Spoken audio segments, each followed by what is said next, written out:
Chapter 1. The System's Compulsory Love. At a bustling intersection in Beijing, a man adorned in a splendid pink costume stood beside the traffic light. His opulent crown, intricately embroidered with golden threads, complemented the exquisite attire, while his elegantly slender hands, partially concealed by voluminous sleeves, remained distinctly noticeable. From the hues of his costume, it was evident that he was portraying the character Xie Yuchen. Surrounding onlookers frequently cast glances his way apart from a few who were astonished by the man's lavish display. Most wore expressions of sheer admiration. Although numerous cosplayers representing various characters from games and anime were present, this gentleman stood out undeniably, his makeup and visage reminiscent of a renowned cosplay artist. Many spectators were compelled to discreetly capture photographs, eager to flaunt their encounter to friends. But in the end, I find solace in the sunset still lingering upon me, with tales untold, unfolding tumultuously. At that moment, the green light illuminated, and the man answered a phone call while crossing the pedestrian pathway. "Hello? We've arrived at the comic convention entrance. Where are you?" "I'm in costume, so driving is a bit inconvenient, but I'll be there shortly." While speaking, he remained unfazed by the glimmering gazes of the nearby young women, casually making his way toward the crosswalk diagonally across. "You all can head in first, they'll catch up with you later." A cacophony of voices erupted on the other end as friends clamored for the phone, followed by a teasing yet exuberant voice. "That won't do. Xiao Yunan. There are more cosplayers from the Qingzhu notebook than just us. What if we can't find you? We're counting on you to help us score big at the end of the convention." Those familiar with the group instantly recognized that insufferable voice belonged to the one portraying the character Xie Yunan felt a wave of frustration wash over him. Scoring big? While the outfits of Wu Xie and the others weren't exorbitantly priced, how many fans of the second dimension were genuinely impoverished? Truly, such sentiments were characteristic of those who adored Xie, fixated on monetary gain. If only he could traverse into the world of the Qingzhu notebook, he would undoubtedly rival Xie for the spotlight. Qingzhu, I've told you not to lead Yin astray." The voice that had initially inquired about Xie Yunan's whereabouts snatched back the phone in exasperation. "Yunan, please be cautious. We'll be waiting for you here."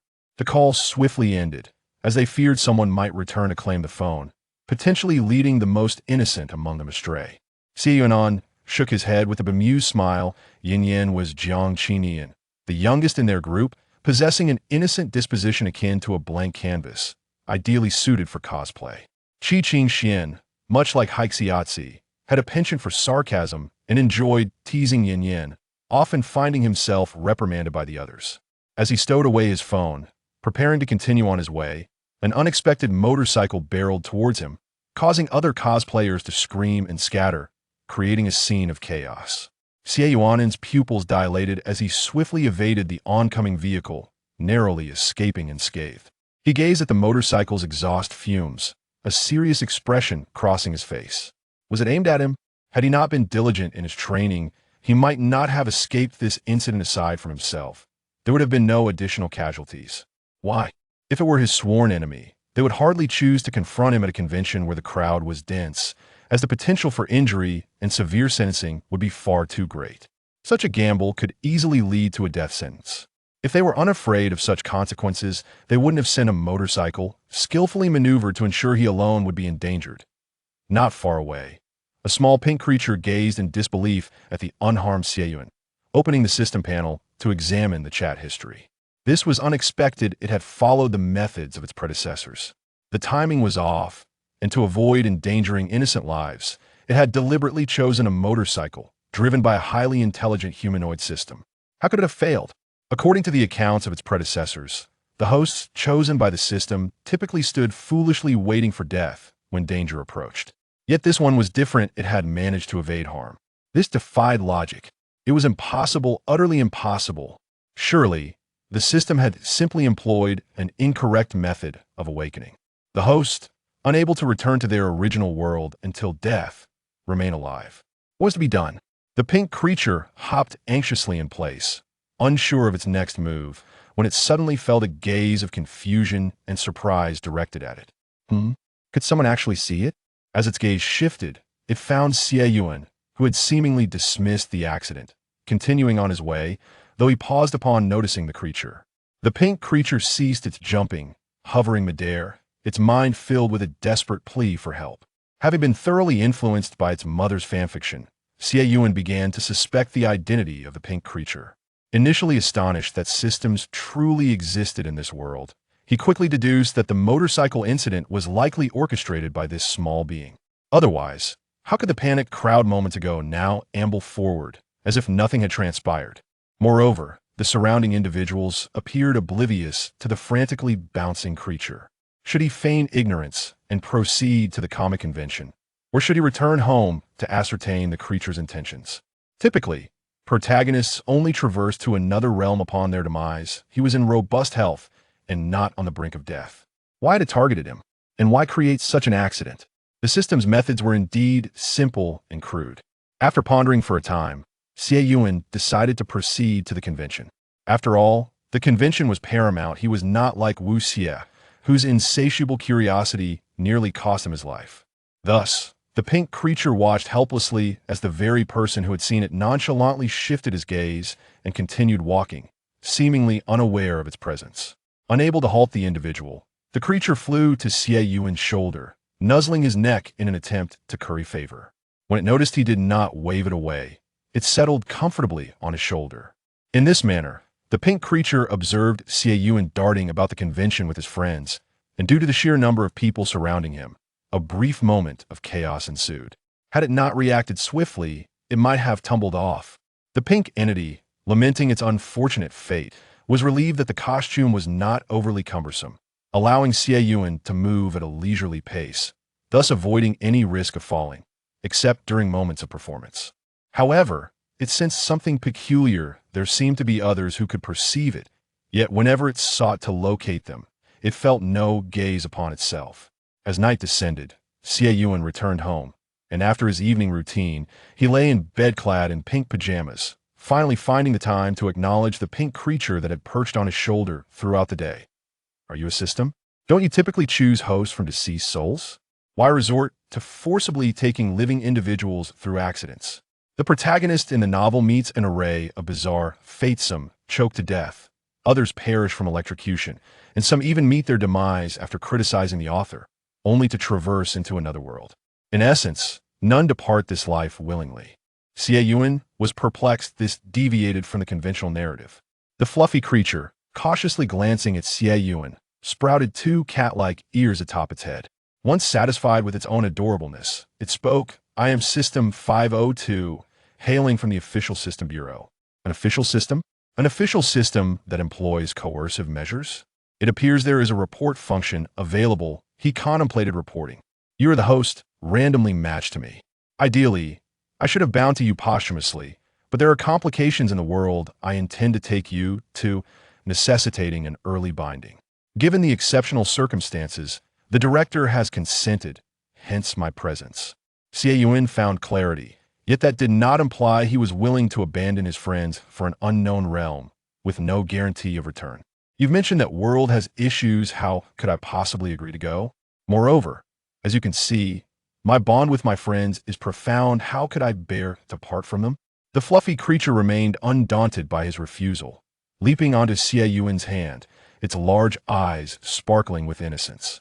According to the wisdom of previous generations, pink, plush beings were irresistible to anyone, regardless of gender. Xie Yunan chuckled softly, his long fingers instinctively brushing against the creature's little ears. Yet, this alone was insufficient to sway his decision. "Dearest host, our bureau is quite progressive. Should you find affection in that world, we shall not only refrain from interference, but also provide you with everything you require." A glimmer of mischief danced in its big eyes, its words laced with persuasion. "Love knows no gender, you see." Xie Yuan's eyes brightened at this prospect. While he held no shortcomings in his current circumstances and shared mutual orientations with his friends, they had grown up together, too familiar for romantic pursuits. Furthermore, their preferences had coincided, rendering any attempt at a relationship futile. Thus, they remained a group of golden bachelors, none of whom had found love. What about my friends? And every story must reach its conclusion when that time comes. Will I be able to return? Once the narrative concludes, you shall be able to communicate with your friends through the system. akin to using a mobile phone. However, whether you can return remains uncertain. Upon hearing that he could still connect with his friends, Xie Yunan felt less compelled to insist on an absolute return. Although both his parents were alive, their relationship mirrored that of a business arrangement, much like tales in novels. His father had been absent, enjoying his life post-Xie Yuan's birth, while he had grown up under his mother's care. His mother, deeply engrossed in fanfiction, might react joyfully to the news of his transmigration, though she might eventually miss him. As for the family business, the division would prove challenging, given that his father had an illegitimate child, while his mother awaited her beloved, alleviating any concerns about inheritance. Let us leave a message for my mother, and then we shall depart. Chapter 2. The novice great gift package. As Xie Yunan's vision faded to black, he soon felt as though he had been transported to an entirely different realm. The space was confined, akin to being submerged in a thick liquid, rendering him unable to open his eyes. What on earth was this? Where had the system brought him? Xie Yunan was somewhat incredulous. Wasn't it stated that the world had encountered some issues, necessitating his premature abduction?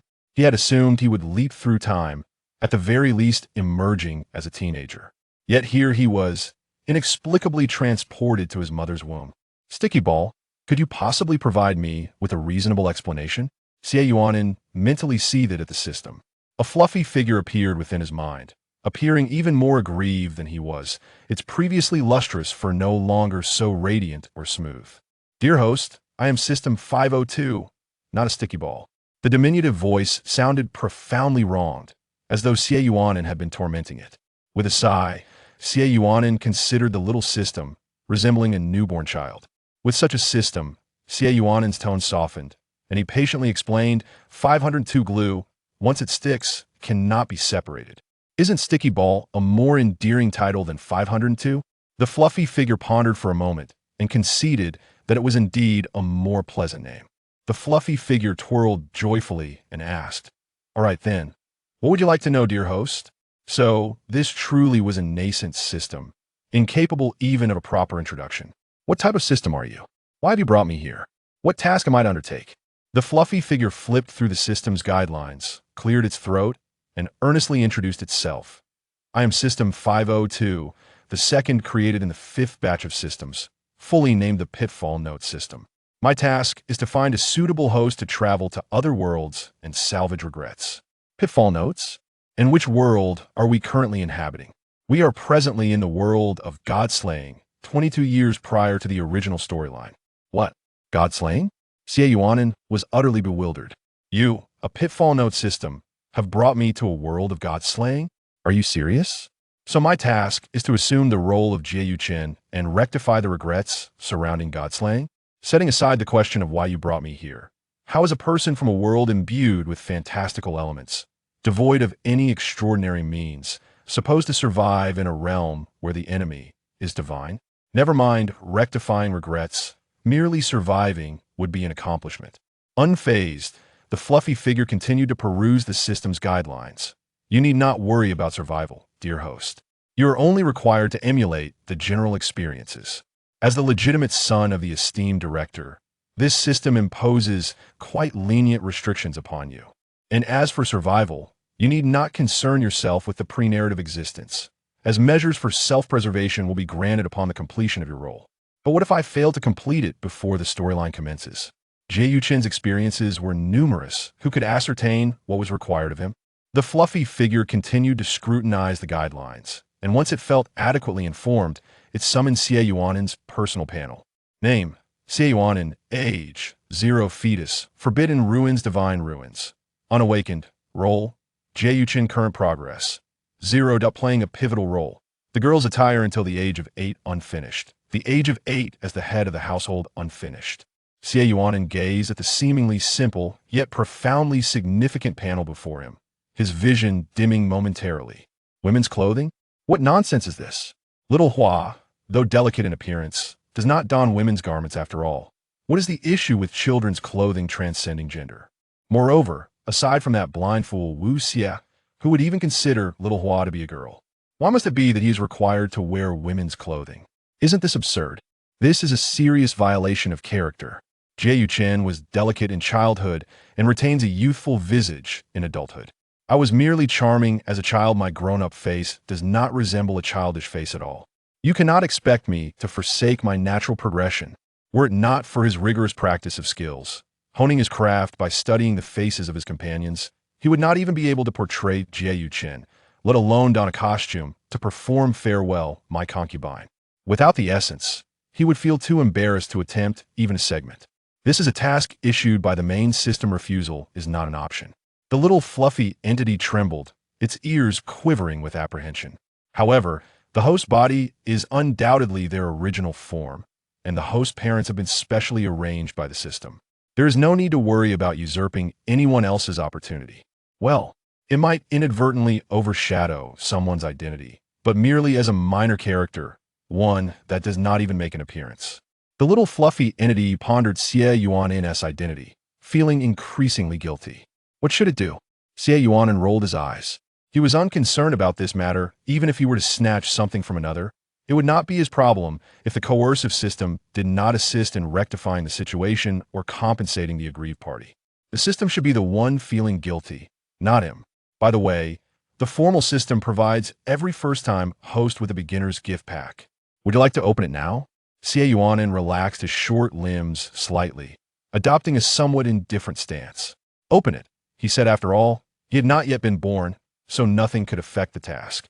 What was wrong with being a bit lackadaisical? Ding! Congratulations, host. You have received the title of God of Wealth, one butterfly knife as Xie Yuchen's weapon, and one dragon-patterned staff. Please check your inventory. Xie Yunan poked the little fluffy entity within his consciousness. Is this it? Is this really it? And a mere second son at that? Even without the title of God of Wealth, my future financial resources will not be significantly inferior to Xie Yuchen's.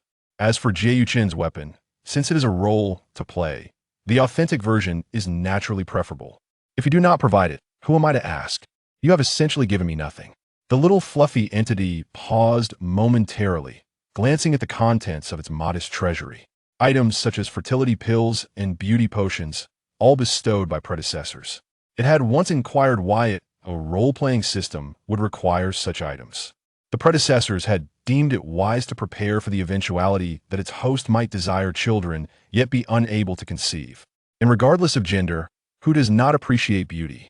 Thus, they were forcefully bestowed, with assurances that should it run low or require something, they would be contacted. The system agency was a caring family, and they would undoubtedly assist. The little fluffy entity felt somewhat distressed. It could influence people, yet was uncertain of what the host truly needed. The items in its treasury were either entirely unnecessary or not desired by the host at all. What was it to do? The little fluffy entity was troubled. The little fluffy entity was conflicted.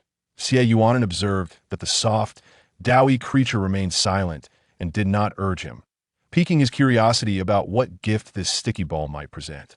After a moment of contemplation, the creature finally conceived an idea and hurriedly opened the system chat group to seek assistance from its seniors. 502. The host claims the contents of the gift package are as good as nothing. What should I do? 419. The novice gift package indeed contains little of value. 419. Is your host male or female, and what is their orientation? The creature was somewhat bewildered by the inquiry, but nonetheless provided a straightforward answer. 502 male. 419. Excellent. A delightful double entendre. Now, dear senior, here is a token of appreciation. Shortly thereafter, a message appeared in the creature's inbox. Your senior has sent you a friendly package. Please check it. Puzzled, the creature wondered if this would suffice to resolve the matter. What could it be? Upon opening the package, it became apparent that although there was but a single parcel, its contents were quite numerous. Inside lay a long red string of uncertain purpose, a bell that jingled, roughly the size of an adult's thumb, strung on a broad ribbon resembling a necklace, and a small porcelain vial of liquid accompanied by an instruction manual, which indicated its use for enhancement. At this point, the creature's cheeks flushed a soft pink, realizing the implications. Host, I placed the items into your storage space. You can access them by silently invoking the opening of the space. I must take my leave now. Before Xie Yunan could respond, the creature vanished without a trace. Xie Yunan, perplexed, wondered if the creature had turned red from embarrassment. What had it seen to elicit such a reaction? He silently invoked the opening of his storage space, his gaze briefly skimming over the butterfly knife and dragon-patterned staff, before settling on the newly added items, his breath catching. Remarkably, the rewards had arrived even before his task had commenced. However, he dismissed the other items. It was the porcelain vial that intrigued him. The notion of relying on a potion seemed far less appealing than achieving results through natural means. Xie Yunan mused internally, expressing his preference for the genuine and unrefined, eschewing anything artificial. He wondered from which senior the creature had pried this gift, questioning their judgment of his tastes. Despite his contemplations, a mischievous chuckle echoed within him. Chapter 3. Am I that big, sister? Keeping my distance, merely 3 feet away, it is I, omnipresent and unrestrained, fearless and unencumbered. 8-year-old Xie Yunan hummed a melody, joyfully seated in the small car, his gaze fixed upon the swiftly receding scenery outside the window. For 8 years, under the whims of his mother in the world of slaying gods, he had been clad in a little dress, which had rendered him too timid to attend school. Fortunately, one day, the night watch commander Yi Fan arrived, announcing that he had arranged a private tutor for him. Otherwise, many more would have learned of this embarrassing history. However, he had assumed it would be an ordinary teacher, only to discover that Yi Fan had summoned Master Chen, facilitating his apprenticeship. It remained unclear what status his father held in this world, but it seemed that Yi Fan regarded him with particular importance. Upon arriving home, Xie Yunan encountered a man in military uniform standing at his doorstep, while Mrs. Su cradled a small black box in her arms, her expression disconcerting, teetering between tears and a dazed look. The man was no stranger. It was Yi Fan, who had approached them 5 years prior, claiming to be a comrade of his late father. A heavy sensation settled in Xie Yunan's heart. The fact that Xie Yuchen had taken charge at the age of 8 was due to his adoptive father's feigned death and the unreliability of the Jie family women. Thus, Yi Fan's arrival this time. Uncle Yi Fan, what brings you here today? Yi Fan, clad in military attire, turned his gaze toward the girl who had inquired. Yet his eyes remained fixed on the object in Mrs. Su's hands, letting out a soft sigh. Sometimes, being too intelligent and mature is not necessarily a virtue. Her composed demeanor only deepened the sense of heartbreak. Yi Fan swallowed hard, struggling to voice the words, "Your father sacrificed himself yesterday. I have come to take him home." Xie Yunan's eyelids fluttered down, a pang of pain gripping his heart. It was true. Mrs. Su, tightly clutching the black box, snapped back to reality upon overhearing the conversation between Yi Fan and Xie Yunan. "Thank you for making this trip." "It is no trouble," Yi Fan replied, producing a card and placing it in Xie Yunan's hand. "Anin, this is the compensation from the state. Please keep it safe for your mother." Xie Yunan understood that the card contained additional funds from Yi Fan, yet he refrained from mentioning it. "Unli, I wish to accompany my mother to return my father to his hometown, to let the fallen leaves return to their roots." Ye Fan nodded. "I will arrange for someone to escort you both back." Lingjiang City. After returning from the cemetery, Mrs. Su's spirits remained notably low, and she promptly retired to bed upon arriving home. Xie Yunan gently tucked in his mother-esque blanket and quietly stepped outside, surveying the surrounding environment. It was a cluster of modest, somewhat dilapidated residential buildings, characteristic of the outskirts of Lingjiang City. It was said that there had once been plans for urban expansion, but various reasons had led to its abandonment, rendering the designed blueprints obsolete. Xie Yunan had long been aware that the Xie family's circumstances had not always been favorable. Their ability to reside in the capital was solely attributed to his parents' prior efforts. However, he had not anticipated that he would be in the same vicinity as the arrogant Shen Qingzhu, nor did he expect to be so close. He recalled that in the original work, the orphanage where the arrogant boy resided was located at number 83 Dawn Inn Alley, while his own home was at number 82, right next door. A delightful coincidence. Thus, was the system suggesting he connect with Lin Qiye through Shen Qingzhu? Xie Yunan sighed softly and turned back into the house. With 14 years remaining until the main storyline unfolds, he still had much to attend to. Since returning to his hometown, Mrs. Su's condition had been rather poor. She often appeared lost in thought, reminiscing about the past with Mr. Xie, which would bring her tears. Yet, she never forgot the existence of her son, Xie Yunan, often inviting him to assist her in the kitchen while instructing him on the preparation of various dishes. Ever since Mr. Xie had left home 2 years ago for a secret government experiment. The smiles had gradually faded from her face. Apart from her daily reminders, she had become increasingly reticent, eventually displaying signs of mental strain. However, the reason for Mr. Xie's departure, being recruited by the state for clandestine experiments with an uncertain return date, provided Mrs. Su with the courage to persist.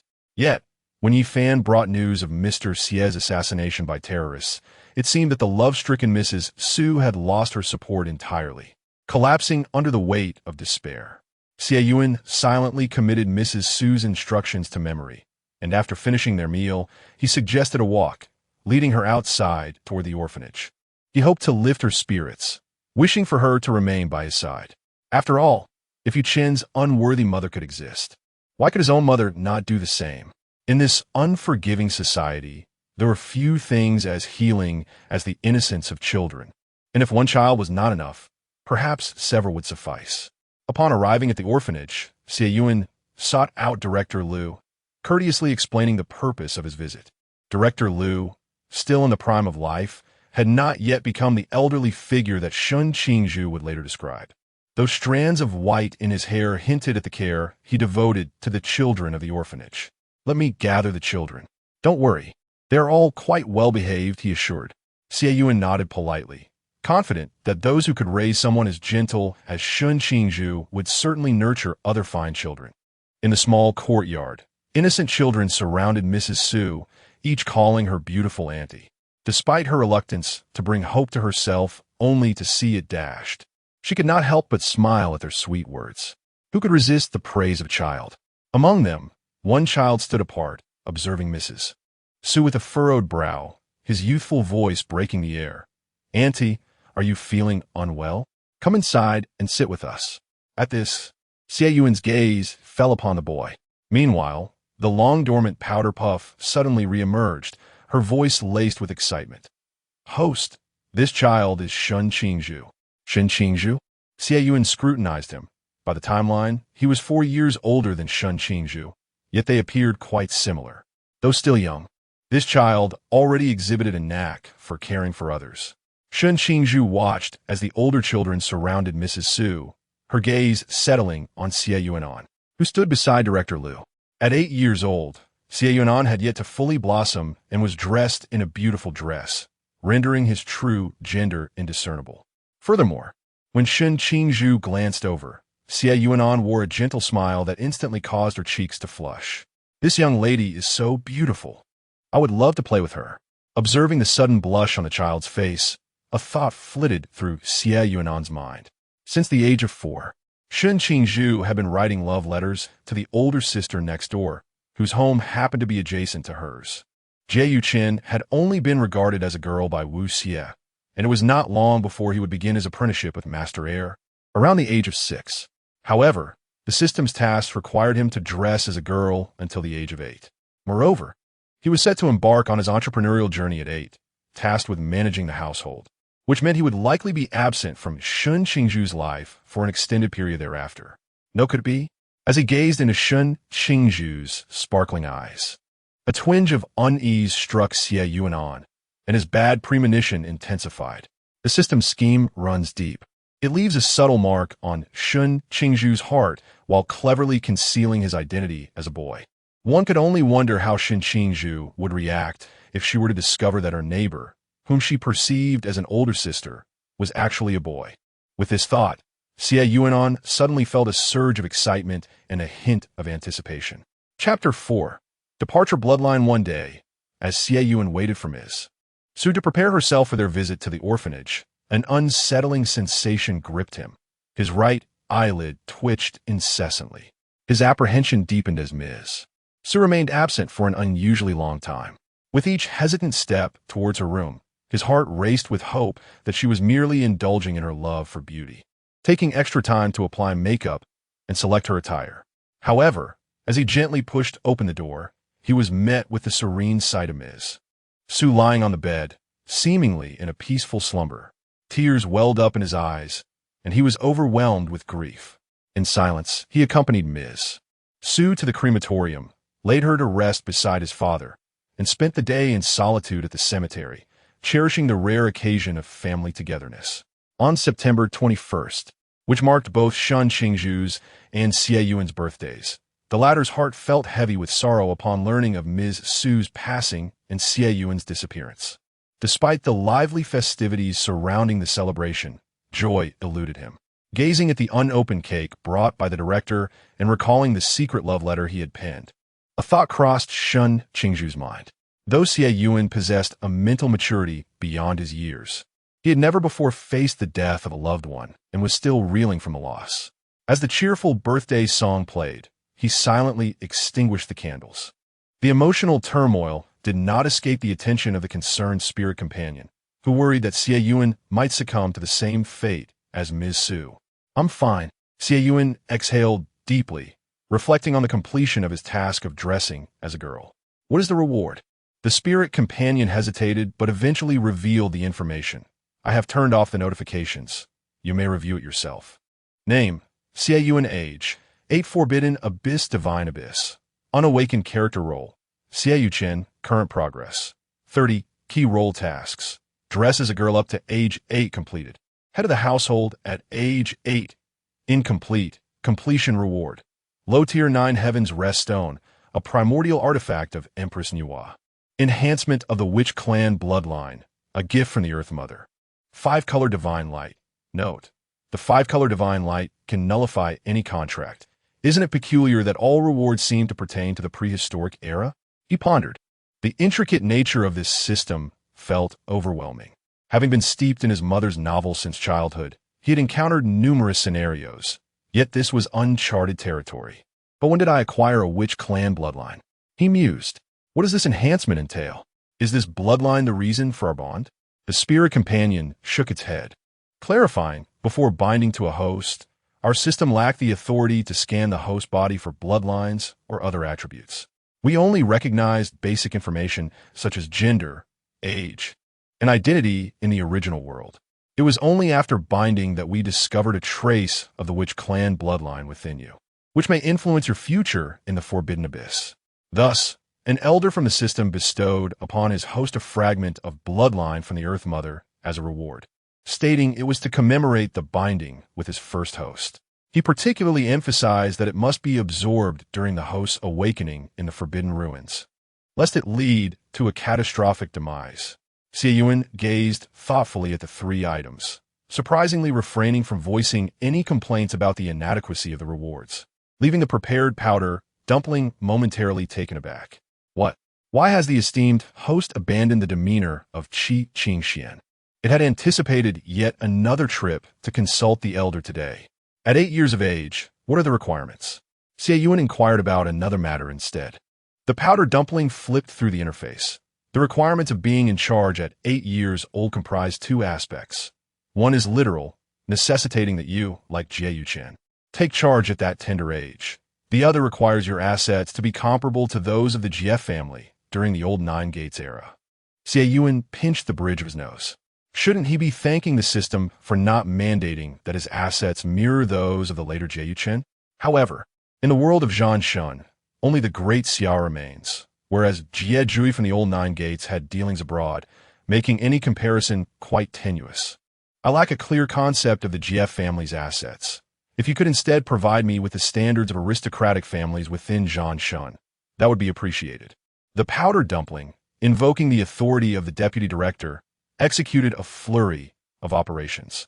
Upon discerning the target, it cast a furtive glance at Xie Yuan, its voice tinged with caution, fearful of incurring his wrath upon revealing the information.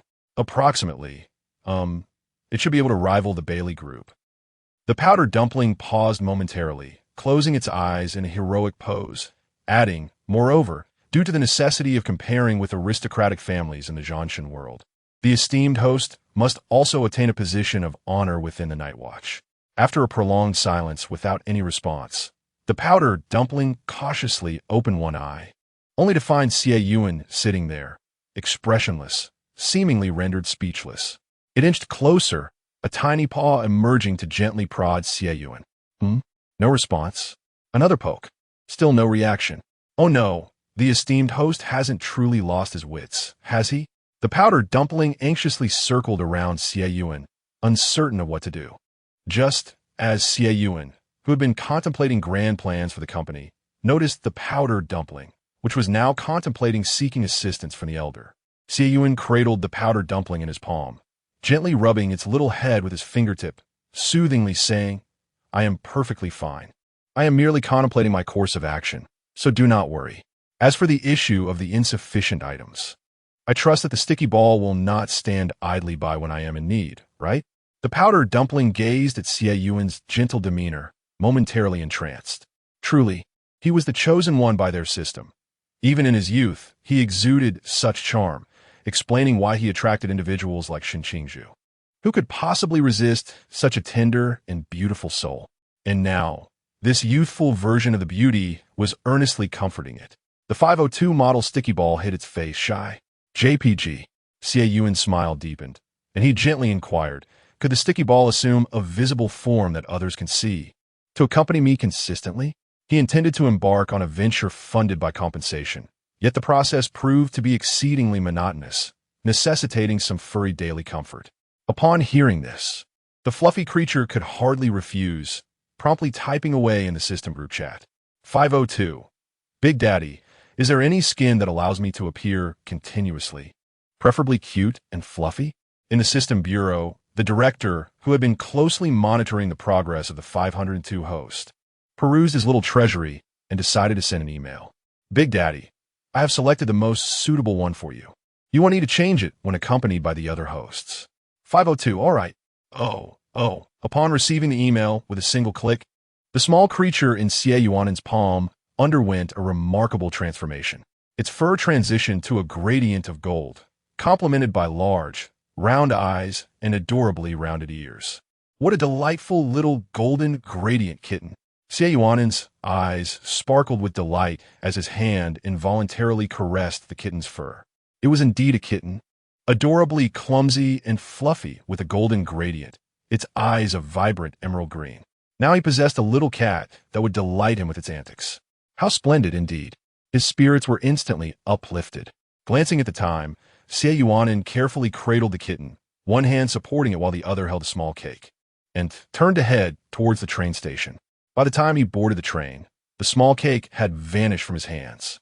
Meanwhile, not far from Daunton Alley, at a couple's joint burial site in the cemetery, there remained not only a pristine small cake, but also two neatly cut triangular slices. A gentle autumn breeze wafted through, as if someone were joyfully savoring the moment. Chapter 5. The custodian of the mystical texts outside the place of fasting. Master Chen's carriage was stationed beside the entrance. Yet the individual who emerged was not Master Chen himself. The newcomer possessed delicate features with well-defined traits, and curiously, despite being a man, he bore long hair. His hair was partially tied back, with two strands framing his face, and he donned a blue casual outfit adorned with white stripes. Peeking through the unzipped collar revealed a pink shirt beneath, a rather unconventional attire that surprisingly suited him well. This was the grown-up Xie Yunan. Upon returning to male attire at the suggestion of his companion, had chosen to grow his hair long. Years had passed, and it now cascaded down to his waist. "Thank you for coming to fetch me," he spoke, his clear voice tinged with a hint of affection, causing the young attendant's cheeks to flush slightly as he murmured his thanks. The attendant, whose full name was Chun Tong, was a child adopted by Master Chun. Beyond assisting with the carriage, he spent most of his time by Xie Yunan's side, growing up as his little brother. "Brother, please head inside quickly. Master has been awaiting your arrival," Chun Tong urged, carefully placing the fluffy creature, Mimi, into Xie Yunan's arms, encouraging him to enter.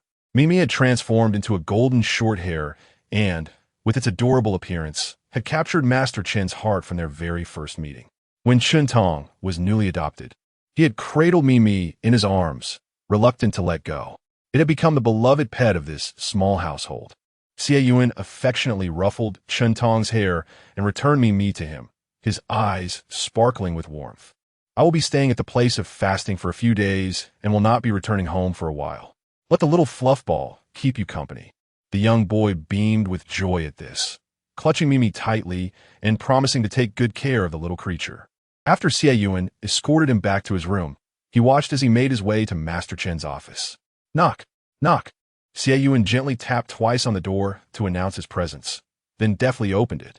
Master, the striking young man greeted with a smile, his tone playful and slightly teasing, evoking an uncontrollable grin from Master Chen. Ah, and it is here. Where's the little fluffball? Master Chen inquired, immediately focused on the creature. Xie Yunan sighed in exasperation. It's currently playing with Chun Tong. Is the room you prepared for me ready? It has been ready for some time. It's just 2 doors away. You can head straight there, Master Chen replied, handing him a key from the drawer before swiftly disappearing from sight. As handsome as his disciple had grown, Master Chen could no longer indulge in ruffling his hair as he once did. It was better to reserve such affection for the little fluffball instead. Xie Yunan paused, a trace of melancholy crossing his features. In his youth, he had been the favored disciple, but now the little creature overshadowed him. Never mind, I shall attend to the matter at hand. In the room prepared by Master Chen, Xie Yunan sat cross-legged on a cushion, and the ethereal form of Mimi appeared beside him, its feline eyes filled with seriousness. A radiant golden light emanated from the cat, illuminating the entire room to thwart any prying eyes. Host, we may commence now. Xie Yunan closed his eyes, channeling the reward of bloodline enhancement into his body, and an enigmatic aura suddenly erupted. In an instant, blood spewed from his mouth as his flesh could not withstand such overwhelming power, beginning to fracture with an ominous trend of complete collapse. The cat-like pupils fixed intently on Xie Yunan, while the fluffy entity felt a surge of anxiety, wondering why the deity had yet to arrive as the host's body faltered. Just as one speaks of Cao Cao appears.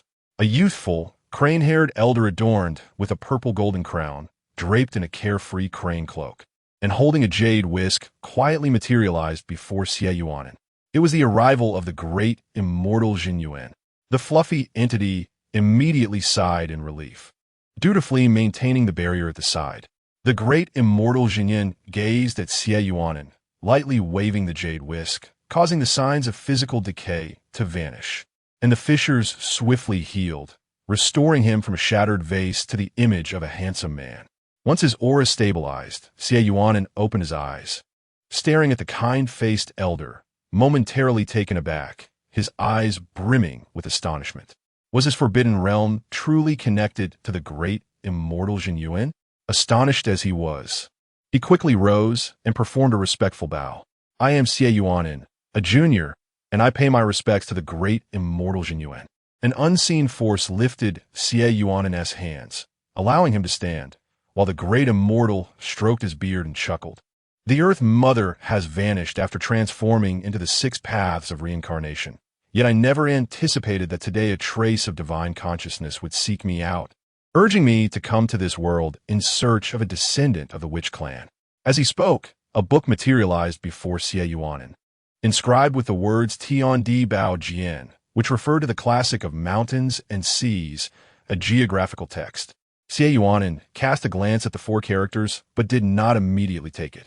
Great Immortal, I have already taken a master, and, as the saying goes, one should not serve 2 masters. This geographical book should be passed to your disciple. This geographical book is not mine, Xie Yunan replied, gazing at the tome with a leisurely sigh.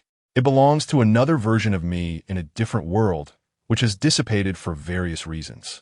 The Earth Mother sensed your existence and your need for it, prompting me to bring it here. Thus, strictly speaking, I can only be considered your half-master. There is no conflict.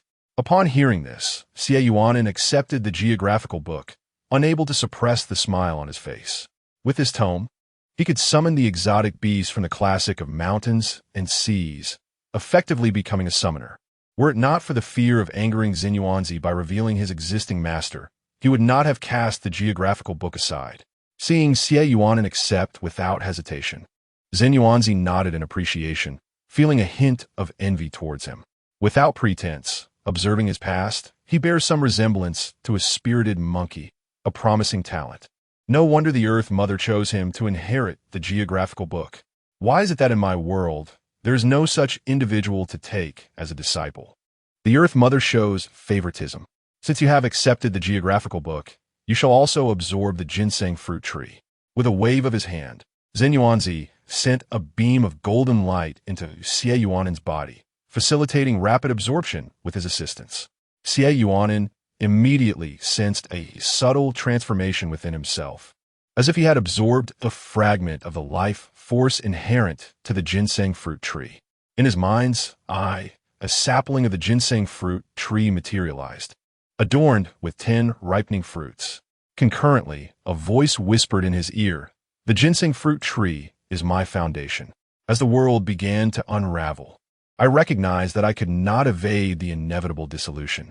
I implored the Earth Mother to preserve a branch and 10 soon-to-ripen fruits, which I now bestow upon you.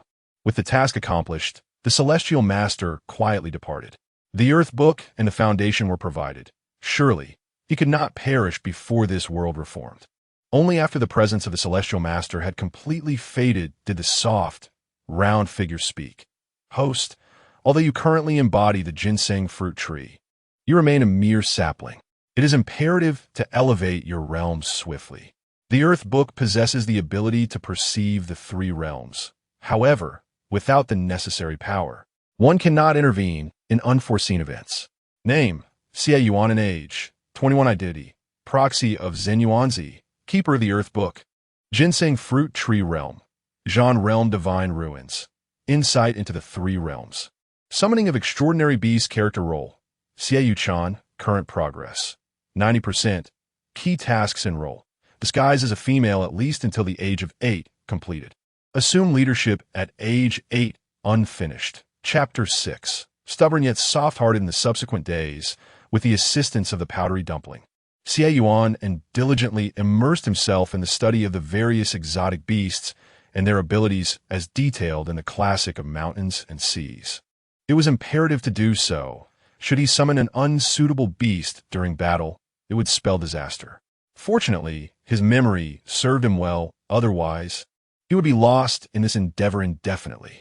Xie Yunan, not amused. A few days later, still feeling somewhat dazed, Xie Yunan finally emerged from his quarters. After retrieving the powdery dumpling from the child's room, he hastily made his way to the office of the Night Watch commander. Anan? Yi Fan sensed the aura surrounding Xie Yunan and paused. "You have awakened the divine ruins? Why did you come to me first?" At this, Xie Yunan narrowed his eyes slightly and replied coldly, "You knew all along."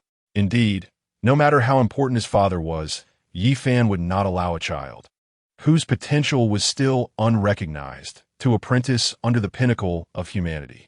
Clearly, he was aware of Xie Yunan's impending awakening. This matter was disclosed to me by the Queen Mother of the West, who merely mentioned that you would awaken the divine ruins but did not divulge any further details. Yi Fan, with a curious expression, inquired, "Which deity sought you out? What is the ability of the divine ruins?" Contemplating the necessity of transparency in his future actions, Xie Yunan deemed it prudent to share this information with Yi Fan, albeit with a stipulation. "If you can assure me that my information will not be documented in any files, especially classified ones, I shall tell you." Yi Fan's expression turned grave. "Are you implying there is a mole within the headquarters? If that is the case, wouldn't all these years of confidential records be compromised?" Xie Yunan remained silent, taking a seat as he awaited Yi Fan's decision. After a moment of silence in the office, Yi Fan asked if there truly is a mole. "Will my earlier mention of your awakening the divine ruins be exposed?"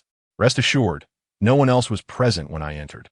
I have also set up a barrier to ensure that not a single sound escapes," Xie Yunan responded, casting a disdainful glance at Yi Fan and shaking his head in exasperation. "The ancient divine sect is turning the headquarters into a sieve, and yet you, the commander, remain oblivious." Xie Yunan meticulously described his divine ruins, and when discussing the exotic beasts from the classic of mountains and seas, he produced several herbs unfamiliar to Yi Fan, stating earnestly, "Upon perusing the classic of mountains and seas, I discovered a few herbs capable of reviving the dead. Combine them all, and have Ru Wei take them to Captain Shen to see if they produce any effect." Yi Fan's pupils contracted in disbelief. "Did you glean this knowledge from past? After a decade, can they be so effective? Are you questioning the capabilities of the deities of the great Xia?"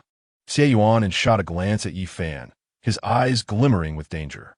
Miracles of the mortal realm can endure for 10 years. What are the earthly scriptures that can reveal events from a decade past? To diminish another's accomplishments only serves to undermine one's own prestige. Feeling awkward? Yi Fan carefully stored the herbs away and shifted the topic. These herbs belong to you. Why do you not deliver them personally to observe their efficacy? Is it not permissible for me to return home to see?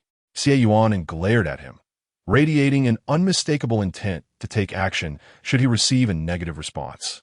Although the circumstances were somewhat diminished, Yi Fan still had to maintain his dignity and respond. He fell silent, obediently watching as Xie Yunan departed. There was no other option. That audacious young man truly dared to strike him, and he feared sustaining further injuries, not daring to retaliate. With a bruised visage, how could he face anyone? It was best for that insolent youth to leave promptly. In Qingzhu City, it should have been school hours, yet in front of the renowned #1 high school. A student had just emerged. His demeanor was defiant, the school jacket draped casually over his shoulders, while behind him stood a gatekeeper with a look of regret. "Brother Shen, wait for us." Two boys, roughly the same age as Shen Qingzhu, rushed over. Shen Qingzhu could not help but frown. "Why are you two out here?" "Brother Shen, this incident originated with us, and you were implicated.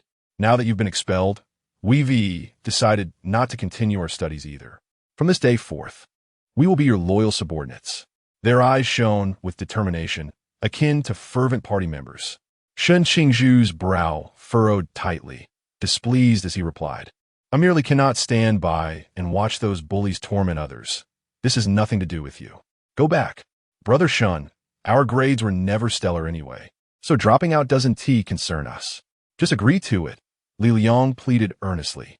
Shen Qingzhu cast a glance at the two and confronted with their imploring gazes. He found it difficult to voice his refusal.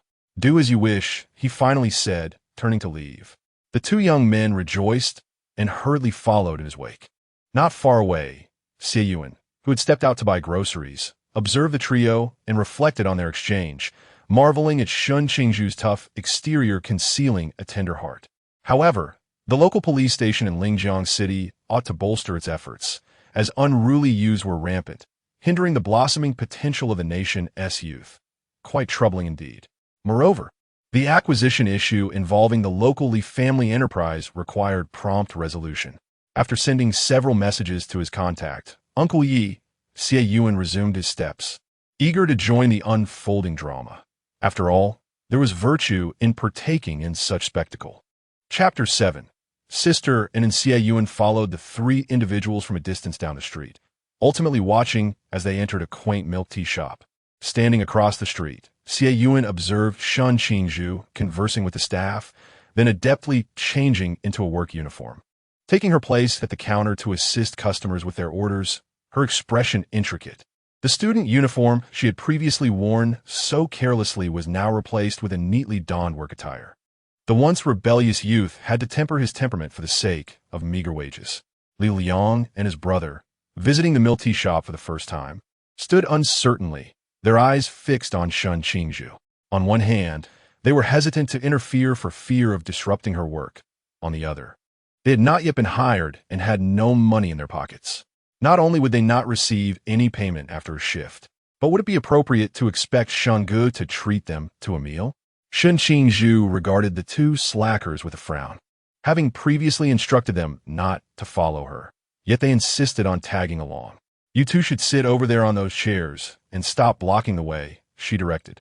Obediently, the Liang brothers complied, appearing even more well-behaved than diligent students, leaving Shen Qingzhu at a loss for words, only able to return to her duties.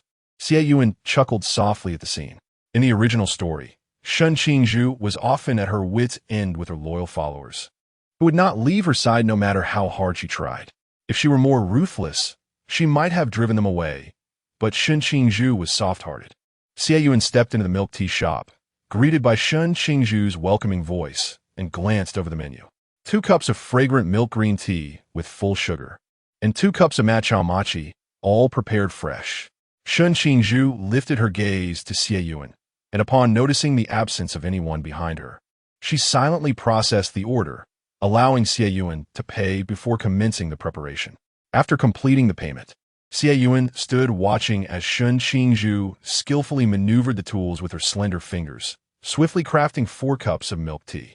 She took 2 cups of the fragrant milk green tea and placed them in front of the Liang brothers, smiling at their astonished expressions before returning to the counter. Pushing a cup of matcha mochi toward Qingzhu. Qingzhu glanced at the milk tea, frowning as she asked, "What are you giving me? What's wrong? Little bamboo, do you not recognize me?" Xie Yunan replied gently, allowing her to scrutinize her. After a prolonged inspection, Qingzhu could not ascertain who Xie Yunan truly was. Or perhaps she had an inkling but found it difficult to believe. After all, no one could reconcile the present Xie Yunan with the beautiful young girl from the past, even though she still wore her hair long. Taking a sip of her tea, Xie Yunan decided to stop teasing Qingzhu and revealed her name, Xie Yunan. The sweetness of the milk tea was perfectly to her liking. "Sister Nin?" Qingzhu's pupils widened, and he lost control of his facial expression, exclaiming in disbelief. Despite her long hair, the chiseled features of the man before him and the distinct Adam's apple at his throat made it clear that he was indeed a man. How could it be that this was the elder sister he had known as a child, who was both adorable and gentle? Was the world mad, or was he? Xie Yunan was not angered. Instead, he nodded, appreciating the myriad expressions on Qingzhu's face: shock, confusion, disbelief, and a hint of amusement. Xie Yunan acknowledged that, as a friend, he had indeed been somewhat infected by Qingzhuan's peculiar sense of humor. Qingzhu found himself momentarily at a loss for words, unsure of what to say. Their brief childhood interactions had left an indelible mark on him, nurturing a fondness for his sister and perhaps stemming from a lack of affection, mistaking his admiration for beautiful things as love. Yet, the love letters he penned during those tender years were genuine, and the lingering traces in his heart were undeniable. After years of separation, he was now confronted with the revelation that the Yunan he had long cherished was, in fact, a boy. He was uncertain whether this constituted love, if it might evolve into such, and he had never perceived any issue with developing feelings for a boy. Nonetheless, he felt utterly at a loss in this moment. Wouldn't anyone find such a situation difficult to accept? Seeing Qingzhu's silence, Xie Yunan nodded in understanding, stirring his milk tea with a straw while seated nearby. Choosing not to disrupt Qingzhu's work, with tasks at hand, it seemed prudent to wait until the end of their shift to discuss matters further. Otherwise, their efforts would be in vain. Li Liang and another colleague, striving to diminish their presence, kept their gaze shifting between the two, eager to discern some hidden truth. Qingzhu's recent reference to sister and in had utterly astonished them. After all, no matter how one looked at it, this was a man. How could Qingzhu still address him as sister? Regrettably, they gleaned nothing conclusive and could only quietly sip their milk tea, occasionally hearing Qingzhu welcoming customers and taking orders. As dinner approached, Qingzhu finished his shift, removed his work attire, and stood before Xie Yunan, momentarily unsure of how to address the striking young man before him. Noticing someone standing beside him, Xie Yunan looked up to find Qingzhu's face contorted in a mix of emotions. After a brief moment of contemplation, Xie Yunan surmised that Qingzhu must have come to terms with this reality. Was it merely a matter of addressing him correctly? "I wouldn't mind if you continued to call me sister," Xie Yunan teased, catching sight of Qingzhu's ears rapidly turning crimson, his gaze pausing with a smile in his eyes. When he spoke again, a playful tone permeated his words, perhaps even a touch of flirtation. "I wonder if you can still bring yourself to say it, little Zhuzi, my brother." Qingzhu felt inexplicably drawn to the way that last word lingered, imbued with a hint of affection, causing his ears to redden further.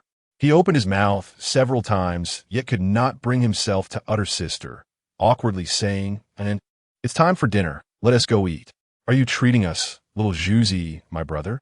Xie Yunan glanced at the pocket, where Qingzhu held his daily wages, feigning ignorance as he looked away. "After all these years apart, let this meal be on me, and perhaps you could introduce me to your friends?" Qingzhu cast a glance toward Li Liang and his companion, clutching his wages in his pocket, feeling a twinge of discomfort in his heart. His salary barely suffices for 3 bowls of noodles, and Xie Yunan, dressed like a wealthy gentleman, likely frequents upscale restaurants where such a meager some would hardly cover the tip. After a moment's hesitation, Qingzhu nodded, while maintaining his pride. He could not allow his sister and to endure hardship alongside him merely for the sake of appearances. Although he had come to accept the fact that Xie Yunan was a man, he still instinctively treated him as a delicate girl in need of protection. How could a girl endure hardship alongside him? Chapter 8.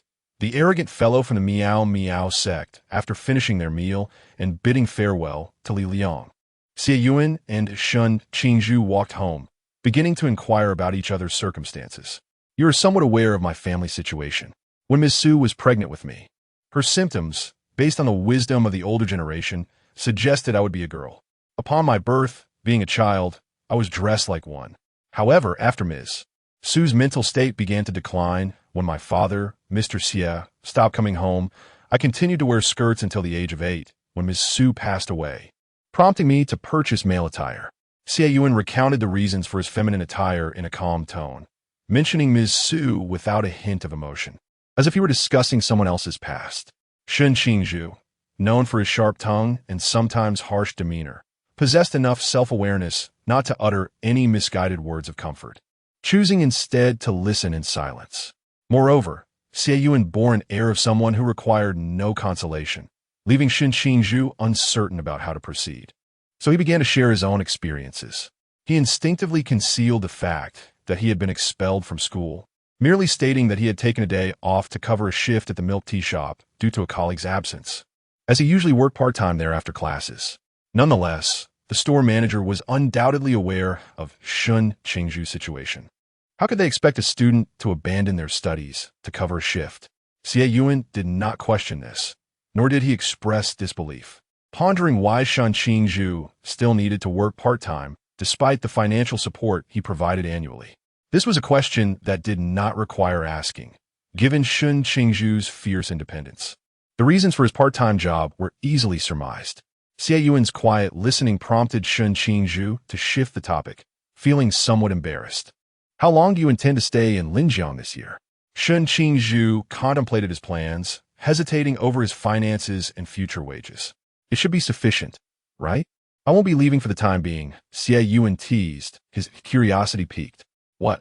Am I still here, and you're already starting to miss me? Qingzhu turned to look into his bright eyes, the words caught in his throat, ultimately left unspoken. He merely regretted not being able to celebrate his birthday with Xie Yunan that year. Yet it seemed as though he harbored some clandestine feelings for him. Frustrated, Qingzhu turned away, berating himself for asking such a nonsensical question and wondering what kind of life Xie Yunan had led over the years, allowing him to speak so alluringly.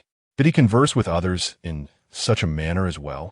Noticing that Qingzhu seemed somewhat off, Xie Yunan pondered whether he had said something amiss, sensing that Qingzhu appeared slightly disheartened. The two fell into a silence until, when Qingzhu sought to engage in conversation again, he looked up to find they had already arrived at the orphanage. Go back and have a good talk with Grandpa the director. You merely acted in accordance with your conscience. You haven't committed any heinous crime, and he won't blame you. Xie Yunan smiled gently, encouraging him. If you wish to continue working at the milk tea shop, then do so, but you must clear your schedule tomorrow. It has been years since you returned. Accompany me for a stroll. Over the past few years, I have taken a cat, an adorable companion that has kept me company during my moments of solitude. Tomorrow, I shall bring it out for you to see. I am certain you will find it delightful. There have been no accusations of it engaging in fights, nor any objections to its employment at the tea shop. As autumn gradually descends, even though the sun has yet to fully set, the breeze carries a refreshing chill, and the gentle voice of Xie Yunan whispers in my ears, reminiscent of 13 years ago when he frequently visited the orphanage. Early in the morning, upon learning that I would be exploring Linjiang City with Qingzhu today, the pudgy little creature, who had previously claimed to be too tired to go out, awoke bright and early. It tugged insistently at Xie Yunan's pant leg, urging him to hasten. Xie Yunan donned his coat and casually scooped up the pudgy one, locking eyes with its emerald green gaze. A hint of danger flickering in his expression as he coldly remarked, "Why have you been acting so strangely these past few days? You are concealing something from me." Previously, in order to entertain the little one, it had insisted that the system never tires and does not require rest. Yet, astonishingly, it had lingered in bed yesterday and today. For the first time, Qingzhu had not encouraged it to sleep in, but instead urged it to rise promptly. Something was amiss, exceedingly so. The pudgy creature's eyes darted about as it sought an excuse. Isn't it's simply my curiosity about the protagonist group. Moreover, I have only seen Qingzhu as a child, and have yet to witness his grown form. Could it have speculated that upon seeing its host single, it would ponder whom its host might court here, given that its host is the neighborly older sister, a close acquaintance from childhood? If that could not capture the attention of the charming fellow, what hope was there for anyone else? As for the host, based on the task at hand, there would be little intersection with others besides Qingzhu before the plot began. Having known each other longer than anyone else, could one truly develop affections for another? Furthermore, in recent years, the host has maintained a chaste demeanor, devoid of any ambiguous entanglements. It resolutely refused to entertain any false pairings. Once it had begun to ship, it was only natural that genuine pairings were far more enticing. Who would wish to indulge in the fictitious? Initially, it had refrained from intruding, fearing it might disrupt the long-awaited reunion between the host and Qingzhu. Yet today, it could not abstain. A reasonable justification. Yet the glimmering eyes betrayed that it was not the true motive. However, since the system could only detach from the host upon the completion of the task, and remained inseparable from him, Xie Yunan chose not to pursue the matter further. Having completed his morning routine and changed out of his sleepwear, he cradled the pudgy creature and stepped outside, only to find Qingzhu approaching. After a night's reflection, Qingzhu had adapted to this address. Shedding the awkwardness of the previous day, Xie Yunan lifted the golden-hued feline he held, playfully swaying it in the air as he introduced his cherished family member. This is the pudgy one, the little ancestor of my household. Meow, the pudgy creature cooed softly, extending its tiny paws, seemingly yearning for a hug from Qingzhu. The once small and adorable powdery dumpling has not grown much, yet the charming cat playfully seeks affection, yearning to be held. Even Qingzhu cannot resist, carefully cradling the powdery dumpling in his arms. However, what Qingzhu did not anticipate was the audacity of the powdery dumpling. After a few gentle strokes, it boldly ascended his arm to perch upon his shoulder. Perhaps reassured by Qingzhu's gentle demeanor, it further dared to climb atop his head. To Qingzhu's surprise, he indulged the powdery dumpling, allowing it to traverse his body without restraint, even tilting his head to facilitate its ascent. Witnessing this harmonious interaction between man and cat, Xie Yuan's expression grew complex. Is it not true that despite your tough exterior, you possess a tender heart? Yet, is there not more to your persona than mere arrogance? You, who are proud and unyielding, whether in training camps or confronting instructors, or even amidst the angels in hell. How swiftly you capitulate to the whims of this feline. Could it be that you are unwittingly a member of the cat cult? Or perhaps, as a member of the protagonist ensemble, you remain a mere supporting character in the presence of the true lead, thus overlooked by the narrative? Or is it possible that you inadvertently awakened a peculiar trait within the proud brother? Chapter 9. The overwhelming sense of responsibility of an unyielding brother when Xie Yuan requested Qingzhu to accompany him for a leisurely stroll. It was indeed meant to be just that, an innocent outing. However, it soon became apparent that there was an underlying agenda. After wandering through the transformed locales of Lingjiang City, the duo arrived at a bustling commercial street. From the very first clothing store, Xie Yuan extended his grasp towards Qingzhu, eager to indulge in a shopping spree. Shirts, jackets, trousers, and shoes. Everything that Xie Yuan deemed aesthetically pleasing on Qingzhu was swiftly added to their cart, save for the more intimate garments. Despite Qingzhu's attempts to decline, Xie Yuan countered with a compelling argument. Everyone at the orphanage receives such gifts. You must accept them too. It was a jest, yet it held a kernel of truth. After years of absence, what harm was there in spending a little on the orphanage? What was wrong with providing a few outfits for the younger siblings he had yet to meet? In his previous life, he had cared for the youngest, Jiang Qinian, and in this life, he continued to worry about the little ones. What are the adorable and obedient siblings at the orphanage? Let it be a manifestation of his generosity, a way to spend his wealth.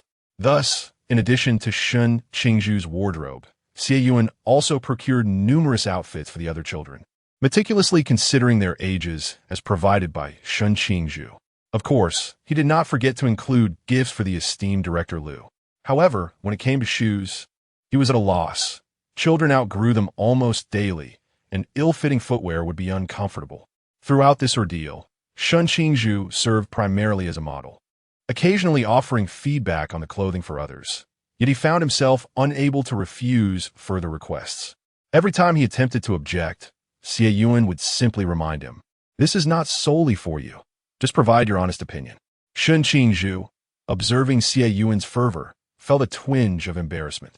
While it is often said that girls love to shop, one must admit that a brother with such a pronounced sense of duty is equally formidable, if not more so, surpassing at least a fraction of the female shoppers. The process of acquiring clothing resembled a wholesale operation. Who in their right mind would shop in such a manner? The little fluffy creature perched atop Shen Qingzhu's head dared not show itself, grateful for its inability to take human form, for it would have shared in the torment of the day. When Xie Yunan finally ceased his shopping, they found themselves laden with numerous bags. Fortunately, the abundance of purchases allowed for home delivery. Otherwise, they would have been left waiting for Xie Yuan's driver to arrive, necessitating multiple trips before they could depart. Once their shopping was complete, Xie Yunan showed no inclination to continue browsing and instead turned to Shen Qingzhu, insisting they purchase groceries. It was just past noon, and while it was uncertain whether Director Lu had begun preparing lunch, it mattered little. They could always dine later in the evening. Upon returning to the orphanage, Shen Qingzhu's posture remained upright, yet his expression betrayed a distinct weariness, a clear indication of the relentless shopping expedition he had endured. He vowed never again to accompany his brother, whose sense of duty loomed so large. It was indeed a daunting experience. Had he not steadfastly maintained that the orphanage lacked nothing aside from clothing, Xie Yunan would have been inclined to provide for their every need, rendering lunch unnecessary in favor of an early dinner. When the two individuals and the cat returned home, Director Lu was surrounded by the children, engrossed in a large pile of clothes. Upon seeing them, he cast a reproachful glance and said, "Anin, it is enough to come back and visit the orphanage. There is no need to buy so many things. You have donated money every year. The orphanage lacks for nothing." He understood that the child was not short of funds. It seemed excessive to spend so lavishly on non-holidays. Why buy new clothes on a whim? After placing the vegetables in the kitchen, Xie Yunan picked up the smallest child and smiled. "What do you mean? After years apart, is it wrong for me to buy clothes for my younger siblings?" Although the orphanage had sufficient supplies, it did not concern itself with aesthetics. The children appeared to be in better spirits than the few he had seen in his own childhood. However, he could not agree with the girls' attire. Raising daughters was no small endeavor. Moreover, girls, even at a young age, had an affinity for beauty. They should not resemble us boys who disregard such matters. As he spoke, Xie Yunan lifted the little girl in his arms and bent down to grab a few of the girl's clothes, handing them, along with the child, to another girl. "The meal isn't ready yet. Take your sister to change into new clothes. Wear what fits, and wait for the larger ones until they're comfortable." The adolescent girl nodded obediently and led her little sister to change, while the younger boys were entrusted to Xie Yunan and Shen Qingzhu, with the older ones changing on their own. By the time everyone had changed into their new clothes, including Shen Qingzhu, Director Lu had finished preparing a meal. At Xie Yuan's insistence, he too donned a fresh outfit. Even the little cat was adorably dressed in its own special attire. Observing the transformed group, Xie Yunan nodded in satisfaction. This was more like it. The previous disregard for aesthetics was simply unacceptable. It seemed the orphanage had an inexplicable charm, as none of the children were unattractive. When he first returned, he had hesitated to acknowledge them, despite his generous donations. Why, with so many beautiful yet affordable clothes available, did they end up with such unfortunate choices? Thanks to Xie Yuan's support, the dining table at the orphanage was never lacking in meat, and every child was well fed, except for Shen Qingzhu and the child he had rescued, who remained inexplicably thin regardless of their diet. Shen Qingzhu seemed relatively fine, merely appearing slender, but But the child named Wu Quan was truly emaciated. According to director Liu, Wu Quan had been rescued from traffickers by Shen Qingzhu last year, and it took over half a year for his injuries to heal, yet he had not regained his health. Contemplating this, Xie Yunan moved Wu Quan closer, eating his meal while offering him dishes. Surprisingly, Wu Quan, who had only cared for Shen Qingzhu in the original narrative and had shown interest in the orphanage solely for his sake, paused for a few seconds at the sight of Xie Yunan serving him food, then devoured everything presented to him. Subsequently, the dishes served by Xie Yunan were entirely consumed, regardless of whether they were to his liking or whether his stomach was already full. Had it not been for Xie Yunan's vigilant restraint, Wu Quan would have gone to bed with a distended belly that night. Xie Yunan felt helpless. What was the matter with this child? Why would he not refuse the food he offered even after satiation? After indulging in a hearty meal, the little dumpling lay sprawled on the table, feigning sleep, yet remained acutely aware of all that transpired around the dining table. With eyes barely open, he took a moment to absorb the essence of Xie Yunan, then retrieved the system panel, a flicker of understanding crossing his gaze.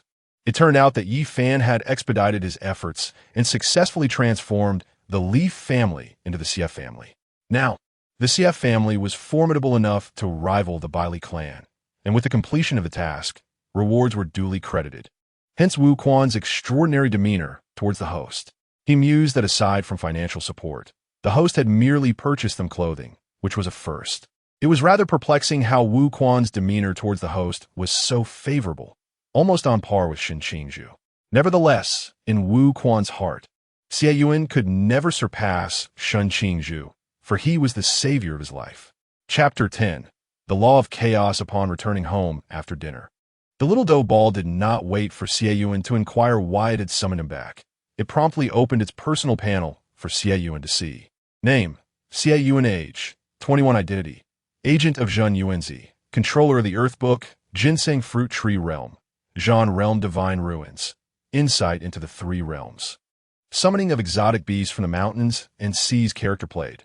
Xie Yuchen. Completed. Quest rewards. Realm advancement. 1 eternal pill. Increase of comprehension ability by 10%. Prototype of companion world. Xie Yunan furrowed his brow, his gaze sweeping over the rewards. An eternal pill was granted to him, which meant that Xie Yunan still intended to consume the immortality pill. In the original narrative, it had been forcefully placed into his mouth by Long Xian. What was the reason now? Why was the companion world merely a prototype? While he could accept a low-tier version of the 9 Heavens, Earth, and Ruins, what was this prototype? Had the system bureau fallen to such depths? Xie Yunan was perplexed. Originally, once the host acquired the ginseng fruit tree, they would possess their own companion world. However, due to the host's low realm, the ginseng fruit tree was merely a sapling, incapable of forming a world. The words were blunt and straightforward, almost implying that Xie Yunan was currently inadequate. With a twitch at the corner of his eye, Xie Yunan resigned himself to the situation. Calming his thoughts, he concentrated, and in an instant, he vanished from the house. In a heartbeat, Xie Yunan felt as if he had been thrust into a whirlwind of sand. Upon opening his eyes in astonishment, he beheld the entirety of the small world. The sapling, once residing in his mind, had taken root within this realm. Apart from a grassy area of roughly 10 meters surrounding the sapling, the rest was barren sand. The wind and sand he felt were carried from the sandy terrain. Not particularly powerful, but in the farthest reaches of his sight, several small dust storms lingered, ceaselessly hovering without advancing or dissipating. While Xie Yunan was observing the environment of this small world, the reward for realm advancement quietly took effect, causing his aura to surge, propelling him from the Zhan realm to the pinnacle of the Qi realm. The ginseng fruit tree also underwent a transformation. The sapling rapidly ascended, its trunk thickening, branches lengthening, until it grew into a towering tree 2 times the height of Xie Yunan, while the surrounding green expanse expanded to approximately 2 kilometers. As the greenland spread, a ring of small trees began to emerge at the edges, obstructing much of the wind and sand. The remaining wind and sand continued to blow inward, but were halted by the now mature ginseng fruit tree. Xie Yunan gaped in astonishment at the scene before him. While it was understandable for a chaos spiritual root to shield against sand and wind, the sudden alteration of the environment was baffling. What was happening?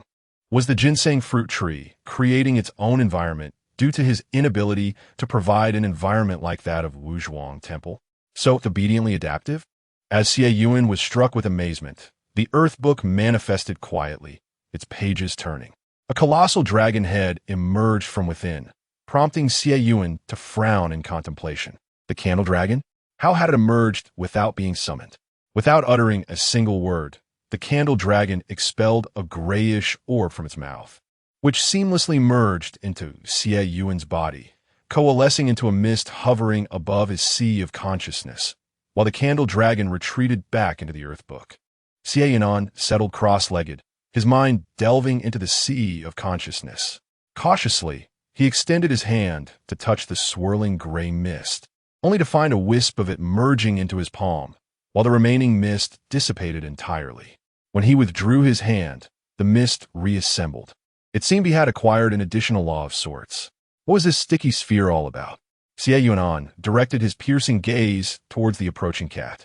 He was already somewhat perplexed. According to folk tales, there was no explicit indication that the ginseng fruit tree was the root of the Xie Yunan Daxian. The tales merely suggested that Xie Yunan Daxian had discovered this treasure. Yet, on that day, another message from Xie Yunan Daxian explicitly stated that it was indeed his root, the ability for the original body to separate from the human form. He considered a unique aspect of the ginseng fruit tree, for it was a chaotic spiritual root. The term chaos inherently implied some peculiarity, which was understandable. However, what was this chaotic law all about? Shouldn't a trace of it have manifested when he integrated with the ginseng fruit tree? Or perhaps he would have had the chance to contend for it with others upon attaining divinity. This ambiguity left him in a haze. The truth was that the host was weak, as the little powder ball bluntly pointed out. Aside from that deity of chaos known as the Shen, there seemed to be no other deities possessing the chaotic law. In the realm of the lantern, there was no small world. Apart from the celestial herbs and divine beasts recorded in the earthly tomes, only deities could enter, and the host could not. Absorbing the chaotic law would not escape the notice of other gods. Was the host merely to wait for a deity to seize it? Xie Yunan was rendered speechless. Indeed, weakness was a primordial sin. However, he had only awakened a few days prior. The mysterious occurrences in the capital had been suppressed by Xiaopinga, and there had been no manifestations in Linjiang lately. Where could he enhance his abilities? The chaotic law was intricate. Comprehending the chaotic force required the host's own effort, which was why the reward was for comprehension capability rather than a direct provision of the law. Moreover, the role-playing task had been completed. After the host reviewed his personal panel one last time, it would no longer be accessible, though the system space would still remain. Upon hearing this, Xie Yunan felt a tightness in his throat. What about you? Are you leaving too? He was indifferent to the system panel, as it merely contained some straightforward personal information. But this little powder ball had long since become his family. How could it depart? The powder ball rolled its eyes, somewhat exasperated with its usually astute host. Were you saying, host? The role-playing task is complete, and the reward has been granted. What follows is merely a lingering regret. It continued. Should you require anything that you lack during this period, you can come to me, but you shouldn't be in need of anything. The powder ball paused, hinting that besides seeking help from it, the host could also store certain items with it. Store? Xie Yunan pondered thoughtfully. So, the glances directed at his shoulder during the comic convention were not mere illusions? Given the composition of the sticky sphere, they wouldn't also be going to slay gods. Would they? After all, the cycle of reincarnation is unending. Thus, he ought to seek out more valuable items. With that in mind, Xie Yunan opened the system panel. Name, Xie Yuan. Age, 21. Identity, Agent of Zhen Yuanzi, Master of Earth Scripts, Guardian of the Ginseng Fruit Tree Realm, Pinnacle of the Pool Realm Divine Ruins, Insight into the Three Realms. Summoning of exotic beasts from mountains and seas character played. Xie Yuchen completed. Note: all golden fingers have been received. The system panel will soon be retrieved. Wishing the traveler a pleasant journey. Xie Yuan felt a twitch in the corner of his eye. A pleasant journey? You can have this journey. Would you even dare to undertake it? Chapter 11. school. As soon as Xie Yunan emerged from the small world, he received a call from Yifan. "Wenli?" A cheerful voice resonated from the other end. "Anin, the herbs you provided have proven effective. Chimai is now fine. Do you have enough herbs for the entire Tsangnan?" "Indeed, Uncle Yi. You haven't transferred Chinmai away, have you?" Xie Yunan cradled the fluffy dumpling, gently stroking its fur. "No, why? Is it useful?" Team 136 has already become a cohesive unit. It would be unwise to dismantle the entire team. Once the divine war erupts in the future, Captain Shen can reunite with his family. If other regions of Daxia require assistance, they will not refuse. Yifan fell silent for a moment. "Chenmai can remain. But what about Wu Xiangnan? The mist is perilous now, and Wu Xiangnan possesses significant potential. We must not let him sacrifice himself in vain. His current abilities are insufficient to save the Blue Rain team. We cannot afford to lose Wu Xiangnan as well." "Very well." Yifan did not press further and shifted the conversation to the training camp. "The new recruits training camp is about to commence this year. Remember to attend." "I have already reached the Pool Realm, so I shall not join the new recruits training camp for mere amusement," Xie Yunan replied, a slight smile tugging at his lips. "Besides, I currently bear the title of an honored senior. Entering the training camp would be rather inappropriate." Yifan was momentarily speechless. "The Pool Realm? It's only been a few days, and you've already ascended? Is it truly that easy? Do you not wish to join the Night Watchers?" The title of honored senior sounds impressive, but in essence, it merely entails providing funding without any real authority. That's why Xie Yunan's initial proposal was accepted. Now, however, it seemed they were directly lacking in manpower. "Let us discuss it once you've removed the nail." Xie Yunan chuckled, but given Yifan's character, he would not easily believe anything presented to him. As for the scheme concerning the mass squad, it was still a matter he needed to resolve himself. The following day, Xie Yunan arrived early at the Han Mountain Orphanage, successfully intercepting Shen Qingzhu before he left for work. Shen Qingzhu regarded the large group of people with surprise and turned his gaze to the foremost figure, Xie Yunan. "What brings you here?" "I have purchased the adjacent building on the other side of the orphanage and intend to rebuild it. Director Liu and the children will temporarily stay at a nursing home in the city while I bring people to assist with the move." Director Liu stepped outside and was momentarily taken aback by the sight of so many individuals. Last night, Xie Yunan had called to inform him of the plans for reconstruction, instructing him to take the children to a nursing home first. He had assumed it would be a simple matter, but he hadn't anticipated such a large turnout. Shen Qingzhu furrowed his brow as he watched the throng entering the orphanage, bustling about with luggage, his expression one of disapproval. "You have already contributed enough funds to the orphanage each year. Why should you also undertake the reconstruction? The orphanage has many outdated facilities. I fear that unforeseen accidents may occur in the future." Xie Yunan replied with a gentle smile, placing a reassuring hand on Shen Qingzhu's shoulder. "Moreover, the director has consented. Surely you cannot refuse as well." Had it not been for the concern that the local power might take notice of the orphanage's substantial renovations and cause trouble, he would have acted long ago. As it stands, the orphanage remains in disrepair.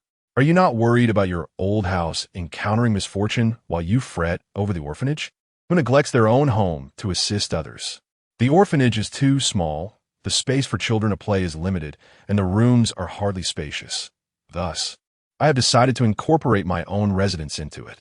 Xie Yunan spoke of it nonchalantly, yet Shen Qingzhu furrowed his brow even more tightly, his hand in his pocket instinctively tightening around the cigarette case. "Are you not returning to Linjiang? Why else would you merge with the orphanage? The newly rebuilt orphanage is so vast. Will my absence truly matter?" Xie Yunan dismissed the concern. Merely a house after all. In the future, this area will inevitably be redeveloped. By merging with the orphanage, he could use it as a justification to have the designer included in the plans, allowing it to serve as his home. Should he not merge, that future would be filled with towering buildings, and it would no longer be his home. Releasing the clenched fist, Shen Qingzhu quietly sighed in relief. It was a comfort that he was not leaving for good. Once the luggage was moved, Director Liu and the children had already set off. Xie Yunan shifted the topic, stating that his company successfully acquired the Leaf family business yesterday. Those few who had beaten him could no longer exert pressure on the school to expel him. "Would you like to return to continue your studies?" The Li family was the local tyrant of Linjiang, and in the original story, they were the ones attempting to expel the orphanage. Now, with the Li family having changed their name, the remaining minions dared not act against Shen Qingzhu, who was backed by the Xie family. Shen Qingzhu did not respond immediately. His gaze fixed on the dilapidated alley, his expression inscrutable. "What is your current level of education?" Xie Yunan asked curiously, tilting his head to examine Shen Qingzhu. What did his educational background have to do with whether Shen Qingzhu pursued his studies? However, seeing Shen Qingzhu's stern profile, he answered candidly, "I have not undergone formal education in a school system, but I have participated in the graduation examinations. I hold a master's degree in physics from Beijing University." Fortunately, in his previous life, he had studied this very subject, and during his intense focus on academics, he had entrusted company matters to Yi Fan. Otherwise, he would not have been able to earn his master's degree. "Then go ahead." Shen Qingzhu's voice was calm, as if this decision was made with utter casualness. "Huh? What do you mean by then go ahead?" Xie Yunan scrutinized Shen Qingzhu suspiciously. If he were to follow in the footsteps of Xie Yuchen, who only hired a tutor without any formal qualifications, would Shen Qingzhu then refuse to attend school? Feeling Xie Yunan's gaze upon him, Shen Qingzhu stiffened, maintaining his composure as he looked back, feigning confusion as he inquired, "What is it? Did you not ask me whether I would attend school?" Furthermore, those two brothers from that day should come along as well. Since he had acknowledged them as younger brothers, it would be unreasonable for him to continue living in hardship while those two enjoyed their freedom outside. A younger brother ought to follow the example of the elder brother. Wherever the elder goes, the younger must also accompany. Xie Yunan gazed into Shen Qingzhu's eyes, his focus drifting downward. Shen Qingzhu noticed that his once bold stance had slightly retracted, making him feel increasingly uneasy. A thought flickered through Xie Yunan's mind, and his gaze naturally shifted away. Out of the corner of his eye, he caught sight of Shen Qingzhu relaxing a little. Xie Yunan felt a quiet amusement within, contemplating that indeed, none of them had erred, and thus, all should persist in their studies. What a clever boy, one who secretly penned love letters, yet lacked the courage to deliver them. Xie Yunan chose not to expose this truth. After all, he harbored his own small sentiments. Revealing someone else's feelings could lead to either a union or the declaration of disinterest. The latter was not his desire, yet the former was still premature. The essence of the proud boy intrigued him, but at that time, he was merely an illustration, an affection confined to the realm of the two-dimensional. Upon his arrival in this world, his actions within the orphanage were merely tinged with regret, a task to be fulfilled, not indicative of genuine love. As a Virgo, he was sensitive and required unwavering choices. Otherwise, insecurity could easily ensue. To hastily enter a relationship would only amplify his uncertainties and potentially cause harm. Thus, patience was essential. He would wait until he could ascertain his feelings before proceeding. Ultimately, during the training camp, he would ensure that Shen Qingzhu encountered no misfortune. Chapter 12. Summoning the parents thus, "I shall entrust these three to your esteemed institution, hoping that acts of bullying will no longer transpire." Xie Yunan rose with a semblance of smile. "Indeed, it shall never occur again." The principal of the first high school wiped the sweat from his brow, respectfully escorting Xie Yunan out, his heart brimming with resentment towards Shen Qingzhu. Had the Xie family spoken earlier, he would not have had to expel anyone. Where had they been all this time? Truly, it is mere mortals who suffer when celestial beings clash. Focus on your studies.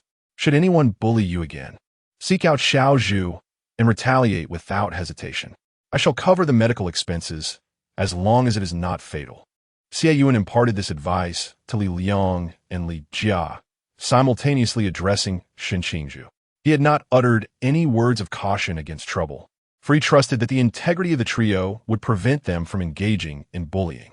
Shen Qingzhu, with a shoulder strap of his backpack slung across him, followed the teacher back to the classroom, presenting an appearance reminiscent of a diligent student. Observing this, Xie Yunan could not help but raise an eyebrow. What? Has the arrogant one truly changed his ways? However, reality proved that the arrogant one remained unchanged. Only a week after their return to school, the principal personally called Xie Yunan, subtly hinting that he should visit the school at his earliest convenience. despite not openly disparaging Qingzhu. Summoning the parents. Xie Yunan found this a novel experience. In the days of their quartet as students, even Shen, that idiosyncratic fellow, had never been summoned, as they were deemed exemplary students who merely enjoyed life. Upon arriving at the teacher's office, Xie Yunan found the entire first high school still engaged in lessons. Upon entering, his gaze was immediately drawn to the conspicuous figure of Shen Qingzhu. Head bowed slightly, standing as straight as a soldier, hands clasped behind his back. He would occasionally glance toward the doorway. Upon spotting Xie Yunan, he quickly averted his gaze, reminiscent of a child who, having misbehaved, dares not face their parent. Xie Yunan chuckled at his own metaphor. This was not a case of fear, but rather, "You must be Shen Qingzhu's guardian?" A woman, seemingly a teacher, inquired. She appeared quite youthful, scrutinizing Xie Yunan as she spoke. Shen Qingzhu, standing nearby, was taken aback by the teacher's gaze, recalling her actions over the past days. With this realization, a sense of regret and anger welled up within him, his hidden canine teeth grinding against the soft flesh of his mouth in frustration. "What a foolish teacher." "I am," Xie Yunan responded, having noticed the teacher's scrutinizing gaze, his expression instantly growing cold. He strode confidently to an empty chair, extending one leg to pull another chair closer, gesturing for Shen Qingzhu to sit. Shen Qingzhu's eyes lit up for a moment. Upon sitting, he received a cat from Xie Yunan, which mewed softly and licked the back of his hand, seemingly offering him comfort. The female teacher observed Shen Qingzhu sitting down without a shred of hesitation, showing no regard for her presence. Her expression turned slightly unpleasant, but upon meeting Xie Yuhan's gaze, it swiftly reverted to normal, even adorned with a smile she deemed charming. "May I inquire about your relation to Shen Qingzhu?" "I am his elder brother," Xie Yuhan replied, slightly raising his chin, casting a scornful glance at the teacher before shifting his attention to the principal. "I recall that Shen Qingzhu's teachers did not include you." "This is a new teacher, freshly graduated," the principal interjected. "Freshly graduated? A novice teacher, devoid of experience or qualifications, regardless of their potential, ought not to be assigned to Shen Qingzhu's class, should they? The classes in this institution are organized based on academic performance. Although Shen Qingzhu does not rank among the top few scholars, he has never fallen beyond the 15th position. His class comprises the top 50 students in the grade, and the teacher assigned is the best in the entire second year. How could someone just out of university so effortlessly usurp another's position? With no experience or proven record, how could the school place such trust in them? Surely, there must be some ulterior motive at play. Xie Yuhan's gaze sharpened, and the principal, already regretting making the call, found himself pondering his choice of words, beads of cold sweat forming on his forehead. The female teacher, noticing the principal's expression, realized the young man before her was not of ordinary standing. She hastily reminded Xie Yuhan, "We summoned you today to discuss issues concerning Shen Qingzhu, not to critique my position. The principal has his own reasoning for assigning teachers to classes, and I do not believe I am inferior to the veteran educators." "Issues? My child is exceptionally well behaved. What problems could he possibly have?" Xie Yuhan gestured towards Shen Qingzhu. "The second-year students are not like the first year. By the time they reach the third year, they begin to exert effort toward the college entrance examinations. Any student with a slightly lower threshold for stress or a disinclination toward cats would have started mistreating them long ago. Yet my child handles the cat with utmost gentleness, fearing to inflict pain upon it. What issues could arise from such a child? But this is your own cat. Naturally, he would not harm it. Moreover, this is not merely a matter of cat mistreatment," the teacher retorted aggressively. "Shen Qingzhu has shown a lack of respect towards teachers, often engaging in defiance. And this has occurred more than once. He has yet to show remorse, which is precisely why you have been called here. Lack of respect? Is it truly he who disrespects teachers, or is it you who is unworthy of the title of educator?" Xie Yuhan crossed his legs, arms folded, regarding the female teacher with disdain. To deliberately target Shen Qingzhu in class and harass him outside of it. Does such a person even deserve to be called teacher? The teacher's eyes flickered as fear began to creep into her heart, bewildered at how Xie Yuhan had acquired such knowledge. The reputation of this institution, known as one of the foremost schools in the city, should not harbor such an educator. I find myself questioning the educational standards here. Are we truly focused on cultivating minds, or merely inviting freshly graduated young women to seek affluent suitors? The principal, trembling with apprehension, responded hastily, naturally. We are committed to education. I will promptly dismiss her and replace her with a seasoned educator. The female teacher widened her eyes, a fleeting moment of regret washing over her. Initially, upon hearing that Shen Qingzhu had been expelled only to return, she speculated that his background might be rather extraordinary. With his striking appearance, she thought that even if she could not capture the attention of his parents, gaining favor with Shen Qingzhu would suffice. Little did she know how formidable Xie Yunan truly was. A child like Shen Qingzhu, who exuded an air of defiance and did not fit the mold of a model student, should have elicited her parents' agreement with her perspective. She believed that he must publicly apologize and face appropriate consequences. Otherwise, she would seriously doubt the school's capabilities. Xie Yunan, seizing Shen Qingzhu, prepared to depart. Today, Shen Qingzhu had taken a day off, and the principal would have to exert extra effort concerning his reputation. In the future, the school ought to exercise greater discernment in their admissions. The principal, smiling politely as he bid farewell to the two, turned to face the female teacher, and his expression shifted dramatically. Xie Yunan paid no heed to the principal's subsequent reprimands directed at the teacher. He pulled Shen Qingzhu into the car, not in a hurry to leave, and shoved the sticky ball of emotion to the back seat. You are acting rather unusually today. If you were to follow your usual temperament, you would have lost your patience long ago. How could you wait until they called your parents?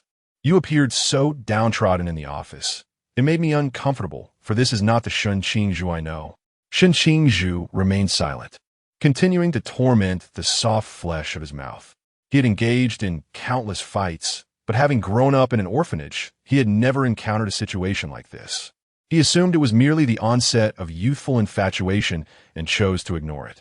Little did he realize that the woman had her sights set on Xie Yunan. Had he known earlier, he would have acted decisively. After all, Anna had promised to help him clean up the mess. He would deal with it first and ask questions later. Noticing Shen Qingzhu's jaw twitch slightly, Xie Yunan understood what was happening and felt a wave of tenderness wash over him. Since he had already taken a leave, he suggested, "Come with me to the company. We can return before school. Let's out to prevent the dean from worrying." Chapter 13, What One Thinks. One receives September 21st marks the birthday of both Xie Yuchen and Shen Qingzhu, a momentous occasion as it is their first birthday celebrated together. The day prior, Shen Qingzhu had called Xie Yunan, inviting him to the small courtyard designated for them at the nursing home to share in the festivities. By the time Xie Yunan arrived, cake in hand, Shen Qingzhu was already bustling about in the kitchen, while the head chef, Director Liu, stood outside the kitchen, watching with a hint of concern. This was Xie Yuan's first glimpse of Shen Qingzhu donned in an apron. The apron, perfectly sized for Director Liu, appeared quite different on Shen Qingzhu. The straps that were meant to tie at the waist had migrated slightly upward, and, as she moved to the side, her motions were somewhat awkward. The hem of the apron seemed to catch just right, brushing against the soft flesh beneath her arms. Yet, this did not greatly hinder her movements. At least in Xie Yuan's eyes, Shen Qingzhu displayed a grace in cooking that surpassed that of Director Liu. It seemed that sometimes having a superb figure might not be entirely advantageous. Xie Yuan's gaze lingered on Shen Qingzhu's figure, his heart playfully teasing her, while his eyes radiated warmth. Meanwhile, Wu Quan, who was waiting to serve dishes, had initially focused on Shen Qingzhu, but soon shifted his attention to Xie Yunan, having noticed the change in his demeanor. "Brother Yuan, should we have a chat?" The 10-year-old boy's eyes reflected a maturity beyond his years, a hint of darkness surrounding him, though he had improved significantly since his arrival. Xie Yunan nodded, and together they strolled to the sole large tree in the courtyard, sitting beneath its shade and observing the 4 children at play. "Brother Yuan seems to treat Brother Qingzhu differently," Wu Quan stated with confidence. "Xiao Quan is quite perceptive," Xie Yunan acknowledged openly. "But why do you seem to not be together?" Wu Quan's past experiences had fostered an early maturity, and through his observations, he had noted that Brother Qingzhu possessed a treasured box, seemingly kept since before his arrival at the orphanage, resting beside his pillow. On one occasion, he found an opportunity to sneak a peek inside. It contained love letters addressed to someone named Xie Yunan. He counted them, but the box was filled to the brim. For reasons unknown, these letters had never been sent, instead cherished by their owner. It was only later, during dinner, when director Liu reminisced about Xie Yuan, that Wu Quan realized Xie Yu and was indeed the recipient of those letters. Since then, he had been scrutinizing Xie Yu and observing him with the intent of evaluating a suitable partner for brother Qingzhu. Noting the shift in Xie Yu's attitude from initially treating him like a younger brother to a more nuanced approach, Wu Quan witnessed the kindness Xie Yu and extended to both Shen Qingzhu and the orphanage, leading him to a sense of approval. Yet he was simultaneously beset by another question. If their feelings were mutual, why were they not together? He observed that brother Qingzhu seemed unfazed by the fact that brother Yuan was, in reality, a boy. While Wu Quan refrained from sharing his discoveries with Xie Yuan, the latter was well aware and chose not to inquire further. The ability of Xiao Quan to perceive these subtleties only affirmed his remarkable insight. Xie Yuan first affirmed Wu Quan's insight before elucidating the intricacies of emotions. However, Xiao Quan must understand that my feelings for Xiao Zhuzi do not necessarily equate to love. Wu Quan, perplexed, inquired what it meant to not necessarily be love. Before love, there exists a sentiment known as affection, which is the initial step towards love. At present, I am unable to ascertain whether it is affection or love. Hence I have yet to make my move. Yet, Wu Quan was about to articulate something when Xie Yuan gently patted his shoulder, silencing him with a soft chuckle. Your elder brother Qingzhu might also be in a quandary. Otherwise, with his character, he would have long begun to express himself subtly. I can assure you that there will be no misunderstandings between Qingzhu and me that could jeopardize our feelings. Let us allow things to unfold naturally, and I promise I will not harm him. Upon hearing the final statement, Wu Quan relaxed, a glint of mischief in his eyes. I look forward to the day when brother Qingzhu brings home his beloved. Xie Yuan raised an eyebrow, refraining from disputing Wu Quan's remark. After all, the dynamics of their relationship cannot be dictated merely by titles, and it is prudent to afford Shen Qingzhu some dignity in front of Wu Quan. As the sumptuous dishes were laid upon the table, the children, enchanted by the aroma, praised the feast. Shen Qingzhu calmly arranged the plates, and then sat beside Xie Yuan. I bought a large cake. Dear children, do not forget to leave room for it amidst the delightful aroma of the meal, Xie Yuan teased, winking as he observed the children's enthusiastic responses, his eyes sparkling with joy. In truth, the cake was not excessively large. Even if the children indulged in the feast, they would still manage to enjoy it. However, given the cheerful atmosphere, it would be a disservice not to inject a bit of whimsy into the occasion. When they encountered Bai Li Pang Pang at the training camp, the humorous tasks would not fall to him. The cake would not go to waste. Shen Qingzhu skillfully picked out the bones from a piece of fish and placed it into Xie Yuan's bowl. Xie Yuan, wishing to express that he had no concerns, glanced at the meticulously deboned fish in his bowl, smiled faintly, and savored it. Shen Qingzhu, who appeared calm yet felt a twinge of anxiety, sighed in relief upon seeing Xie Yuan eat. He then occasionally served Xie Yuan more dishes, believing that his gestures were subtle enough to enjoy the act of feeding without drawing attention. Xie Yuan accepted Shen Qingzhu's offerings with a steady demeanor, opting to refrain from serving himself, instead waiting for Shen Qingzhu to present him with a generous helping.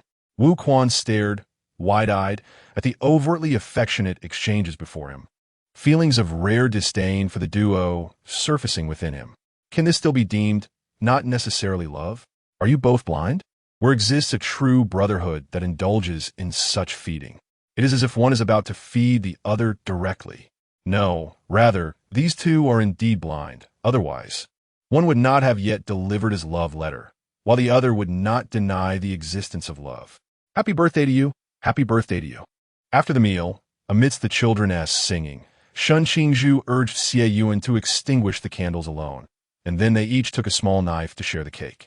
Gazing at the two additional cakes, Xie Yunan recalled the previous visit to the cemetery, where the caretaker, tasked with maintaining its cleanliness, spoke with others about how Every year, on September 21st, 3 cakes would be placed before the graves of Mr. Xie and Ms. Su. Understanding dawned upon him. It seemed the other 2 cakes were indeed left by Shen Qingzhu, such a young child, celebrating her birthday each year with leftover cake. Since it was a shared birthday, they would deliver the cakes together. As they made their way to the cemetery, Xie Yunan walked alongside Shen Qingzhu, who ambled casually with one hand in her pocket, her gaze discreetly fixed on the shadows cast by the streetlights behind them. Xie Yunan's attention lingered on Shen Qingzhu, imbued with tenderness and affection. Xie Yunan mused, "I hope that our thoughts will bear fruit, for we have come here for him."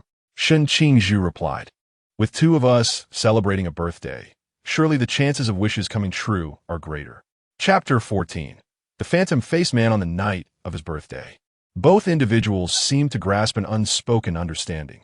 One, plagued by self-doubt, wished to wait a bit longer, while the other, observing the stillness of the first, decided to wait as well. This waiting extended over nearly a year. During this time, Wu Quan, anxious for both parties more than they were for themselves, sought to speak with each of them multiple times. However, one was stubborn, and the other reveled in the ambiguous atmosphere, rendering them both impervious to persuasion. Their relationship remained in that peculiar limbo, teetering between friendship and unfulfilled romance. Exhausted from his efforts to mediate, Wu Quan sighed, contemplating the futility of it all. Even Director Liu, an elderly gentleman, had noticed the dynamic between the 2, yet he refrained from initiating an honest conversation, held back by Wu Quan's intervention. Otherwise, what stubbornness and self-doubt would keep them from confronting their feelings? Would they continue to relish the thrill of the tension? Nonsense. Director Liu will be the first to object, delivering a sharp reprimand. Their indecisiveness was more exasperating than that of an old man. If they liked each other, why not act on it? Having lived a long life and witnessed much, surely he would not disapprove. Did they truly think him an antiquated relic of a bygone era? As the school day concluded, the now adult Shen Qingzhu ambled down the street, the warm light casting a gentle glow upon his somewhat aggressive visage. Following closely behind him were Li Liang and Li Jia, who, under the pretense of sharing the same route, trailed him despite the fact that only a small portion of the journey aligned.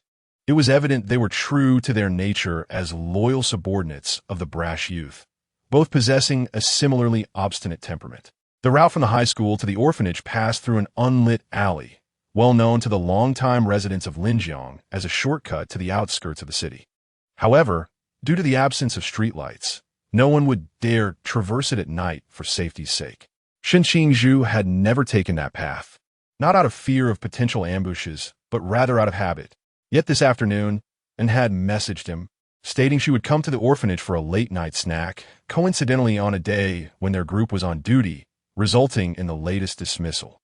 Casting a glance at the pitch-black alley, Shen Qingzhu naturally stepped inside, leaving his bewildered companions to ponder his choice of route. Their own residence lay on the outskirts, but in a different direction from the orphanage. As they entered the alley, Shen Qingzhu strolled leisurely, but soon his nostrils flared, detecting an unusual odor in the air. Initially attributing it to some household misfortune, he thought little of it.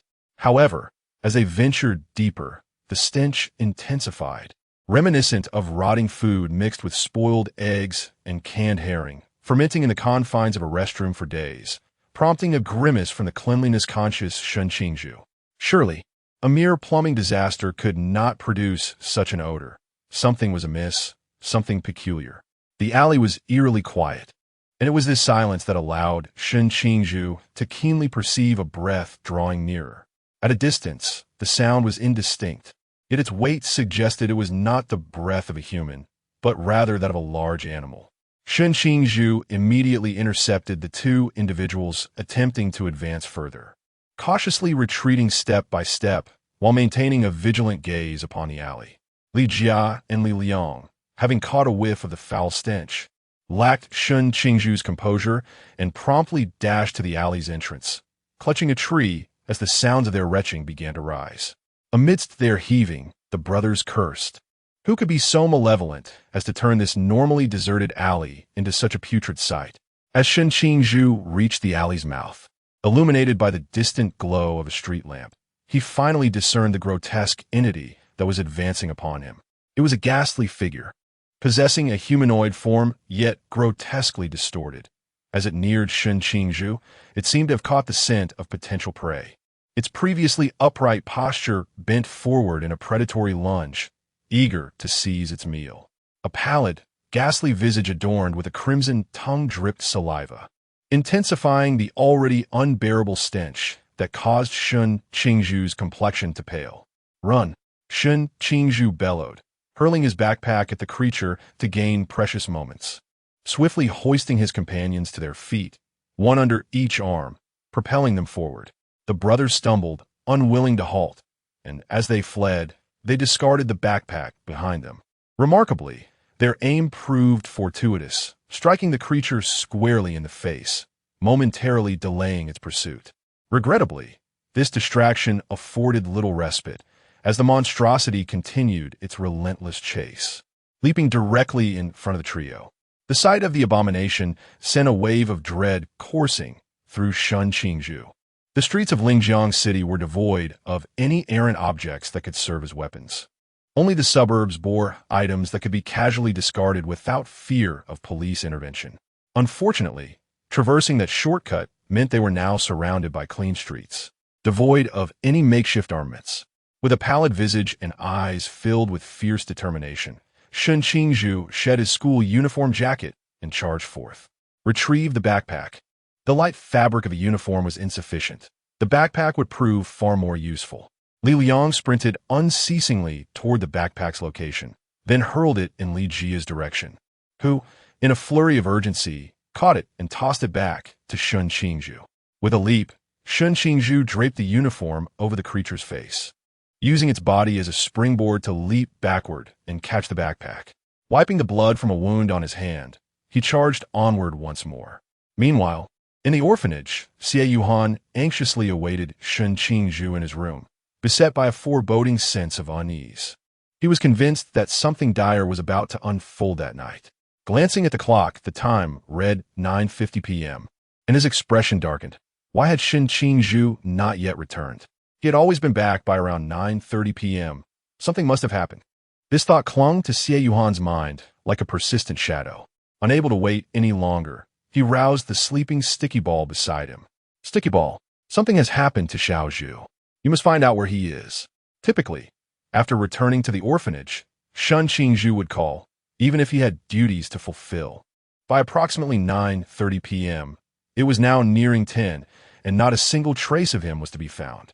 The once-dazed figure of the sticky ball suddenly regained clarity, swiftly accessing the system's location with a serious expression. "Host, hurry! Qingzhu has encountered the ghost-faced man, not far from that dimly lit alley." Xie Yunan's complexion shifted as the Earth book materialized, its pages flipping until one illuminated, revealing an extraordinary beast resembling a tiger, adorned in vibrant colors, with a tail longer than its body. This was the Zouwu, a rare creature from the Shanghai Jing, capable of traversing 1,000 miles in a single day. "Zouwu, let us depart." Climbing atop the Zouwu, Xie Yunan directed the sticky ball, which stood atop the beast's head, guiding and providing cover as they raced towards Qingzhu's location. "Damn it, it's my turn to unleash chaos." Upon their arrival, they beheld Qingzhu, who had awakened the Forbidden Ruins, engaged in combat with two similarly empowered subordinates and the ghost-faced man. Though there were three on Qingzhu's side, the novices, Li Liang and his brother, struggled to hold their ground against the formidable foe. "Little bamboo, evade," Xie Yunan called out, gently tapping Zouwu's back. The beast growled lowly, raising its front paw to deliver a powerful kick to the ghost-faced man's back. Qingzhu and his two companions, hearing Xie Yunan's voice, promptly halted their attack and sidestepped. Witnessing their previously elusive adversary being sent crashing into a wall by Zouwu's mighty paw, only to struggle back to its feet after a moment. Qingzhu cast a glance at the disheveled, ghost-faced man, and then at the peculiar colored tiger beneath Xie Yunan, his lips pressed tightly together. Dismounting from Zouwu, Xie Yunan summoned a flash of white light, revealing a small horse resembling a unicorn in his arms, about the same size as the sticky ball. This was the Bishi, a creature from the Shanhai Jing known for its fire-repelling abilities. Yet in Xie Yunan's hands, it possessed healing powers. However, the Shanhai Jing and the Earth Book could not be viewed as identical. After all, the real-world Shanhai Jing was not merely an Earth Book, but rather a compendium of human sustenance. Approaching Shen Qingzhu, Xie Yunan noticed the trio bore injuries, prompting the Bishi to instinctively activate its abilities, instantly healing their wounds. Without initially explaining to Shen Qingzhu, Xie Yunan's gaze shifted to the ghost-faced man, who was being toyed with by Zhou, and he whispered, "Shall we practice our skills?" The lingering malevolence in Shen Qingzhu's eyes had not yet fully dissipated. Upon hearing this, he charged forward. Brother Shen has seldom faced such blows in his life. The ghost-faced man has ignited a fire within him, and refraining from retaliation is not in his nature. Li Liang and Li Jiao wished to join in the fray against the ghost-faced man, but Xie Yunan intervened. What a joke! Little Bamboo can take on 4 foes. Empowered by the forbidden ruins, he is only strengthened. What if these two are accidentally harmed? Little Bamboo's compassionate heart would be riddled with guilt. Thus, under the oppressive aura of Zhou and the healing touch of the Bishi, Shen Qingzhu unleashed his fury without restraint, transforming the ghost-faced man into a mere punching bag. The vast street echoing with the sounds of fists meeting flesh and the anguished cries of the ghost-faced man. Chapter 15. Awakening the Forbidden Abyss. My little boyfriend, by the time the night watchman of Linjiang City arrived to investigate the unusual events, Shen Qingzhu had already vented her fury. Grasping the butterfly knife handed to her by Xie Yunan, she swiftly ended the life of the ghost-faced man. Captain Shi Yunan of the Night Watchman cast a discerning glance at the fierce Shen Qingzhu and then at Xie Yunan, who cradled a unicorn-like creature in his arms. Nearby, Li Liang and Li Jia observed, alongside what appeared to be a tiger or perhaps a cat. Shi Yunan felt slightly dizzy. Was there truly a cluster of awakened beings in this era? To awaken 4 at once, one of whom was Xie Yunan, one of the 2 distinguished elite members? Was this not absurd? Shi Yunan instructed his teammates to secure the scene and approach Xie Yunan, only to see Shen Qingzhu immediately rush to his side, her vigilance heightened.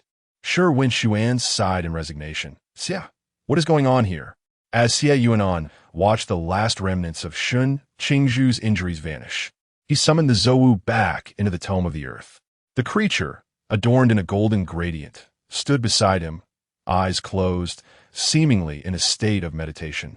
Disregarding the feeble humans before it, Xie Yunan smiled gently, intertwining his fingers with Shen Qingzhu's, replying, "Nothing much, just encountered a ghost-faced man. My little friend has awakened the forbidden abyss." My little friend. Shen Qingzhu's face flushed crimson, transforming from a proud guardian of her territory into a delectable strawberry cake.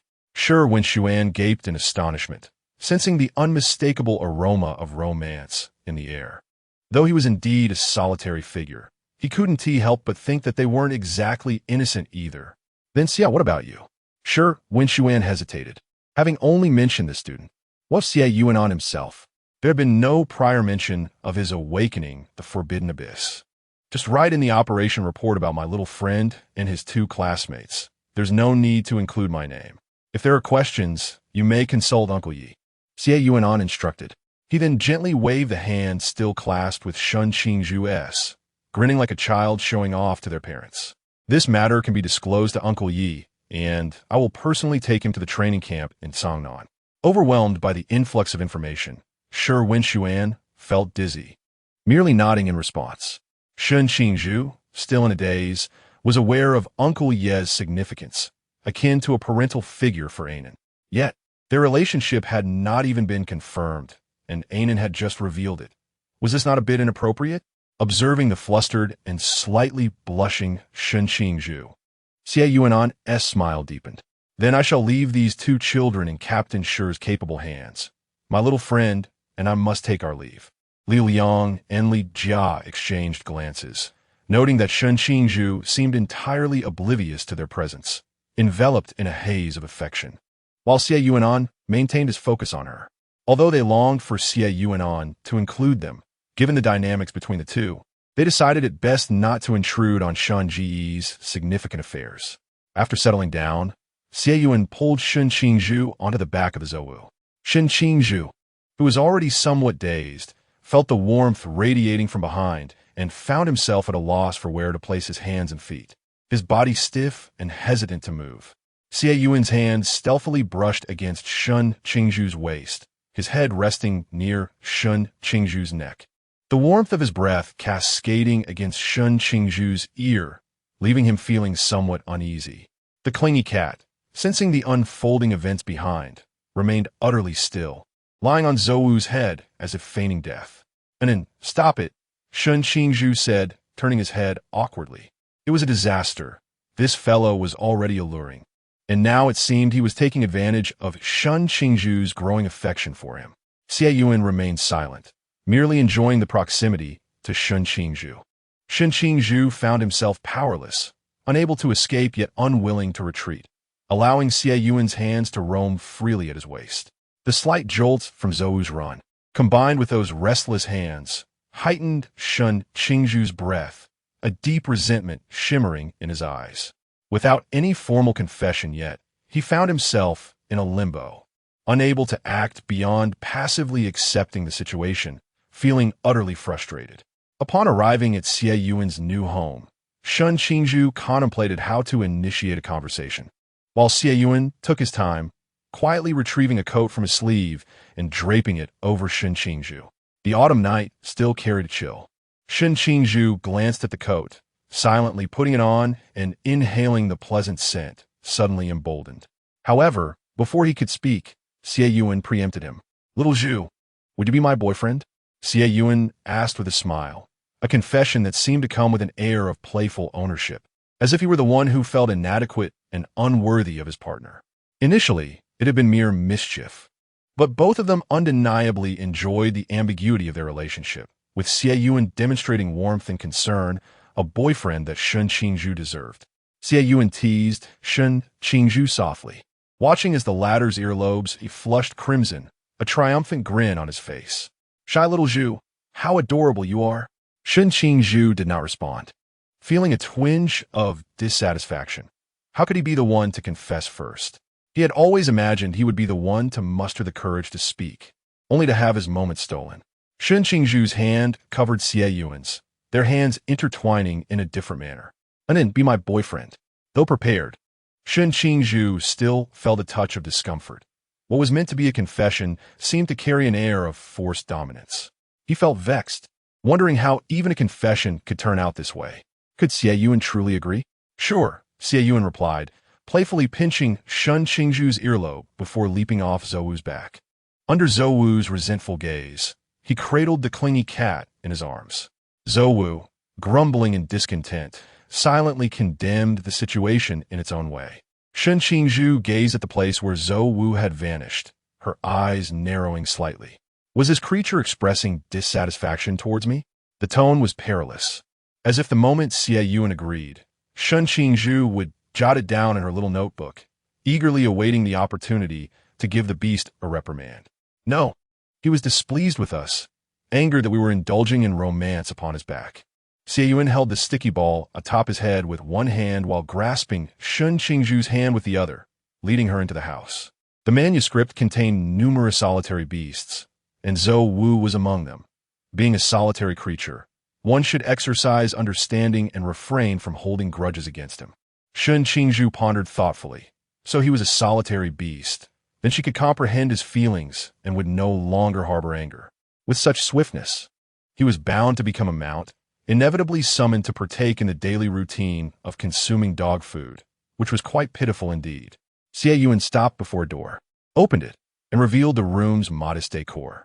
Had it not been for the undeniable sense of liveliness within, Shen Qingzhu would never have guessed this to be Xie Yunan's bedroom. After a bout of exertion, I should wash off this sweat first. Once I'm done, I shall recount to you the peculiarities of today. Xie Yunan gently nudged Shen Qingzhu into the bathroom, and before she could fully grasp the situation, he thrust a nightgown he had never worn into her embrace. Shen Qingzhu surveyed Xie Yunan's bedroom, her hands clutching the nightgown, feeling somewhat flushed, hesitating as she stepped into the bathroom. Although they had spent considerable time together, akin to childhood friends. They had only confirmed their relationship less than half an hour ago. Was it truly wise to cohabitate so soon? Chapter 16. Seduction and Rescue. As the bathroom door swung open, Qingzhu emerged clad in a flowing blue silk nightgown, droplets of water cascading from her soft hair. She surveyed the room, seeking the presence of Xie Yunan. With a soft click, the door to the room opened, and Xie Yunan stepped in, gently drying the ends of his damp hair. Although he had washed his hair just yesterday, the bathroom had been occupied by Qingzhu, leaving no hair clips available in the guest room. Thus, the tips of his hair had inevitably been dampened during his shower. Xie Yunan, adorned in a delicate pink robe that left his chest partially exposed and with a loosely tied belt around his waist, walked with a certain nonchalance, revealing glimpses of his thighs. Qingzhu felt a rush of heat to her cheeks, her expression darkening as she recalled Xie Yunan's previous mentions of late-night video conferences. Did he truly attend such meetings in this attire? The thought deepened her frown. Do you typically dress this way? Qingzhu approached him, snatching the towel from his hands to assist in drying his hair, her tone laced with displeasure. Of course not. This is my first time wearing this, Xie Yunan replied, his eyes wide with feigned innocence. I am a model of propriety, and you are the only one I have ever seduced. Or did I fail to charm you? His gentle voice danced in Qingzhu's ears, tickling her heart.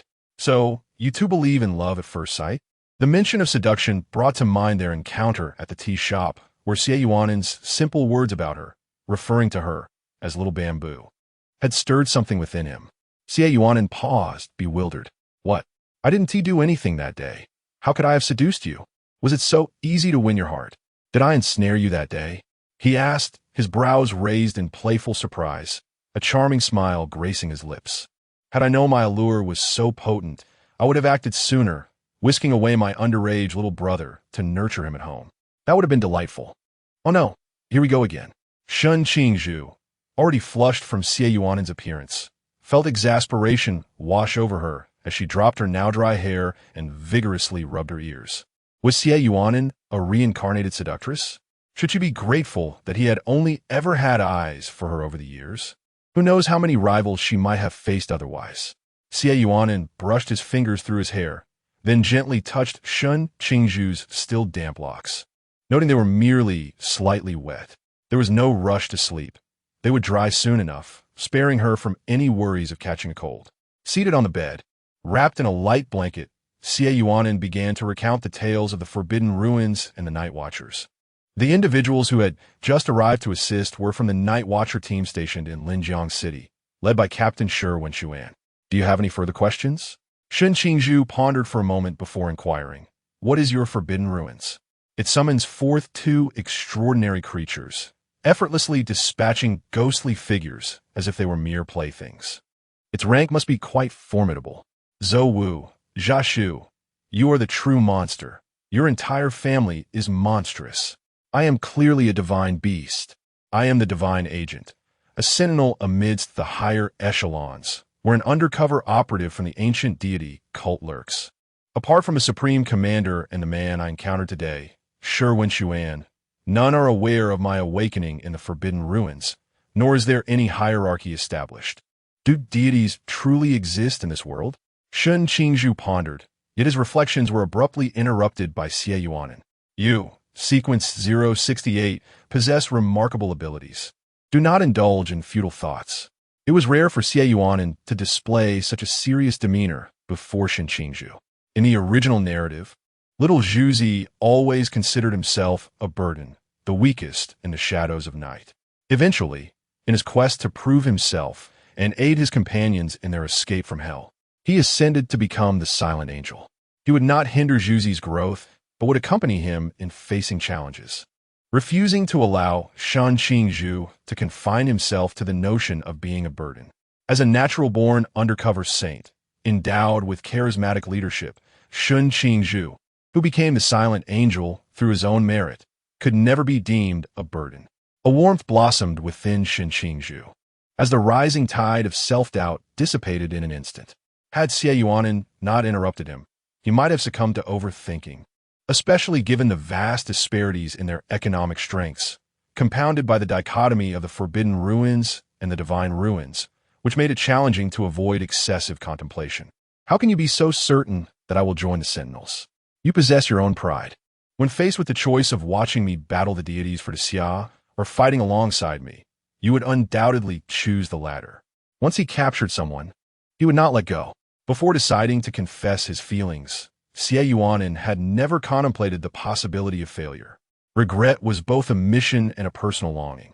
Safeguarding the Xia was a duty that every capable Han person felt compelled to undertake. Shen Qingzhu would not resign himself to being powerless while watching Xie Yunan plunge into danger. In Sangnan City, having just disembarked from the plane, Xie Yunan took Shen Qingzhu to their newly acquired residence to rest briefly before venturing into the old city that evening, heading toward the foreseen destination. What could possibly be here at such a late hour? Shen Qingzhu wondered, as he was compelled to bring along the star blade. Holding a black umbrella in one hand and carrying a box containing the star blade on his back, he gazed at the rain-drenched old city, bewildered. Could it be that some mystery would unfold here tonight? One of Xie Yunan's abilities was to glimpse into the future, so it was not surprising that he knew something mysterious would manifest here. Yet, why this particular location? Surely, the Xia must harbor other sites of mystery. Why had Xie Yunan chosen to come here specifically? A few days prior, a beam of divine energy had illuminated the old city of Sangnan. Xie Yunan halted before a house, raising his gaze to observe the warmth within, his expression softening. This was the divine authority of Sequence 003, the Seraph Michael, who had awakened 2 days earlier than Shen Qingzhu. Due to personal growth and familial circumstances, the Seraph's agent had initially refused to join the Sentinels, but later consented after a Sentinel safeguarded his home, only for that Sentinel to perish. Upon hearing this, Shen Qingzhu understood. Xie Yunan aimed to rescue that Sentinel. Shen Qingzhu too looked upward, and, empowered by the enhancements of the forbidden ruins, he easily discerned the harmonious interactions within the second-floor abode. 2 young boys and a kindly aunt are joyously enjoying their dinner, with a tiny black tail peeking from beside the younger boy's chair, indicating the presence of a small puppy. Is this the home of the agent? If it were him, he would certainly be reluctant to leave. This child shares a kinship with us. Xie Yunan continued walking alongside Shen Qingzhu, his expression somewhat somber. The death of the night watchman was a thorn in his heart. As fellow outcasts, I wish to extend my assistance to him. Most importantly, you will soon be part of the team, so it is prudent to establish rapport in advance for future harmony. After speaking, Xie Yunan cast a gentle glance at Shen Qingzhu. Is it because of him? Shen Qingzhu blinked, and the faintly peculiar emotions within him evaporated with those words, replaced by an eager anticipation for the impending battle. His thumb began to rub the ring that Xie Yunan had gifted him. It was a simple artifact capable of sparking a flame with mere friction. When combined with his forbidden domain, it could create an explosion, proving immensely beneficial for his future skirmishes. According to Xie Yunan, it was part of his personal collection. Am I to join? Certainly. I will summon the divine beast to assist. Xie Yunan poked at Shen Qingzhu's muscles, which had grown slightly tense in preparation. The ghost-faced king from the Chuanjing realm, without the aid of divine guidance, a mere ordinary person devoid of a forbidden domain would be no match for you. However, merely rescuing someone is not my ultimate goal. Zhao Kongchang possesses formidable abilities. The limitations of the forbidden domain restrict his potential, making the Ghost-Faced King an excellent sharpening stone. It will also serve as a valuable practice opportunity for you. Zhao Kongcheng, is that the name of the night watchman? Shen Qingzhu nodded thoughtfully. He had awakened under the provocation of the Ghost-Faced entity. With a newcomer beside him and the home of that divine agent behind him, it indeed seemed possible to compel the emergence of a person as forbidden domain. Chapter 17. The vanishing moonlight in the boundless realm of the unfettered void. Xie Yunan gently touched an invisible barrier, his palm gliding over a flicker of dark light. Suddenly, the unfettered void parted like a curtain, releasing a foul stench emanating from the faceless king. Sensing the additional presence, the scarred faceless king and Zhao Kongcheng, who lay on the ground, turned their gazes towards the 2 fair-skinned youths. Zhao Kongcheng's expression darkened immediately. Hadn't he established the unfettered void? How had these two youngsters emerged from it? Climbing out of the muck, Zhao Kongcheng spat out the cigarette in his mouth, cursing, "Where did you two come from? This place is dangerous. Are you trying to get yourselves killed?" The critical question was how they had breached the unfettered void without his permission. It was truly baffling. As if sensing two new prey, the faceless king grew excited and roared at Zhao Kongcheng. A massive, ghostly visage began to materialize on the ground, eager to eliminate the immediate threats before turning its attention to Xie Yunan and his companion. Zhao Kongcheng's expression shifted. He hadn't anticipated that the faceless king could still wield the forbidden abyss. In an instant, he felt the world tilt, a wave of dizziness washing over him. Shen Qingzhu, besides Xie Yunan, experienced the same sensation, stabilizing himself by gripping Xie Yuan's shoulder. Among the three present, only Xie Yunan, who had recently broken through to the Chuan realm, remained unaffected. A glint of determination flashed in Xie Yuan's eyes. Deception of perception? Coincidentally, he had a beast at home that was an expert in mental healing. The chaotic power enveloped the tome, its pages floating in the air and turning without wind. A divine beast resembling a crescent moon-eyed white cat, adorned with whisker-like fur around its neck and a tail patterned with black markings, emerged. This was the rare creature known as Fei Fei, recorded in some ancient texts as Fei Fei, a divine beast capable of alleviating sorrow, effective against any mental assault. The adorable little creature surveyed the battlefield, let out a soft whimper, and released a wave of faint green divine energy, immediately suppressing the faceless king's forbidden abyss. The dizzying sensation dissipated, and Zhao Kongcheng looked in astonishment at Fei Fei, realizing that it was summoned by the long-haired youth, capable of restraining the faceless king. Shen Qingzhu raised his left hand, snapping his fingers while brushing his thumb over the ring on his index finger. The faceless king, choked by the vacuum of air, clutched its throat, followed by a violent explosion erupting in its face, prompting an enraged roar. Drawing the starry blade, Shen Qingzhu charged forward, coordinating his attack with Zhao Kongcheng against the faceless king.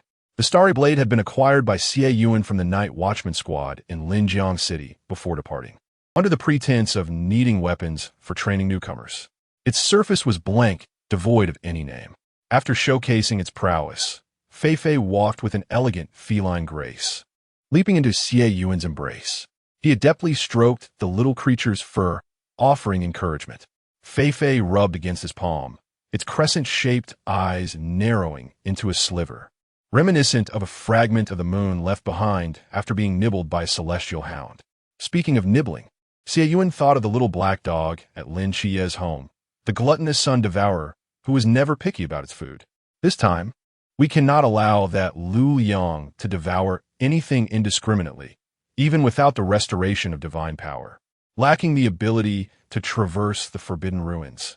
The Ghost-Faced King can only withstand the assaults of Zhao Kongcheng and Shen Qingzhu with his physical form. Unfortunately, one without the forbidden ruins and the other of a lower realm can only engage in a fleeting skirmish with the Ghost-Faced King. Clang, clang, clang. The three figures were entangled in a chaotic battle, with the Ghost-Faced King sustaining increasing wounds, while Zhao Kongcheng and Shen Qingzhu were not faring any better, marked by claw marks from the Ghost-Faced King's strikes. Clang. Once more, Zhao Kongcheng endured a blow from the Ghost-Faced King's claw. He momentarily glanced at the beleaguered Shen Qingzhu beside him and recalled the seemingly non-combative individual behind him. Gritting his teeth, he surged forward once again. Clang, clang, clang. Zhao Kongcheng's strikes grew fiercer and more relentless, his barrage of attacks preventing Shen Qingzhu from intervening, forcing him to occasionally unleash his energy to interrupt the Ghost-Faced King's onslaught. Zhao Kongcheng, Zhao Kongcheng. A voice suddenly resonated from behind Xie Yunan, seemingly originating from beyond the boundless void. It was Lin Chie, who had arrived under the guidance of a bat. A streak of darkness swept through the boundless void, and as Lin Chie prepared to call out Zhao Kongcheng's name, he was taken aback by the unexpected scene before him. Among the three figures engaged in battle, one was Zhao Kongcheng, who appeared to be on a surge of adrenaline, seemingly overpowering the Ghost-Faced King. Not far off stood a youth clad in a deep blue sports outfit with white stripes, occasionally snapping his fingers, prompting the ghost-faced king to momentarily halt. A clear indication of the boy's ability to manipulate the forbidden ruins. Closest to Lin Xie was an individual with long hair turned away from him. Yet their attire did not suggest femininity, leaving Lin Xie unable to discern whether they were male or female. Approaching Xie Yunan, Lin Xie gazed in awe at Zhao Kongqing's ferocious attacks, murmuring, "What the hell? Zhao Kongqing is supposed to lack the forbidden ruins, yet he fights with such ferocity. How can an ordinary person suppress the mysterious?" However, during their previous encounter, Lin Xie had indeed sensed no trace of forbidden ruins energy emanating from Zhao Kongqing. He was truly an ordinary person devoid of such powers. Xie Yunan observed the combat with a slight smile, but soon his expression shifted. Before Lin Xie could contemplate further, Zhao Kongqing, having pushed back the ghost-faced king, let out a furious roar. A mysterious force radiated from him, and his eyes lit up, invigorating his resolve to confront the ghost-faced king. With a swing of his blade, a crescent of darkness, 4 to 5 meters high, emerged from the blade's edge.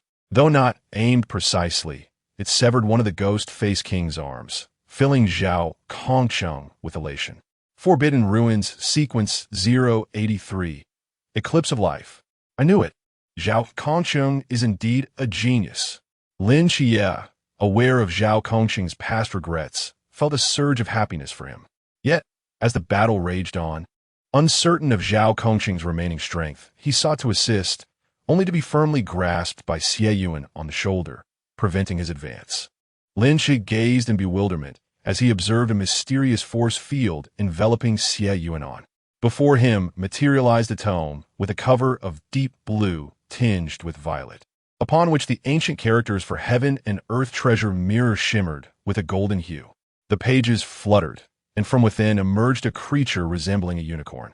With a flick of its tail, 2 orbs of green light descended upon Zhao Kongqing and Qingzhu, causing their wounds to vanish as if by magic. Noticing that Zhao Kongqing had successfully awakened the forbidden ruins, Qingzhu sheathed his star blade and returned to Xie Yunan's side. He cast a glance at the unexpected newcomer beside Xie Yunan, recalling Xie Yunan's words that they would be comrades in the future, and introduced himself. "I am Qingzhu." Lin Xie nodded, his gaze unwavering from the fierce duel between Zhao Kongqing and the ghost-faced king. "I am Lin Xie," he replied. Lin Xie's demeanor could be described as merely acceptable, but Qingzhu was unperturbed. His attention shifted to the creature cradled in Xie Yunan's arms. His eyes sparkled with excitement, an aura of eagerness radiating from him as if urging Xie Yunan to hand over the cat, yearning for its affection. Xie Yunan smiled, his lips pursed, as he placed the feline in Qingzhu's embrace, teasingly remarking, "You'd best not let the sticky ball see you like this, or it will surely cause a ruckus."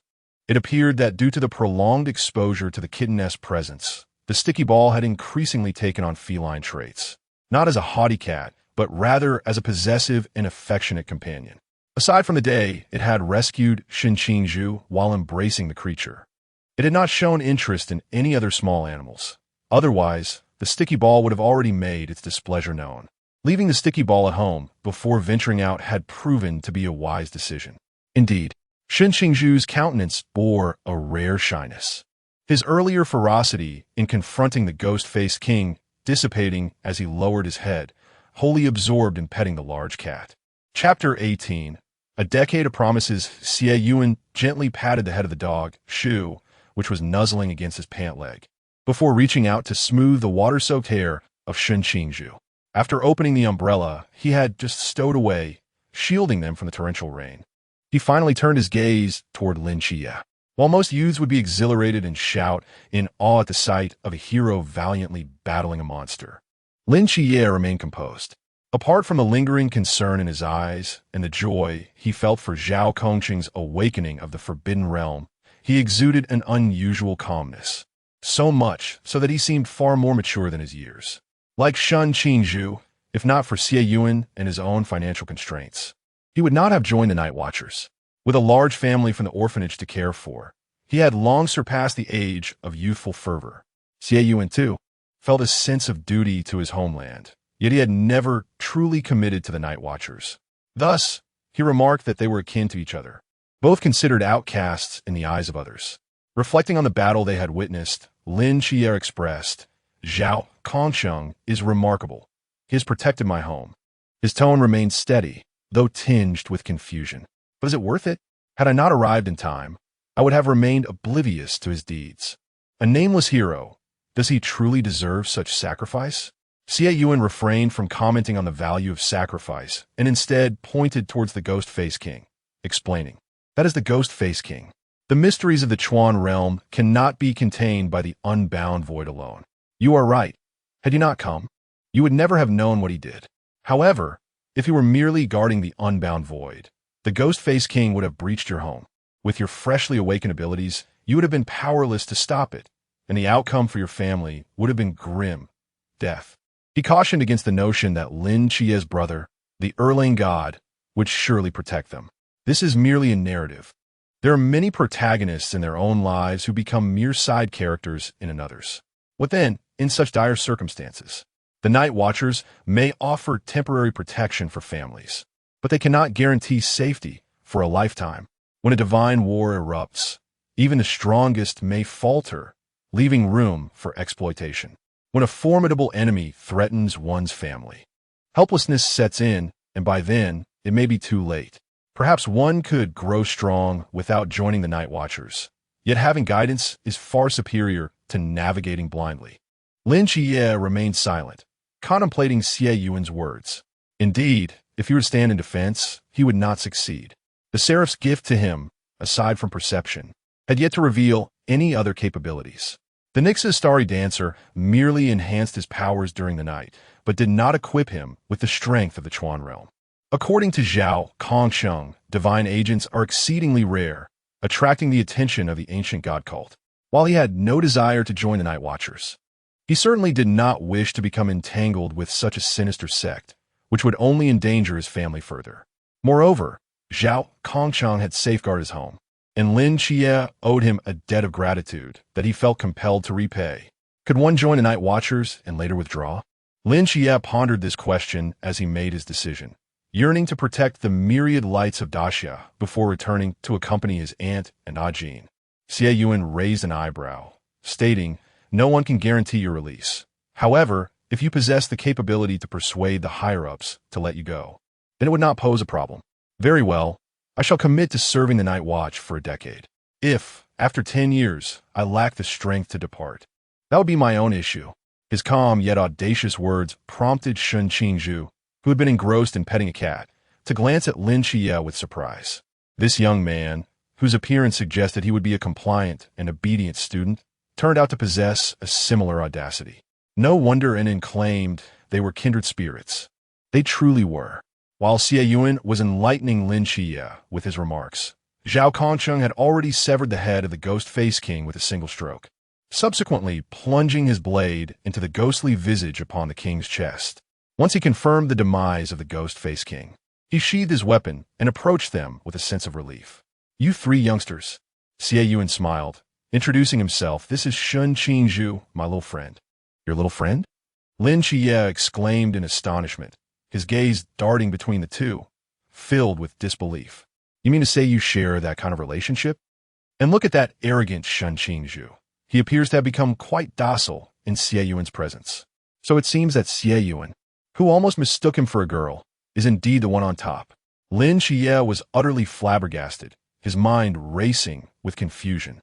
Zhao Kongsheng was equally taken aback, his throat tightening, unable to voice his reprimands, feeling as though he might choke on his own words.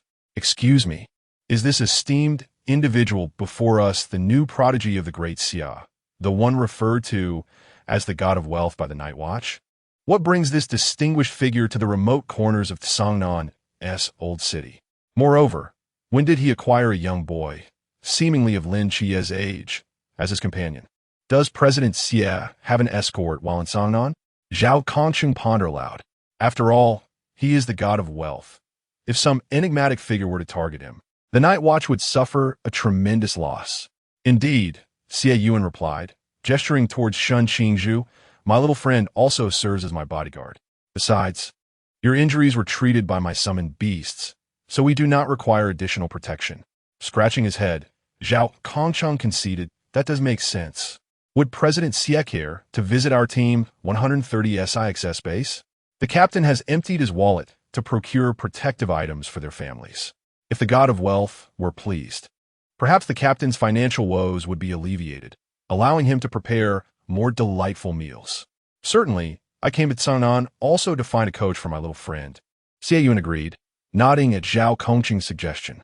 Seeing Xie Yuan's consent, Zhao Kongqing turned to Lin Xie. I have already promised this esteem. President Xie. Lin Xie paused. I shall join the Night Watch for 10 years, as a means to repay the favor of protecting my entire world. As for whether I can depart after a decade, that will depend entirely on my own capabilities. Zhao Kongcheng paid no heed to the decade-long agreement. He was simply delighted that Lin Xie had consented, thus adding a promising talent to Team 136. His eyes sparkled with joy as he laughed heartily. Wonderful, wonderful. We have secured a divine agent, and once again, the god of wealth will grace us with his presence. The captain will surely be overjoyed.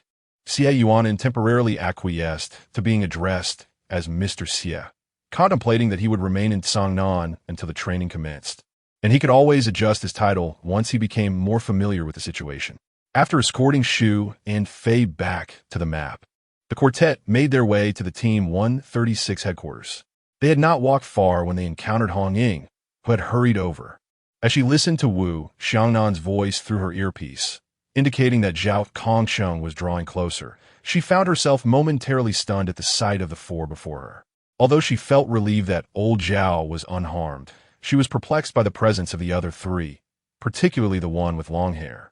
Chapter 19: A glimpse of the future Changnan City, Hepping Bridge. Upon reaching the entrance of Hepping Bridge, as Xie Yuan observed the establishment that Hong Ying and Zhao Kongcheng led them into, even he could not help but twitch at the corners of his eyes. This was due to the peculiar juxtaposition of the Peace Affairs Office, housing the 136th team, flanked by two contrasting businesses. One, a festively decorated wedding company named Peace Weddings, and the other, adorned with white satin and wreaths, titled Peace Funeral Services. The unusual combination of a wedding service on the left and a funeral service on the right immediately attracted the attention of passers-by, casting an eerie aura upon the office nestled between them, particularly in the evening. Could such closely situated establishments truly thrive? Wouldn't it be off-putting for newlyweds to find themselves contemplating arrangements at the neighboring funeral service? A future so starkly visible, yet one they deserve to embrace. Observing the trio halt with uncertainty before the office's sign, Hong Ying offered an awkward smile, scratching his head. The office merely serves as a facade for our base. The actual headquarters is underground. Faced with three pairs of skeptical eyes, Hong Ying found himself at a loss for words, ultimately conceding, well, shall we proceed inside? Seeing the three remain stationary, Zhao Kongcheng stepped behind Lin Xie, gently propelling him forward. Come on. The captain is already waiting. Oh, Zhao, don't push me. Lin Xie protested as he reluctantly entered the establishment, prompting Qingzhu to exhale deeply. The choice of this location truly showcases remarkable talent. Xie Yuan, discerning the profanities racing through Qingzhu's mind, reached out and ruffled his hair. Let us go. It's a perfect opportunity to freshen up. Upon descending to the underground level, the two found Lin Xie seated on a sofa, surrounded by the remaining 7 members, who were either seated or standing, seemingly awaiting their arrival. Once everyone had gathered, Wu Xiangnan nodded towards Xie Yuan. I am Wu Xiangnan, the vice-captain of the Night Watchers 136th team stationed in Changnan City. The one in black, leaning against the pillar, is our captain, Chun Mai. With his hands in his pockets, Chun Mai greeted the three with a calm nod, his gaze subtly scanning Xie Yuan, his heart racing with excitement. After all, he was akin to a god of wealth. Xie Yuan's financial prowess could be their salvation. The 136th team, as frontline combatant, Hong Ying flicked her damp hair, her eyes slightly reddened, a remnant of the misunderstanding regarding Zhao Kongqing's fate. The 136th team, as primary combatant, Wen Qimao, smiled as he held a towel in his hand. eliciting a brief maternal smile from Xie Yunan as his gaze shifted between him and Hong Ying. The 136th Team's combat support and part-time military medic, Xie Yunan, was anxiously inspecting Zhao Kongsheng for any injuries. Yunan, all my wounds have been treated by Mr. Xie. I'm perfectly fine now, Zhao Kongsheng replied, scratching his head with a smile. A former sentinel of the 136th Team, now a frontline combatant, he was indeed Zhao Kongsheng. Providing long-range fire support was Lung Xian, who sat nearby with a sniper rifle, his demeanor cool and aloof, yet a tender glimmer crossed his gaze as he looked at Xie Yunan. Xie Yunan glanced around at the family, a gentle smile gracing his face. I am Xie Yunan, one of the special instructors for this year's training camp. This is my little friend, Shen Qingzhu, a new recruit at the camp. The term little friend elicited expressions of astonishment from the members of Team 136. It was already surprising that the night watchman's god of wealth had awakened the forbidden ruins without any prior notice. Now, it seemed he had a young companion as well. Did the commander-in-chief know about this? Would he truly approve? I have informed Uncle Yi, Xie Yunan said with a beaming smile. The others understood. Indeed, he was a person who followed his own path, and apart from Teacher Chun, few could exert influence over him. In this battle, please refrain from mentioning my forbidden ruins when Deputy Wu writes the report. Wu Xiangnan appeared taken aback, but recalled that the ghostly visage had no effect on Xie Yunan, implying that his awakening of the forbidden ruins was not a recent occurrence. Yet there had been no communication from headquarters. Is there an issue at headquarters? Xie Yunan nodded, and Wu Xiangnan grasped the situation, deciding to note in the report that Xie Yunan had brought Shen Qingzhu for a visit and had fortuitously encountered the ghostly Face King in battle, with Shen Qingzhu assisting Zhao Kongsheng in defeating the foe. Now that the matter of the ghostly Face King is settled, we should discuss you, Lin Xie. After my persuasion, and to repay the favor owed to Zhao Kongsheng for protecting his family, Lin Xie agreed to join the Night Watch for 10 years, after which he would depart. The attendees were momentarily stunned, their expressions peculiar. Xie, you must understand that the Night Watch is not a volunteer organization. No one can make such a promise. As a distinguished member of the upper echelons, Xie Yunan could not be unaware of this, so why did he agree? Addressing me as Xie is too formal. Please just call me Yunan, he smiled, a glimmer of cunning in his eyes. I did not promise this. I merely stated that he could leave on his own merit, and he consented. Laughter erupted. How could Lin Xie, in under 10 years, ascend to the position of commander of the Night Watch? Wouldn't that be a farce? Observing Xie Yunan's smile, the members of Team 136 felt a chill down their spines. So, Lin Xie has been ensnared by Xie Yunan? Only the protagonist, Lin Xie, remained unfazed, blissfully unaware of his predicament. Chimai hesitated, but Lin Xie's thoughts seemed rather audacious. As for Qingzhu, since Shen Qingzhu has no objections to the address, what does Yunan intend by bringing him here? Captain Shen is known as the Black Wu Chang, with unparalleled swordsmanship in the entire realm of Daxia. My initial purpose for coming here was to request Captain Chen's assistance in training him. Additionally, Xie Yunan shyly touched his face if all goes well. This year's training camp will be held in Songnan. I have heard that Captain Chen's culinary skills are exceptional, so I came ahead of time. Chen Mai suddenly understood. It appeared that Xie Yunan was quite the foodie. Regarding Xie Yunan's mention of the training camp being located in Songnan, Chen Mai found nothing unusual, considering Xie Yunan's ties to the commander-in-chief. The special delivery of medicinal soup only confirmed that Xie Yunan was indeed aware of matters concerning Songnan. With the inclusion of Lin Xie in this training camp, it is impossible for the location to remain in Shangjing.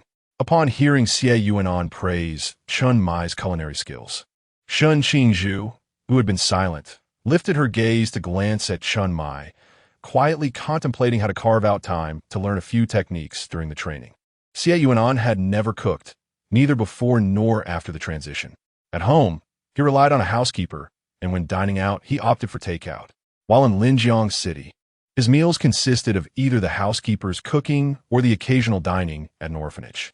Regardless of whether Xie Yunan could cook or not, the pristine hands he possessed, unblemished save for calluses from holding a pen, made Shen Qingzhu reluctant to let him take on the task of cooking. In light of this, I shall promptly submit your application for participation to the higher-ups. Once you complete the training, you will officially become team members. Prior to our arrival, Xie Yunan had mentioned that before the training, they would be considered temporary members, to which Lin Qian nodded in agreement. As temporary members, we do not provide meals or accommodation. Lin Qian responded, "No worries, you can stay at my place. My home is spacious, and providing you with a room is not an issue." Hong Ying cast a sidelong glance at the other two handsome gentlemen and refrained from mentioning them. Although the couple was delightful to ship, they could not afford to offend the deity of wealth. It was best to keep their interactions light at the agency, especially since they were originally drawn by the captain's culinary prowess. I have a property in Sangnan, a building not far from the agency, and I can move in with Xiaozhu tonight. Lin Xie hesitated, wanting to voice her concerns about staying at a girl-less home. But upon realizing that these two were a couple, her presence would only serve as an unwelcome distraction, leading her to feel disheartened. Chapter 20. The unexpected side of Lin Xie. Early in the morning, as Xie Yunan and Shen Qingzhu arrived, they beheld the sight of Hong Ying and Wen Qima assisting an elderly lady with her extramarital affairs, alongside Chun Mai and Wu Xiangnan, who seemed to have just returned and were conversing about narrowly avoiding exposure. Narrowly? If they were aware that the carefully constructed lie had been pierced by a single phone call from Lin Xie, one could only imagine their expressions. Xie Yunan's eyes sparkled with anticipation. Upon their arrival, Chun Mai turned and spotted the duo preparing to enter. "You can explore on your own. Yuan, Qingzhu, come with me. It's time for training." However, Xie Yunan disregarded Chun Mai's suggestion and entered alongside Shen Qingzhu, observing the sparring match between her and Chun Mai. Although Shen Qingzhu had some experience in fighting, her skills were but a shadow compared to Chun Mai's prowess, resulting in numerous bruises after just one round. Xie Yunan, extracting a chair from his sleeve, settled down with a handful of sunflower seeds, watching as Shen Qingzhu endured her punishment. He was not one to coddle. If a beating was warranted, it should be endured, for the pain would be far greater when blood was drawn. Besides, she had a companion in this endeavor. Guided by Wen Qima to the training room, Lin Xie could not help but swallow hard at the sight of Shen Qingzhu, who, despite her resistance, was largely on the receiving end of Chun Mai's strikes. Goodness gracious, how ruthless!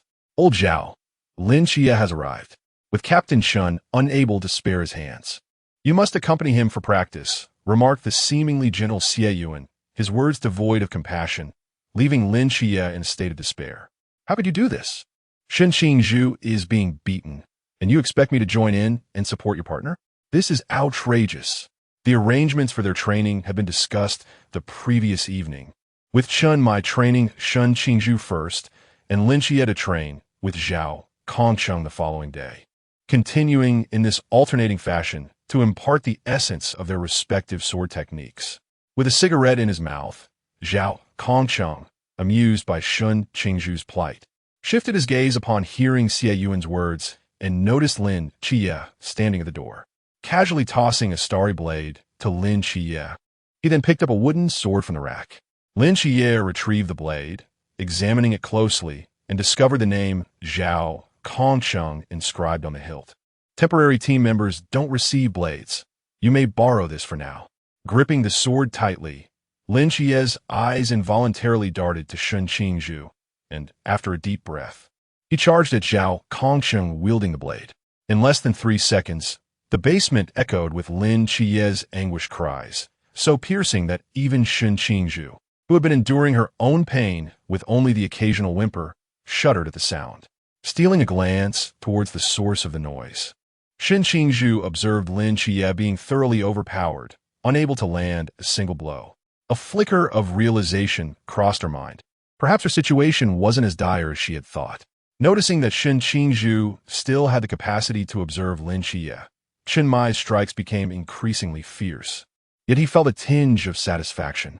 A student capable of returning a few blows in his presence was commendable indeed. Indeed, without comparison, one cannot truly appreciate the pain. By the time the morning training concluded, Lin Xie and Shen Qingzhu had collapsed onto the ground, battered and bruised, their faces so swollen that their original features were nearly indistinguishable. Xie Yunan observed their condition with a smile and summoned Su Shu to tend to their injuries. The wounds inflicted during the morning's training session vanished in an instant, and Lin Xie, feeling the remarkable change in his body, gazed at Su Shu with starry eyes. The quintessential healer, an indispensable asset in times of chaos. It seemed that this very entity had also healed Zhao Kongqing's injuries last night, though the plethora of events had distracted him from noticing. Just as Lin Xie was about to return to the realm of the book, Su Shu paused. Casting a glance at him, in an unforeseen flash, a tail whizzed towards Lin Xie's face with remarkable speed. Crack! Lin Xie clutched his stinging left cheek, bewildered and aggrieved. Why had he been struck? He had done nothing to deserve such treatment. Su Shu snorted disdainfully and retreated into the book, leaving Lin Xie to gaze at Xie Yunan with eyes full of complaint. Isn't it your responsibility to manage the beast you summoned? Explain yourself. Although Su Shu could not heal mental wounds, it possessed a keen perception of human emotions. Lin Xie ought to reflect on what he had thought while looking at Su Shu, which had evidently riled its temper. Shen Qingzhu, resting against Xie Yunan's leg, glanced at Lin Xie, understanding his unspoken thoughts. After all, when he first learned of Su Shu's capabilities, he had felt similarly. However, he had not done so in Su Shu's presence, thus avoiding a similar fate. Xie Yunan, unfazed by Lin Xie's evident discomfort, gently squeezed Shen Qingzhu's arm and asked softly, "Does it still hurt?" "It doesn't hurt, just feels a bit sore," Shen Qingzhu replied. He recalled Xie Yunan's earlier advice to allow some muscle memory to remain. Xie Yunan's grip was not overly forceful, yet the prolonged encounter with the training had left Shen Qingzhu's arm tingling, causing a fleeting grimace to cross his face. "Are you attempting to murder your boyfriend?" Shen Qingzhu looked at the playful Xie Yunan with a hint of exasperation, feeling as though he had become the elder brother in their relationship, while Xie Yunan assumed the role of the younger sibling in need of care and indulgence. "How can this be called murder?" Xie Yunan replied, pulling them both up. "Now that your injuries are treated, let's seek out Wen Qima.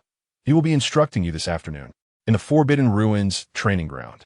Wen Qima elucidated various aspects of the domain. Lin Xie and Shen Qingzhu listened intently, though Shen Qingzhu's posture was rather casual. Wen Qima paid no mind, as long as they absorbed the knowledge being imparted. As he listened to Wen Qima's discourse, Shen Qingzhu's mind momentarily wandered. Without him by his side, his focus wavered, his thoughts consumed by curiosity about an NS whereabouts. "Now, what capabilities does the mortal realm of divine domains in your hands possess?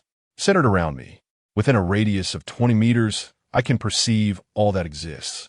Shen Qingzhu felt a jolt at his brow, sensing that something unpleasant was about to unfold. When Qima raised an eyebrow, a mischievous smile dancing on his lips as he inquired, "What color is Hong Ying's lingerie today?" "White," Lin Xie replied without a hint of hesitation, only to soon feel an ominous aura creeping up behind him. "Oh no, this is a trap. Lin, Qi, yeah." The furious roar came from Hong Ying. Lin Xie froze, turning to see Hong Ying standing at the door, her eyes ablaze with anger, while Xie Yunan, who had opted not to join them at the training ground, looked on with an amused expression. Lin Xie lamented, "The heavens conspire against me. Hong Ying, this has nothing to do with me. It was Qima who asked first, and I merely glanced. This truly isn't my fault." Desperate for survival, Lin Xie shifted the blame onto Wen Qima, his face pleading. First, he had been reprimanded by Xiao Shu, and now he faced the wrath of Hong Ying. Was today truly his most unfortunate day? Upon hearing Lin Xie's words, Hong Ying's menacing gaze shifted toward Wen Qima, advancing toward him with a long spear in hand. Wen Qima, stricken with dread, attempted to plead for mercy, but Hong Ying offered him no such reprieve. With a swift motion, the spear's tip lifted him off the ground, leaving the grown man suspended helplessly.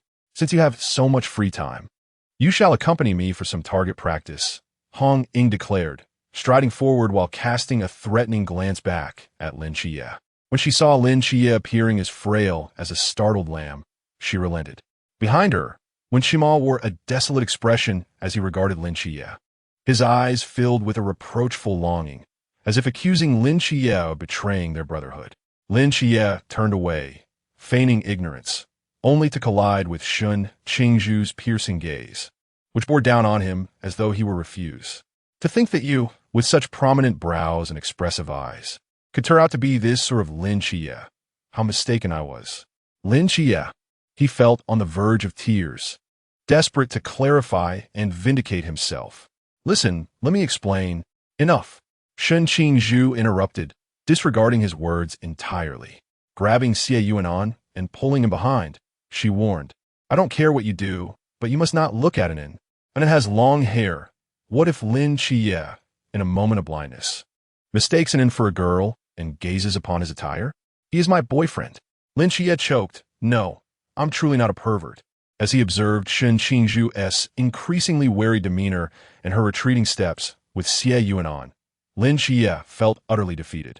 He turned and bellowed in frustration, Wen Qima. Meanwhile, at the training ground, Wen Qima, who was currently receiving a thorough thrashing from Hong Ying, sneezed, utterly oblivious to yet another person harboring resentment toward him. Chapter 21. The subtle movements between couples during dinner. Despite the presence of 3 newcomers, the tradition of Team 136, centered around the culinary creations of Chun Mai, remained unbroken. Observing the others devouring their meals as though this were their last supper, Xie Yunan paused mid-motion, bewildered. What was happening? He distinctly recalled that in the original narrative, Lin Xie's arrival to seize the food had not escalated to such fervor.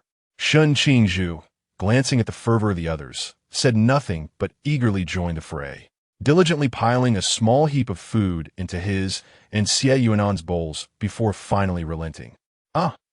The fatigue in his arms did not deter him from competing for food for his boyfriend. Xie Yunan, delighting in the meal, awaited the unfolding drama at the table.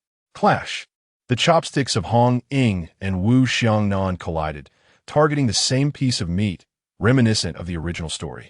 Despite Chun Mai preparing an ample spread due to the additional 2 diners, these two seemed locked in a contest over that single morsel, refusing to yield.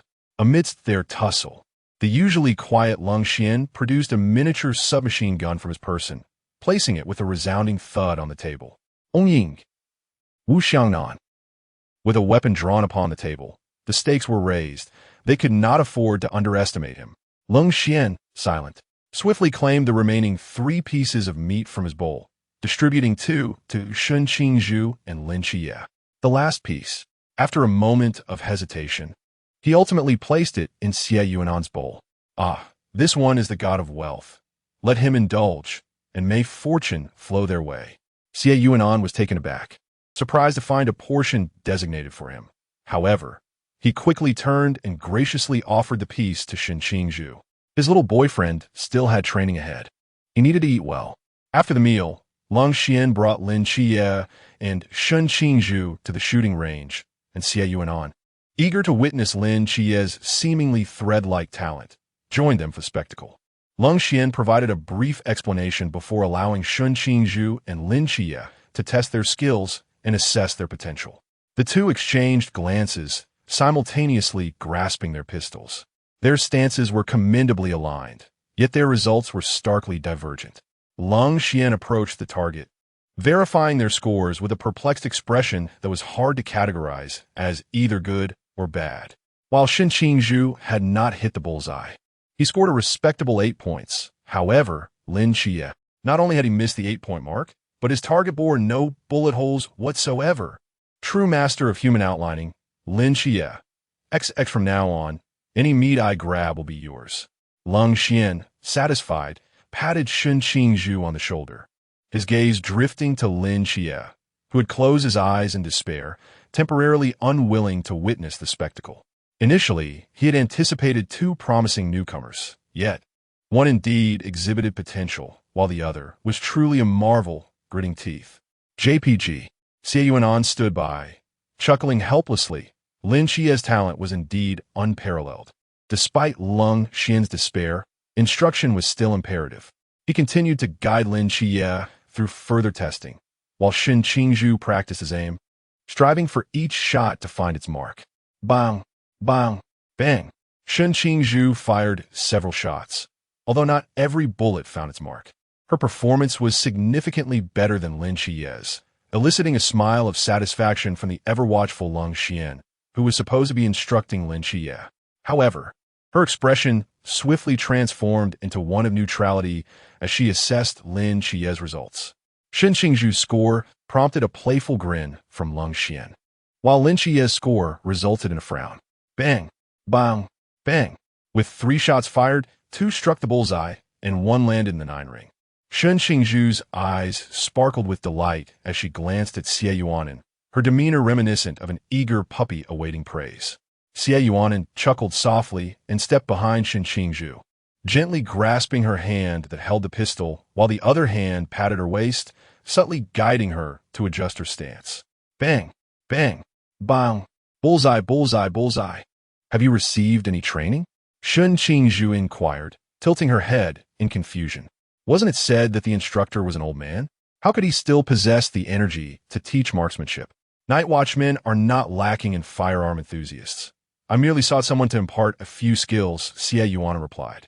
In his previous life, as a scion of wealth, his interests were never curtailed beyond the obligatory subjects of an heir. Besides attending comic conventions, he frequently visited shooting ranges, a favored pastime among affluent youth. To justify this skill, he had enlisted Yi Fan to find an instructor, citing self-defense as the reason. Get accustomed to the feel first. We shall switch to moving targets shortly, he instructed. However, instead of stepping aside to observe, he wrapped his arm around Shen Qingzhu's waist and urged her. Why are you still dawdling? Feeling the subtle movements of the person behind her, Shen Qingzhu closed her eyes, suppressing the surge of emotion within her. Her fingers curled slightly as she took a deep breath, aimed, and fired. Bang! Bang! Bang! All were bullseyes. Such an impressive performance compelled Lung Xian to abandon her scrutiny of Lin Xie and approach for a closer look, giving Shen Qingzhu a thumbs up. Yet, she couldn't help but cast a sidelong glance at the couple's distracting display of affection. We're all aware you two are romantically involved. Could you refrain from flaunting your love during training? Observing Xie Yunan's unwavering attention on Shen Qingzhu throughout the day, Lung Xian felt exasperated. She and Xiao Nan had yet to form a relationship, and she was uncertain of Wen Qima's intentions. Could they not consider the plight of the single individuals among them? Lin Xie shared her frustration. However, with these two seemingly possessing an advantage, he found himself at a loss. The only course of action was to intensify his practice. Thus ensued a cycle of missed shots and perfect scores. Wait, the master of human outlines has seemingly been inspired by the scent of romance? Xie Yunan mused, glancing over in surprise to find a more exasperated Lung Xian and a target that had evidently moved closer. Xie Yunan understood. It was a 20-meter target, which explained everything. Then, Xie Yunan and Lung Xian bore witness to Lin Xie's extraordinary display. As the target shifted outward, it began to stray off course. Even a mere centimeter deviation resulted in a miss. Within a distance of 20 meters, it was a perfect 10, with no 9 rings to be found. Such an enigmatic talent. Lung Xian, not amused. Upon returning home, and after a refreshing bath, Xie Yunan sat on the bed, gazing down at Shen Qingzhu, who lay nestled in his embrace. With meticulous care, he kneaded Shen Qingzhu's muscles to help him relax. Shen Qingzhu closed his eyes, savoring the moment, yet felt a tinge of regret that Xie Yunan had chosen not to wear a bathrobe today. His thigh barely grazed skin. After a while, Xie Yunan leaned down, his lips brushing against Shen Qingzhu's earlobe, his voice a sultry whisper. Little bamboo, it seems you are pondering something quite significant. Shen Qingzhu bit his lip, turned over, and with a swift motion, pinned Xie Yunan against the headboard, then kissed him fiercely. The intensity of his demeanor suggested a desire to bite Xie Yunan, yet only Xie Yunan understood the tenderness and caution woven into Shen Qingzhu's movements. Xie Yunan's hand cradled Shen Qingzhu's waist while the other guided the back of his head, steering Shen Qingzhu's careful actions. As Shen Qingzhu shed his innocence, the instructor began his conquest, his assertiveness leaving the inexperienced Shen Qingzhu slightly overwhelmed, yet unwilling to retreat, thus left to passively endure. The small commotion between the young couple lasted well into the night. They had explored every avenue except the final step. Fortunately, Xie Yunan was gentle in his actions. leaving no trace. Otherwise, even Qingzhu would have had no choice but to avoid the world the following day. Chapter 22. The Resentful Husband. Qingzhu, under the peculiar care of the young couple, and with Qingzhu as a control group, Lin Xie endured a tumultuous existence, filled with daily torment as he witnessed the couple's affectionate displays. Lin Xie lamented, once again, they flaunt their love while simultaneously provoking me with their marksmanship. Do they truly regard me as nothing more than a mere spectator? On this particular day, Lin Xie stood at the threshold, inhaling deeply before he pushed open the office door, ready to descend into further training, only to be seized by the serious-faced Hong Ying and led into the activity room. Upon entering, Lin Xie discovered that everyone was already present, including Qingzhu, who typically trained at this hour, all wearing grave expressions as if a significant event had transpired. However, one individual remained unfazed. Lin Xie halted, his gaze drifting towards Xie Yunan, who was leisurely toying with Qingzhu's right hand. The rings they wore, identical in design, glimmered softly under the light. Lin Xie recalled that Xie Yunan had not worn such a ring just yesterday. Had it been newly crafted for this very moment? Their eagerness to flaunt their affection was truly repugnant. When would the heavens intervene and put an end to their nauseating romance? Noticing Lin Xie's arrival, Chen Mai strode to the conference table and took a seat, gesturing for Lin Xie to join him. Yet, his expression remained unchanged, his brow furrowed, reflecting the seriousness of the situation. Last night, we received news of another suspected mysterious entity emerging, located at Songnan City's second high school. Lin Xie blinked in surprise. Second high school? Wasn't he that the very institution he once attended? Just then, Chen Mai called out to the back room, prompting a familiar figure to emerge. Li Yifei. Li Yifei, upon noticing Lin Xie, rubbed his eyes in disbelief. Lin Xie? What are you doing here? Did you also encounter that creature? No, he is one of us, a temporary team member, Chen Mai corrected, evidently disapproving of Wu Xiangnan's imprecise wording. He then outlined the case handling procedures to ensure Lin Xie understood the mysterious reporting protocol, before Li Yifei recounted his encounter with the creature once more. Xie Yunan gently grasped Qingzhu's knuckles, his gaze playfully fixed on Li Yifei as the discussions unfolded. Noticing Xie Yuan's expression, Qingzhu quietly inquired, "Is there something wrong with him?" Xie Yunan leaned closer to Qingzhu and whispered, "He is the leader of the monsters, but for now, we cannot take action against him.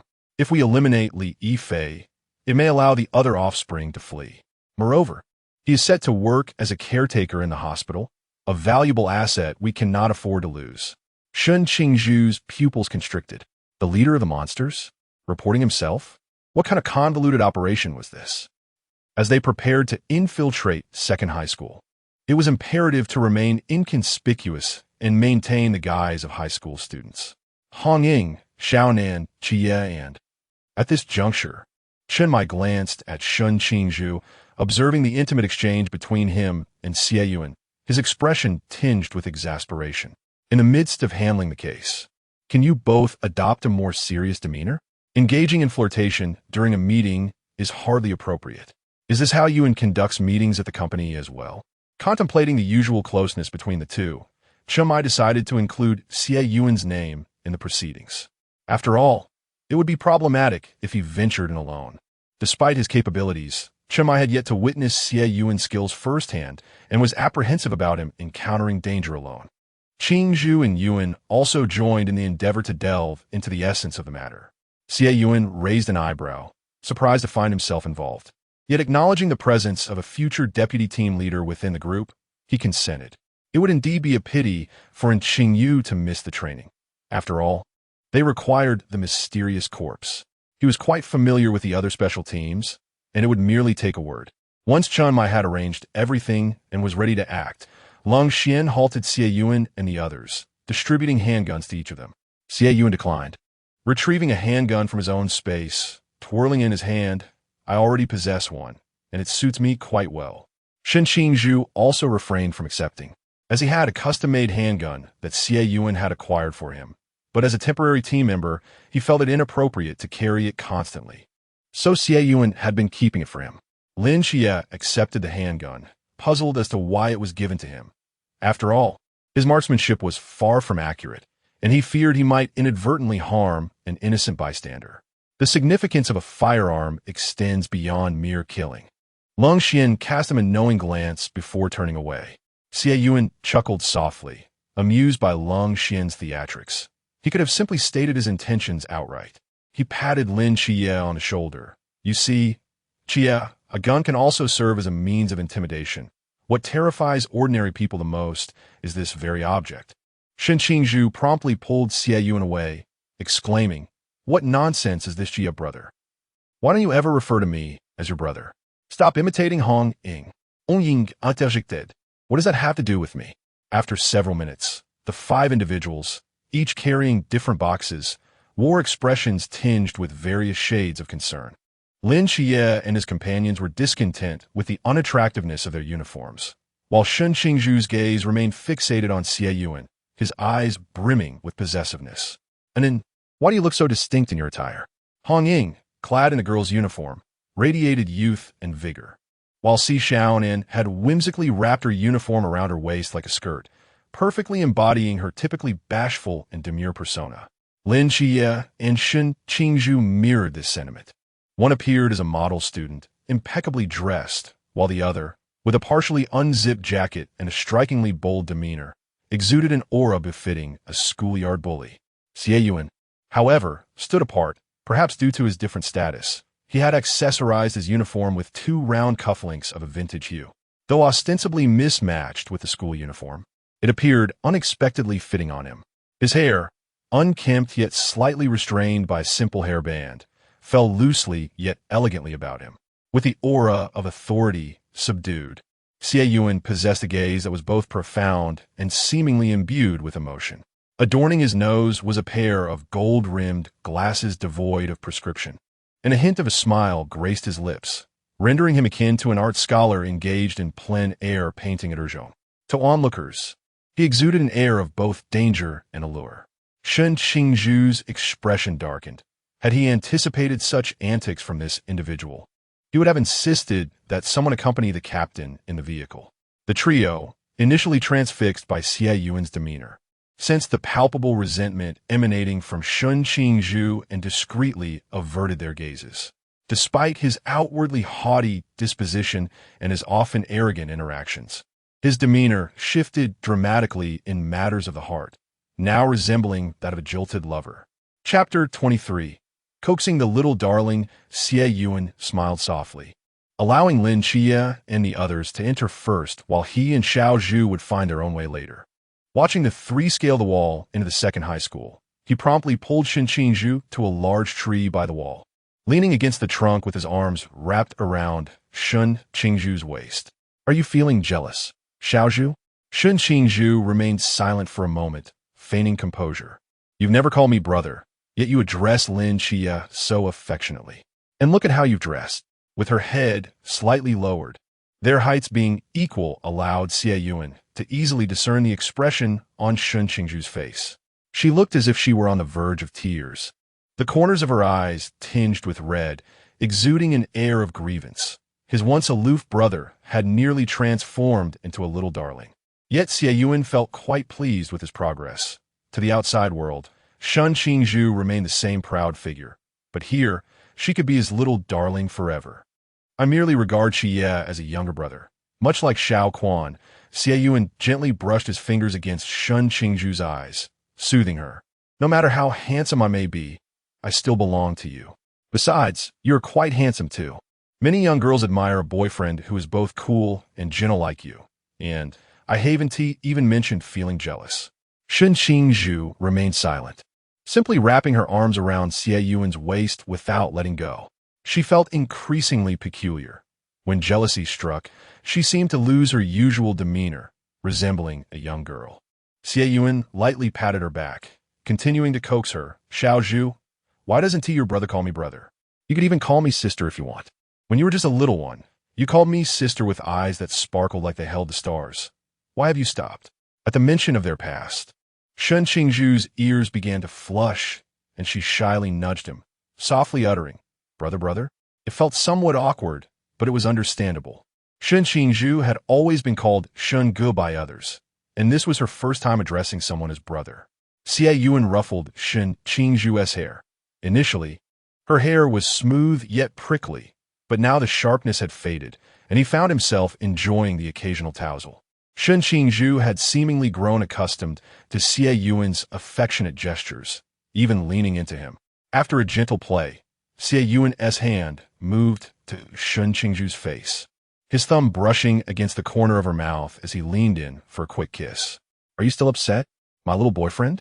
Once soothed, Shen Qingzhu cleared her throat and stepped back from Xie Yuan's embrace, a slight lift at the corners of her eyes and her gaze sparkling with life.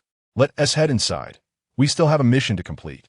With that, Shen Qingzhu sprang up, turning her body to land on the other side of the wall. Noticing her pink earlobes, Xie Yuan's lips curled into a soft smile, and he followed suit, easily landing beside her. Their fingers interlaced, and through their earpieces, the voices of Chun Mai and Lin Xie drifted in. The two were not in haste to find a mysterious entity, but were leisurely strolling along a more secluded path of the second high school.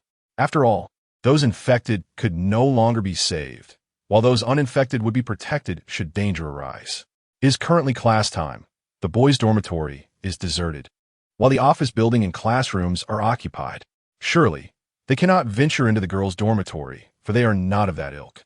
Once the music begins to play throughout the school, Xie Yunan surmises that everyone has congregated at the playground, and he leads Shen Qingzhu to the teaching building. Noticing that Xie Yunan is intently gazing at the students below who are awaiting the flag-raising ceremony, Shen Qingzhu also casts her eyes downward. A flag-raising? What could possibly be captivating about that? Wait, is that Lin Xie? Shen Qingzhu narrows her eyes, observing Lin Xie weaving through the throngs of students on the playground, accompanied by Li Yifei. Initially reluctant, fearing potential danger, he leaped at the chance to join them upon hearing the invitation, and now he appears so eagerly enthusiastic. Was he truly plotting? Just as she ponders this, Lin Xie initiates his audacious maneuver.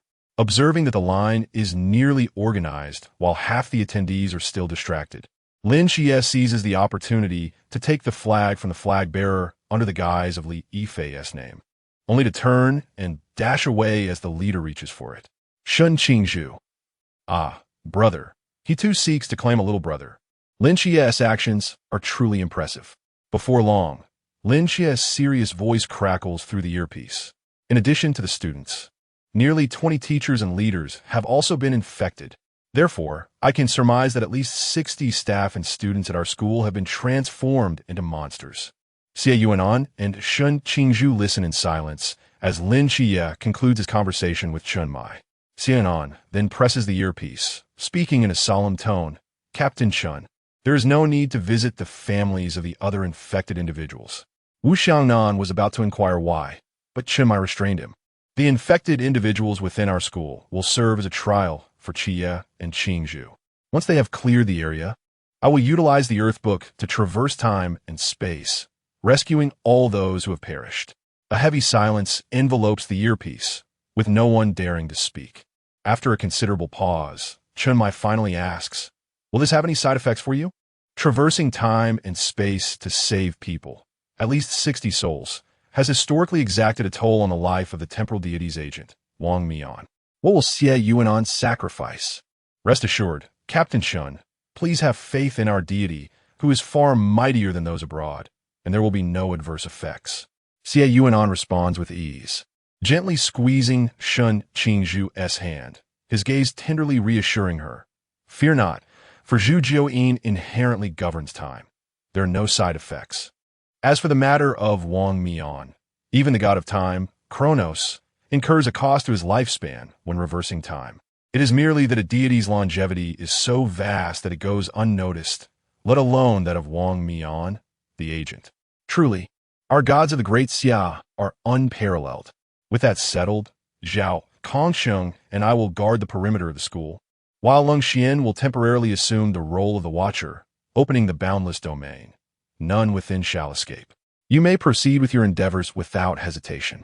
To take a bold leap is acceptable, yet for an ordinary person, it remains an unattainable endeavor. However, individuals driven by selfishness and a darkened spirit. Those who seek their own demise are beyond our capacity to save. What do you think, dear Seventh Knight? Lin Xie was momentarily taken aback. The descriptors employed by Xie Yunan immediately conjured thoughts of Lu Yuan. Since Xie Yunan possesses the ability to traverse time, learning of the events on the day he awakened would be effortless for him. Is this a hope that he wishes for me to repay malice with virtue? Lin Xie chuckled softly. Rest assured, Brother Yunan, I have no penchant for repaying kindness with kindness. Having spent many years within the confines of a psychiatric institution, he had long since witnessed the world's harsh realities. How could he possibly don the mantle of a saint? Nevertheless, he accepted Xie Yunan's sentiments and acknowledged the appellation of Seventh Knight Brother. However, this led him to ponder what he ought to call Shen Qingzhu. Should it be brother-in-law? Yet, that seemed to be a title reserved for when Shen Qingzhu held a superior position. Lin Xie mused, lacking any grand aspirations, as Shen Qingzhu surpassed him in marksmanship, and their knife skills were nearly on par. He would indeed be quite pleased to address him as brother. Yet this title truly posed a conundrum. It was surprising that he found himself in a quandary over forms of address. Shen Qingzhu, what on earth is little Jiao Jiao? Do I not have any pride? His expression fierce, with a faint blush gracing his earlobes. Chapter 24. A glance that leads to ruin after giving his account. Xie Yunan entrusted Fei to Shen Qingzhu and stepped out of the second high school. Since it was a trial, he would leave the battlefield entirely in their hands and simply await the conclusion. Captain Shen, is it truly wise to leave the Wujia Void to Long Xian? He inquired. In the original narrative, Zhao Kongshang had perished before the Wujia Void was handed over to Long Xian. How then had Zhao Kongshang survived? Yet the responsibility still fell to Long Xian. He recalled the colors of the Wujia Void that Long Xian had activated. They were quite intriguing. It was either a vivid red or a deep green, one evoking a sense of bloodlust, the other suggestive of a rather unfortunate fate. There was little that could be done. Chen Mai cast a resigned glance at Zhao Kongshang, who seemed oblivious to the conversation, and sighed. Old Zhao claimed he was a watcher because there was no forbidden ruins. Now that there are, he desires to hunt the mysterious and no longer wishes to play the role of a watcher. Indeed, watchers were akin to night sentinels. But Zhao Kongshang had previously envied others, aside from Long Xian, who possessed forbidden ruins. The desire to pursue the mysterious had always eluded him. Now that he finally had the chance, his longing to hunt the enigmatic could no longer be suppressed. Chen Mai understood Zhao Kongqing's nature and allowed him his whims. Xie Yunan and Chen Mai stood by the vehicle, observing Wu Xiangnan and Zhao Kongshang as they erased the memories of the students emerging from school, engaging in casual conversation. Do you still have that medicinal concoction? Chen Mai inquired suddenly. Xie Yunan paused, casting a glance at Wu Xiangnan and Zhao Kongshang, suspecting that Chen Mai had not yet informed the two of them, hence his somewhat guarded question. Yes, Captain Shen, rest assured, Sangnan will be fine. The task of brewing enough medicine for the entire population of Sangnan City was a monumental undertaking. But fortunately, there were numerous beasts within the script, allowing him to complete it in a day.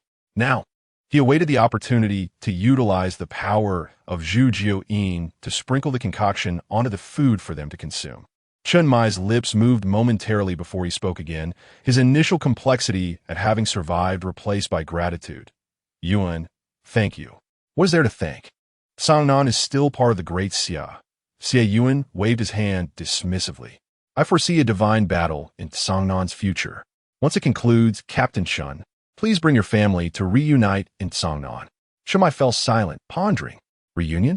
But for how long could it last? The higher-ups would not allow him to linger in Sangnan indefinitely. I have persuaded Uncle Yi not to transfer you until the divine battle concludes. There won't be any mysteries in Sangnan for the time being, so your family can enjoy a proper reunion, Xie Yunan revealed. Sensing Chen Mai's concerns and deciding to share this information early, Chen Mai was taken aback. Not transferring? Staying in Sangnan? Did Commander Yi truly agree so readily? Back then, he was quite renowned, and his peer, Xiao Pinga, now guards the capital's mysteries. Had it not been for the situation in Sangnan, he too would have been at the mercy of Commander Yi. How could Yuan's mere words sway him so easily? Xie Yunan smiled softly, remaining silent. Perhaps it was because he could glimpse the future. Yi Fan believed that keeping Chunmai and Songnan would be advantageous. Ultimately, as long as the outcome was favorable, was that not what mattered? As the casual conversation between Xie Yunan and Chunmai unfolded, time gradually slipped away. In the classroom, Lin Xie and Shen Qingzhu encountered in Qingyu. True to her character in the original narrative, and Qingyu gazed at Lin Xie and Shen Qingzhu with wide, sparkling eyes, prompting Shen Qingzhu to furrow his brow. What was this unsettling gaze, seemingly intent on dissecting him? Shen Qingzhu made a concerted effort to disregard and Qingyu's disconcerting stare, his fingers gently brushing the diminutive fur of his shoulder companion. Fai. Upon seeing Fai shake its head, he turned to leave. With no infected individuals present, he deemed it prudent to depart, lest he succumb to the urge to deliver a beating to that peculiar individual. Although they appeared to belong to the same category, the nature of that gaze was indeed infuriating. Is that person part of your organization as well? And Qingyu observed Fai's shake of the head and shunned Qingzhu's swift exit, lifting a hand to adjust her glasses, a flicker of intrigue glinting in her eyes. What was that small cat perched on his shoulder? Lin Xie glanced at Shen Qingzhu's retreating figure and nodded. That is my teammate. The creature on his shoulder is a summoned beast. Noticing the intensity of Qingyu's gaze, Lin Xie paused and cautioned, he has a boyfriend. That summoned beast was conjured by his boyfriend to accompany him. It would be wise not to harbor any intentions towards him. It was not a matter of misinterpreting that eerie gaze as admiration. It was merely that Xie Yunan was not one to be trifled with. Should this individual dare to dissect Shen Qingzhu, Xie Yunan would undoubtedly intervene before any harm could come to him. One who could perceive the past ought to be capable of foreseeing the future. It would be prudent for this person to suppress such dangerous thoughts if he wished to remain unscathed. And Qingyu blinked, nodding thoughtfully, while Yi Fei, lacking in discernment, mistakenly believed that Qingyu had genuinely taken a liking to Shen Qingzhu, his face a mask of terror. Good heavens! Does the treasure of our school possess such extraordinary discernment, leading to such a brilliant mind? How could he possibly be enamored with that harbinger of death? Li Yifei recalled the cold demeanor Shen Qingzhu exhibited while committing murder, and despite the monstrous nature of his actions, he could not suppress a shiver. That individual appeared formidable and executed killings without a flicker of hesitation. Just moments ago, he had admired the courage of Shen Qingzhu's boyfriend, only to discover yet another audacious character here. Truly admirable. The individuals deemed worthy by a genius are certainly beyond the comprehension of mere mortals. And then, there exists a peculiar individual in our school, Shen Qingzhu remarked as he ascended to the 4th floor, conversing with Xie Yunan through his earpiece. A faint irritation evident in his expression, were it not for the fact that the individual was not an ordinary person. And aside from the unsettling gaze had not provoked him, he would have confronted him already. Shen Qingzhu seemed to have forgotten that all earpieces were interconnected, his subtly petulant and irritable remarks resonating in the ears of everyone present. Under the watchful eyes of his 3 companions, who exuded murderous intent, Xie Yunan maintained his composure as he reassured his young boyfriend, speaking softly. That person is in Qingyu, a fervent enthusiast of dissection. In the future, you will be teammates. If you find it unbearable, you can always take him to Team 136 under the pretense of sparring. A little roughhousing would be permissible, and with Fai around, he won't come to any harm. Resilience, indeed, forms an integral part of training. Otherwise, should one encounter an insurmountable challenge in the future, would it not be prudent to cultivate some fortitude while awaiting the arrival of aid? A splendid notion, indeed. After all, these individuals shall become allies in the future, and a bit of advanced preparation bears no harm. With this thought, Shen Qingzhu allowed a faint smile to grace his lips. Moreover, given that fellow's demeanor, it is possible he may not even need persuasion. He might willingly seek to join. The onlookers, having absorbed the entire discourse, were left in disbelief. Is this truly how one charms others? Are we not also a part of your narrative? Lin Xie, who had just finished advising in Qingyu, cast a pitiful glance her way.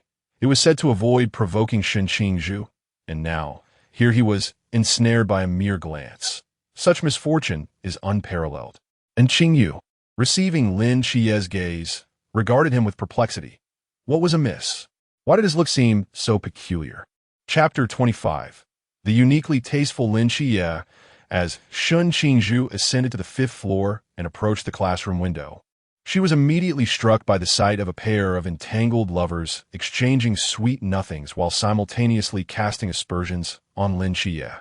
Do you truly believe you can malign someone I hold in high regard? Qingzhu arched an eyebrow, her right hand poised to snap her fingers in preparation to teach them a lesson. However, she was interrupted when Fei tugged at her clothing. Curiously, she glanced down to see Fei's vigilant gaze fixed on the girl, emitting a low growl filled with trepidation. A hint of amusement flickered in Qingzhu's eyes. It was evident that the boy had fallen under the monster's spell. Was this not a case of willingly walking into a trap? Was he indeed the one whom and had warned Lin Xie against rescuing? A foolhardy soul seeking his own demise? Observing the couple's intimate display within the classroom, it was clear that the boy was utterly lost, ensnared by the monster's allure, and it took mere words to coax him out. Qingzhu absent-mindedly stroked Fei's fur, leaning against the corridor railing, her demeanor cold as she watched the unfolding drama. "Let's out," Lu Yuan bellowed in fury. Yet, even as he claimed they were unlawfully detained, the individuals outside remained unyielding, refusing to open the door.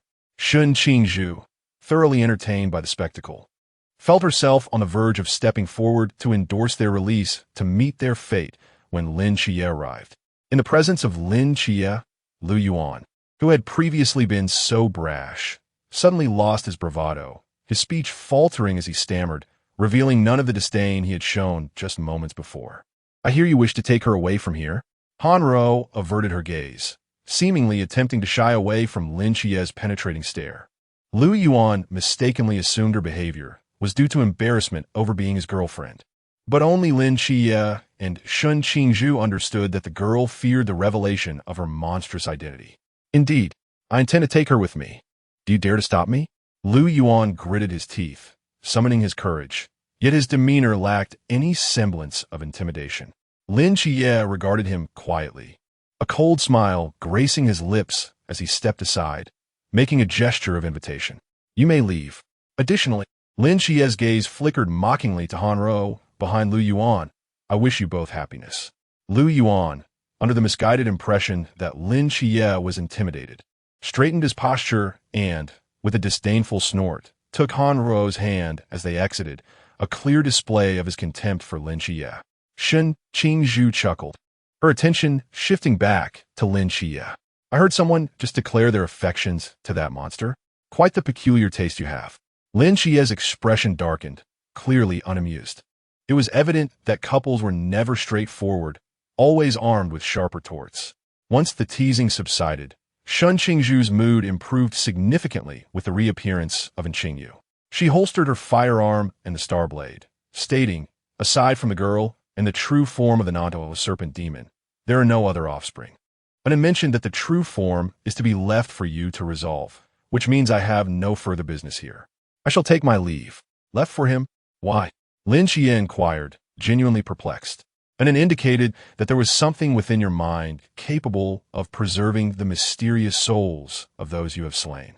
He requires the true form's soul to explain the time needed for the revival of those individuals. Qingzhu's gaze was enigmatic, as if questioning, "Why do you ask me about your own capabilities?"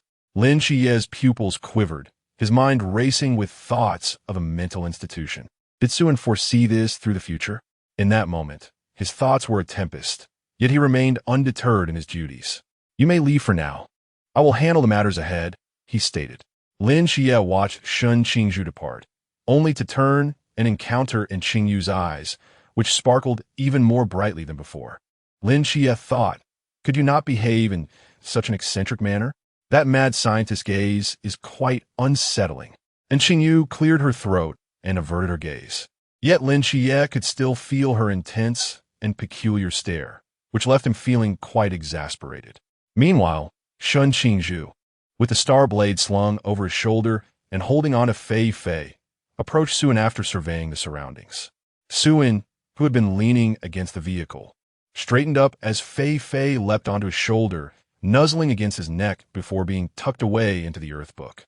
This little creature had proven to be immensely helpful. Qingzhu cast a soft glance at the spot where Fei had vanished. Lin Xie possessed the ability to see through the offspring of the Nantua snake demon, but he could not discern who the snake demon was without testing each one, wasting bullets, time, and energy. With Fei's assistance, a mere glance sufficed. I shall provide it with an extra meal, he mused. Suen shifted slightly, positioning Qingzhu between him and Chunmai. How did this battle feel? Your abilities require enhancement, but overall, it was satisfactory except for that encounter with Qingyu. Speaking of Qingyu, Qingzhu's expression became difficult to interpret. Are all geniuses like this? Their gaze is so unabashed. Do they not fear losing friends? I have glimpsed his future. His forbidden ruins thrive on the dissection of mysteries, which suits him well. Suen produced a cloth, gently wiping the snake demon's blood from Qingzhu's face. Moreover, the individual he most desires to dissect in the future is Xie. You may anticipate an interesting spectacle. Suen chuckled at the last remark. Qingzhu envisioned the scene, his expression becoming increasingly peculiar. Honestly, is this obsession with dissection purely scientific curiosity? Although he walked ahead of Lin Xie, he did not miss the sight of the two collaborating to slay the snake demon. While it would be unjust to suspect their brotherly bond due to his association with Qingyu, their dynamics certainly sparked the imagination. Moreover, there was no need to look to the future. Just moments ago in the classroom, Qingyu's gaze upon him was far more fervent than that directed at Lin Xie. Why does Xiao Zhu have such an expression? Suen inquired, tilting his head in confusion. As night fell, Lin Xie and the others emerged. Due to Su In's earlier comments, when Qingyu proposed joining, Honging did not immediately refuse, but instead sent someone to seek out Chunmai. Chunmai found it hard to reconcile the visage of the person before him, who resembled a model student even more than Lin Xie, with the notion that he was a dissecting enthusiast. Chunmai consented to Qingyu's inclusion, but delegated the matter of Qingyu's need to dissect mysteries for advancement to Suen. In recent years, the chief instructor of the training camp has been Yuan Gang, who can assure that Qingyu engages in the study of mysterious corpses within Team 136 in the training camp. However, once graduated, Qingyu's assignment to another city is beyond his control. Xie Yunan spends most of his time in Beijing, familiar with Commander Yi, and it is said he is also acquainted with the special team. To acquire a substantial number of mysterious corpses, one must rely on Xie Yunan. The mysterious corpses you require will be entrusted to me. I shall deliver those that are suitable for you and those you shall need in the future. Xie Yunan regarded Qingyu with curiosity, smiling as he said, all you need to do is train with Qi Yi and Xiao Zhuzi before the camp commences. Furthermore, I have decided that today, the head of the Nantua snake demon shall be yours, sparing you the need to resort to theft as depicted in the original work. It will be quite beneath the future vice captain. And Qingyu's eyes instantly sparkled with joy, visibly elated, yet his gaze upon Xie Yunan grew increasingly fervent. And Qingyu exclaimed, I want to dissect it. Lin Xie glanced at the increasingly dark expression of Qingzhu, and in light of Qingyu becoming a teammate, he forcibly turned Qingyu's head, helplessly rubbing his forehead. You truly have no fear of death. After that incident in the daytime, Qingzhu wanted to give you a beating. Are you genuinely afraid that he won't be able to finish the job this time? Chapter 26. Safe Travels. And Qingyu Captain Shen, I wish to speak with the three of them privately. Xie Yunan smiled and gestured toward Lin Xie and Qingyu and his own young boyfriend. Chunmai nodded in agreement and led the team away. Before departing, Lung Xian took a moment to capture a photograph, carefully placing it in a small box for safekeeping. Although Lin Xie had no objection to the captain and other family members knowing, the situation was indeed rather extraordinary. Moreover, Xie Yunan had mentioned that there were issues among the higher-ups of the Night Watchers, and he feared that the rigid nature of the vice-captain would lead to immediate reporting. Once they were alone, and Qingyu was labeled as a future teammate of Qingzhu by Xie Yunan. Since they were all family now, Lin Xie, undeterred, eagerly inquired. Brother Yunan, how did you know? However, before Lin Xie could finish his question, Xie Yunan placed a finger to his lips, signaling him to be silent. Lin Xie promptly fell quiet, looking at Xie Yunan in confusion. With a somewhat complex gaze, Xie Yunan glanced at Qingzhu, and the earth script surged forth, heralding the second appearance of the great tiger, Zhou. Accompanying Zhou was a magnificent steed, entirely white with crimson manes streaked with patterns, its eyes gleaming like gold. This creature was named Zhiliang. Legend has it that riding it could extend one's life by a millennium. Whether this was true or not remained uncertain, yet like Zhou, it could traverse 1,000 miles in a single day. Xie Yunan helped Qingzhu mount Zhiliang and gestured for Lin Xie and Qingzhu to ride Zhou. He then turned and directed Zhiliang to gallop toward their home in Songnan, using a fragment of the chaotic principles he had grasped to conceal their whereabouts. Upon reaching the villa, the two beasts returned to the earth script. Xie Yunan then summoned Zhu Jiuyin to assist in obscuring the eyes of the grotesque creature Cthulhu before continuing to speak. I am indeed aware that within your mind exists a divine psychiatric facility. Furthermore, summon Li Yifei. I shall traverse the river of time to rescue someone. A divine psychiatric facility? Can deities suffer from mental illness?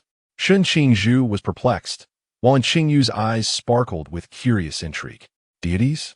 How fascinating it would be to dissect one. Lin Xie called forth Li Yifei, who trembled at the sight of the three individuals before him. What on earth was happening? Hadn't signing the tyrannical contract been sufficient? Now, they were to undergo a trial? Xie Yunan succinctly explained Li Yifei's role, causing Li Yifei to be momentarily stunned, followed swiftly by a wave of delight as he nodded vigorously. Saving someone was certainly within his willingness. After all, that was his classmate. If not for his ignorance, the dominant personality would not have been so easily consumed.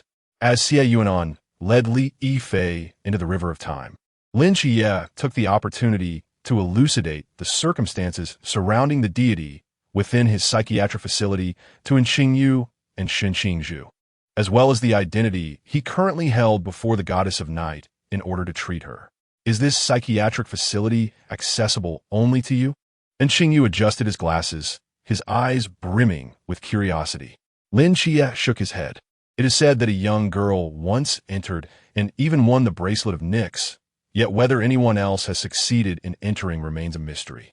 At present, I am merely a spectator, only able to access Nyx's ward. I remain uncertain about the deities presiding over the other wards and their circumstances. Thus I must consult with Yuan. While I do not claim omniscience, I am assuredly more informed than he is at present. Xie Yuan's method of saving individuals is surprisingly straightforward. He simply creates an identical doll to replace the person who has been implanted with the serpent seed. As for the doll, Xie Yuan is not acting on behalf of Nuwa and cannot fashion it from clay. He must enlist the help of a sticky ball. The doll provided to the sticky ball originates from the 419 system, reportedly crafted by its host using their own abilities. It appears to be a singular entity, but can actually manifest duplicates to replace all individuals infected within the second group. With each individual saved, Xie Yuan instructs Fei Fei to extract the normal memories of the progeny from within the Nandu snake demon, to avoid excessive memory gaps that could incite panic. After all, it is not merely one or two memories that are missing. Lin Xie had even lost a student upon awakening, and many others subsequently experienced partial memory loss. One must ponder whether this school can continue to operate under such circumstances. However, Lu Yuan is certainly not someone Xie Yuan intends to save. He directly alters the memories of others, leading them to believe that Lu Yuan perished in that alley. When Xie Yuan and Li Yifei emerge, the three witness Xie Yuan, his demeanor unchanged, alongside Li Yifei, whose face is pallid. Lin Xie, taken aback, inquires about Li Yifei's condition. Entering the river of time with one's soul, or being a harbinger of death, is not a pleasant experience. Xie Yuan observes Li Yifei disappearing as if fleeing from a flood. Raising an eyebrow, he reassures. He merely needs a moment to recover. It's nothing to worry about. Lin Xie exhales in relief, grateful that this hard-won aid would not falter on his first day of duty. Xie Yuan glances at the three seated individuals and the beverages on the table, lifting the cup intended for him to take a sip. Feel free to ask any questions. I shall disclose all I know that I am permitted to share. Just moments ago, Lin Qingyu inquired whether others might enter the hospital. Lin Xie, glancing at Qingyu, poses his question from Nix. I learned that a little girl once entered. Are there others who may gain entry? Xie Yunan closes his eyes momentarily, attuning himself to the chaotic laws and probing the hospital, sensing no resistance. However, he perceives that, aside from himself and the memorial, only Lin Xie may enter. A flicker of surprise crosses his eyes as he remarks, I sense that I can indeed enter, yet it seems that Zhu and Qingyu cannot. It appears the caregiver may only be summoned by Lin Xie's enigmatic presence. Yet why is the memorial also permitted entry? Is it because both he and the memorial do not belong to this world? Then why? Are you so cautious? And Qingyu, knowing only Lin Xie's address for Xie Yunan, resorts to using you in her inquiry. Noticing Qingyu's gaze resting on the boundary formed by Xie Yunan, Xie Yunan regards her with a complex expression. If you don't mind, you may call me brother like Xie does. As for caution, Xie Yunan paused, indicating that he could not disclose that information for the time being. The key of the door has merged with Qingyu, and he is currently at a loss as to how to resolve this, compounded by his insufficient realm. And Qingyu, recalling Xie Yunan's penetrating gaze, quickly understood that it was because of him. But why? You need not ponder too deeply. This matter is related to an unsightly creature, and you are merely caught in its web. With Xie Yunan's words, and Qingyu felt compelled to bury this matter deep within his heart, as long as it did not lead to doubts or distrust towards him. If someone as aesthetically pleasing as Xie Yunan could refer to another as unsightly, then whatever they were guarding against could not be anything of merit. Even Qingyu had to admit that, at times, he too was captivated by beauty. Even in thoughts of dissection, he contemplated how to preserve the aesthetics while performing the act. Meanwhile, Shen Qingzhu, who had been quietly listening, noticed Qingyu lost in thought regarding Xie Yunan. He clenched his fists, yet a smile graced his face. Lin Xie, having noticed, remarked, and Qingyu, safe travels.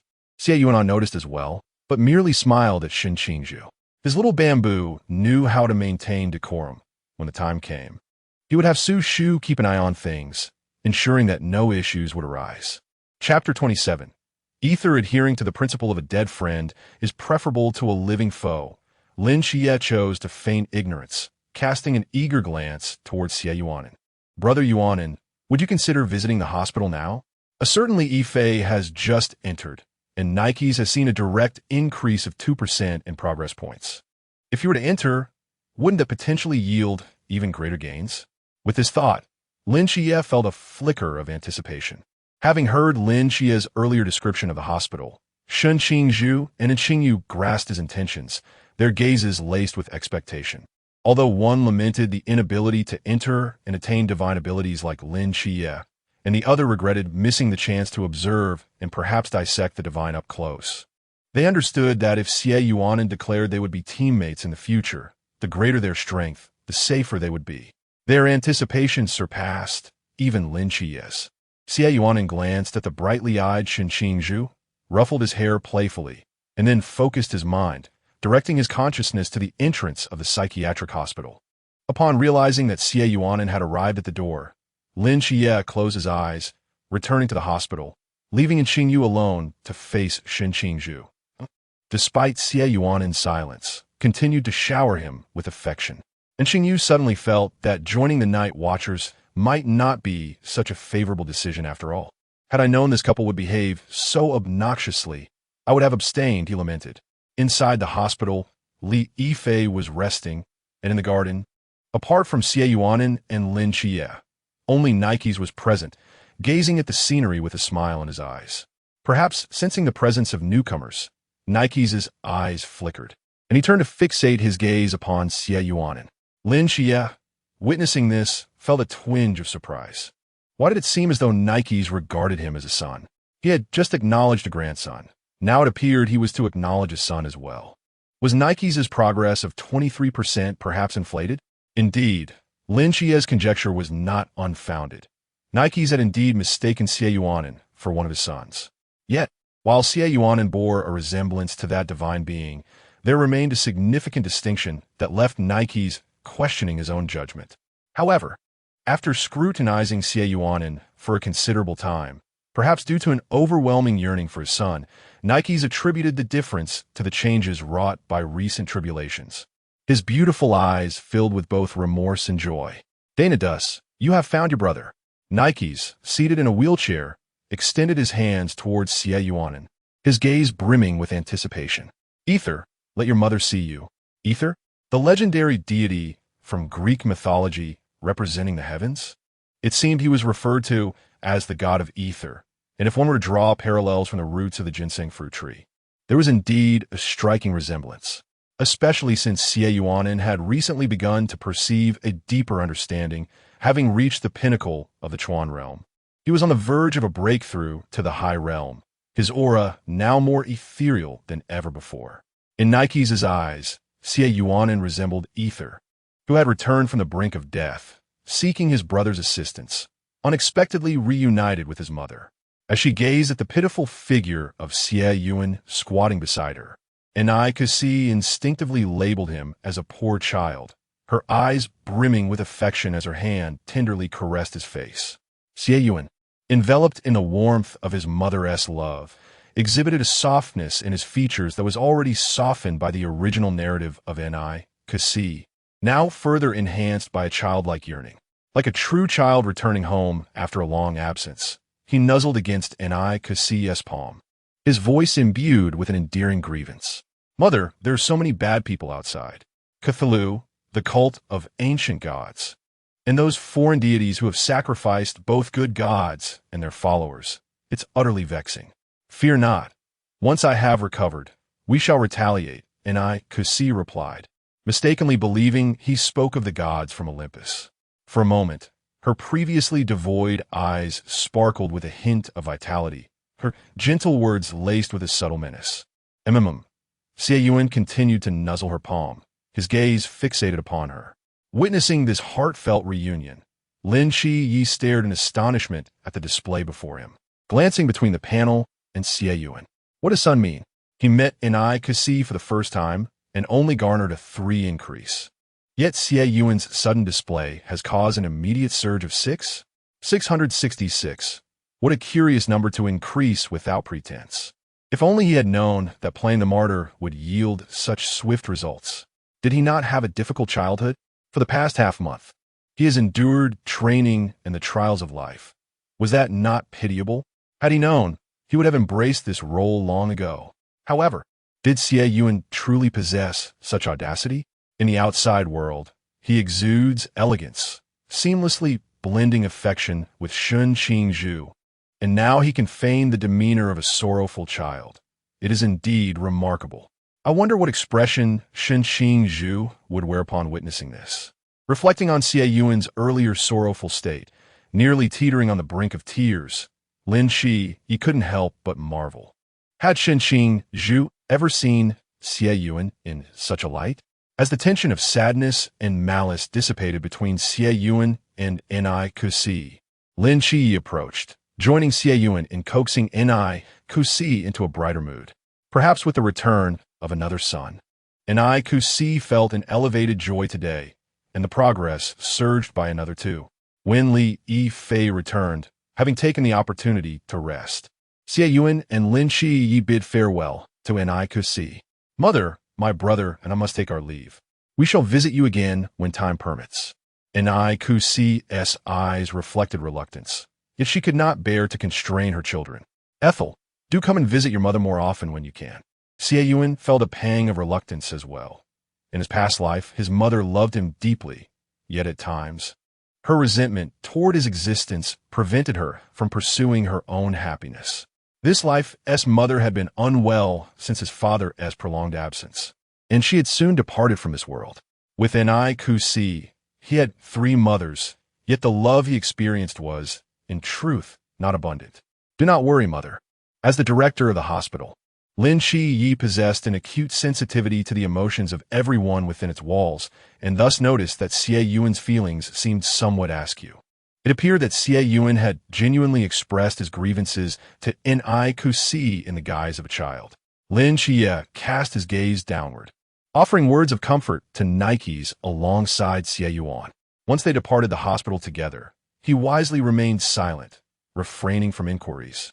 Though he cast a lingering glance at Xie Yuan, it was evident that Xie Yuan harbored untold stories, none of which seemed particularly joyous, and it was better not to reopen old wounds. The two opened their eyes and, maintaining a composed demeanor, remarked that Nikes had made significant progress, drawing closer to the extraction of his abilities. Yet, despite their prolonged companionship, Qingzhu sensed an unusual shift in Xie Yuan's emotional state, a faint aura reminiscent of a visit to a graveyard.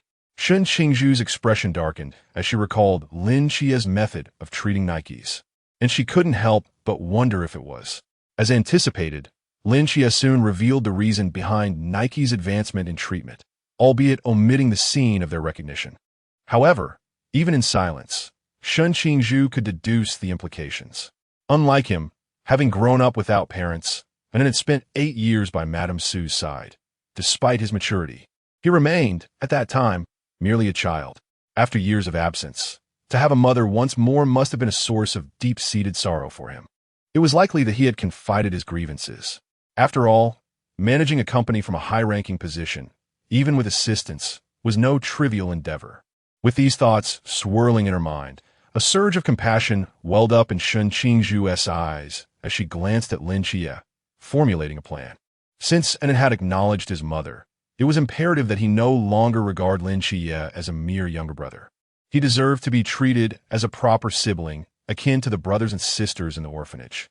Furthermore, she would seek Lin Xie's support in fostering a relationship between An and his mother, thereby enriching both their lives with a sense of completeness. Chapter 28. The Parental Filter. If my child likes them, they must be good, as Lin Xie remarked that Nikes regarded him as a son. Xie Yunan turned his gaze towards Qingzhu, who appeared to be lost in thought. After a moment of reflection, Xie Yunan proposed to the group, "It is quite late. Perhaps Xie and Qingyu should rest here for the night. We have unwrapped pajamas prepared in the guest room." Xiao Zhuzi, feeling a pang of sympathy for him, wished to do something to support him. Lin Xie was about to decline the offer when he caught Qingzhu's meaningful glance, which left him somewhat perplexed. Nevertheless, he acquiesced. The young couple's home was closer to the office, making it more convenient for training, and Qingyu readily agreed. Most importantly, Lin Xie had also decided to stay. He wished to hone his skills, hoping that one day Lin Xie might consent to allow him to conduct an autopsy. Persistence was essential. Perhaps that dream might someday materialize. And Qingyu mused dreamily. "Let Xiao Zhuzi arrange your accommodation.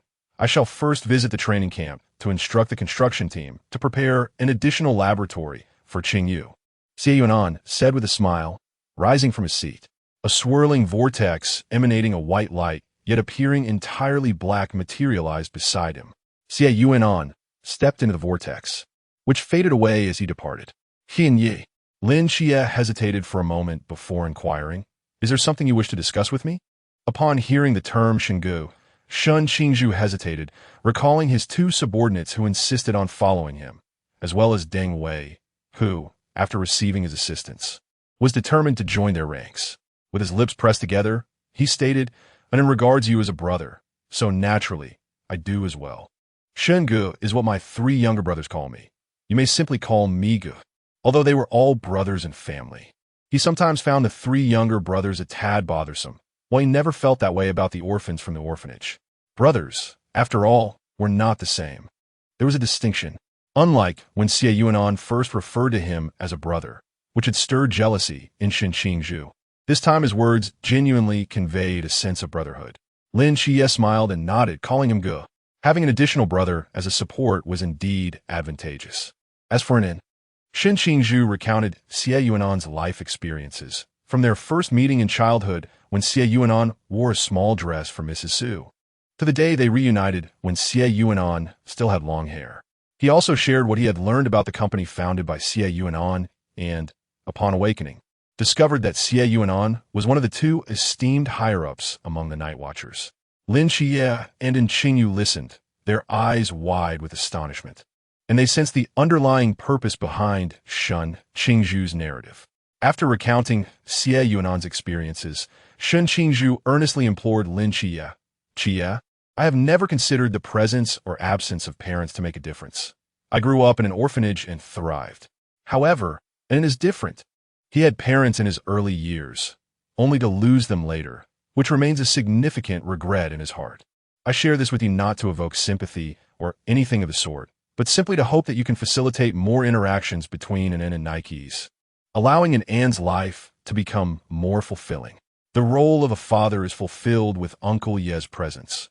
However, the character of a mother remains irreplaceable, regardless of how much warmth Uncle Ye may offer." When Xie Yunan submitted Qingzhu's profile, Lin Xie inadvertently caught a glimpse due to the mundane realms of affairs.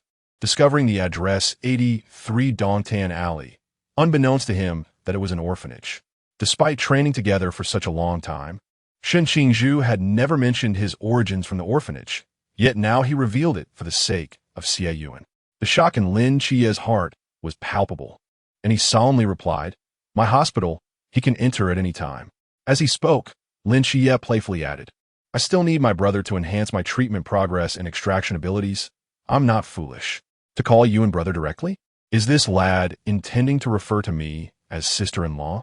Qingzhu shot him a sideways glance, threateningly stating, "Calling an and brother is acceptable, but you must not directly refer to me as sister-in-law. Otherwise, where will my dignity be?" Lin Xie exchanged glances with Qingzhu, teasing when brother is around.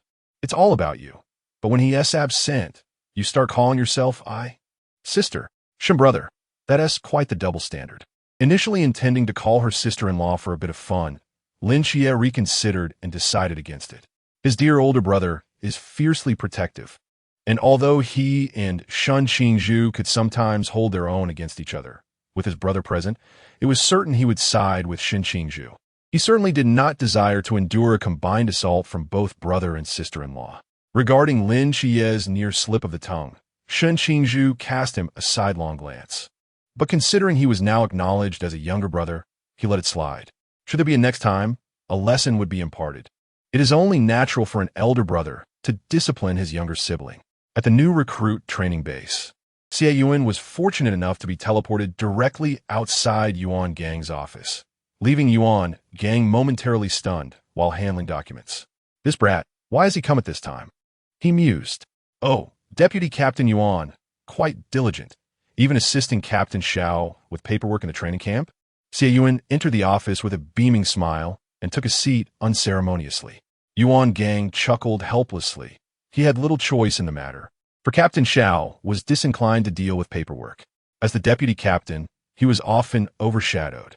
"The training camp hasn't even commenced, yet you have arrived? You are behaving just like Xiao Pinga, so lackadaisical.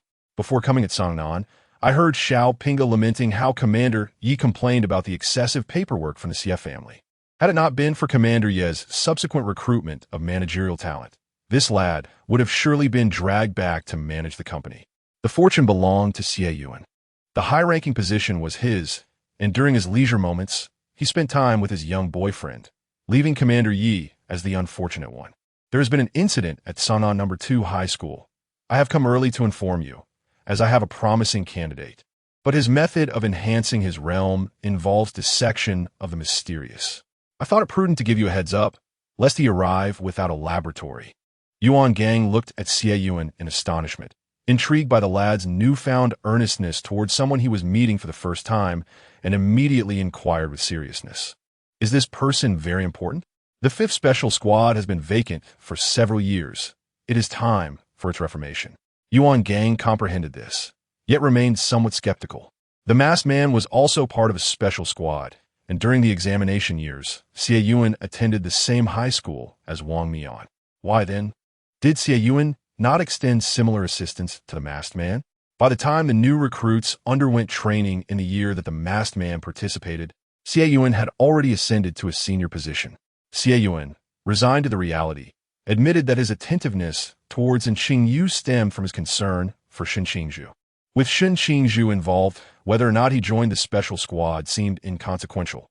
However, he wished to preserve Shen Qingzhu's bond with the Night Watch.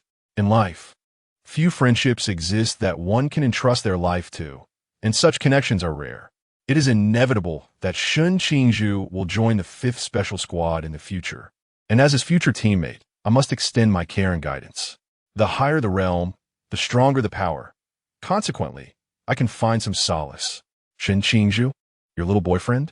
Upon mentioning Xie Yuan's romantic entanglements, Yuan Gang became animated, his face alight with curiosity. Are you so certain he will join the Special Squad? Originally, Xie Yuan's romantic affairs were not common knowledge, nor did they elicit inquiries. However, given the considerable commotion surrounding Xie Yuan, ignorance was not an option.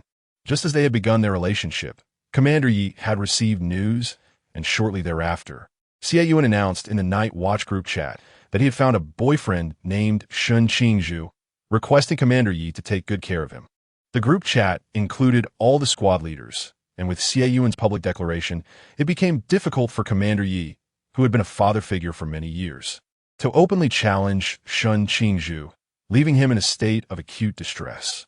He often heard squad leaders recounting Ye's complaints about Xie Yuan's behavior, lamenting that once Xie Yuan had a boyfriend, he seemed to forget his father, turning his elbow outward. Xie Yuan is indeed remarkable. Otherwise, how could I have taken a liking to him? Yuan Gong concurred. Even when Xie Yuan merely participated in examinations, he was a prominent figure in school. Years after graduation, his name still graced the honor roll at Beijing University. The university even featured a selection of campus belles and beaux, where Xie Yuan consistently appeared. Had it not been for the fear of provoking Xie Yuan into a fit of rage, his name would have undoubtedly been on the list of campus beauties as well. Upon learning this, Yuan Gang could only marvel at the youthful exuberance. Shall I arrange a dormitory for you and him? As one of the guardians, such privileges must be afforded. Sure, he replied. It seemed that Deputy Yuan, influenced by his words, viewed little Zhu as a well-behaved child. Otherwise, he would surely have reacted as vehemently as Yi Fan. Little Zhu is indeed a good child, but that does not imply he is obedient. He can be quite the handful when not under supervision. What expression would Deputy Yuan wear if he discovered that little Zhu was not the obedient child he perceived, but rather a rebellious spirit? Xie Yuan eagerly anticipated the day he would witness Yuan Gang exasperated by his little boyfriend, perhaps regretting the decision to arrange for them to share a dormitory. Chapter 29. The God of Wealth 10 days later. Chen Mai requested that Hong Ying accompany Lin Xie and the others to purchase daily necessities. Although this training camp was located in Sangnan, the quality of supplies might not be optimal, hence it was prudent to prepare in advance. Chen Mai initially intended to mention that he would cover the expenses, but Xie Yuan waved his hand dismissively, opting to take care of everything, including the necessary protective items for Lin Xie's ant household. That afternoon, even with Xie Yuan's presence, it did not deter Hong Ying and Xi Xiaonan from following along, leading to the unfortunate fate of Qingzhu, who, along with Lin Xie, succumbed to the relentless enthusiasm of the girls. Wow, Xiaonan, that Peppa Pig bedspread is absolutely adorable, and the one with the little koi fish is lovely too. Perfect for both Xie and Qingzhu, exclaimed one of the girls. And that pink suitcase is fantastic. We should buy both the pink and the blue, right? Oh, and look at these matching backpacks of Snow White and Rapunzel. Aren't they just splendid? At the back, Xie Yuan and Shen Qingzhu observed the scene unfolding before them, with Hong Ying and Xi Xiaonan brimming with excitement, while Lin Xie and Qingzhu exuded an air of indifference. Shen Qingzhu felt a sense of relief, grateful that it had already procured numerous items for him, including spare daily necessities. Otherwise, he would have been the sole target of their exuberance today. And aren't you going to help Xie pick out some things? Shen Qingzhu inquired. He had previously experienced Anne's shopping prowess, characterized by an irresistible enthusiasm, so he wondered why she was withholding such affection from Lin Xie today. Xie Yuan glanced at the commotion ahead and shook his head. Forget it. Xie and Qingzhu are already being driven mad by those two girls. I shall refrain from getting involved. There is no joy in dressing up a brother. I much prefer to adorn my beloved. Miraculous bamboo is far more entertaining than miraculous Xie. A chill ran down Shen Qingzhu's spine, as if he were under scrutiny, prompting him to cast a suspicious glance at Xie Yuan. Was An plotting to torment him instead of the two girls? The thought sent a shiver through him. Xie Yunan flashed an innocent smile, feigning ignorance. Qingzhu scrutinized him for a moment before bowing his head in contemplation. If it wasn't Tianan, could it be those three little brothers who were missing him? They had been so difficult to shake off before, and now, after a month apart, it would indeed be reasonable for them to yearn for his presence. Outside the new recruits' training base, Lin Xie and Xingyu pushed somewhat childish-looking suitcases forward, trailed somewhat reluctantly by Shen Qingzhu, who felt a tinge of embarrassment, especially after hearing Xie Yunan mention that the chief instructor of the training camp was also considered one of the elders. Shen Qingzhu was even less inclined to walk alongside the two ahead. What if the chief instructor deemed him immature and disapproved of his relationship with An? He had no desire to invite complications from a demanding in-law. Not far away, at a military checkpoint, a special forces soldier, peering through binoculars, observed the trio with a furrowed brow. Report, we have identified 3 individuals approaching. Please relay their situation. 3 young men, seemingly high school students, approached, 2 of them dragging Hello Kitty and Peppa Pig suitcases. A third individual, whose affiliation was uncertain, trailed behind with a modest black suitcase, the contents concealed from view. High school students? The voice on the intercom hesitated, as if struck by a realization, expressing surprise at their early arrival on the same day a notification had been issued. However, it occurred to them that the renowned figure of wealth had arrived in Xiangnan a month prior, and in the intervening time had frequently interacted with the local watchmen. If these were new recruits from Xiangnan, having procured their belongings in advance to arrive promptly upon notification, it was entirely plausible. They were still approaching. Please advise. Stand by. I shall meet them. Shortly thereafter, a military off-road vehicle emerged from the checkpoint, heading in the direction of the trio. The 3, trudging forward under the blazing sun, instinctively halted upon hearing the distant rumble of the approaching vehicle. With the arrival of transport, it was only sensible to board. The off-road vehicle screeched to a halt beside Lin Xie and Xingyu, as an officer leaned out to scrutinize them and the not-so-distant Shen Qingzhu. Observing the identical Hello Kitty suitcases, save for their colors, the officer's brow twitched. Was this the inclination of today's youth? New recruits? Show me your identification. The officer examined the credentials handed over dutifully by the 3, returning them after inspection and gesturing towards the vehicle. Get in. In the boys' dormitory, Xie Yuhan, who had arrived early at the training camp due to his instructor status, lounged against the corridor railing, gazing down at the trio led by Hong Hao, accompanied by the inquisitive Yuan gang, who was curious about Shen Qingzhu. Which of them is Shen Qingzhu?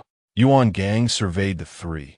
2 appeared to be model students, while the other bore an air of aggression, resembling a typical troublemaker sitting at the back of the classroom, albeit one of striking appearance.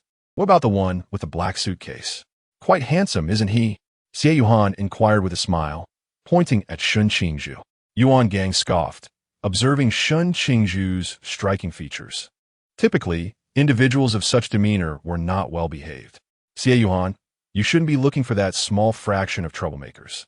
After all, while Xie Yuhan appeared gentle and dependable, there was a hint of rebellion in his nature. Attractive as he was, Yuan gang felt a nagging suspicion that this individual might be a troublemaker. He had already decided to allow the 2 couples to room together. Would they disrupt the training camp? Yuan gang was somewhat relieved that Xie Yuhan had not just awakened this year. Otherwise, the fade of camaraderie would seem inadequate. This is the dormitory area, entirely comprising double rooms. You're the first arrivals. Feel free to choose. Below, Hong Hao brought 3 individuals to the dormitory entrance. Upon looking up, they spotted Xie Yunan, who was observing them from above, accompanied by an unfamiliar figure who also appeared to be an instructor. When it came time to choose casually, Hong Hao instinctively glanced at Shen Qingzhu, the boyfriend of the God of Wealth. The chief instructor had long mentioned that he would be sharing a dormitory with the God of Wealth, so it seemed there was no need for selection. Hong Hao also noticed the 2 individuals above. Although all 3 might recognize Xie Yunan, he still introduced them. The 2 above, the one with long hair, is Xie Yunan, the founder of the Xie group, known as the God of Wealth among the Night Watchers, and he is a special instructor for this training camp. The other is Yuan Gang, the vice captain of Jing City, who is the chief instructor for the training camp. Your training regimen will be arranged by him. Lin Xie and Qingzhu widened their eyes. They were aware of Xie Yuan's immense wealth, and the other members of Team 136 had shown considerable deference to him, even referring to him privately as the god of wealth. They had not anticipated that Xie Yunan was indeed called the god of wealth among the Night Watchers. They had thought it was merely a nickname used by Team 136 due to his affluence. Xie Yunan smiled and waved at them from above, saying, "Come on up." Qingzhu did not require a second invitation. After listening to Hong Hao's introduction, he ascended the stairs autonomously. By the time Lin Xie and Qingzhu were still climbing, he had already reached Xie Yuan's side. Nodding at Yuan Gang, Qingzhu stood beside Xie Yunan, his hand resting on his suitcase, his fervently fixed on Xie Yunan. Yuan Gang noticed the intensity of Qingzhu's stare and, seeing the somewhat timid demeanor that arose from his presence, chuckled softly. "Since your boyfriend is here, I shall take my leave. We will meet again when the training officially commences." Hearing Yuan Gang's teasing words, Qingzhu's ears flushed red, mimicking Qingzhu's demeanor. He shyly smiled as he watched Yuan Gang depart. Xie Yunan chuckled lightly, nodded at the approaching Hong Hao, and then took the bashful Qingzhu directly back to the dormitory. Lin Xie and Qingzhu, left behind, exchanged glances. "How about we share a dormitory?" A peculiar light flickered in Qingzhu's eyes. Lin Xie halted, quickly making his way to the dormitory opposite Xie Yunan and Qingzhu. Before closing the door, he shot Qingzhu a glare and coldly stated, "No, do not think of dissecting me." Bang! And Qingzhu gazed at the door that had just closed, a trace of regret crossing her eyes as she chose the dormitory next to Lin Xie's and entered. Meanwhile, Hong Hao, still lingering in the corridor, thought to himself, to even consider dissecting the divine proxy? Truly a creature that thrives on mysterious dissection to enhance its power. Chapter 30. The Secret Apprentice. Qingzhu in the dormitory. Qingzhu forcefully pressed Xie Yunan against the door, carelessly tossing the suitcase aside. An action that starkly contrasted with a bashful smile on his face. Xie Yunan leaned obediently against the door, raising an eyebrow with playful sarcasm. "Why not continue learning from Qingzhu? You were quite convincing in front of Yuan Gang, my dear little bamboo." Qingzhu lowered his eyelids, appearing somewhat aggrieved. These days have been filled with training after training. It's a rare day off, and yet I was dragged out shopping. It has been ages since we last shared a kiss, let alone anything more intimate. Isn't that a bit excessive? Xie Yunan bewildered. Was this something his little bamboo could articulate? He gently grasped Qingzhu's chin, placing a soft kiss near his lips before questioning. "You haven't been swayed by those relationship gurus on television, have you? I refuse to believe anyone taught you this." Qingzhu, recalling the new contact on WeChat from just days prior, a flicker of hesitation crossed his eyes as he chose silence, shutting his eyes and leaning in for a kiss. Well, he had learned to bypass answers with a kiss. Xie Yunan chuckled helplessly. If Qingzhu didn't wish to speak, so be it. It almost made him feel as if he could devour him. Well, technically, he could, but not at that moment, as the dormitory lacked soundproofing. He had no inclination for eavesdroppers. The following morning, the commotion across the hall roused Qingzhu from his slumber. Ruffling his tousled hair and glancing at the still sleeping figure beside him, he cautiously descended from the bed. Irritation etched across his face as he opened the door. The sight before him was startling. A chubby boy was directing what appeared to be bodyguards in the moving of luggage, while Lin Xie stood outside, bewildered at the scene. Upon noticing the stack of gift boxes beside Lin Xie's bed, Qingzhu's expression turned peculiar. What was this chubby boy up to? Was he attempting to win over Lin Xie? "Hello, my name is Bailey Tumming. I realize this name may be a bit difficult to pronounce, so you can simply call me Tumming or Fatty," the chubby boy exclaimed, beaming at Lin Xie, who had just entered, and Qingzhu, who was opening the door. His bright eyes sparkled with enthusiasm, and before the two could react, he bowed deeply. The fervor and familiarity of his demeanor startled Lin Xie, causing him to take 2 steps back, while Qingzhu shifted uncomfortably to the side. I hope to become friends with both of you. Over the next year, I look forward to your guidance. Bailey, Fatty, there's no need for such formality. We haven't even introduced ourselves yet. Oh, I am Lin Xie, and this is Shen Qingzhu. Brother Qingzhu, I brought some local specialties from my hometown. They aren't particularly valuable, but I hope you won't find them unworthy. Bailey Fatty presented the gift boxes to Lin Xie, misinterpreting his stunned expression as disapproval, and proceeded to pull out more boxes to showcase, never forgetting Shen Qingzhu. Brother Qingzhu, which one do you prefer? Shen Qingzhu gazed at the assortment of gift boxes, his thoughts racing. Bailey? Was he from that Bailey group? Imagining how Yunan would behave in such a situation evokes an indescribable expression. He believes that Yunan is quite perfect as she is now, if she were to adopt the same demeanor as that chubby boy. Presenting him with a watch upon their reunion, even a childhood, neighborly sister could very well end up on the receiving end of his wrath. Shen Qingzhu remained silent, her face devoid of emotion as she firmly closed the door, leaving Lin Xie surrounded by an array of gift boxes from Bai Li, out of sight, out of mind. As for Lin Xie, may fortune favor him. With a soft chuckle, Shen Qingzhu turned to see Xie Yunan, who had awakened at some point, propped against the headboard, wearing a delightful smile as he gazed at her. From your expression, it seems you are not particularly fond of the chubby boy from the Bai family? Shen Qingzhu paused momentarily before responding. Not exactly. He does not appear to be one to bully others. It's just, his gift-giving habits seem somewhat disdainful to me. He resembles the foolish son of a landlord, doesn't he? Xie Yunan chuckled lightly. As for the Bai family, I would much prefer dealing with Bai Li than Bai Xien. Bai Xien is solely driven by self-interest, whereas Bai Li possesses a strong sense of loyalty and righteousness. His gift-giving is merely a product of his upbringing, devoid of any malevolent character. Yi Fan, with her gentle heart, had already informed him of internal issues among the night watchmen, yet she chose to remain indifferent, truly infuriating. Why the need to justify that chubby boy-esque behavior? Could it be that he is destined to be a teammate of his? Under Shen Qingzhu's puzzled gaze, Xie Yunan nodded affirmatively, indeed. He is the treasure trove of the Nightfall team, the true reincarnation of Lingbao Tianzuan. Speaking of Bai Li and Mo Li, there lies a regrettable connection. If possible, assistance should be rendered. Contemplating Bai Li's recent actions, Shen Qingzhu fell silent. Would this chubby boy bring him shame in the future? Perhaps it would be better to forego this partnership altogether. However, what Shen Qingzhu did not anticipate was that before they could even become teammates, Bai Li would already commence his embarrassing antics. Watching the crowd encircle Bai Li as he shouted, "Don't snatch, everyone gets one." Even though Xie Yunan had reassured him that Bai Li was merely a bit dim-witted, Shen Qingzhu could not suppress his displeasure. The desire to distance himself from Bai Li grew increasingly intense. The Bai group operates in Guangzhou and Shenzhen. Surely, he would not be assigned there, would he? After all, his boyfriend is from the Xie group. There's a saying that two tigers cannot coexist on the same mountain.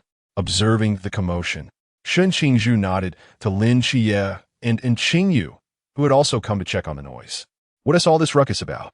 And Qingyu inquired, glancing curiously at Bai Li, who he recognized as Lin Xie's roommate, a hint of envy in his eyes. He wished to share a dormitory with Xie. To dissect the situation, Shen Qingzhu and Lin Xie discreetly moved away from Qingyu. Neither wished to be scrutinized, yet that individual remained relentlessly persistent. If Xie Yunan were to reside in the instructor's dormitory, they would indeed be in the same dormitory. With a resolute focus on dissection, it is perhaps best to allow another to gather the information, rather than provoke them. The door to the dormitory, previously sealed by Qingyu, creaked open once more. Before the three individuals standing there, one merely nodded in calm acknowledgement, casting a fleeting glance towards the commotion surrounding Bai Li Pangpang. His gaze as tranquil as a still pond, before closing the door again. That individual was Chao Yuan, who, prior to this moment, had seemingly taken on the demeanor of a monk, spending his time in meditation upon his bed, apart from mealtimes, a rather peculiar character, indeed. And Qingyu remarked with a slight grimace, Shen Qingzhu and Lin Xie exchanged a glance, choosing to remain silent. Well, you're quite peculiar yourself, they might have thought. It is indeed strange for an oddity to label another as such. Below, Hong Hao strode forth, accompanied by several instructors, his presence radiating an air of menace. He unleashed a torrent of curses upon the boisterous dormitory, causing the new recruits clustered around by Li Pangpang to scatter in disarray.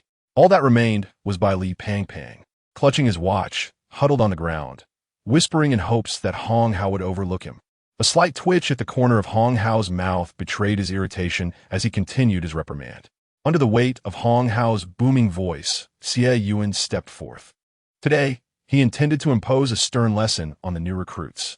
Even though Xie Yunan refrained from aligning himself with the other instructors, he donned a military uniform, appearing significantly more composed, yet still exuding an air of genteel mischief. Shen Qingzhu regarded the somewhat altered Xie Yunan with a gaze that was both profound and tinged with melancholy. It was a sight that was tantalizing yet unattainable. How unfair. Lin Xie observed Xie Yunan, then glanced back at Shen Qingzhu, a flicker of understanding passing through his eyes. He confirmed that Shen Qingzhu, while reminiscent of his usual self, now bore an air of casualness, yet appeared competent during training. He recalled their first meeting, where it was evident they possessed starkly different personalities. Could it be that, over time, one's essence becomes intertwined with that of another? Truly, they were akin to a family. This afternoon at 2 o'clock, all must assemble at the training ground. Should anyone dawdle and arrive late, I assure you, I shall have no mercy in your training, proclaimed Hong Hao before departing the dormitory's vicinity alongside the other instructors.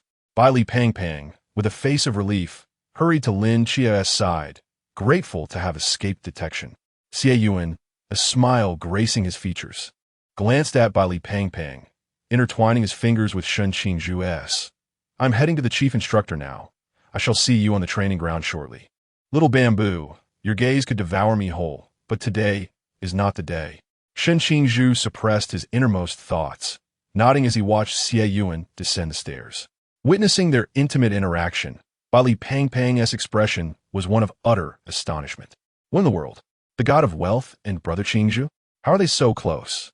He had initially presumed there were no vacancies in the instructor dormitory, hence the god of wealth's presence alongside brother Qingzhu, but it appeared that was not the case. Were they perhaps a couple? Regardless, he felt that even the closest of friends would not engage in such affectionate gestures, and the way they gazed at one another was anything but innocent.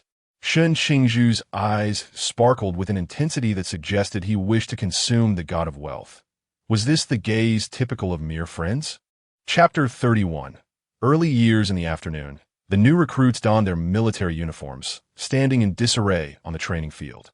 Before them, over 20 instructors stood tall and straight on the demonstration platform, with the chief instructor Yuan Gang at the forefront, casting a commanding gaze over the chaotic assembly of recruits, who, at last, began to align themselves under his authoritative shout. Among the front rows, Shen Qingzhu stood alone, his eyes scanning the platform until they settled on the leisurely figure of Xie Yunan, who sat comfortably at the back of the instructors.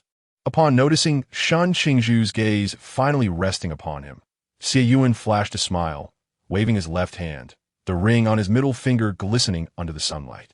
I do not care what identities or backgrounds you possess prior to this moment. From the instant you stand here, you bear but one identity. You are recruits. Novices. No. At this moment, you are not even novices. You are worthless. You are refuse. In your current state, you could not withstand even a single strike from the enemy. I beg to differ. Shen Qingzhu chewed gum nonchalantly, extending his hand, the two rings on his fingers shimmering. His words were directed at the instructor, yet his gaze lingered behind him, where a gentle warmth resided beneath his teasing expression. Yuan Gang, with a mere thought, discerned that the insolent youth was indeed fixated on the relaxed Xie Yunan behind him. A wave of frustration washed over him. His intuition had proven correct. Shen Qingzhu was far from obedient, wearing his cap backward, adopting a casual stance, and leading the defiance. Clearly, he was a thorn among thorns. He should not have viewed people through a rose-tinted lens. Yuan Gang could already foresee the dreary days ahead. Who else is discontent? He inquired, maintaining his composure despite his inner turmoil. Among the rows behind, Bai Li, who had been observing Qingzhu's rebelliousness, gaped in astonishment.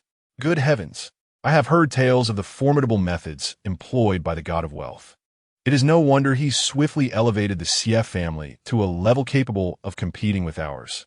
Yet, I never anticipated that Brother Qingzhu would be equally formidable. No, not Brother Qingzhu. With such swagger, he ought to be called Swagger Brother. What about you, Qi? Bai Li glanced at Qingyu, but refrained from asking, as he knew the answer would mirror that of Lin Qiyi. Pointless inquiries. To dissect Qiyi, this fellow had nearly become a sycophant. Truly, what a sight. I yield, but why? He thought he heard Qiyi call Shen Qingzhu brother. Yet how could one yield while another remained obstinate? Because he speaks the truth. Lin Qiyi's eyes twitched. Shen Qingzhu's arrogance was anchored in his ability. Even when confronting a more formidable foe, with Xie Yuan's presence, he would not perish. But what are the others? Did they possess such capability? When facing the enigmatic, would any of the new recruits survive, surpassing 10? Fine, you yield, I yield. Bai Li nodded, solidifying his resolve. Lin Qiyi, observing Bai Li's lack of principles, silently averted his gaze.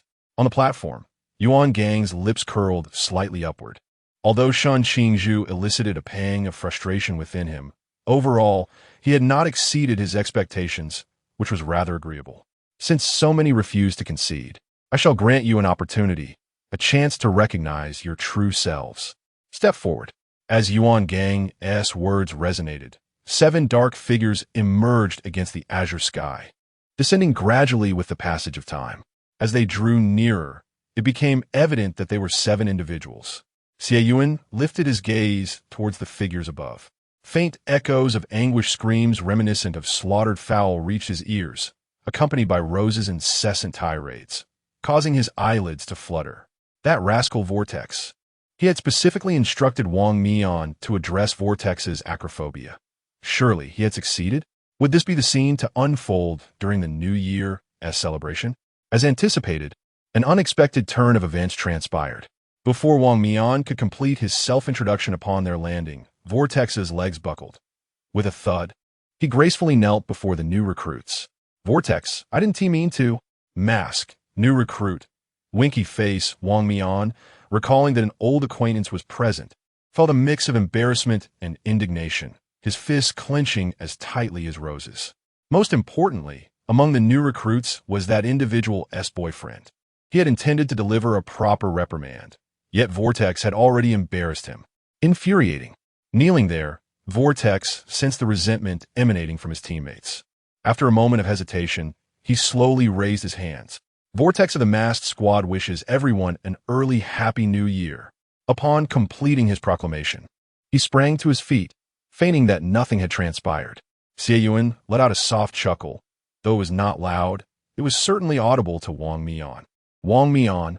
The others, aside from the new recruits, also heard it. Vortex secretly lamented why Xie Yunan had a laugh, his heart racing with anxiety. Would the captain give him a severe scolding upon their return? Please no. Yuan Gang briefly outlined the rules before leading the instructors away. There was no choice but to flee, for Wang Mian and Xie Yunan had harbored a rivalry since high school over their exam results. Back then, Wang Mian, brimming with youthful vigor, felt a sense of unfairness as Xie Yunan managed to secure the top position despite skipping classes, fostering a desire to surpass him. After the training camp, he had matured considerably, yet he remained reluctant to lose face in front of Xie Yunan, who possessed the uncanny ability to turn any misstep into a source of amusement. Whenever Wang Mian encountered Xie Yunan, their exchanges were rife with playful banter, a back-and-forth of mockery that had even permeated Yuan Gang's office, causing his ears to develop calluses from the repetition. Today, a new jest awaited, and Wang Mian was bound to explode with frustration. A god of wealth, a captain of the masked squad. What if a confrontation ensued? They would be innocent bystanders. Masked too, merely jesting, yet taking it to heart. Now, in this scenario, they were left to witness how it would all unfold. Wang Mian's expression darkened beneath his mask as he faced the spirited new recruits, closing his eyes briefly in silence before finally speaking. To confront you, there is no need for 7 individuals. A mere 5 will suffice to vanquish you all. Although a new joke has emerged for Xie Yunan to ridicule. As he gazes upon the recruits, Wang's countenance reveals a benevolent smile. Despite being unaware of which among them is Shen Qingzhu, it matters not. They shall all be subdued. For who truly needs to distinguish one from the other? If they cannot contend with the god of wealth, can they not overpower his companion? With this thought, Wang straightened his chest, for they had been summoned by the chief instructor to intimidate the new recruits, rather than having come uninvited. It is entirely reasonable, and even any embarrassment incurred is merely at the behest of the chief instructor. Xie Yunan cannot use this as an excuse to penalize them financially, can he? Wang's smile grew ever more benevolent. Chapter 32. The traitor the Black King under the benevolent smile of Wang Mian. The masked squad exerted their utmost efforts to vanquish the new recruits. After a round of attacks, nearly half of them were eliminated.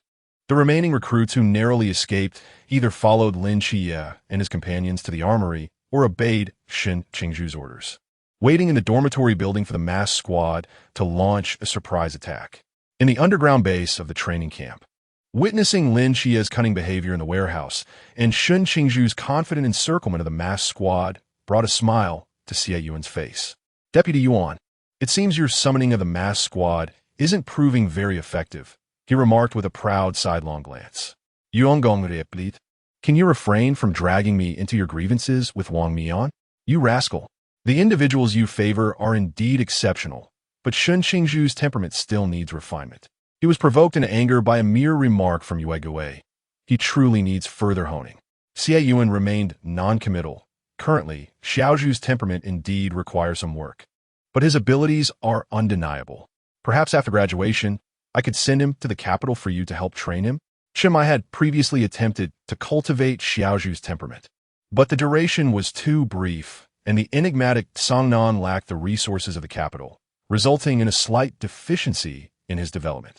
Yet, youth is characterized by impetuosity, is it not? Xiaozhu is still merely a freshly minted adult. You little rascal, you're just adding to my workload. If you have the capability, let the captain personally train him instead of always relying on me.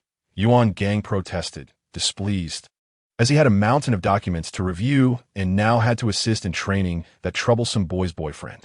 Did he truly think him a beast of burden, utterly oblivious to the plight of the elderly?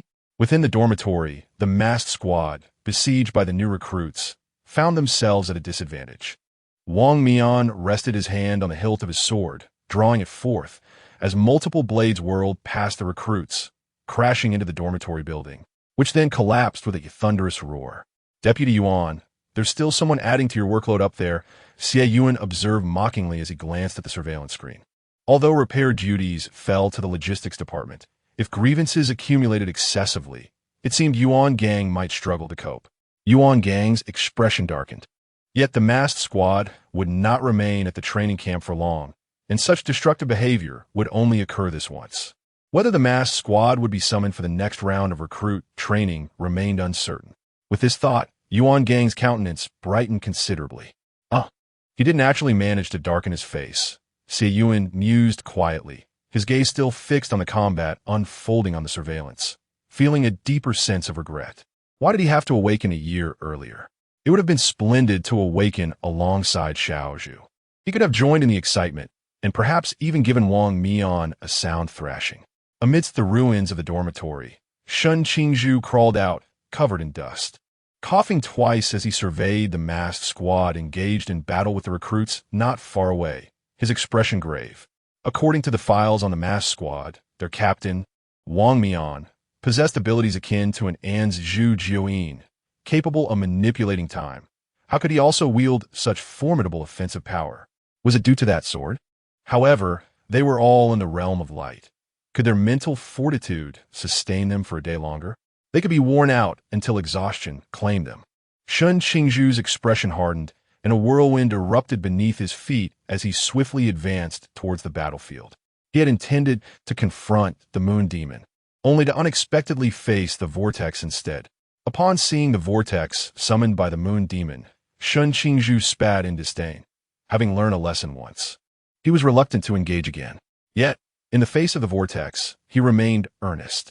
Two rings clashed gently, unleashing a violent explosion of air.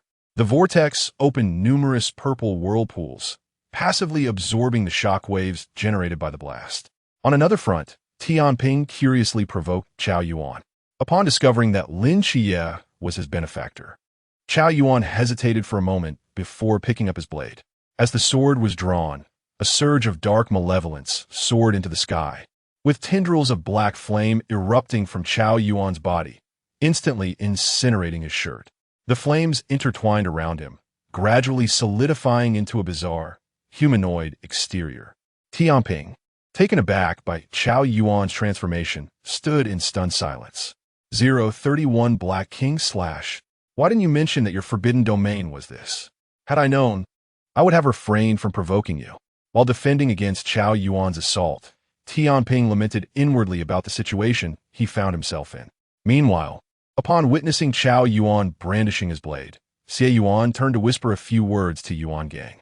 Listening intently, Yuan Gang's eyes revealed a flicker of complexity before he nodded in agreement, though he needed time to digest the information. How could there be a traitor among the troops he commanded? Xie Yunan patted Yuan Gang's back in a gesture of consolation before hastening toward the ground.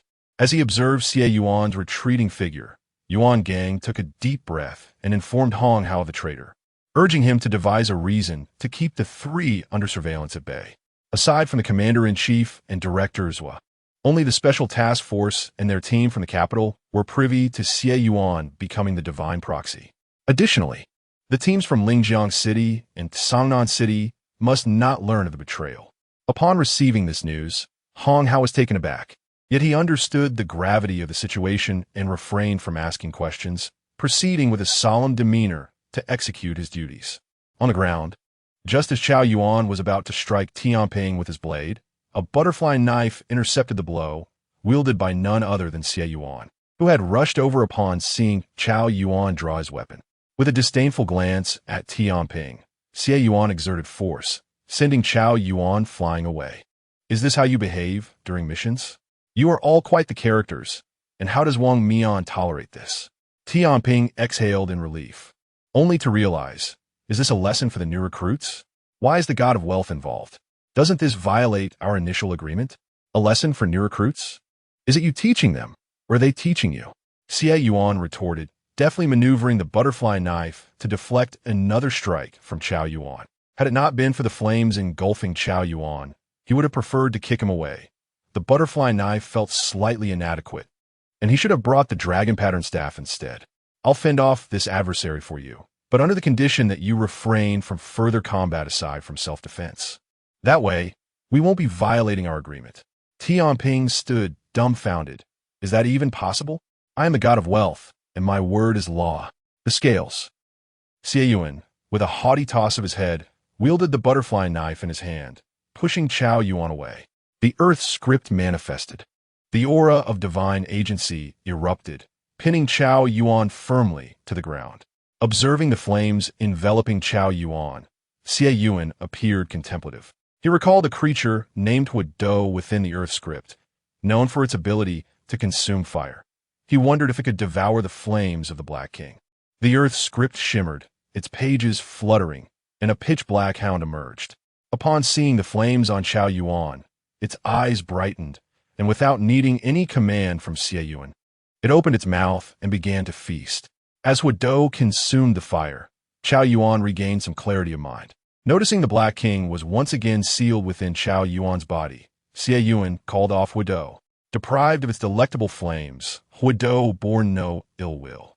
Like a true pup, it allowed Xie Yunan to stroke its head before returning to the earth script. With the divine aura retracted, Qiao Yuan stood, hands clasped in gratitude. Thank you, benefactor.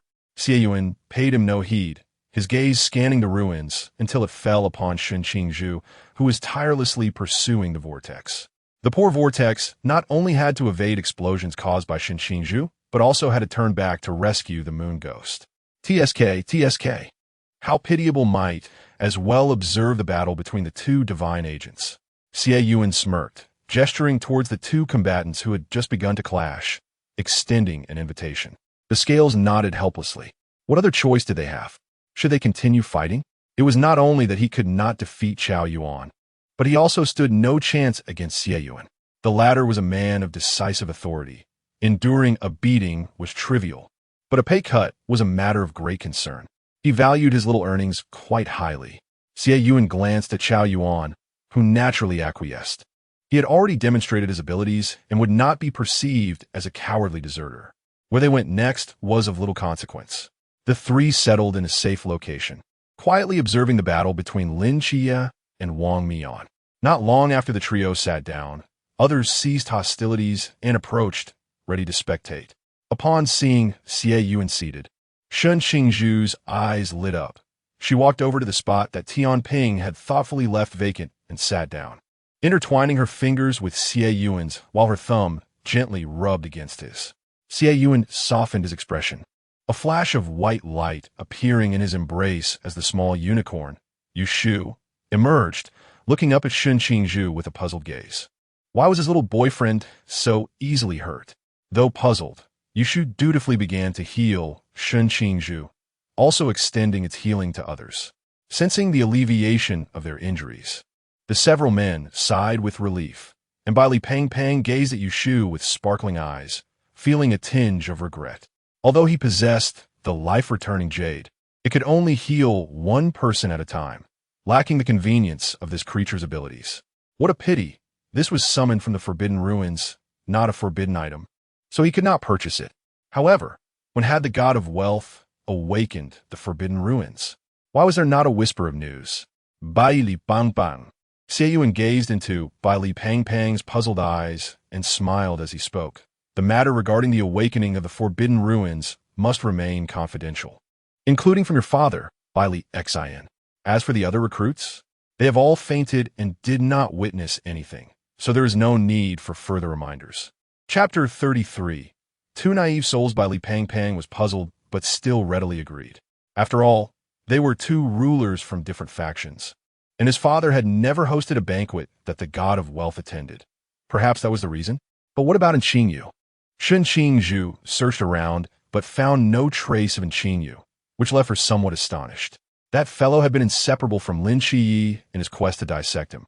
How could he be absent during Lin Xie's brawl with Wang Mian? Now that she thought about it, he hadn't been seen at all during the earlier skirmish, ever since emerging from the warehouse, and Qingzhu had seemingly vanished from sight. Lin Xie mentioned that his forbidden realm lacked offensive capabilities, so he had gone to the laboratory to explore the mysteries of dissection. Bai Li Pang Pang scratched his head, recalling how surprised he had been when Lin Xie mentioned it. This was pivotal to their early graduation, yet that guy chose not to participate. His audacity was indeed remarkable. Was it possible that even if they won, they would still be unable to graduate?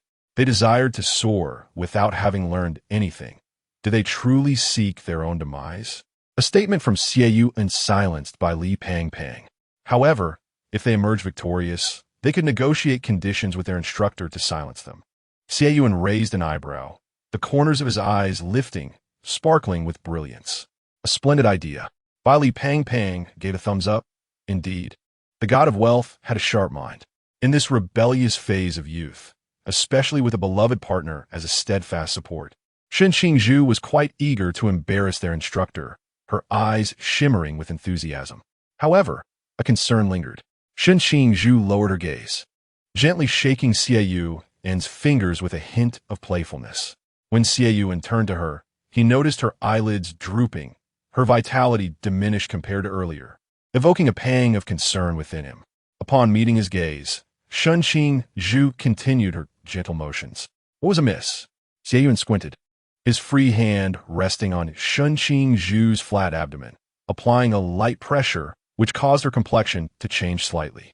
Realization dawned on Xie Yuchen, followed by a twinge of regret. It was his oversight, a lapse in attention to time. Yet, it made sense. They adhered to a strict meal schedule, and with nearly 9 hours since their last meal and a subsequent bout of fighting, hunger was only natural.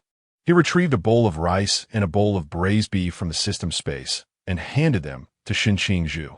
This meal had been prepared by Chun Mu Yi at Xie Yuchen's request before their arrival. While he wouldn't break the camp's rule of serving raw meat, it was not prohibited to prepare a special meal for someone.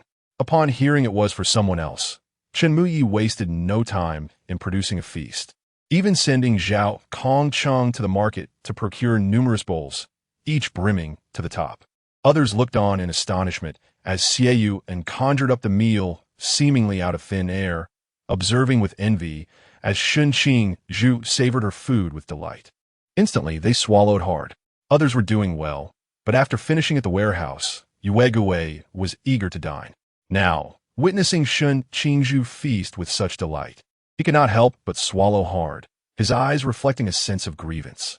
Lord of Wealth, we have yet to dine as well. You cannot show favoritism.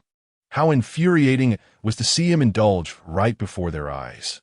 Otherwise, will you treat you and the new recruits equally at breakfast tomorrow?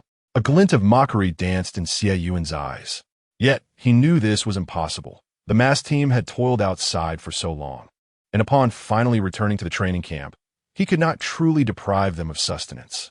Yue stole another glance at the dishes in Qingzhu's bowl, swallowing again, before turning to shout at Wang Mian, "Go, Captain! The captain is the most handsome. With no food to partake, he might as well cheer." He had heard that the Lord of Wealth had recognized this divine proxy as his brother, so let the captain take a few extra swings to vent his frustrations. Bailey Pang widened his eyes. "You rascal. Since you cannot contend with the Lord of Wealth, you come to bully Qie. Go, Qie. Overcome him." Bailey Pang shouted, urging Mo Li and Chao Yuan to join in, while deciding not to disturb Qingzhu, who was focused on his meal. Although he too felt hunger pangs, he refrained from interrupting. Lost in his meal, Qingzhu looked up in confusion as he noticed Chao Yuan joining the cheer squad, furrowing his brows slightly in contemplation about whether he should join in as well. He hesitated. After all, he was the elder brother.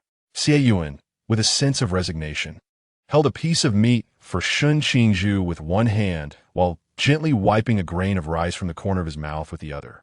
"Continue eating. Aren't you hungry? Qie wouldn't hold this against you. Besides, could a younger brother ever retaliate against an elder?" Indeed, Qingzhu felt reassured and returned to his meal. Zang, zang, zang, zang, zang. The two were engrossed in their duel, heard the cheers from afar, and Wang Mian instinctively glanced over. There was that fellow who had surrounded their massed team, savoring his meal, and there was Xie Yunan, whom he had a bit of a rivalry with, dutifully serving him a bowl of meat, a grain of rice precariously lingering on his finger, as if he had just wiped someone else's mouth. Wang Mian was taken aback. Was this the same Xie Yunan who had bickered with him during their school days, who continued to spar with him even after becoming a night watchman, and who could vocally challenge Commander Yu when riled? Was this the same Xie Yunan, whose obsessive cleanliness could incite him to admonish everyone, including the venerable Chun Lao? Was the sun rising in the west today, perhaps, or setting in the east? How else could he witness such a surprising scene? Wang Mian felt as though the world had turned fantastical, so much so that even Xie Yunan could abandon some of his principles. However, despite his musings, this did not deter Wang Mian from boasting to Lin Xie about the superiority of his support compared to Lin Xie's, even if it was merely a matter of numbers. Lin Xie pondered, is this truly something to be proud of? Are all the members of the mass team this absurd? Is the captain leading the charge? Although the clanging noise was incessant, Xie Yunan distinctly heard Wang Mian's boastful declarations. After a moment's contemplation, he utilized his mental strength to block out the sounds for himself and Qingzhu. He then produced a large megaphone and handed it to Bailey Pang, grinning like a mischievous little fox. Pang, use this to shout. It will undoubtedly outdo them. Bailey Pang's eyes sparkled at this suggestion, and he eagerly accepted the device, summoning all his strength to bellow. Qi is magnificent. Qi is incredible. The volume was so overwhelming that those seated nearby instinctively covered their ears. The sheer loudness made their ears buzz, and without protection, they felt they might go deaf. The sudden eruption of sound momentarily halted the combatants, who could easily deduce the source of such a ruckus, especially from Wang Mian's unmistakable glare, reminiscent of a blade. Xie Shaohua, you have gone too far. Beyond being known as the god of wealth, Xie Yunan had also acquired the nickname, the domineering flower, in private circles. In his youth, he bore a striking resemblance to a girl and often acted like a tyrant among the night watchmen. It was likely that aside from the heroic spirits team, no one had escaped the wrath of Xie Yuan's scolding. This nickname was seldom uttered aloud, reserved mainly for banter between him and Wang Mian, as no one dared to mention it in Xie Yuan's presence. Even Xia Simeng, who frequently chastised Commander Yi, refrained from bringing it up. This was due to the sheer vulgarity of Xie Yuan's insults, which, although slightly restrained when directed at a female, showed no mercy otherwise. Wang Mian had suffered too many losses at Xie Yuan's hands, leading to the emergence of the moniker Xie Xiaohua. When Wang Mian first uttered it, he almost faced a beating from Wu Tongxian, for there was another Xiaohua within the medium team, albeit not sharing the surname Xie. Listening to Wang Mian's furious outburst, Xie Yuan remained unfazed, merely retorting, "Did you not claim that Qi Ye's support could not compare to yours? He is my brother. How could I allow him to be inferior?" He mischievously thought, "Just wait until you lose to Qi Yi. You'll be the one falling apart. No need to rush." Wang Mian, seething with suppressed anger, cast a sharp glance at his teammates, urging, "Shout louder. Haven't you eaten enough?" The members of the masked team exchanged glances. Incredulous. "Do you even realize what you are saying? They truly haven't eaten. Furthermore, who could possibly shout louder than a megaphone? Would they sacrifice their voices?" Wang Mian, feeling discontented with the disparity in support, grew increasingly aggressive in his actions. Lin Qiyi, observing the situation, pondered, "Is it truly necessary to exhibit such competitiveness over trivial matters? The one who provoked you is not me. Why should I, as the elder brother, bear the brunt of the consequences? Is it still possible to return this brother?" Lin Ji is seeked in resignation. Chapter 34. The irritable little flower crack. Wang Mian's mask shattered. The delicate features beneath the mask were revealed, and his eyes directed a palpable resentment towards Lin Qiye. Unable to defeat his brother was one thing, but losing to a newcomer, his own younger brother, was utterly humiliating. Xie Yunan chuckled softly, having predicted that Wang Mian would eventually break down. "Xie Xiaohua, can you not laugh for once?" Wang Mian, incensed by Xie Yunan's laughter, cast aside all pretense and erupted in anger. "Wang Tuzi, you had better speak properly." Xie Yunan's smile faded slightly, his tone laced with menace. In addition to the salary that the special squad rightfully received, he had also allocated extra funds as a form of welfare for the night watchmen. If they did not communicate respectfully, he would not hesitate to deduct their pay. Wang Mian felt a lump form in his throat, rendered speechless. Although the Bailey Group was a sponsoring entity, most of its finances were channeled into infrastructure. In contrast, the Xie family not only invested in facilities, but also set aside a substantial sum purportedly for the welfare of the night watchmen, ensuring that every individual benefited. While the Bailey Group claimed to be the principal, it was actually the Xie family that held the reins, determining the extent of any additional compensation. "Could you do me a favor?" Yuan Gang, noticing Wang Mian's inability to utilize time manipulation, approached to negotiate on his behalf. To ensure the new recruits follow commands, "Please refrain from spreading news of Lin Qiye's victory." Xie Yunan had already stated that the training must continue, and the others understood the outcome, remaining silent as they glanced at Lin Qiye.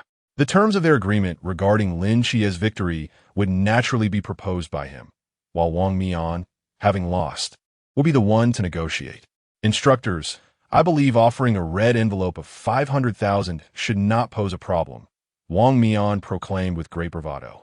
Yuan Gang's eyes widened in astonishment. 500,000? That's an exorbitant amount. You don't care because it's not your money, do you? Wang Mian replied with a mischievous grin, "Of course not. I'm a person of principle. How about an additional item of forbidden goods for each participant?" Yuan Gang felt numb. It was indeed a significant expenditure. However, unbeknownst to him, Lin Qiye was still unsatisfied. "My principles. Thus, I shall owe you a favor in my capacity as the captain of the mass squad. It's a deal." Finally, it was not he who was giving up something, yet the combination of 500,000 and 5 items of forbidden goods made Yuan Gang's heart ache. His gaze fell upon Xie Yunan, and his eyes brightened with hope as he grasped Xie Yunan's hand tightly, pleading earnestly. Oh no, he's coming for me. Xie Yunan felt a headache coming on and pressed his temples. Instructor Yuan, based on the funds I've allocated to the Qingzhu squad, you surely do not lack this 500,000, right? Moreover, given Xie's character, he would never accept a soldier's money. Why are you fixating on me? Upon hearing this, Shen nodded vigorously, affirming that he was indeed a person of principle and would never accept a soldier's money. How could they still doubt him? Seeing this, Qingzhu pulled Xie Yunan behind her protectively. I shall forfeit my share. Do not attempt to extort from him. I shall also forfeit mine. I do not lack forbidden goods. Bailey Pang Pang hastily waved his hands in refusal. The designation of the Forbidden Objects Museum is attributed to the Bailey Group, primarily because the Xie Group has not acquired any forbidden objects and does not possess the long-standing history and profound heritage that the Bailey Group boasts. How could one expect him to collect the treasures of the God of Wealth? While this assertion may appear reasonable at first glance, it nonetheless evokes a sense of unease, prompting a desire to confront him physically. Molly cast him a disapproving glance and replied sternly, I shall not partake either. The Xie Group has already invested a substantial amount in the Night Watchman. One cannot continually exploit their resources. Observing the evasive individuals around him, Xie Yuan's eyes sparkled with amusement as he proposed, since none of you desire it, allow me to take the initiative to grant you a raise. He truly had no intentions of acquiring forbidden objects. Once he dealt with the Bailey Group, there would be no shortage of such items in the future. Thus, he refrained from purchasing any. Even the forbidden ring gifted to Xiaozhu was acquired by mere happenstance. We may forego it. But Lin Xie is the one who dismantled the mask of the king. He surely deserves something in return, doesn't he? Qingzhu exclaimed upon noticing that Lin Xie's collection of forbidden objects was dwindling. Surely, a single forbidden object, along with a favor from the masked captain, cannot be too much to offer. This would certainly not be overlooked. The major expenses were waived, with Xie Yuan covering the costs, and naturally, the minor ones, represented by Yuan Gang, would uphold his word. Additionally, he contemplated what gifts he should prepare for Xie Yuan and Shen Qingzhu. Although the two young lovers had been together for a short while, today's display of Shen Qingzhu's character earned his approval. Thus a proper greeting gift was in order. It is indeed rare to encounter a cherished partner in life. As a quasi-family member, he felt compelled to express his sentiments, ensuring that Yuan would hold on to Shen Qingzhu tightly. After the battle concluded, it was time for Yuan Gang's admonition. Xie Yuan, disinterested in Yuan Gang's lengthy discourse, summoned Zhu Jiuyin to restore the dormitory building, patiently awaiting the arrival of the masked team. Upon a martial platform, once Yuan Gang concluded his lecture, he departed, while the subdued members of the masked team hastily approached the now-restored dormitory. Observing the building returned to its former glory, Wang Mian began to harbor suspicions. Wang Rabbit, are you willing to forsake your lifespan? To think you would spend it on repairing the dormitory. Xie Yuan, who had been waiting, approached with a scathing rebuke. Let the loss of 5 years of your life slide, as it was for the sake of rescuing someone. I held my tongue then. Yet now, you have become reckless, daring to squander your life on such trivial matters. The members of the masked team, along with Lin Xie and the plump Bailey who followed, listened in silence, afraid to utter a word. Shen Qingzhu watched silently, eventually stepping behind Xie Yuan to offer a reassuring pat on his back, wishing to soothe his anger. Ever since the addition of Tanxiang Xinghen to the team, no new members have been admitted. If you deplete your lifespan, who will your comrades rely on? Have you considered the feelings of your teammates should you cease to exist? Look at this. Xie Yuan's ire had reached the future, yet Wang Mian still dared to provoke him. Wang Mian's lips moved as he muttered, this was not my doing, so I thought. One person should bear the consequences of their actions, and I would just repair it. You dare to say more? Upon encountering Xie Yuan's seemingly murderous gaze, Wang Mian hesitated momentarily before ultimately choosing silence. Given the gravity of the situation, it would be wiser to refrain from further provocation. After all, a mere reprimand would not suffice if matters escalated. Wang Mian, recklessly squandering his lifespan, was met with a cold reprimand from Xie Yuan, a 2-month salary deduction. Wang Mian accepted this punishment without protest, recognizing that Xie Yuan held the authority in this matter. even when he had previously sought leniency from Commander Yi, who had intervened on his behalf to prevent wage deductions. It had proven futile. Surely, there will be no repercussions for the repairs to the dormitory building? Wang Mian inquired cautiously. Do you think I am like you? Xie Yunan shot back with a piercing glance. Yet his demeanor softened when he turned to the trio of Shen, Qingzhu, and the others. Instructor Yuan is not one to spare anyone. He will blow the whistle early tomorrow. You should return to rest promptly. Wang Mian grumbled inwardly, "You double-standard dog." As Xie Yunan prepared to escort Shen Qingzhu back to the dormitory, he paused and advised, "Qingyu is likely still in the lab. 7 Yi, go call him back to sleep. He tends to lose track of time in there, neglecting his health." Once Xie Yunan and Shen Qingzhu entered the dormitory, Wily Fat felt emboldened to speak. The god of wealth is quite intimidating, isn't he? 7 Yi, was the god of wealth equally fearsome in your interactions? Lin Xie reflected for a moment before shaking his head. Usually, he is very amiable, though he occasionally displays affection with a certain someone. However, I have never witnessed him lose his temper to such an extent. Ah, you have not seen Xie Xiaohua during his entrepreneurial days, Wang Mian interjected, fiddling with a mask and smiling faintly. During that time, he juggled starting a business and studying, often rushing to school for exams amidst midterms and finals. And his temper was notoriously explosive. A mere dog passing by could provoke him to lash out, and Commander Yi certainly bore the brunt of his ire. This volatile behavior persisted until he completed his master's degree, after which it mellowed somewhat. Wily Fat, taken aback, mumbled, "I had only heard that the god of wealth was raised by Commander Yi and Master Chun. I never imagined Commander Yi had also endured his wrath. What is so surprising about that?" Wang Mian dismissed, dropping a bombshell. Aside from the rarely seen Team 001, it is unclear if they have faced his tongue lashing. But all other special teams have certainly endured Xie Xiaohua's sharp wit. In the entire capital, only Master Chun, as Xie Xiaohua's mentor, has escaped unscathed from his barbs. Our instructor Yuan and the captain of the capital team have received the most scolding.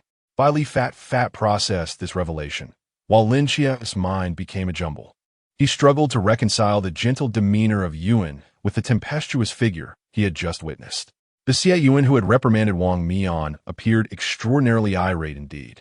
Chapter 35. Sharing Mantu with my beloved. The sharp whistle echoed through the pitch-black night sky, shattering the tranquility of the dormitory area. Xie Yunan abruptly opened his eyes and gently nudged the sleeping Shen Qingzhu beside him. "Xiao Zhuzi, wake up."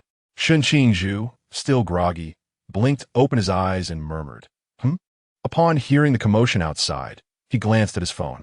3 o'clock? So early? So ruthless? Is there something wrong? As Xie Yunan was about to rise to fetch his clothes, he paused, pinching Shen Qingzhu's nose with a teasing grin. "Xiao Zhuzi, who do you think is unwell?" Shen Qingzhu instantly became alert, realizing he had forgotten that it was also a part of the instructors. A special instructor is still an instructor. Before he could devise an explanation, Xie Yunan had already sat up, tossing his military uniform at him. "Hurry and get dressed for assembly. Those who are late will face punishment, you know." "Oh." As Shen Qingzhu hurriedly put on his clothes, he observed Xie Yunan's expression, noticing that he seemed displeased with his slow movements. He quickened his pace, ultimately having no time to acknowledge his partner, and dashed towards the training ground. Xie Yunan watched the door close behind him, remaining silent for a moment before chuckling softly. Xiao Zhuzi's earlier demeanor was rather endearing. At the training ground, when Shen Qingzhu arrived, apart from Lin Xie and the instructors, no other recruits were present. He sighed with relief, thinking that being the second to arrive surely meant he was not late. Hong Hao regarded the two who had arrived first with a hint of admiration. After their arrival, the other recruits gradually trickled in, and Hong Hao occasionally glanced at his watch, his expression impassive as he observed them. "Today marks the first day of your intensive training, and I shall instruct you on what discipline and execution truly mean. Upon hearing the whistle, regardless of what you are doing, you must gather at the training ground within 3 minutes. Now, all those who took longer than 3 minutes, step forward." Shen Qingzhu and Lin Xie stood among the crowd, silently watching as many recruits stepped forward for exceeding the time limit. One recruit was directly punished for failing to announce his arrival. Then, A special forces soldier named Zheng called out to Hong Hao, inquiring about his time. Hong Hao's eyes brightened as he responded to the recruit with a heavy blow of reality. Then just gamble on your instincts. I have recorded the arrival times of all of you. You can take a chance. If you guess correctly, there will be no consequences, but if you are wrong, the punishment will be doubled.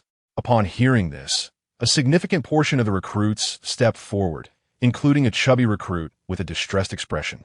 Hong Hao pointed out a few more individuals, explained the penalties, and allowed those who arrived within the 3-minute limit to rest in place. Lin Xie and Shen Qingzhu sat leisurely, with Qingyu and Xie Yunan approaching them. Hong Hao cast a glance at the casually moving duo, but refrained from commenting due to their unique circumstances. One could opt out of a non-essential training, while the other was in an extremely perilous situation. On the first day, it was merely a change of location. If it remained this way tomorrow, then they too would be sent off to run laps. Have you not called that chubby one? Shen Qingzhu inquired, observing Bailey Fatty, who was running around in a pitiful manner. It was rather surprising, considering they shared the same dormitory. It shouldn't be the case. Moreover, he appeared as if he were on the verge of collapsing, despite having barely completed 1 lap. How could he possibly finish 10 laps in such a state? He's not someone I can easily rouse. Lin Xie sighed in exasperation, turning to Shen Qingzhu to lament. The only reason he woke up was because I mentioned that Molly has an affinity for women. It's already a miracle that he made it to the training ground, let alone arriving within 3 minutes. Dream on. Molly? Wasn't yesterday their first encounter? Has that chubby fellow already taken a liking to her? Shen Qingzhu mused, glancing back at Bailey Fatty, his expression now somewhat peculiar. This chubby fellow, is he really experiencing infatuation at first sight like he did in his childhood? Perhaps it was Molly's behavior last night that captivated him. Lin Xie found it perplexing. It seemed he hadn't even opened the warehouse door yet. Just the sight of him chewing on a hairband to tie back his hair had left Bailey Fatty entranced. The subsequent peculiar antics only added to the confusion. Shen Qingzhu fell silent. So, the chubby one has a penchant for mature women? I can no longer sense my forbidden realm. Suddenly, a rookie exclaimed, followed by a chorus of agreement. Lin Xie was taken aback, unable to sense the forbidden realm. He had just sprinted over with the enhancement of the Starry Night Dancer. Upon a moment's reflection, he realized he could still feel his forbidden realm, albeit significantly diminished. Shen Qingzhu also attuned himself and shook his head. I cannot perceive it either. It's likely because I am of the divine realm, thus merely weakened. And Qingyu and Xie Yunan shook their heads. Although Xie Yunan was uncertain, feeling a sporadic connection to the forbidden realm, unsure if he could still trigger it upon wielding his blade. By the time Bailey Fatty completed his 10 laps, the rest had essentially finished their own. Observing that Bailey Fatty not only finished last, but appeared more exhausted than the others, Lin Xie shook his head and stepped forward to assist him. The 5 of them made their way towards the dormitory, but shortly after entering, they were intercepted by Xie Yunan. In the military camp, the whistle does not only blow at dawn. You 5 should wait here in this corner. Are you serious? We can't even rest. Bailey Fatty lamented, already weary, now utterly drained, yearning only to lie down in bed. Fear not. You will only need to endure a brief conversation before being allowed to dine. But do prepare yourselves for today's meal. Xie Yunan remarked with a knowing smile before leisurely departing. The 5 exchanged glances, perplexed by Xie Yunan's words.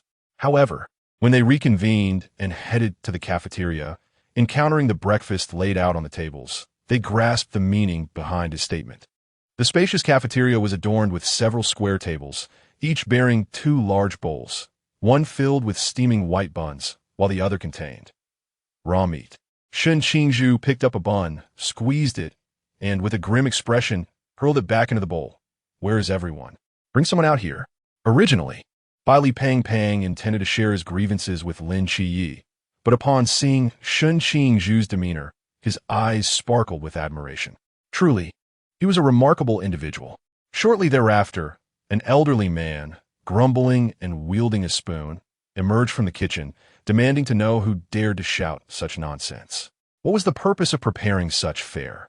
Did they hold anyone in contempt? Shen Qingzhu narrowed his eyes, her voice laced with frost. The steamed bun resembled something that had not risen properly, hard as rock, with visible strands of meat. Was this fit for consumption? Eat if you wish, or don't. Grumbled old Sunday. Shen Qingzhu raised an eyebrow, ready to retort, when several individuals entered the cafeteria, among them Xie Yunan, who had just offered them a warning moments earlier. Little bamboo. This meal is intended to impart the hardships endured by our predecessors. It is an essential lesson in the military, Xie Yunan stated, taking a seat beside Shen Qingzhu and placing a bun into her hands. When I first entered the military, I too partook of such a meal. Today, I shall accompany you. How does that sound? That is out of the question. How can you eat this? Shen Qingzhu exclaimed, her eyes wide with concern. Before she could voice her thoughts further, Xie Yunan tore off a piece of the bun and popped it into his mouth, tugging at Shen Qingzhu's clothing, urging her to sit down. These provisions were once unattainable, even in the most trying times for our forebears. It is merely a necessary lesson in the military. We do not consume this daily. Must we not accept it? The new recruits, who had previously harbored reservations, fell silent, resigned to their meals. Bai Li Bang Bang, feeling nauseated at the sight of raw meat, gritted his teeth and opted to munch on the hard bun instead. In a room on the second floor, Yuan Gang and Hong Hao peered down at the cafeteria, observing how Xie Yunan's words had prompted the recruits to begin eating. Although many of them consumed only the buns, at least they were partaking in the meal. The two exchanged nods of approval. Though Yuan Gang's gaze toward Shen Qingzhu turned somewhat disapproving, despite having prepared a welcome gift for her.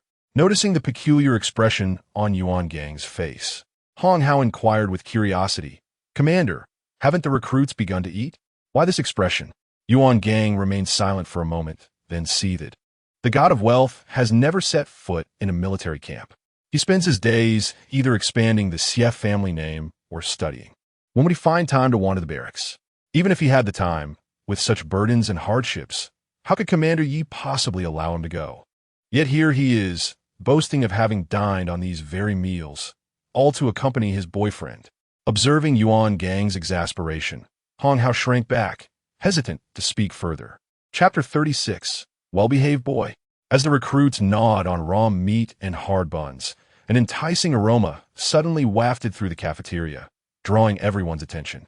There stood Elder Sun, bearing a large tray adorned with an array of delectable dishes, swiftly making his way to the masked squad who had entered alongside Xie Yunan. After setting down the dishes, the members of the masked squad expressed their gratitude to Elder Sun and soon indulged in hearty laughter and feasting. Although Xie Yunan's earlier words had instilled a sense of decorum among the recruits, witnessing the stark contrast in treatment inevitably stirred resentment within some. Why is it that they can feast while we're left to gnaw on buns and raw meat? One recruit could not help but exclaim, "It's unfair. At least they shouldn't be eating in front of us." "Bite your tongue," Xie Yunan retorted calmly, tearing off a small piece of bun. The masked squad endured the same hardships during their training. Just because they can dine well, does that mean you cannot? The Special Task Force bears heavy responsibilities, with precious little time for rest throughout the year. Who knows what fate awaits them on their missions? If you survive and return to the training camp one day, you too shall feast before the next batch of recruits, leaving them envious. Though the recruits' complaints were merely venting, they fell silent upon hearing Xie Yunan's words. Lowering their heads, the reality was that not all among them would have the chance to join the Special Task Force, let alone ensure their survival upon doing so. Seeing that the recruits quieted down without his intimidation, Wang displayed a smile and called out, "Xie Xiaohua, would you care to join us for a meal? Bring your recruit friend along." Xie Yunan cast a distant glance in his direction, refraining from directly identifying the recruit as his boyfriend, but acknowledging Wang's perceptiveness. Otherwise, Xiao Zhu would be ostracized, and he would not let that slide. "Can you silence your chatter with a good meal? Or must you endure my reprimand before you can eat?" Wang cleared his throat and turned to Lin Qie, waving him over. "Qie, come join us for a bite." The recruits paused their eating, all eyes fixated on Lin Qie as he munched on raw meat. "What gives you the right?" they thought. "Just because you are a divine agent?" After a moment's hesitation, Lin Qie approached the round table of the masked squad, but declined their offers of food, stating he was merely there to inquire about a few matters. "Why don't you join in the feast if Wang is calling you?" Shen Qingzhu, suppressing the metallic taste of blood, chewed on the raw meat with difficulty casting a disapproving glance at Xie Yunan. He didn't know much about Anan's life, but for what he understood of Uncle Yi, he wouldn't allow Anan to eat raw meat. Thus, it was highly likely that Anan had told a little white lie just to keep him company. After finishing his bun, Xie Yunan transitioned to the raw meat, his expression inscrutable as he stuffed it into his mouth, gazing innocently at Shen Qingzhu as if to say, "What are you talking about?" Shen Qingzhu frowned at Xie Yuan's feigned ignorance, feeling deflated. He thought, well, it's already eaten. There is no point in making him spit it out. Throughout the meal, aside from the chatter from the masked squad, the cafeteria remained enveloped in a profound silence. The sharp whistle echoed once more outside the canteen, prompting the new recruits to rush towards the training ground. Xie Yunan, still clutching a steamed bun, approached the masked team, observing the 7 individuals who were poised to run, a playful smirk on his face. "It seems you all long for the camaraderie of the training camp. Shall I have Uncle Yi grant you a holiday, so you can return and relive those experiences?" Ahem, meilleur réflexe, meilleur réflexe. Wang Mian awkwardly scratched his head and sat back down with the others. "Xie Xiaohua, aren't you going to eat?" Wang Mian inquired, glancing at the dishes that had been disturbed yet still held a considerable amount of food. "No more for me. Sun Lao's steamed buns have reached new heights of excellence. After finishing this bun, I shall be quite satisfied," Xie Yunan remarked, raising the bun in his hand with a teasing tone. From the kitchen, Sun Lao peeked out and asked, "Xie kid, shall I prepare a special meal for you?" "Not in front of the new recruits, of course." Sun Lao, Xie Xiaohua is merely accompanying her boyfriend. It's not shyness due to the presence of newcomers. Wang Mian teased, exchanging knowing glances with Xie Yunan. "Ah, you think too highly of him," Sun Lao responded, momentarily taken aback. "Boyfriend? Is it that fellow who just sat beside Xie? Isn't he a bit of a troublemaker?"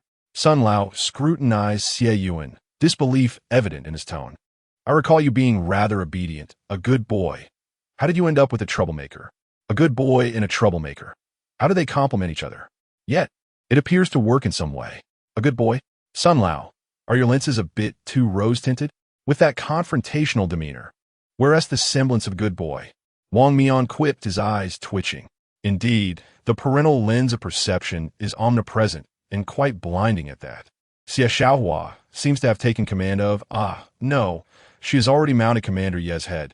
And even Commander Yi still regards Xie Xiaohua as a good child.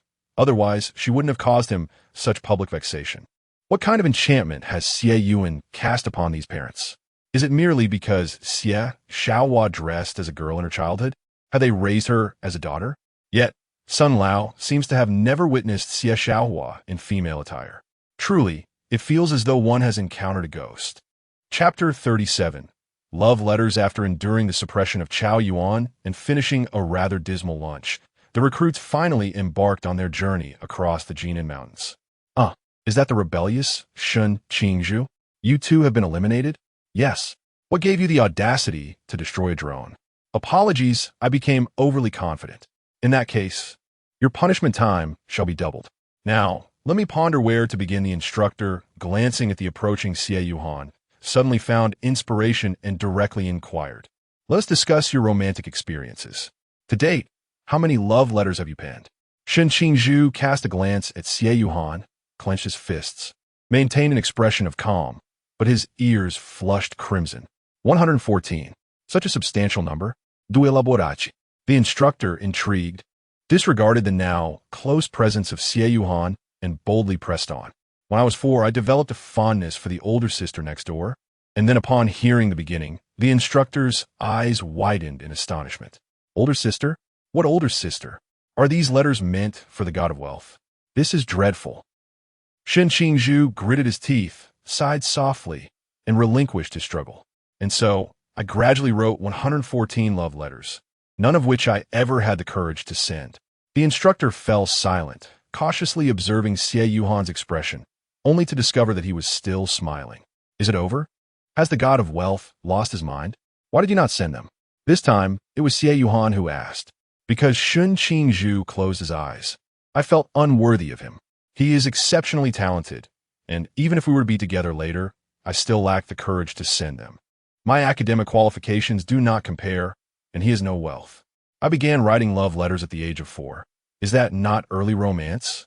The young bamboo student completely forgot that he had yet to graduate from his third year of high school, thus still technically engaging in early romance. Together? So, that older sister is the god of wealth? That would be splendid, truly splendid. It terrified him. The instructor breathed a sigh of relief. Resolute in his decision never to act recklessly again, lest he inadvertently cause a heart attack, he immediately suggested, God of wealth, why not take Qingzhu ahead? Xie Yunan nodded, gently removing the ring of truth from Qingzhu's hand, then lifted him in his arms and swiftly returned to the training camp, heading towards the dormitory building. Throughout the journey, Qingzhu leaned against Xie Yunan, his head bowed, his eyelashes fluttering, uttering not a word as he awaited his fate. They encountered no one on the way and returned to the dormitory in tranquility. Xie Yunan gently laid Qingzhu on the joined beds and had the healer attend to him, observing the dejected demeanor of the person before him, as if even his hair had lost some of its luster. It appears that I have not provided sufficient security. Xie Yunan tenderly massaged Qingzhu's scalp, allowing the somewhat tense young man to gradually relax. You are remarkable, little bamboo. You are not unworthy of me, merely unable to see your own merits. You are indeed a figure of confidence, brother Shen, surrounded by a multitude of admirers. Embrace your self-assurance and refrain from dwelling on negativity. As the gentle and affectionate words of Xie Yunan resonate in his ears, Qingzhu hesitates, pondering, but I was only 4 years old.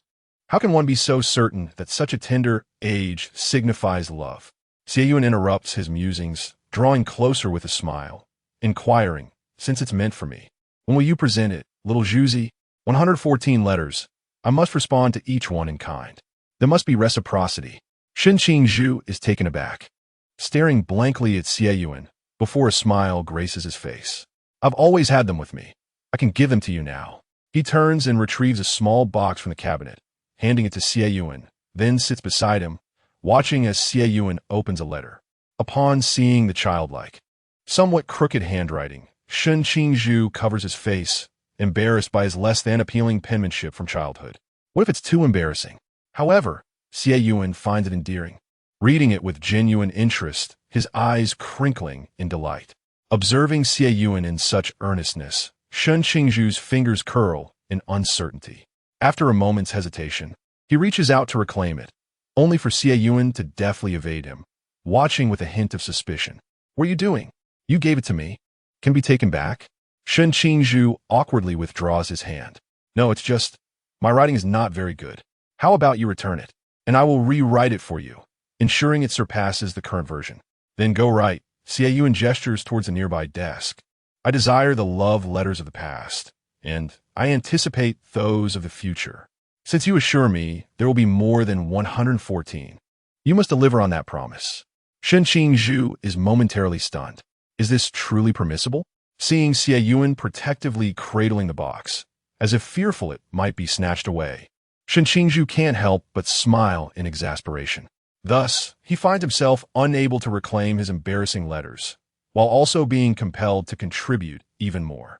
Noticing Qingzhu's lingering gaze, Xie Yunan urges, aren't you going to hurry? Don't interrupt my appreciation of your splendid creations. With a resigned grind of his teeth, Qingzhu approaches the desk, fervently beginning to write. Yet, as he continues, his pen slows. Memories of their initial encounter and the recent experiences they've shared flood his mind, almost dreamlike. Heaven, if this is a dream, please do not let me awaken. Love stirs within his heart, and emotions flow from his pen. As Qingzhu begins to write, Xie Yunan beams, continuing to peruse the letters in his hands. After finishing one, he does not hastily move to the next, but instead joins Qingzhu in his fervent writing endeavor. Qingzhu pauses, lifting his gaze to the person opposite him, who seems lost in recollection as he writes. Yet, despite their proximity, Qingzhu cannot discern what Xie Yunan is composing. Qingzhu muses. Eventually, he will see it all, so why conceal it? Is this how one should utilize their mental prowess? Chapter 38. Intimate affections. The rogue. Early the next morning, Qingzhu awoke in a daze, instinctively reaching out beside him. He felt the presence of the person who had been diligently writing the night before, now peacefully resting next to him, seemingly clad in a silky bathrobe. Still half asleep, Qingzhu absent-mindedly squeezed, pondering how this individual maintained such an impressive physique and smooth skin, far superior to his own. As these thoughts crossed his mind, someone leaned closer, warm breath cascading over his shoulder, followed by the sensation of a hand pinching his nose. Startled, Qingzhu opened his eyes to find Xie Yuan's head resting on his shoulder, a playful yet enigmatic smile gracing his lips, while Qingzhu's hand lingered on Xie Yuan's chiseled abdomen. Upon realizing his grip had left a reddened mark, Qingzhu averted his gaze, feeling a tinge of guilt. He intended to do it, but why had his first impulse been to compare? Lost in contemplation, he began to question himself. What was he so absorbed in? Only a fleeting glance. Yet Xie Yuan seemed to ignore him entirely. With a melodramatic sigh, Xie Yuan remarked, "It's nothing, just suddenly feeling a bit vulnerable." Qingzhu shook his head, casting aside his errant thoughts. Glancing outside at the sunlight, he curiously inquired, "Why hasn't the whistle blown today? After undergoing extreme training, do you really expect to be roused at 3 in the morning?" Xie Yuan exclaimed exaggeratedly. Noticing Qingzhu's lack of response, Xie Yuan suppressed his playful demeanor.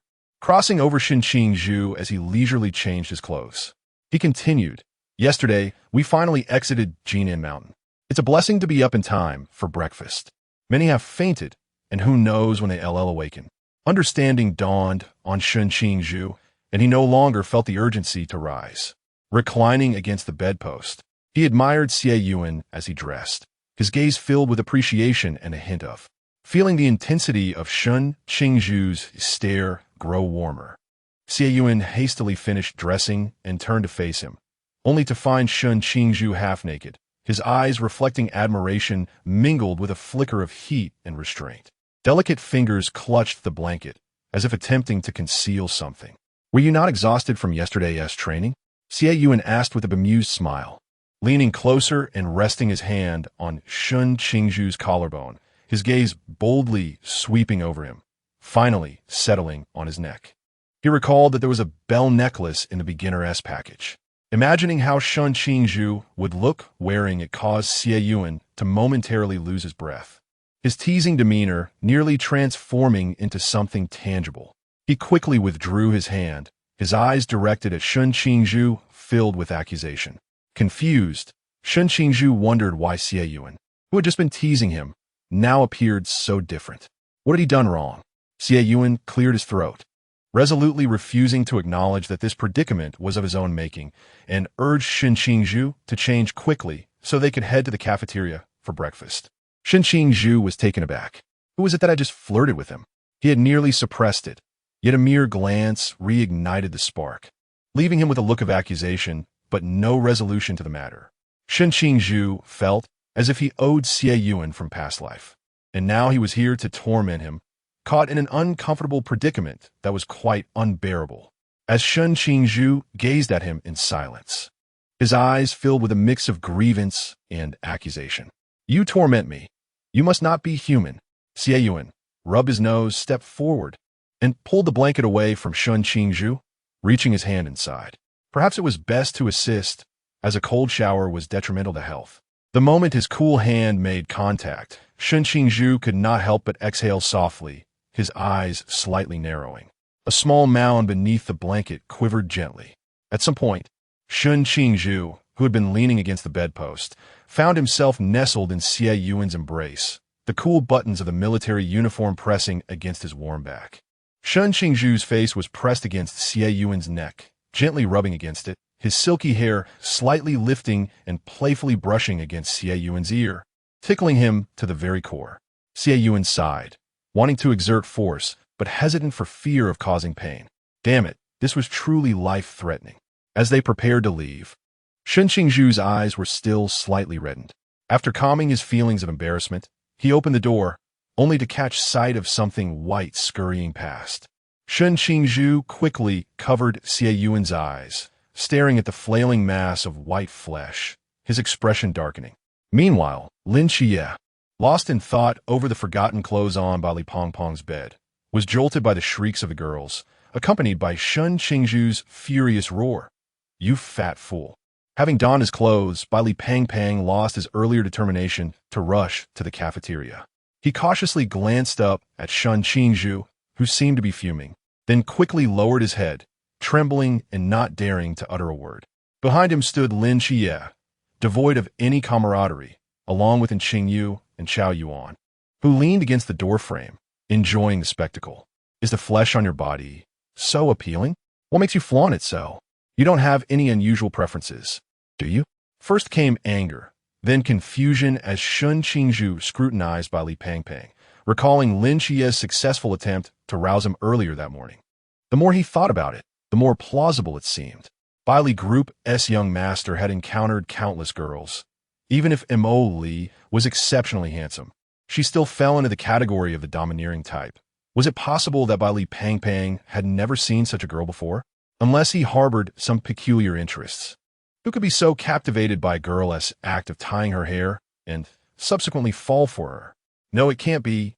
Bai Li Pang suddenly felt the 3 pairs of eyes behind him turn suspicious, his heart aching with a sense of impending doom. He hurriedly explained, "I just heard Xiao Zhe say that breakfast was lavish today, and I was hungry, so I didn't think of it at that moment." "Xie Osha? You mean Xie Yunan?" Shen Qingzhu was taken aback. How did Xie Yunan come to be referred to as Qiao the Thief? When did this new moniker emerge? Xie Yunan stifled a laugh, gently patting Shen Qingzhu on the shoulder. "All right, let him be. The breakfast today is quite delightful. Let us make haste." Even while suppressing his amusement, a hint of mirth was evident in his words. Shen Qingzhu shot a glare at Bai Li Pang before pulling Xie Yunan toward the cafeteria. Their pace was leisurely, allowing Xiao Yuan to overhear Shun Qingzhu's inquiries. How had Bai Li Pang started calling him Qiao the Thief? It stemmed from last night when Xiao Yuan, having faced punishment, was asked what type of girl he preferred. He boldly replied that he favored mature women, which naturally led to the jest that he was akin to a second Qiao, both sharing the surname Qiao. At that moment, Bai Li Pang had feigned fainting, not genuinely losing consciousness, and thus he had caught wind of the exchange, resulting in the whimsical nickname. As their voices gradually faded into the distance, Xiao Yuan regarded Bai Li Pang with an impassive expression, a growing sense of hostility brewing within him. Bai Li Pang, sensing something amiss, murmured softly, "How peculiar. Why does it feel so chilly behind me? As if someone is watching." Chapter 39. The gift of meeting outside the instructor's office. Lin Xie and Shun Qingzhu exchanged glances as they approached simultaneously. "Bro, what brings you to the office?" Shen Qingzhu asked. "Aren't you still eating in the cafeteria?" "Bro? What a ridiculous title. How did Xie pick up such a bad habit from that chubby guy?" "I was summoned by Instructor Yuan. I have no idea what this is about," Shun Qingzhu explained. "I was just having my meal when Instructor Yuan passed by and told me to come to the office after finishing. I had no inkling of what it could be." "Report." "Guomin." Yuan Gang looked up from his paperwork. Apart from Shun Qingzhu, he noticed Lin Xie's presence. He recalled that Hong Hao had conveyed to him that they would come today, not just this morning. How diligent. "Take a seat." Yuan Gang turned to retrieve a black box and handed it to Lin Xie. "Open it and take a look."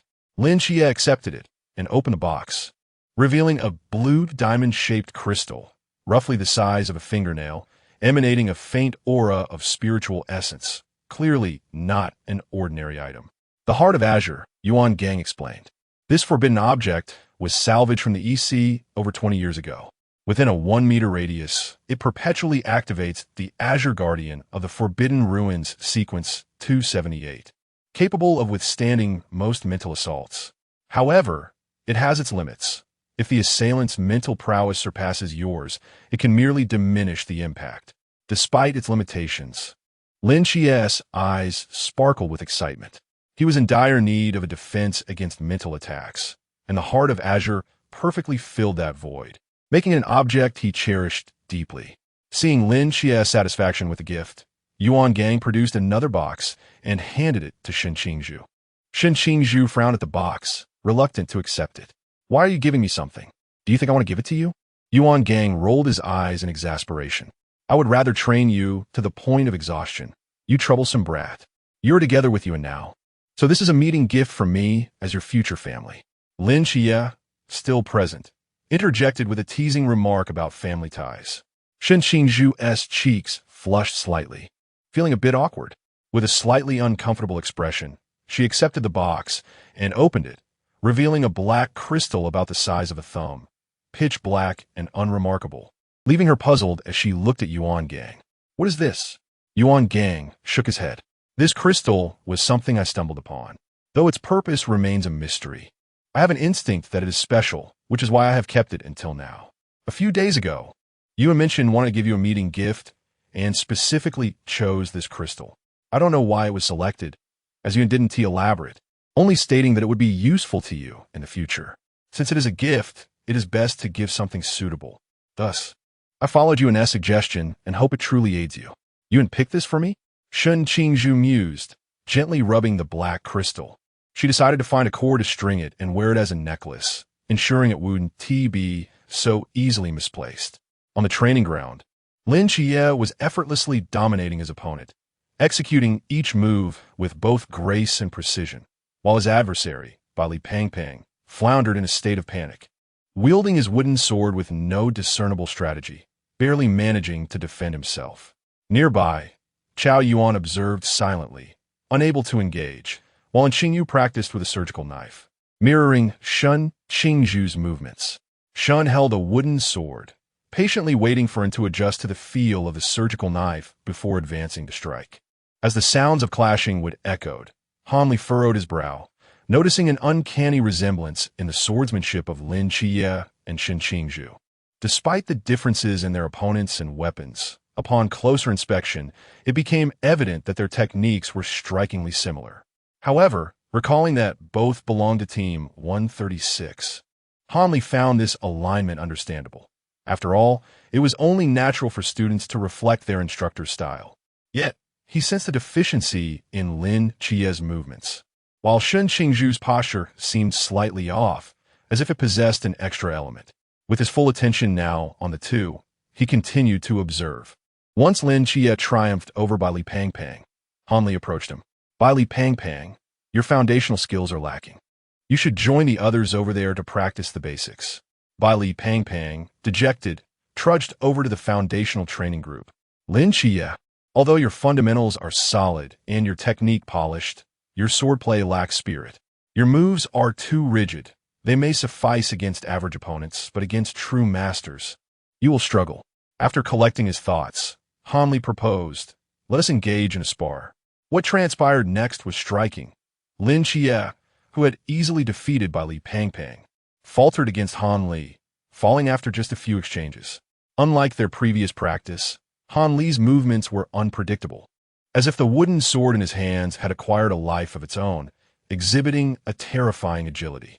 Lin Xie discerned this distinction deep in thought, as he absorbed Han Li's admonition about dedicating years to arduous training, his expression darkening. Perhaps you should consider using dual swords, suggested Xie Yunan, observing Shen Qingzhu's training. Captain Chen wields dual swords. Had I and Shen not been there that day, in the alley, you would have. Lin Xie paused, realization dawning upon him. So, he indeed made a special effort to come that day? Decisively, he responded, all right, I will give dual sword a try. Grasping another wooden sword, he practiced a sequence of movements, finding himself much more agile. At this moment, Shen Qingzhu and Qingyu concluded their bout in a near draw. It seems your technique has evolved. Did the god of wealth teach you? Han Li inquired of Xie Yunan. What? He did not, Xie Yunan replied. I utilized butterfly knives or dragon-patterned sticks, which are entirely different from the starry blade. Why would I teach him? He is not foolish. Indeed, there is a hint of staff technique within Shen Qingzhu's swordsmanship. Xie Yunan, taken aback, gazed quizzically at Shen Qingzhu and remarked, in order to avoid disrupting your swordplay, I deliberately practiced away from your style. When did you acquire this skill? Shen Qingzhu shook his head, replying, in my previous brawls. I simply wielded a stick without any formal technique. Upon hearing this, both individuals comprehended the situation, their eyes turning to Qingyu in astonishment. The art of staff fighting emphasizes the transmission of power and the application of technique, while swordsmanship prioritizes the fusion of skill and speed.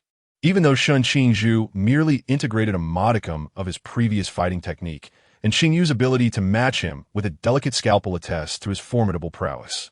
Xie Yunan, lost in thought, proposed, why not have Xie and Yu engage in a match while I assist Xiaozhu in practice? The integration of unfamiliar techniques, even with a wooden sword, could be perilous if one is not cautious. And Yu's eyes sparkled momentarily before he composed himself, stating calmly, I have no objections. Lin Xie smirked slightly at the corner of his mouth, but nodded in agreement. After all, sparring with a dual-wielding instructor Han was preferable to facing in Yu. At least it would be more beneficial than battling the corpulent Bailey. A finely crafted long staff, reminiscent of a bamboo pole, appeared in Xie Yunan's hands. He twirled it a few times before raising his gaze to Qingzhu. Qingzhu assumed a stance and charged forth, bringing his wooden sword down with force. The impact resonated. Though heavier than an ordinary sword, it remained within manageable limits. Xie Yunan, contemplating, wielded the staff to parry Qingzhu's assaults, then swung towards his waist. Qingzhu let out a muffled grunt. While he did not drop his wooden sword, he needed a moment to endure the pain before continuing. Meanwhile, Bailey, who had been distractedly observing from a distance, drew in a sharp breath. Goodness, is he really that ruthless even with his boyfriend? What would happen if they faced off against the god of wealth? For the first time, Xie Yunan refrained from rushing over to check on Qingzhu, choosing instead to quietly wait for him to recover before proceeding. Although he possessed the ability to summon Zhu Jiuyin, unforeseen events could arise, and he could not guarantee his perpetual presence by Xiaozhu's side. If he were to feel pity now, future adversaries would not share his concern for his beloved Xiaozhu. Earlier that morning, when Xie Yunan and Qingzhu had gone to the cafeteria together, the new recruits speculated about their possible relationship, noticing their evident intimacy.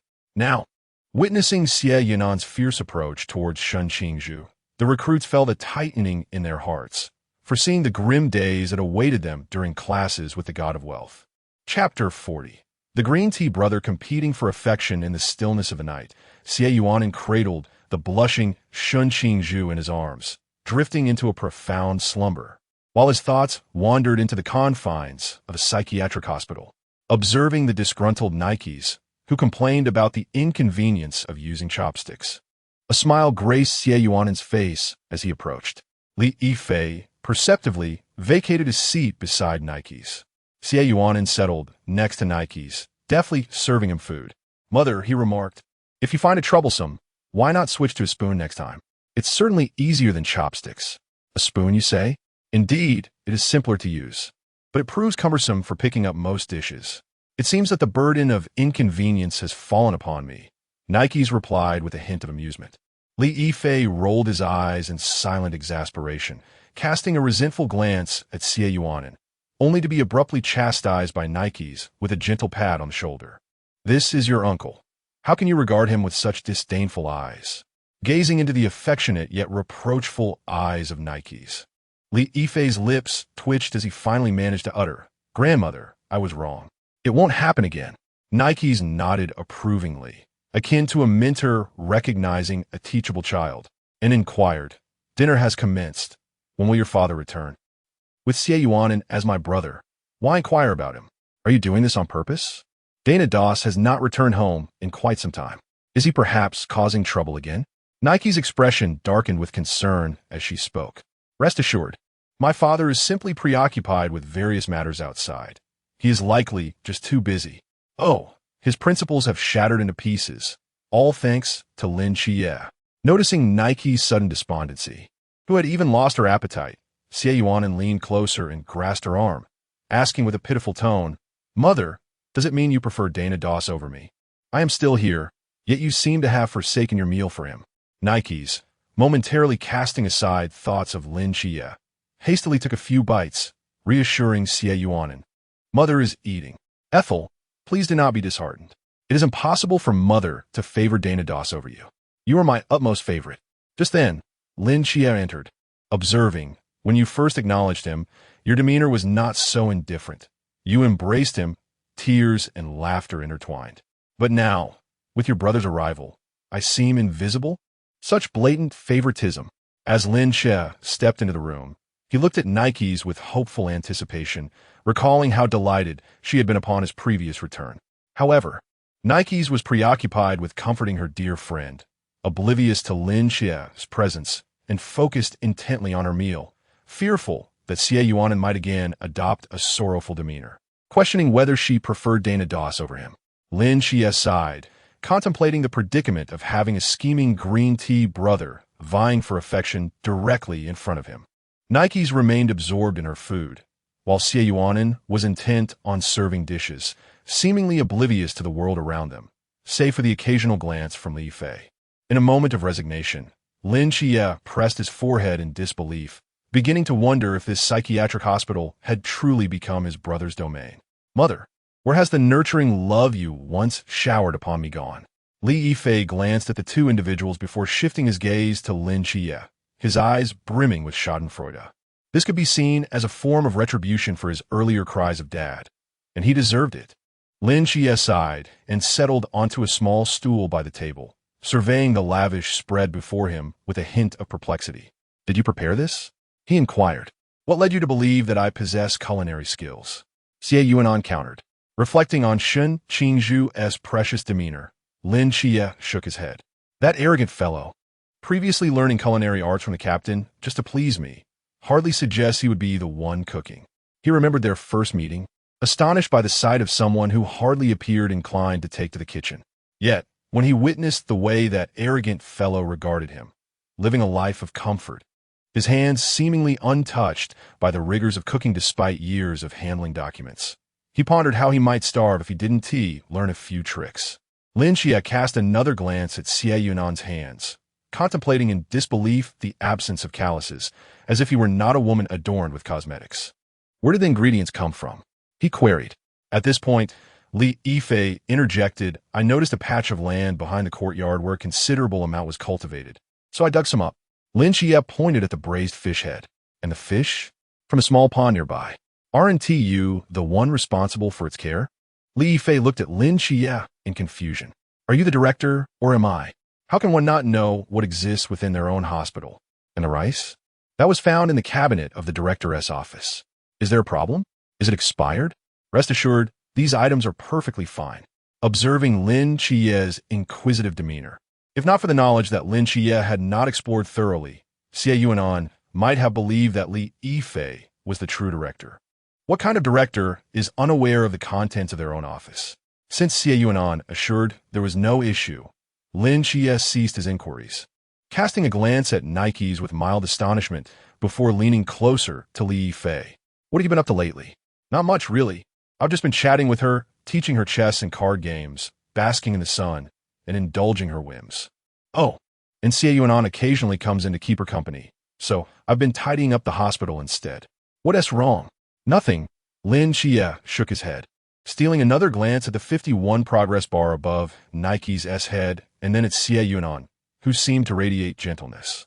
This was a demeanor he had only witnessed in the presence of Nikes, apart from when he was near that arrogant fellow. In everyday life, Xie Yunan was kind, often displaying a brotherly affection towards him, yet such tender warmth had never been directed at Lin Xie. His eyes brightened with a crescent of joy. It appeared that his brother truly cherished this mother figure, unlike the times when he had been too exhausted from training to visit. Xie Yunan seemed to embrace Nikes as if she were a genuine mother, treating her with the affection of a true son. The conditions for the reward have been met, allowing for another random draw of Nike's divine abilities. The treatment progress of Nix has surpassed 50%, allowing for a brief sojourn outside the confines of the divine psychiatric hospital. Observing the latter statement, Lin Xie felt a twinge of confusion upon Nix's departure. Would she belong to the realm of mortals or to that of the divine? Finally, Xie Yunan cast a glance at Lin Xie, albeit with less than cordial words. If you wish to extract abilities, do so elsewhere. Do not disturb my mother and me during our meal. After dining, I shall take her out for some fresh air. Lin Xie felt a flicker of irritation. Was he deemed a nuisance? Nevertheless, he reminded himself that this was his elder brother and a vital aid in Nix's treatment. Thus he refrained from retaliating.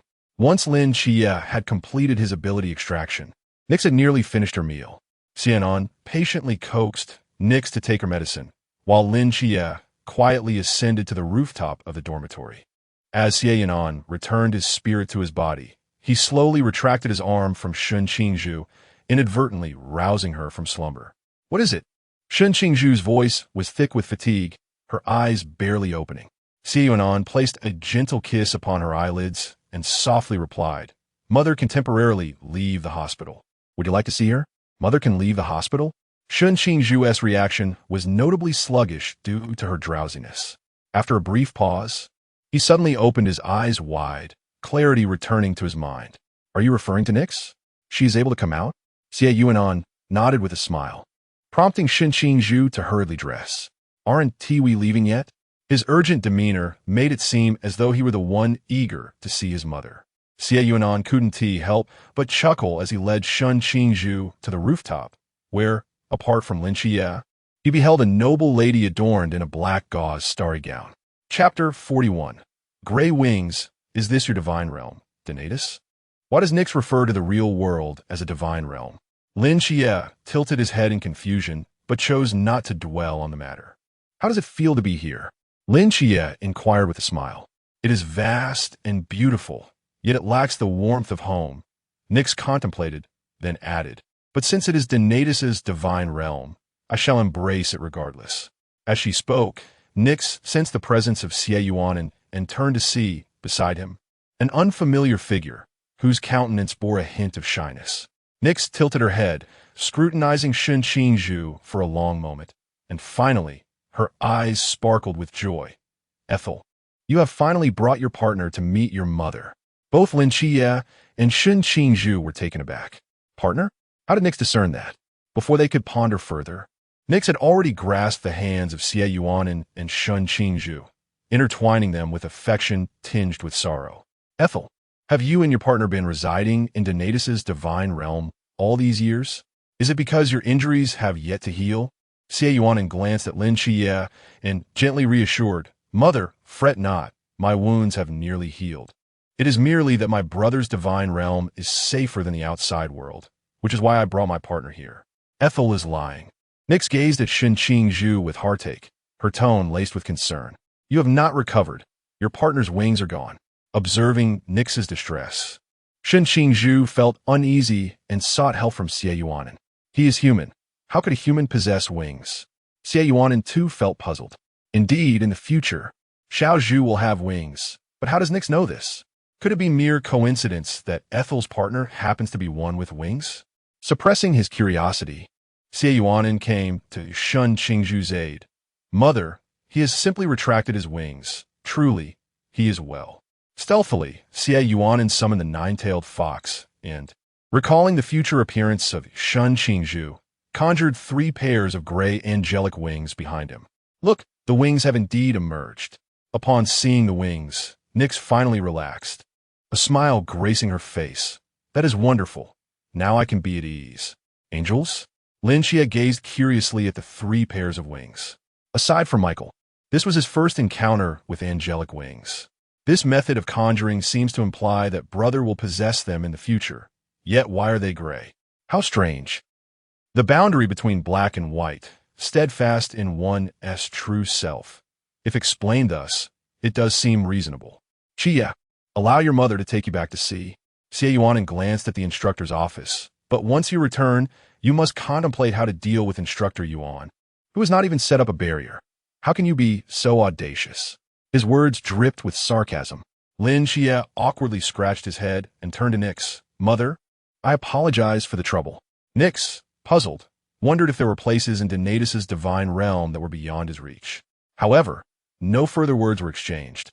With a gentle smile, she grasped Lin Xie's wrist. "Fear not, my child. Envision the location in your mind, and I shall guide you there." Lin Xie slowly closed his eyes, and an image of a low, aged house emerged in his thoughts. In the next instant, a profound darkness enveloped their surroundings, and their forms vanished without a trace. Soon after, Xie Yunan and Shen Qingzhu beheld Yuan Gang rushing upwards along the wall. "Yuan? Qingzhu?" Upon spotting them, Yuan Gang paused in surprise. What brings you here? Was that divine power fluctuation caused by you, Yuan? Yet, the aura seems different. When Xie Yunan had previously showcased his abilities during the facade of the town, it bore only a faint resemblance to the divine energy they had just sensed. Yuan Gang was certain this was not the result of Xie Yuan's doing. Xie Yuan glanced at Yuan Gang's phone, which was still connected to a call, and furrowed his brow. Vice Captain Yuan, did you contact Captain Xiao? How could I not report the emergence of a possibly unobserved deity? Yuan Gang replied with a hint of exasperation, shaking his phone in explanation. The captain mentioned he would inform the commander to see if a human apex can be dispatched. Does that mean Master will be coming? Xie Yuan frowned. Among the 5 great apexes, only his master, Chun Fuzi, was suitable for such an occasion. Xie Yuan retrieved his phone and dialed Chun Fuzi's number. It connected shortly, and a warm voice came through. Anin? Is this about the deity? I am on my way. You must remain safe. Master, the deity that appeared bears no malice. She seeks a representative. Please, do not come over tonight. The lack of sleep could be detrimental to your health. After a brief silence, Chun Fuzi replied, Very well, but if danger arises, do not hesitate to call. I shall come immediately. Upon hearing that the master was on the line with Xie Yuan, the young attendant immediately changed direction, heading towards the place of fasting. Anin, when will you return? If necessary, send the sticky ball back to me. I shall have Lu Wei pick it up. With the urgent matter addressed, Chun Fuzi shifted to a more personal concern. Xie Yuan chuckled, bemused. That little creature, having realized he was heading to the training camp, had been frolicking in his companion world. Were it not for the system's ability to sustain it without real food, he would have feared it was starving within. The sticky ball was scampering about joyfully, oblivious to his calls. Master, let us wait until I return to pet the cat, he said, a tone of helplessness lacing his words. Chun Fuzi was aware of Xie Yuan's companion world and did not press the matter, though a sense of longing lingered for the absence of the soft, furry creature. Very well, then. Rest well, and I shall return. Yes, master, farewell. After Xie Yuan hung up, Yuan Gang inquired, A representative? Have you encountered that deity, Yuan? Which one is it? It is the goddess of night, Nyx. However, her divinity has been diminished. Otherwise, she would not have come here, but would have directly ascended to Olympus. As for the agent he seeks, Xie Yuan paused, casting a meaningful smile at Yuan Gang, eager to see his reaction. It is Lin Xie. Yuan Gang was taken aback. Lin Xie? Wasn't he the agent of Michael? How had he become the agent of the goddess of night? And what was Shen Qingzhu doing here? Xie Yuan sensed the fluctuations of divine power approaching, which was quite normal. But why was Shen Qingzhu present as well? I came to accompany and in. Shen Qingzhu declared with an air of certainty, causing Yuan Gang to grit his teeth. Accompanying Xie Yuan? Xie Yuan was also a divine agent, possessing the power of the Chuan realm, capable of evading any diminished deities. What was this fool meddling in? Just as Yuan Gang was about to scold him, Lin Xie and Nikes reappeared, coincidentally meeting Yuan Gang's gaze. Lin Xie. Yuan Gang scrutinized Nikes, inquiring, Lin Xie, weren't you the agent of the Seraph? How did you become the agent of the goddess of night? Lin Xie understood. It seemed this was the excuse his brother had concocted for him. I'm straddling 2 boats. Yuan Gong. Shen Qingzhu gave him a thumbs up. You have a way with words. Yuan Gang was still somewhat incredulous, casting a questioning glance at Nikes. Your Excellency, what he said. Whatever my son says is true. Xie Yuan watched Nikes speak earnestly, a smile flickering in his eyes. Such a mother was truly delightful. Yuan Gang was left in a state of shock. What? He claims to be straddling 2 boats. And you agree? And son? Does that mean you regard him as your son, which is why you chose him as your agent? This is absurd. After a considerable pause, Yuan Gang finally processed this information and slowly articulated, Your Excellency, since the agent has been found, I kindly ask you to leave the realm of Daxia. Nikes merely observed Xie Yuan and Lin Xie in silence. Well, the agent has been located, and you should return home. All right, Darnithus. Remember to visit often, along with Ethel and your daughter-in-law. What on earth is Darnithus? And what about Ethel? Those 2 names could be overlooked, but a daughter-in-law? Lin Xie averted his gaze. While the names were easy to explain, the daughter-in-law, he truly had no idea how to clarify. Brother, help. Vice Captain Yuan. Nike's regards Xie as a son, and since Xie is my recognized younger brother, he also sees me as a son. The daughter-in-law refers to Xiao Zhuzi. Isn't that quite normal? Yuan Gang nodded in a daze, seemingly finding it reasonable. How absurd. Which deity treats their agent as a son, and even considers the agent's recognized brother as a son? Is it truly this outrageous? When he reports this, who will believe it? Yuan Gang felt utterly exhausted. These troublesome youngsters were keeping secrets from him and still expected him to clean up after them. Chapter 42. Holiday. The days of training always seem to pass swiftly, and before one realizes it, January has arrived. Calculating the days, it seems that the time for Mai to persuade Yuan Gang to grant a holiday is drawing near. With this thought in mind, Xie Yunan promptly turned towards Yuan Gang's office. There are individuals who intend to harm the new recruits. Yuan Gang furrowed his brow. I am aware that my training camp has been tumultuous, but we have dealt with the pests. Why are there still those who covet the new recruits? If you are aware, I need not elaborate further, Mai replied calmly. You know well who resides in the training camp. Aside from Lin Xie, the dual representatives, even a young master from the Bailey Group has attracted numerous individuals seeking his head for the bounty of 800 million. Not to mention, the god of wealth is still present within this camp. Externally, the god of wealth appears to be an ordinary person, yet with two significant figures from large conglomerates present. Would you truly believe no one is watching? Moreover, there exists the insidious ancient god society. Creak. Captain Shen, it has been a long time. Xie Yunan pushed the door open and entered, smiling as he regarded Shen Mai. Yunan. Shen Mai nodded with a smile. Yunan, regarding what Captain Shen mentioned, heeding Captain Shen's advice, let us grant the new recruits a holiday. Xie Yunan's gaze was sharp, and his voice carried an icy undertone. Additionally, the No. 39 missile launch base requires someone to pay a visit. Understanding the implications of Xie Yunan's words, Yuan Gang's expression darkened immediately.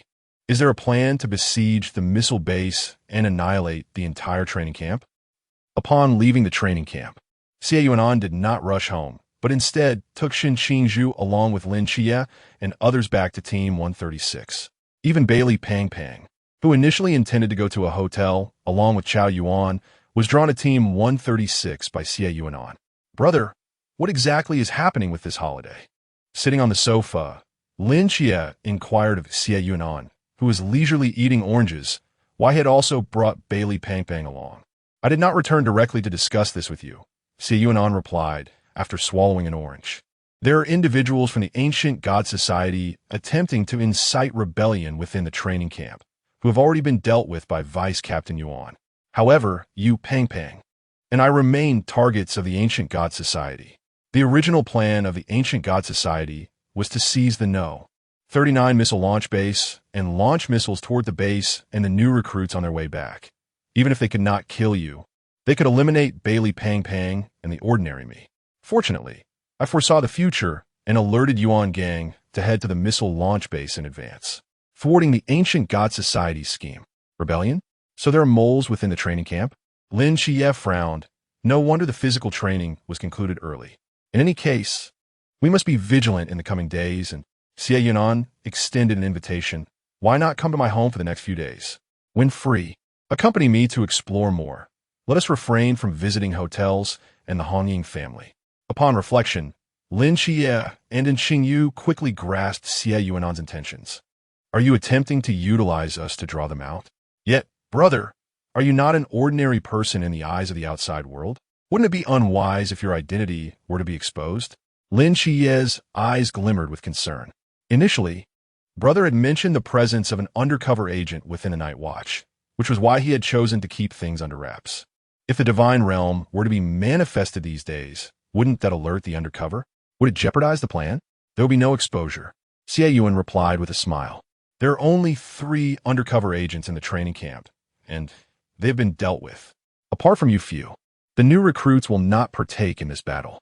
The after-action report will solely bear your names, and all merits will be attributed to you. You need not worry. Yi Fan, that unreliable rascal, still hasn't taken action to clear the rubbish, leaving him somewhat constrained. Once we return, I shall give him a good scolding. Shen Mai observed Xie Yuan's expression, averted his gaze, and pretended not to see. Commander Yi indeed possesses a tender heart. He cannot be blamed if he receives a reprimand. He will have to bear it. You may choose not to be mentioned in the report, but how can your merits be disregarded? Although Qingzhu was uncertain why merits were even a topic of discussion, it did not hinder his dissatisfaction with Xie Yunan's words. I have not actually joined the night watch. My presence in the training camp as a special instructor is due to my esteemed honor. Although other higher-ups may express dissent, they dare not voice it in my presence. The merits attributed to me bear little significance. It would be better to bestow them all upon you. Xie Yunan leaned closer, smiling at Qingzhu. After all, little Zhuzi's accomplishments are mine as well. It matters not to whom they are awarded. Xie Yuan's smile was laden with ambiguity. Great. Here we go again, this wretched scent of romance. Lin Xie thought, feeling averted. After several months of witnessing affectionate displays in the training camp, Qingzhu had become somewhat immune to the gazes of others. He calmly nodded, indeed. What do you plan to have your New Year's Eve dinner? Shemai inquired, as it would be the first New Year spent by Team 136, and he intended to cook personally. Perhaps at the office. My home has become rather chaotic these days. I wouldn't want a splendid feast to be ruined, Xie Yunan replied, rising and tossing the keys to Lin Xie. Xie, you know where my house is. Take the others there. Little Zhuzi has 3 younger brothers outside. Let us settle them first before returning. Lin Xie caught the keys and nodded, brother, rest assured. In a luxurious hotel, Xie Yunan secured a presidential suite and handed the room card to Li Liang, advising for the next few days, Songnan is rather unsettled. For safety reasons, you 3 should share a room. It is better to have someone to look out for each other in case of any incidents. Additionally, I have instructed little Zhuzi to transfer some funds to you. Take care of your meals for the next few days. It is not safe around us, so when you venture out, try to avoid the vicinity of the office. You may join us for the New Year's dinner at the office. The 3 nodded obediently, taking their luggage towards the elevator. Why does it feel as though these 3 are your subordinates? Such thoughtfulness. Xie Yunan gently pinched Qingzhu's face and inquired with a playful smile, why do you seem to be envious of everyone? Dear Qingzhu, you are loyal and affectionate. If something were to happen to them, wouldn't it be you who feels the sorrow? Qingzhu, feeling a bit awkward, turned her head away and stubbornly retorted, who would feel sorrow? They've been a nuisance during this time. Perhaps I'm even relieved. Observing Qingzhu's demeanor, Xie Yunan chuckled softly, choosing not to expose her facade. Instead, he intertwined his fingers with hers, and they strolled toward home. It's amusing how she speaks so lightly now. It was she who mourned deeply at Li Jia's demise, even going undercover in the ancient god society for revenge. Speaking of undercover work, Xie Yuan's gaze darkened. He intended to resolve this matter sooner rather than later, yet it required a discussion with Qingzhu. If she remained determined to join the ancient god society, he would need to reconsider his strategy. Chapter 43. Assassination within the villa. Lin Xie and Qingyu awaited the return of 2 individuals in the living room. Chao Yuan was in the guest room, diligently packing his belongings, while Bai Li Pang, in a fit of enthusiasm, had sent someone to procure a plethora of groceries and was now directing the movement of these items into the kitchen. Observing the bustling figures at the entrance, Qingzhu's expression darkened. This rotund fellow was at it again. As the 2 returned, Bai Li Pang waved cheerfully, Yuan, brother Zhuo, you're back. Bai Pang, what is this? With a resigned hand to his forehead, Xie Yunan surveyed the increasingly cluttered kitchen. With so many ingredients, how could we possibly eat all this for the New Year's Eve dinner? This is Yuan's place, and I can't cook, so I couldn't possibly leave the grocery shopping to you all. Hence, I took it upon myself. Bai Li Pang replied with an innocent smile, leaving Qingzhu feeling a pang of frustration. How long would it take him to organize all this? And whether it would even fit was another question entirely. However, Bai Li Pang's intentions were good. He had merely overpurchased. What could he say? Should he berate him? Rolling up his sleeves with a stoic expression, Qingzhu gently pushed Bai Li Pang outside and then softly suggested to Xie Yunan, you should sit on the sofa. It will be tidied up shortly. Then, with remarkable speed, he turned to the onlooker and shouted, Xie, come help with the kitchen. Lin Xie, accustomed to Qingzhu's double standards, maintained his usual demeanor as he rolled up his sleeves to assist in the cleanup. However, Baili Pang seemed still unaccustomed to the dynamic. Glancing at the busy duo and then at Xie Yunan, who had chosen not to wait on the sofa but had instead gone to peel some oranges, he marveled. So, Brother Zhua has truly become a house husband, not even allowing Yuan to do housework. How virtuous! A true wife. Once Shen Qingzhu and Lin Xie swiftly tidied the kitchen. They gratefully accepted the oranges Xie Yuan offered. As Shen Qingzhu washed his hands, he enjoyed the fruit being fed to him, while Lin Xie was not as fortunate, quickly washing his hands to retrieve his own. However, this was still a blessing. He could hardly complain about not having to peel the fruit himself. As he savored the oranges, these thoughts crossed his mind.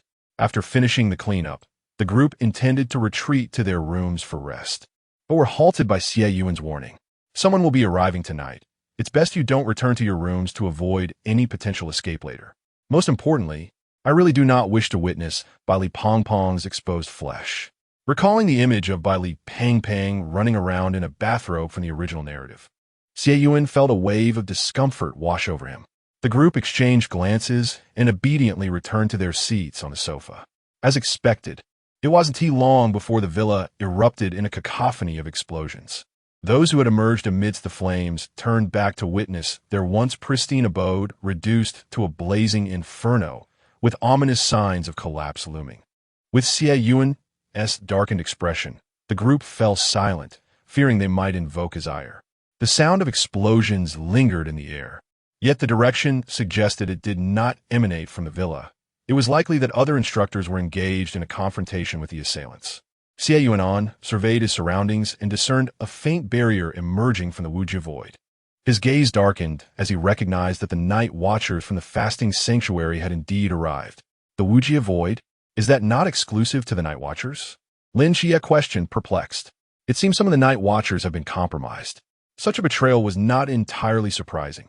After all, aside from Baili Pang, Xie Yunan's life had been valued at over 10 billion in the black market. With both of them present, the total sum approached an unfathomable 20 billion, a staggering figure that would tempt anyone, making them prime targets for treachery. It must be from the fasting sanctuary. There is also an undercover agent from the ancient deity cult within. Xie Yunan spoke calmly, referring to the fasting sanctuary. Lin Xie cast a surprised glance at him, recalling that the head of the sanctuary was Chen Fuji. Why had he not eliminated the undercover agent? Chen Fuji was not one to place his subordinates in peril. In the dimly lit street, under the shadowy night sky, a towering figure approached slowly. Behind them, a man carrying 3 swords stood at a distance. His expression one of mockery as he fixed his gaze on the approaching individual. Clearly, even with Lin Xie, the dual deity proxy present, they still believed they could eliminate Xie Yunan and Baili Pang. After all, to them, they were mere burdens, ordinary individuals. Lin Xie, despite being a dual deity proxy, was merely a novice in the pool realm, incapable of shielding the two from their onslaught. The burly man let out a low growl, a fierce light igniting in his eyes as his muscles convulsed violently. His stature surged by half a meter, only to swiftly diminish. Ultimately, he transformed into a frail figure barely a meter tall, appearing so delicate that a gust of wind could topple him. Xie Yunan squinted at the transformation, remarking coldly, "The Forbidden Ruins Sequence 214 allows for the reconfiguration of one's muscular structure, enabling the compression of muscle tissue to enhance speed and strength. Although I have spent considerable time in the capital, I have not been confined to it. You believe you can eliminate me with just a handful of you?" The emaciated man grinned maliciously. "If we had the company of a human pinnacle, we certainly could not kill the god of wealth. Yet here in this humble Tsangnan, the highest realm present is merely the sea realm, and among you few, only pool realm practitioners remain. To eliminate you would be a trivial endeavor." As he spoke, the frail man stomped heavily on the pavement, leaving a deep indentation, and propelled himself toward Xie Yunan like an arrow. As a diminutive fist hurtled toward Xie Yunan, Shen Qingzhu's expression turned icy. She drew the star blade, poised to intercede on Xie Yunan's behalf, but he stopped her, conjuring a mental barrier to absorb the impact of the frail man's punch. A resounding thud echoed as cracks appeared on the barrier. Yet it held firm, for had Qingzhu taken the blow directly, the outcome would have been drastically different. Xie Yunan wore a stern expression as he seized the starry blade from Qingzhu's hands. With a swift flick of his wrist, he intercepted the emaciated man's sweeping kick aimed at shattering the barrier, promptly severing it. Before the man could express his astonishment or pain, he attempted to leap backward. But Xie Yunan would not grant him such an opportunity. Harnessing the spatial abilities bestowed by Xie Yuchen, Xie Yunan swiftly appeared behind the frail figure. With a graceful arc of the starry blade, he cleaved off the man's remaining intact calf and delivered a strike to his back, forcing him to collapse onto the ground. Without pausing, Xie Yunan continued his relentless assault, severing the man's arms and the remnants of his thigh, creating a fresh and grotesque figure that stood before the onlookers. This display of brutality effectively stilled the man burdened with 3 blades, who hesitated in his advance and found himself unable to retreat, frozen in place. For a moment, the only sounds that filled the air, aside from the roaring flames consuming the villa, were the anguished cries of the emaciated man. With a final strike that extinguished the man's life, Xie Yunan retrieved a cloth to cleanse the starry blade and approached Qingzhu, offering him the weapon. I have immobilized the one over there using spatial power. Please assist me in dispatching him. He continued, beyond the one I have contained, there's also a sniper outside, which I shall leave to Qi. As he spoke, he activated his temporal abilities, causing the burning villa to revert swiftly to its state prior to the explosion. Fatty, Chao Yuan, and Qingyu, let us proceed inside. With only 3 individuals remaining, I entrust the rest to Qi Yi and Xiao Zhu. Xie Yunan beckoned the trio to return to the villa, and Qingyu cast a glance at the corpse of the emaciated man, hesitating to speak. Qingyu, you will encounter a new mysterious corpse once you return to the training camp. There is no need to linger over this one, he remarked, bemused. Had he not procured enough mysterious corpses for her? Why was she still fixated on the corpse of a mere man? Upon hearing that there would be a new corpse at the training camp, and Qingyu dismissed any interest in the man's remains and followed closely behind Xie Yunan, her voice barely containing her excitement. It's coming. When Qingzhu and Lin Qi Yi finished dealing with the last 3 adversaries, only Xie Yunan remained in the living room, dressed in sleepwear, while the others had already retired for the night. With a smile, Xie Yunan rose to accept the blade from Qingzhu, casting a glance at Lin Qi Yi, who understood immediately and hastened upstairs. At this late hour, I shall not intrude any further. Good night, brother, and take care. Qingzhu chuckled at Lin Qi Yi, who seemed as if he were being pursued, and sighed in resignation. Go take a shower, then rest. Xie Yunan gently urged Qingzhu forward, to which he responded with a playful query. Tonight, aren't you supposed to reward me? A reward? What kind of reward? Xie Yunan pondered, cautiously asking with a mix of excitement and uncertainty, Are you prepared? The final step, no matter how delicately executed, would inevitably bring discomfort. Without proper psychological readiness, it would be anything but trivial. Young Bamboo had only just reached adulthood. He thought to himself that he was still quite young and decided to wait a little longer. Thus he refrained from taking that step. To his surprise, young Bamboo was even more eager than he was, which was truly, well. Qingzhu glanced around, yet he dared not look at Xie Yunan. However, the blush creeping over his earlobes, hidden beneath his tousled hair, thoroughly betrayed his shyness. In the master bedroom, freshly emerged from a shower, Qingzhu lay obediently on the bed, presenting an unprecedentedly docile demeanor. His sharp gaze softened into tenderness as it fell upon Xie Yunan. Xie Yunan opened the bedside drawer and retrieved a patch he had prepared in advance. Climbing onto the bed, he cautiously instructed, If it hurts, just let me know. Qingzhu remained silent, merely closing his eyes and allowing Xie Yunan to tend to him. Gently, teasingly. A soft groan escaped Qingzhu's lips, causing him to furrow his brow involuntarily, prompting a quiet sigh from Xie Yunan. Every movement was executed with meticulous care. The sounds within the room persisted until dawn, and fortunately, Xie Yunan remembered to maintain a barrier of spiritual energy. Otherwise, others might have been treated to the melody of Qingzhu's voice. Chapter 44. A touch of warmth as the sun ascended high in the sky. Qingzhu gradually awakened, only to find the space beside him devoid of any presence. Reluctantly, he nestled languidly in bed, unwilling to stir. With a soft thud, Xie Yunan timed his entrance perfectly.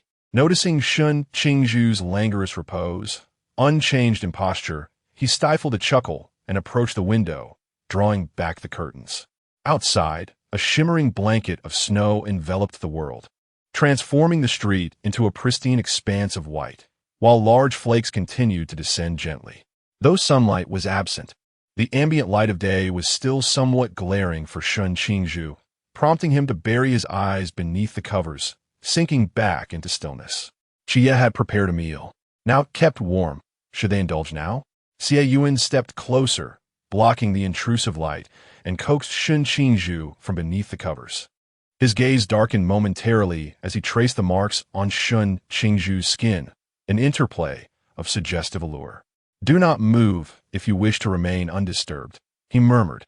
After their intimate encounter the previous night, he had summoned a healer to tend to Qingzhu, ensuring his well-being, yet the latter remained disinclined to rise. The lingering fatigue from the night before had rendered him notably lethargic. "I shall bring it to you," Xie Yunan declared, rising to draw the curtains on the bedside.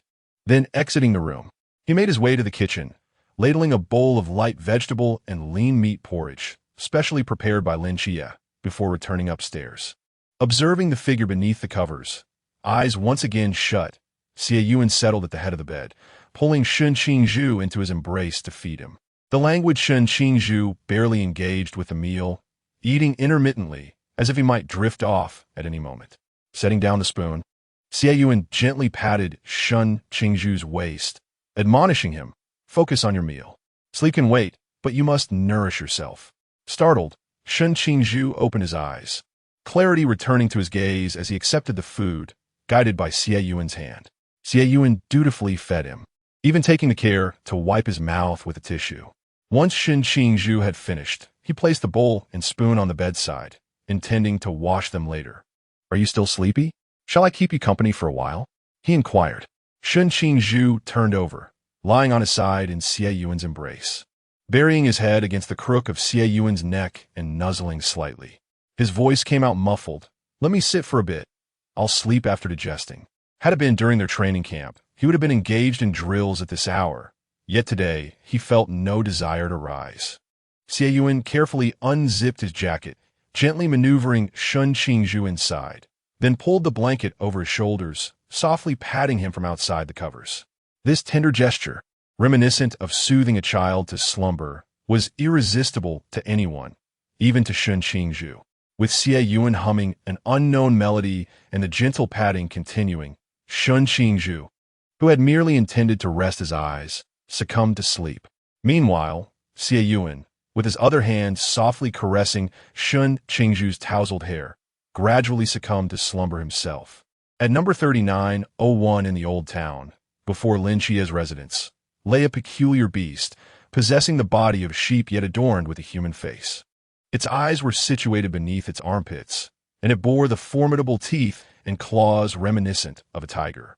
This creature, recorded in the Shanghai Jing as a Taotai, was accompanied by a small, black, mangy dog that stared intently at it, seemingly attempting to extract a flower from the Taoye's form. The Taotai, however, was disinterested, lounging indifferently. Were it not for the command that the inhabitants of this dwelling were of great significance, it would have devoured the approaching foes without a second thought. In the realm of the earth, sustenance was far more abundant than these few adversaries. Not far away, Xie and his companions were engaged in combat against the Scorpion Squad. A hazy silhouette drifted silently across the snowy battlefield, landing within the corridor of a low building. As a shadow faded, it revealed Yang, a disciple of the 16th seat, standing by the window in the corridor. He mocked the Scorpion Squad as a bunch of fools while ascending the corridor, but paused just one floor away from his destination. Yang glanced at the mangy dog, then at the unidentified creature beside it, his expression a mixture of derision and surprise. How utterly grotesque this dog is.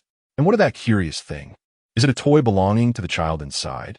The Taotai sat upright, suddenly gaping its maw wide and in one swift motion swallowed Eliang whole, smacking its lips in disdain. Ordinary humans from the river realm are hardly delectable, it thought, and yet they dare to be critical of my taste. They shouldn't presume I am unaware that their compliment was but a mockery, lacking even the essence of the sea realm. What audacity they possess. The Taotai then glanced at the mangy dog, extending a claw to pat its head. Under the dog's incredulous gaze, it declared, "The task bestowed upon me by my master is complete. I shall take my leave now. There are still several sources of sustenance waiting for me from my recognized brother, albeit not particularly appetizing, yet preferable to nothing." Rubbing its not yet satiated belly, the Taotai leapt away from the low building. Creaking open the door, Yang Jin peered into the distance. Watching the Tao Ye's retreating figure, his expression inscrutable. The master of the Earth Book? But did not the deities from the primordial era vanish?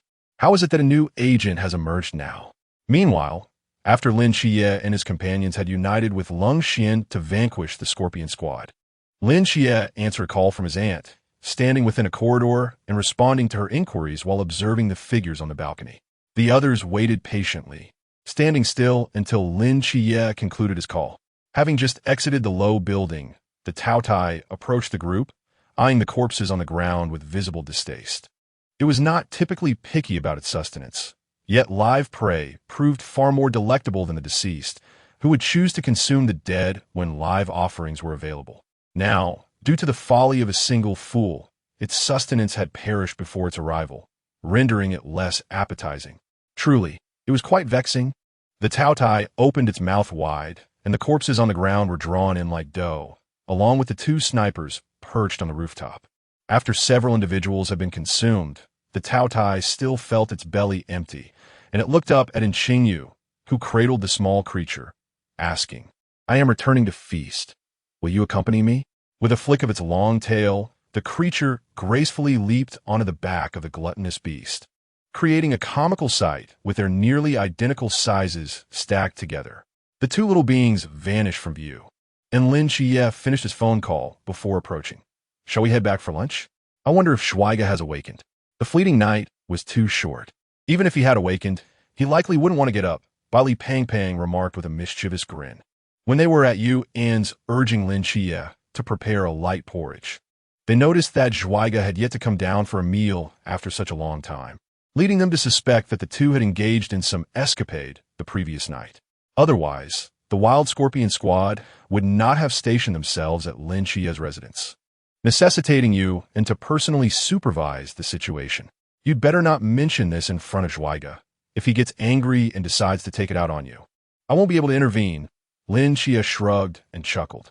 Bili Pang Pang stiffened at the thought, shivering as he gestured with his hand to zip his lips, vowing not to speak of it in Schweiger's presence. Upon returning to the villa, they found the living room devoid of the figures of Xie Yunan and his companion. Lin Xie glanced upstairs, and, after quietly preparing lunch, he made his way to the second floor, intending to summon the two for their meal. Gently pushing open the door, he was met with a dimly lit room, where the curtains obscured much of the light. In the shadowy corner, the two were nestled together on the bed, asleep in each other's embrace. Qingzhu appeared exceptionally well-behaved in slumber, her form comfortably nestled within Xie Yuan's arms, her head partially visible as it had once rested against his neck. Xie Yuan, tilting his head to rest against Qingzhu, tenderly patted her with one hand, which remained outside the covers. The bedside table bore the remnants of their meal, with unwashed bowls and spoons still resting there. Has Schweiger been treated like a little doll? Lin Xie mused with amusement, but as he observed their tender scene, his heart softened considerably. He chose not to disturb them, and carefully retreated with the bowls and utensils in hand. Chapter 45. Displaying affection as evening approached. The two individuals who had been lost in sweet dreams upstairs finally descended. The group awaiting their emergence exchanged sly glances filled with unspoken amusement, swiftly restoring their composure before the couple. Xie Yuan cast a glance at the others, taking the lead as he and Qingzhu stepped outside. What about the New Year's Eve dinner? We should hurry along. Ding dong, welcome. Upon opening the office door, a rich aroma of culinary delights enveloped them. Bai Li, plump and jovial, dashed inside, showing no hesitation as he pulled out his watch to distribute. Sister Hong Ying, with your striking presence, this watch suits you perfectly. Please accept it as a token of my appreciation. I felt rushed yesterday, and this is but a small gesture from me. Deputy Wu, you must accept it. Witnessing Bai Li flit about like a social butterfly, the members of Team 136 stood in stunned silence, watching his antics. Those still lingering at the entrance thought, how embarrassing. Is it too late for us to pretend we don't know him?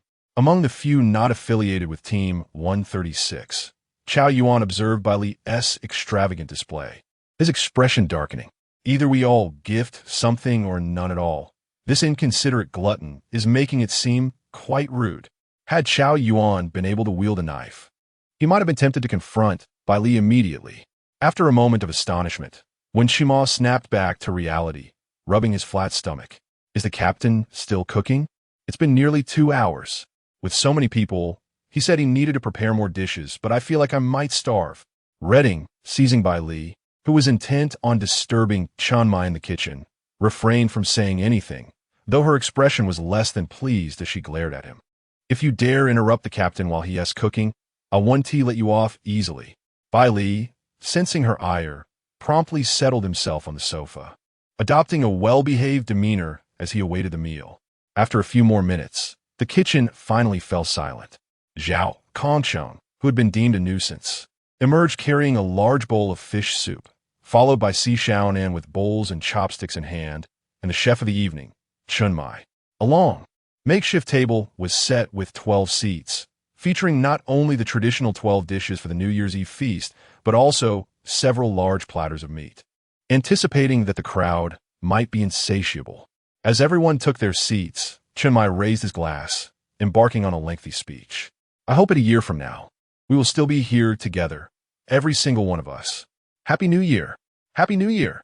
After the clinking of glasses, Bai Li resumed his playful antics, presenting the ungifted watches to Chen Mai, Zhao Kongcheng, and Xie Yunan, a broad smile gracing his face.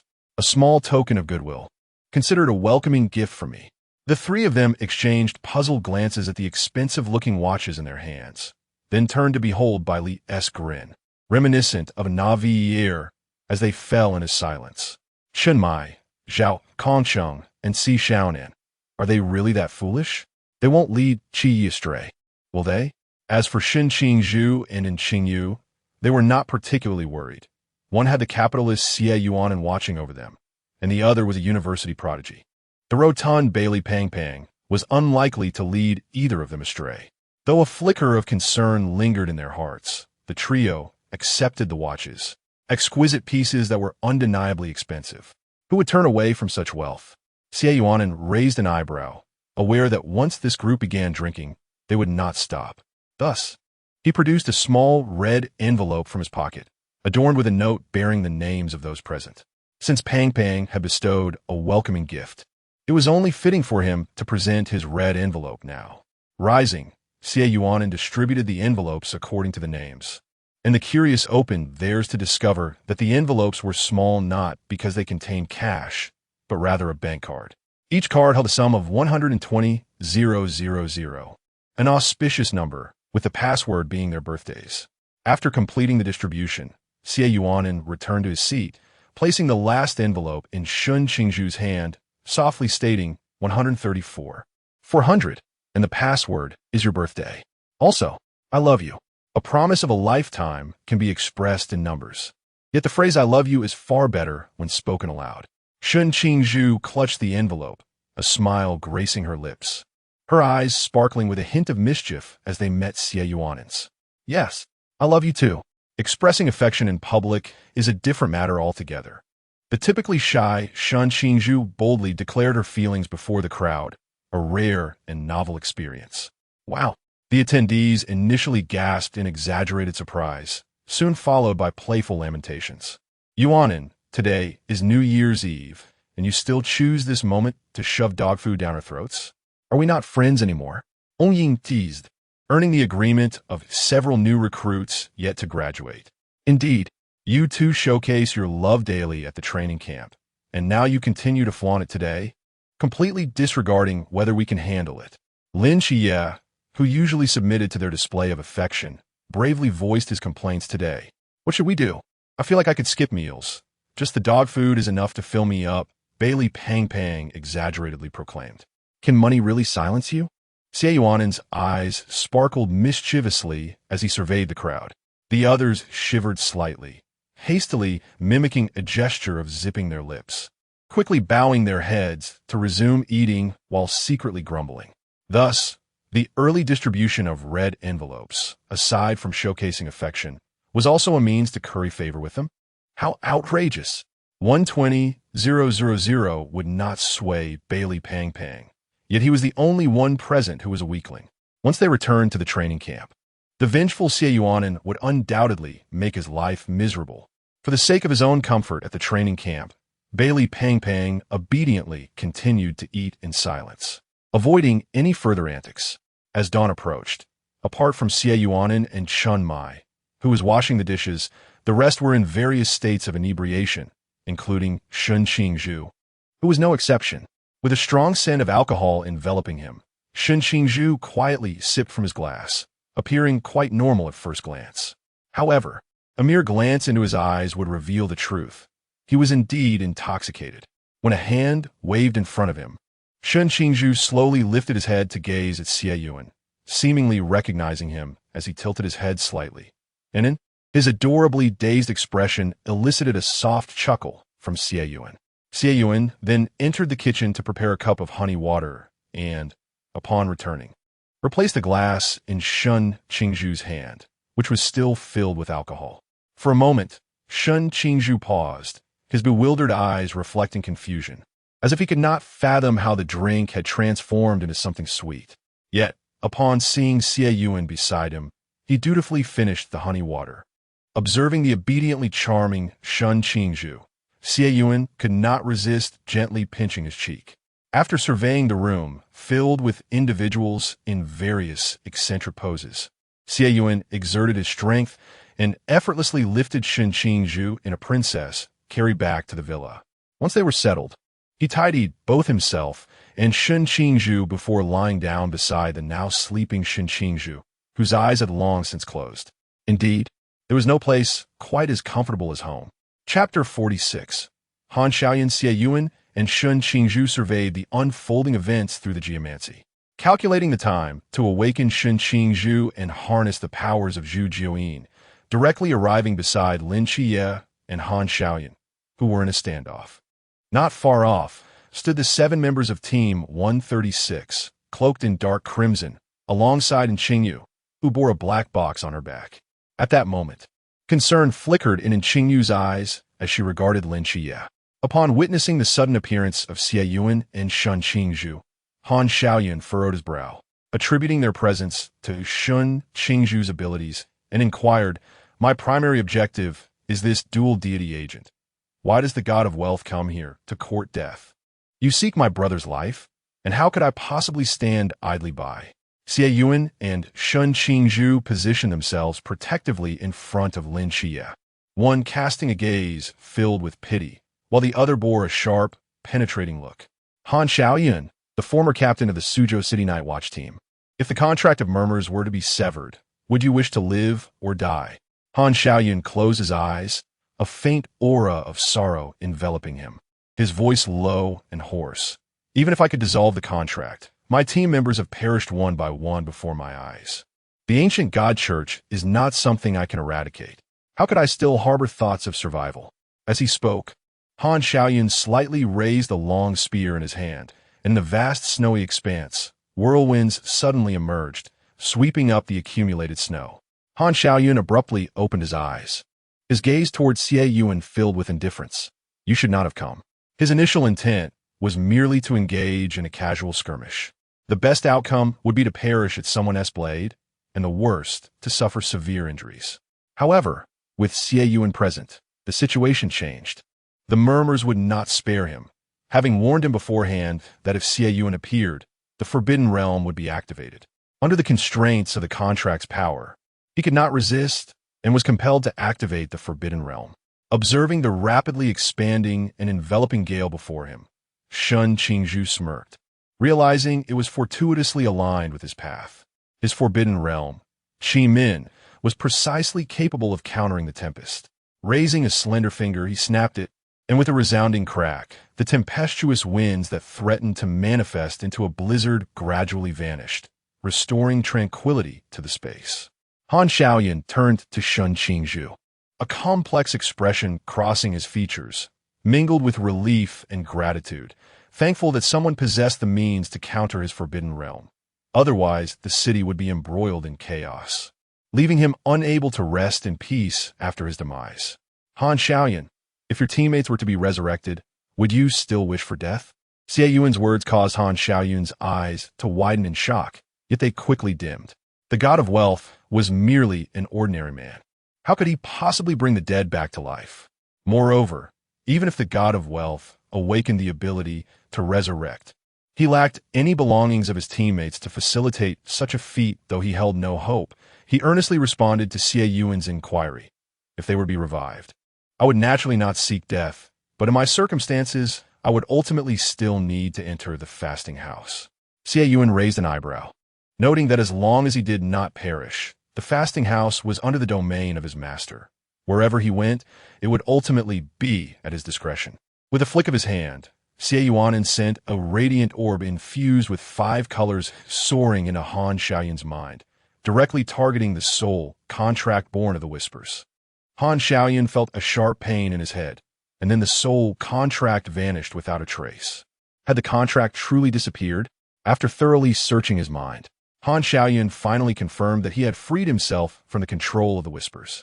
For the first time, a glimmer of vitality emerged in his eyes as he cast a hopeful glance at Xie Yunan. Could he dare to hope that his teammates might be resurrected? I can revive them by traversing the past, rescuing them from the clutches of the whispers. However, I require the precise time of their demise, Xie Yunan stated plainly. Fully aware of Han Xiaoyan's thoughts, Han Xiaoyan quickly relayed the time to Xie Yunan, who then conjured a book that materialized a white beast resembling a leopard, adorned with markings on its forehead. This was Meng Ji, an expert in stealth and escape. Besides Meng Ji, there were also the nine-tailed fox and Zhu Jiuyin. Zhu Jiuyin would travel back through time, while the nine-tailed fox would create illusions to confuse the whispers, and Meng Ji would stealthily extract the individuals in peril. The deceased would be directly brought before Han Xiaoyan by Meng Ji, while those severely injured or disabled would be restored to their original state by Zhu Jiuyin on a subsequent journey. As Han Xiaoyan beheld his intact and reunited teammates, particularly the gentle woman who gazed at him, tears streamed down his face, and he rushed forward to embrace them. You have been saved, but in order to avoid disrupting the timeline, your identities remain unchanged. Thus, aside from you, the others must remain in the sanctuary, Xie Yunan informed, his heart heavy as he conveyed this necessary truth. With a new night watchman team established in Gusu, Han Xiaoyan's team, even with everyone returned, could not return to the city. It's all right. They are back, and that is enough for me, Han Xiaoyan said, wiping away his tears and looking gratefully at Xie Yunan. Thank you for saving them. No need for thanks. I merely wish to prevent a noble night watchman from being forced to become a mere follower due to a soul contract, Xie Yunan replied. Furthermore, I will require your assistance in the sanctuary in the future.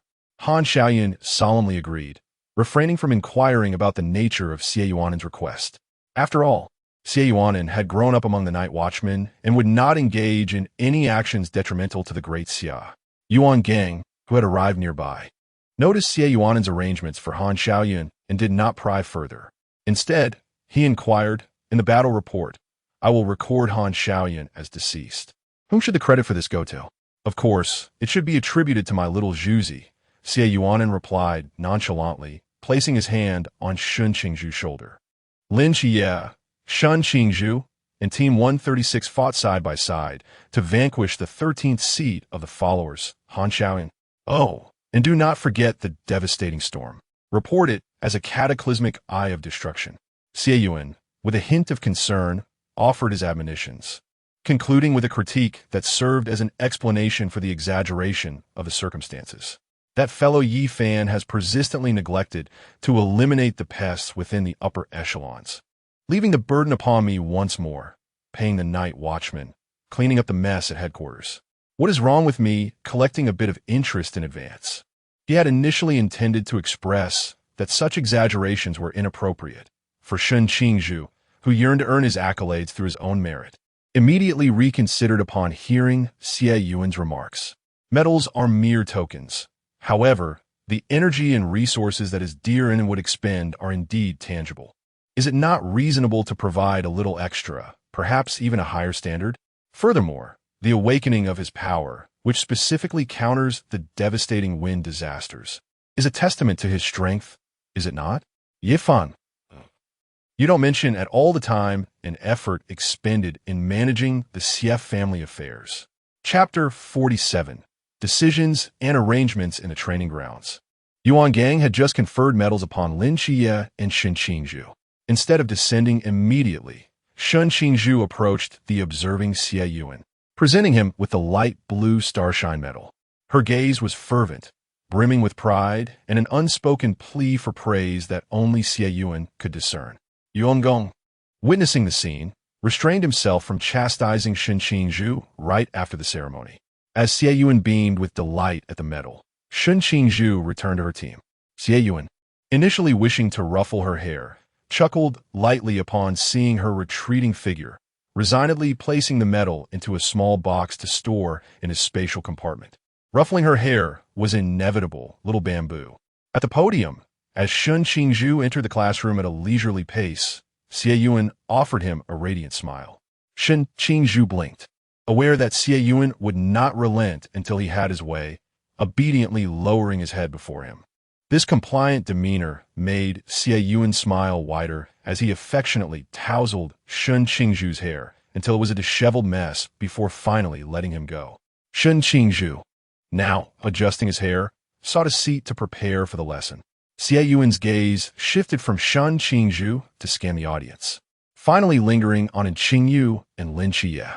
Something felt amiss with these two, and Qingyu had previously been inseparable from Lin Xie, clamoring for a dissection. It seemed excessive to sit by his side, even during class. Moreover, Lin Xie had previously avoided Qingyu due to her dissection obsession. How was it that now, with her seated beside him, he showed no signs of dissent? There was something distinctly peculiar about their dynamic. Undoubtedly, there was something unusual at play. Below, Lin Xie and Qingyu regarded Xie Yuan with puzzled expressions, seemingly questioning why class had yet to commence despite everyone's presence. Suppressing his inquisitive gaze, Xie Yuan began his lecture earnestly. Later that night, lying in bed, Xie Yuan broached a question he had long wished to ask. Little Bamboo, I envision a future where you infiltrate the ancient deity church as an undercover agent post-graduation, seeking vengeance for the deceased Li Jia. However, due to my foresight, I managed to save him. Would you still desire to go undercover? Shen Qingzhu silently processed this information, contemplating for a moment before responding, yes. Why? Shen Qingzhu gazed at the ceiling, his expression somewhat unfocused. As you mentioned, it is because you foresaw the future. What if your vision did not possess this ability? Li Jiao would still perish. He was my subordinate. I vowed to protect him for life. The ancient deity church took his life, and thus they must pay the price. Moreover, Shen Qingzhu turned to Xie Yuan, sensing that his companion had prepared for both outcomes. He had an inkling that Xie Yuan would accompany him. With Xie Yuan by his side, what was there to fear? Basking in the gentle moonlight, Shen Qingzhu appeared both tender and confident, eliciting a slow smile from Xie Yuan. Go if you wish. He will orchestrate everything and appear beside Xiao Zhuzi in the most fitting manner. I only hope Xiao Zhuzi is not too taken aback when the time comes. Since you have resolved to go undercover, I must prepare accordingly. In the coming 6 months, I need to strategize and contemplate the principles to enhance my strength. Thus, I cannot accompany Xiao Zhuzi at the training camp. At this point, Xie Yuan lightly pinched Shen Qingzhu's face, warning, during my absence from the training camp, you must attend classes diligently, especially foreign language courses, as they will prove immensely beneficial for you in the future. Should Yuan Gang message me about your inattentiveness in class, be prepared for my return. However, Xie Yuan's admonition held no sway over Shen Qingzhu, who hardly believed that Xie Yuan would resort to any truly fearsome measures. Nonetheless, he obediently responded. In the office of the Supreme Commander at the Night Watch headquarters, a whirlpool materialized beside Yi Fan, who immediately recognized the visitor and quipped with a hint of sarcasm. "Oh, our benefactor has returned. Why aren't you with your young boyfriend?" Xie Yunan emerged slowly from a vortex, his expression unreadable as he retorted flatly. "If you had addressed the internal issues of the Night Watch sooner, I would not have had to rush back." Yi Fan was taken aback. Falling silent, Xie Yunan sighed and stepped closer, grasping Yi Fan's arm. "Since you lack the heart to be decisive, allow me to show you the future and the consequences of your softness." The Book of Earth appeared, and Xie Yunan emerged, revealing a river of time before them. Xie Yunan led Yi Fan into it. Arriving on the day, the mass team received a call from Zhuqing. They found themselves aboard a passenger plane, observing the massed members at leisure, eagerly anticipating their holiday escapades. However, Wang Mian received a call from a trader impersonating Zhuqing, instructing him to investigate a small village during their outing. Shortly thereafter, they proceeded to the location known as the fishing village. Shen Yangrong, Cthulhu, and others were trapped in a time loop set by Wang Mian from the future, unable to escape. The mass team was in a race against time, with Wang Mian gradually aging. Outside the fishing village, after the disappearance of the mass team, the Nightfall Squad, led by Lin Xie, arrived. Hadn't Xingyu not slain Xiao Yuan and released the Black King, the Nightfall Squad would have met their demise in that small village as well. As Yi Fan witnessed the unfolding events of the future, his eyes began to redden, blood vessels showing prominently. He never anticipated that a moment of compassion could lead to the downfall of a special team and nearly cause another to perish there too. Xie Yunan retracted his abilities, and Xie Yunan regarded Yi Fan, who had slumped into a chair, waiting for him to process this astonishing revelation. "This future, devoid of you." "Why?" Yi Fan rasped. In the twilight of the night squad, he caught sight of Shen Qingzhu, who, despite being unable to contain his emotions within the training camp, managed to maintain his composure in the face of the blood moon, a testament to his exceptional character. And what of Xie Yunan? With Shen Qingzhu present, and given their relationship, it was inconceivable that he would not follow along. After a brief silence, Xie Yunan spoke. "I am akin to Jin Yan. We both hail from another realm. However, she arrived here by chance, while I was destined for this world. This future is the one foretold in the original narrative. A future from alternate timelines, one that exists without him." Yi Fan was somewhat taken aback. He had suspected that Xie Yunan possessed an extraordinary background, yet he had not anticipated that he was from another world. "Pray, share your forthcoming plans," he urged. Though the infiltrators within the training camp had been eradicated, the ancient God Church's attempts on the 7 Knights were far from over. The conclusion of the training camp would undoubtedly stir considerable commotion. In the future, little Zhu will infiltrate the ancient God Church as an undercover agent. I inquired about his thoughts today, and he ultimately resolved to proceed. I shall accompany him, striving to dismantle the ancient God Church before the formation of the 7 Knights Reserve team.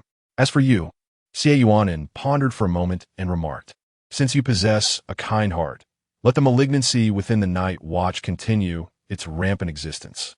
Once the reserve team is officially established, you may step aside and allow the ruthless Zhuqing to take charge, which will serve to bolster his achievements." Yi Fan nodded solemnly. "Rest assured, your profile has remained unchanged. The members of the ancient God Church cannot possibly learn of your awakening of the divine ruins." Yet, he still felt a pang of regret. The cabbage he had nurtured was now being uprooted by another swine. At least it was returned home rather than taken away entirely. Although he found Shen Qingzhu somewhat displeasing, he felt a flicker of solace in this matter. However, now little cabbage was to accompany the swine on an undercover mission, and the envisioned scene of the future rendered him speechless, particularly since, from the perspective of the great Xia, this was indeed a fortuitous development. Yi Fan clutched his chest, feeling an increasing ache within. His precious little cabbage, the one he had painstakingly raised. Chapter 48. Conditions Education in the Seclusion of the Fasting Sanctuary.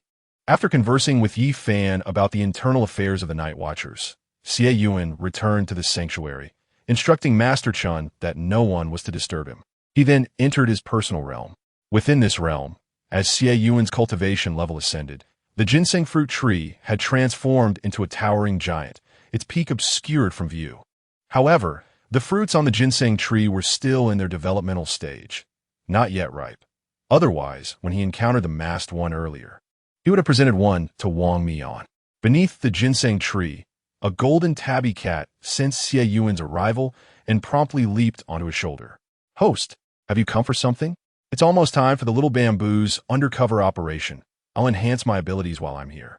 Xie Yuan affectionately patted the cat's head and inquired, "Do you have a way to connect me with the main system or the director of the system bureau? I have matters to discuss with them." The cat, though puzzled about the nature of the discussion, complied and initiated contact. 502. Great Father, Great Father, Great Father. My host wishes to speak with you regarding an important matter. A flurry of thoughts crossed the director's mind as he pondered, and with a wave of his authority, he directly contacted Xie Yuan. "Director, 502 mentioned you needed to talk." Gazing at the panel before him, Xie Yuan summoned his thoughts, and the words he wished to convey materialized on the screen before being sent. "Xie Yuan, I would like to discuss the matter of my friends also traversing dimensions, particularly issues concerning the god-slaying world, and I require a detailed conversation." Observing the smiling emoji, the director recalled the insights he had received about Xie Yuan's character from 502 and realized that this matter would not be straightforward. "Director, speak plainly." Upon reading the response, Xie Yuan raised an eyebrow at the director's cautious demeanor.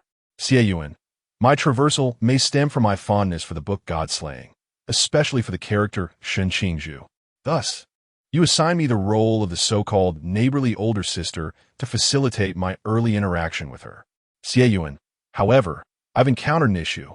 When the 502 system accompanied me to the comic exhibition, my 3 friends, aside from myself, were able to see it, while others could not.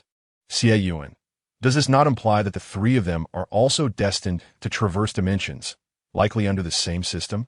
Xie Yuan, yet, out of the 4 of us, only 2, including myself, have shown interest in God-Slaying. The other 2 are merely aware of the book's existence. Xie Yuan, shouldn't the director provide clarification on this matter?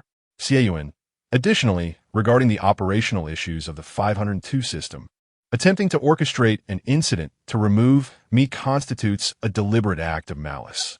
It seems the director's education may be lacking.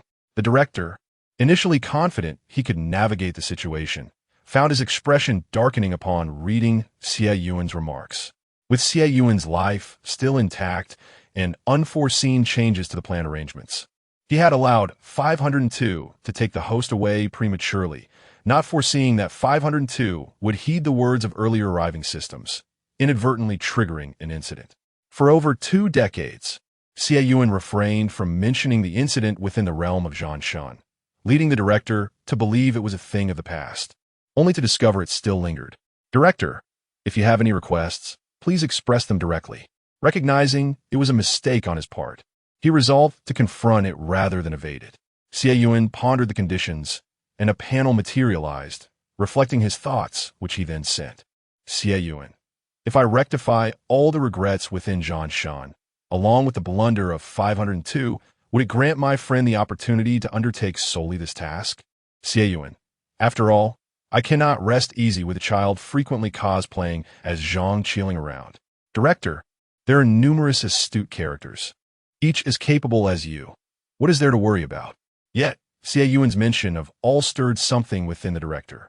"Director, what do you mean by all?" Xie Yuan, it includes resurrecting all individuals or deities who have shown goodwill towards the Great Xia. Director, agreed. 3 minor tasks in exchange for the resurrection of all who are friendly to the Great Xia from the Zhanshan realm is indeed a fair bargain. If necessary, we can enhance the abilities of the other 3 to save more people from the Great Xia. Content. Xie Yuan closed the panel, a glint of cunning crossing his eyes.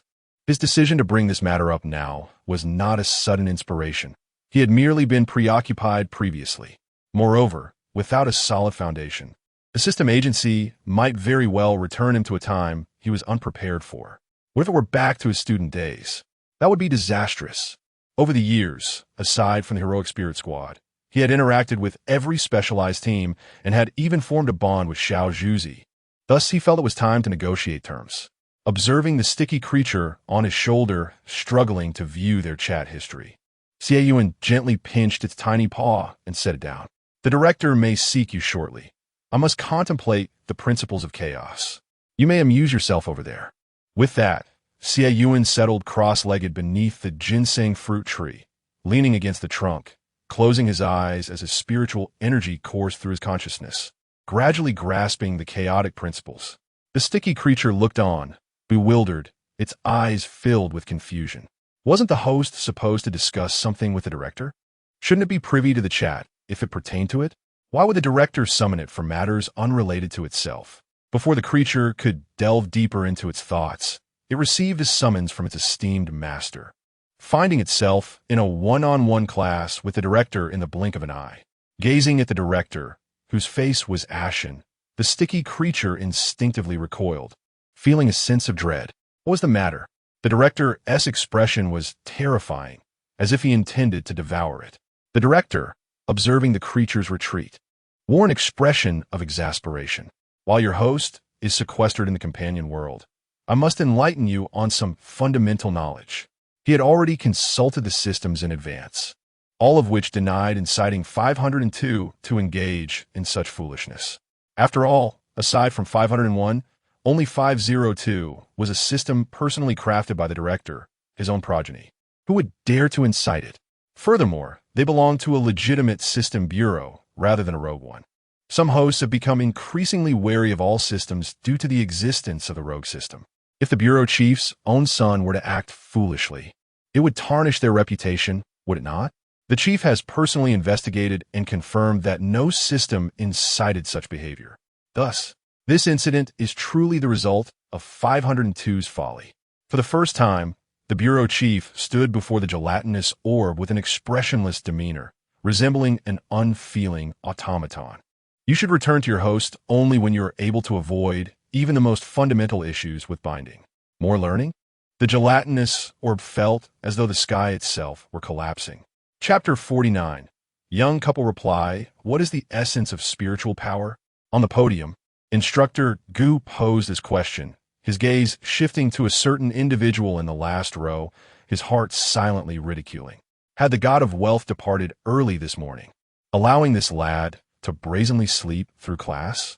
Did he not fear that the chief instructor would report him to the god of wealth? Qingzhu. Qingzhu languidly raised his head, groggy eyes regarding Instructor Gu with a hint of annoyance at the interruption. Instructor Gu remarked, as expected of the god of wealth's presence, you remain as audacious as ever. What is the essence of spiritual power? I don't know.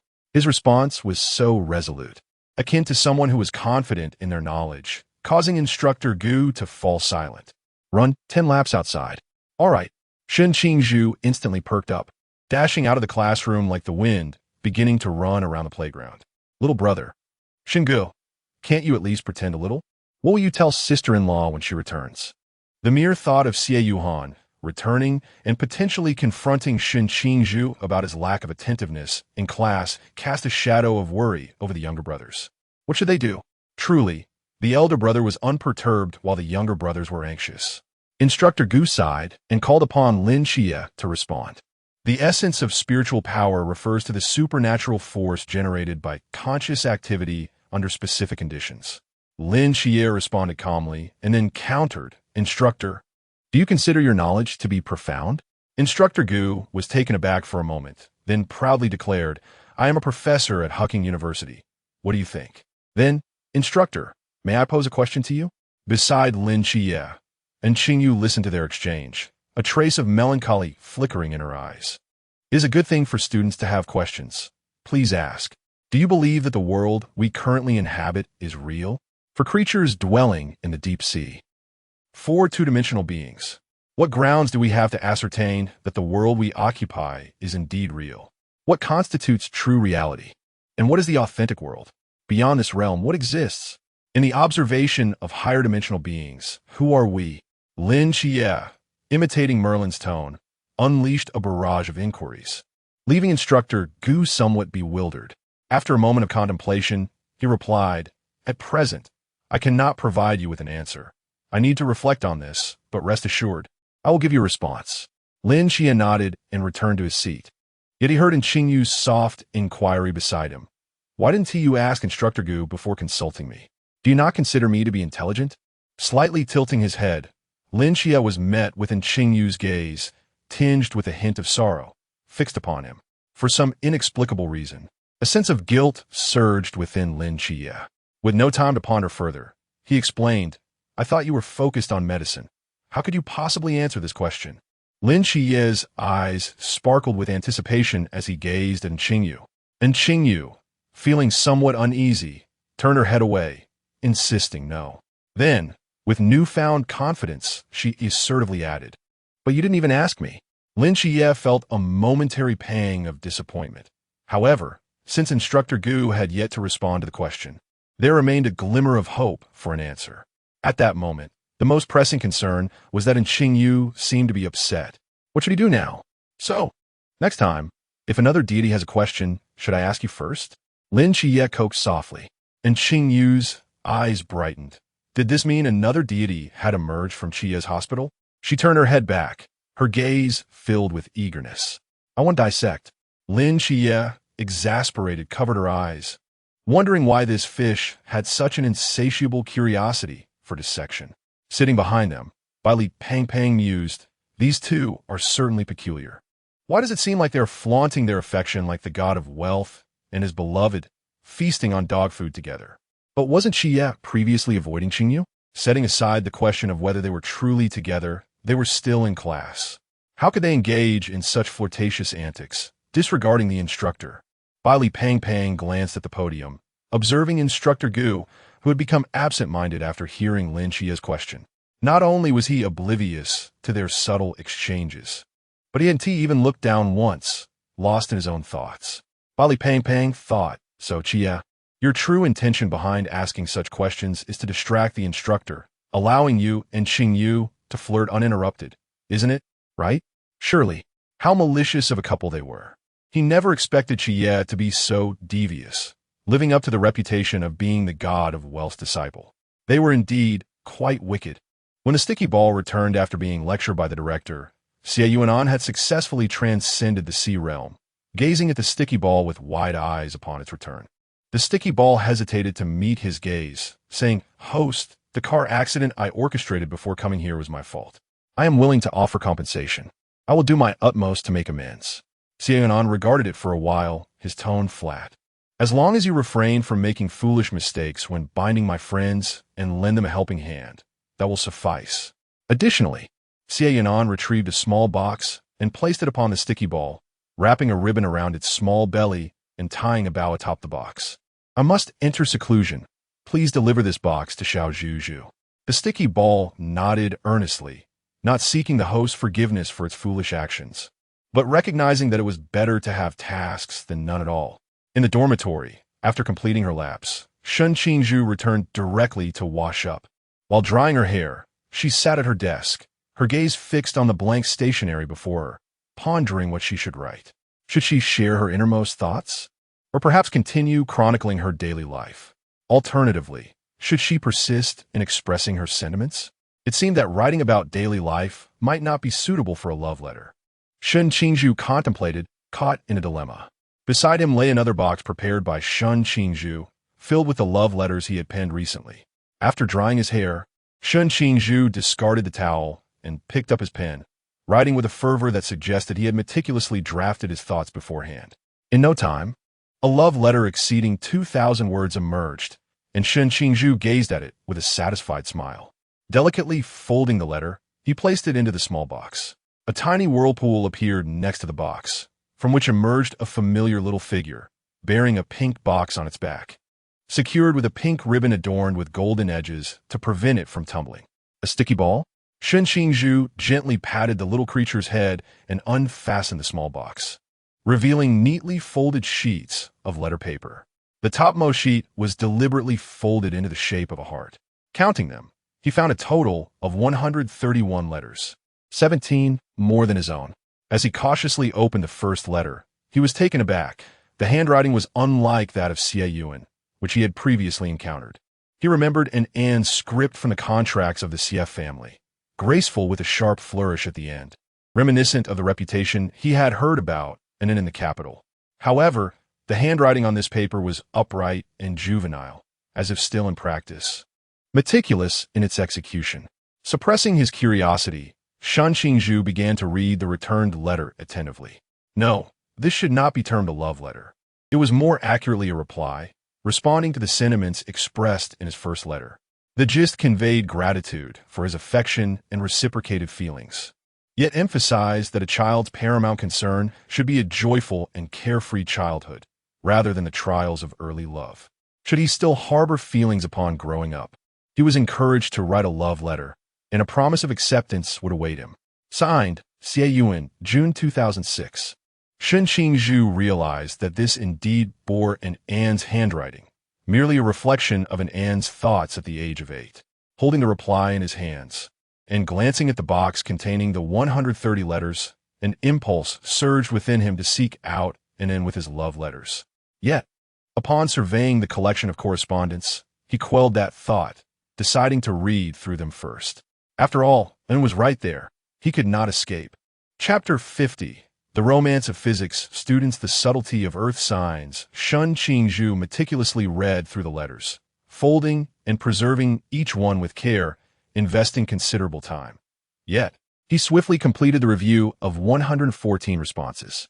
Upon opening the 115th letter, a palpable difference was evident. Perhaps it was because the previous 114 letters were crafted during his 4th year. Infused with the emotions he felt then, regrets for not celebrating his birthday alongside Xie Yunan, and concerns for Xie Yunan during the passing of Mrs. Su. Consequently, Xie Yunan's replies were written in the handwriting of his 8-year-old self, expressing care for Shen Qingzhu, promising future birthday celebrations together, and sharing snippets of his simple life while embarking on his entrepreneurial journey. He also humorously lamented how Yi Fan treated him like a porcelain doll, fearing that he might one day succumb to despair. In the closing lines of the final response, Xie Yunan solemnly declared, "I will not succumb to despair." Though only a few months had passed, the children at the orphanage weighed heavily on his mind. The orphanage, although modest in size, emanated warmth, resembling a second home. Especially since there was a little one who adored him, he felt compelled to wait for the day when that child would grow and bring him a love letter. The 115th letter was penned in Xie Yunan's current handwriting, which appeared somewhat hesitant in earlier letters. However, this one flowed smoothly, devoid of any interruptions. It was a love letter, a correspondence from nearly 2 years past, dating back to their first day of reunion. Within its lines, he confessed to having kept a watchful eye on Shen Qingzhu, having seen his photographs and recognized him at first glance upon their encounter at the school gate. He reminisced about a charming little friend who had professed his fondness for him at the tender age of 4. Yet, upon meeting him in person, he was taken aback. The once adorable child had blossomed into a cool and handsome young man.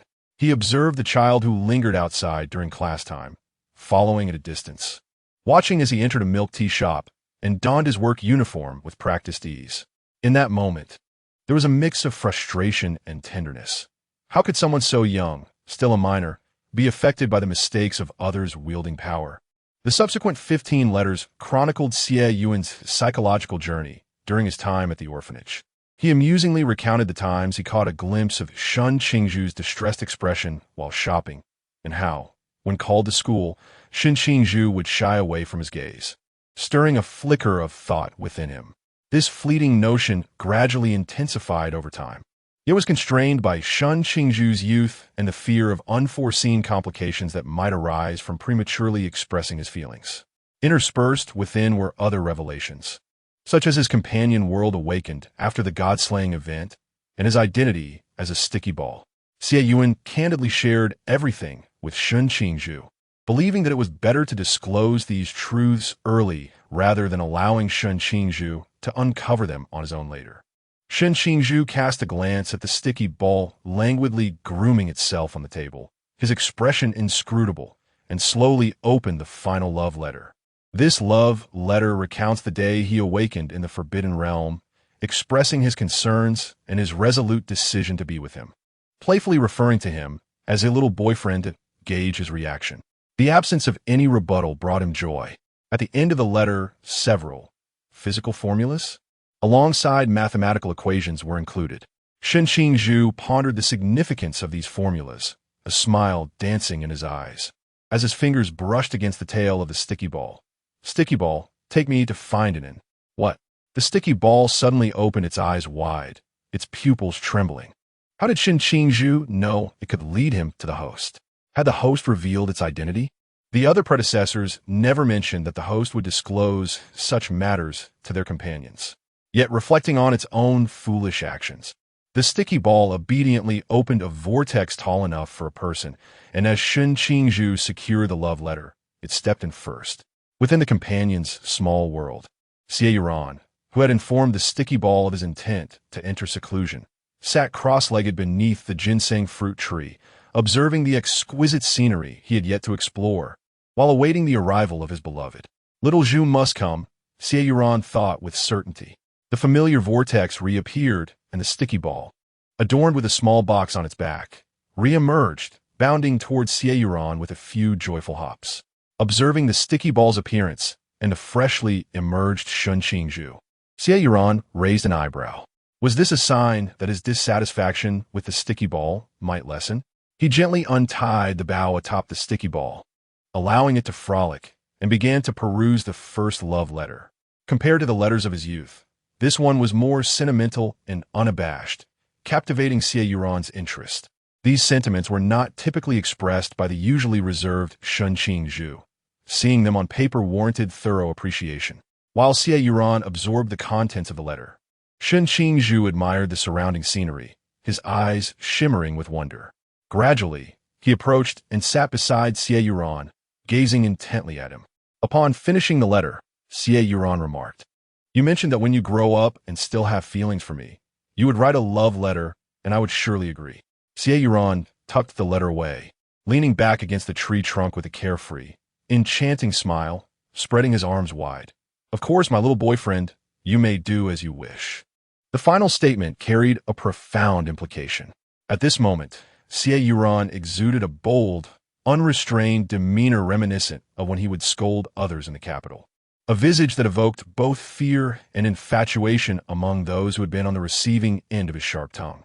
Thus, the students at the capital university, caught in a whirlwind of anticipation and dread, awaited the sight of Xie Yunan's scathing remarks while simultaneously fearing that they might be his targets.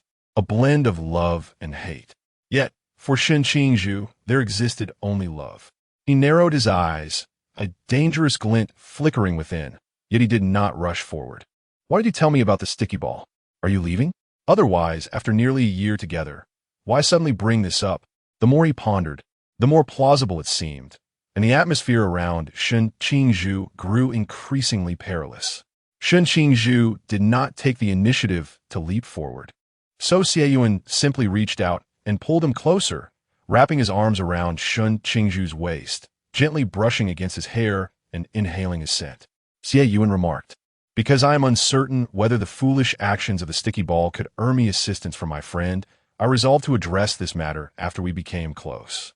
At that point, I had already acquired the ability to pursue other endeavors. After just concluding negotiations with the director, the thought of retreating into the small world for an extended period without seeing you tormented me to no end, prompting me to have the sticky ball deliver a love letter to you. I had long intended to share these matters with you. However, had I done so prematurely without a firm grasp of the system, I fear the director might simply send me back, resulting in your loss of memory of me. Listening to the explanation, Qingzhu decided to let it go, then teased about the formula at the end of the love letter. "You should be grateful that my grades are decent. Otherwise, who could decipher such a clandestine confession? If they couldn't, I would just state it outright." Xie Yunan dismissed the concern. While he certainly possessed an earthy disposition when he wrote the love letter, they were already together, so why resort to excessive secrecy? The formulas he chose were designed for Little Bamboo to decipher. Otherwise, if he confessed and Little Bamboo remained oblivious, what was the point? He was openly in love now, not harboring a secret affection. There was no need for unnecessary complexity. Chapter 51. Discovery fright upon returning to the dormitory. Qingzhu realized that mealtime had already passed, and a knock echoed from the door. Rising to open it, he found Lin Xie and Xingyu delivering food, accompanied by the rotund Bailey Pangpang and Xie Yunan, who peered at him with a hint of concern. Shen Qingzhu felt somewhat bewildered. Was it truly possible for him to encounter trouble in the training camp? Upon seeing him, Bailey Pangpang exhaled in relief, only to be met with the teasing remarks of Lin Xie and Xingyu as they set down the food. I told you so. The disappearance of our dashing brother is undoubtedly due to Yuan. You didn't believe me. Bailey Pangpang retorted.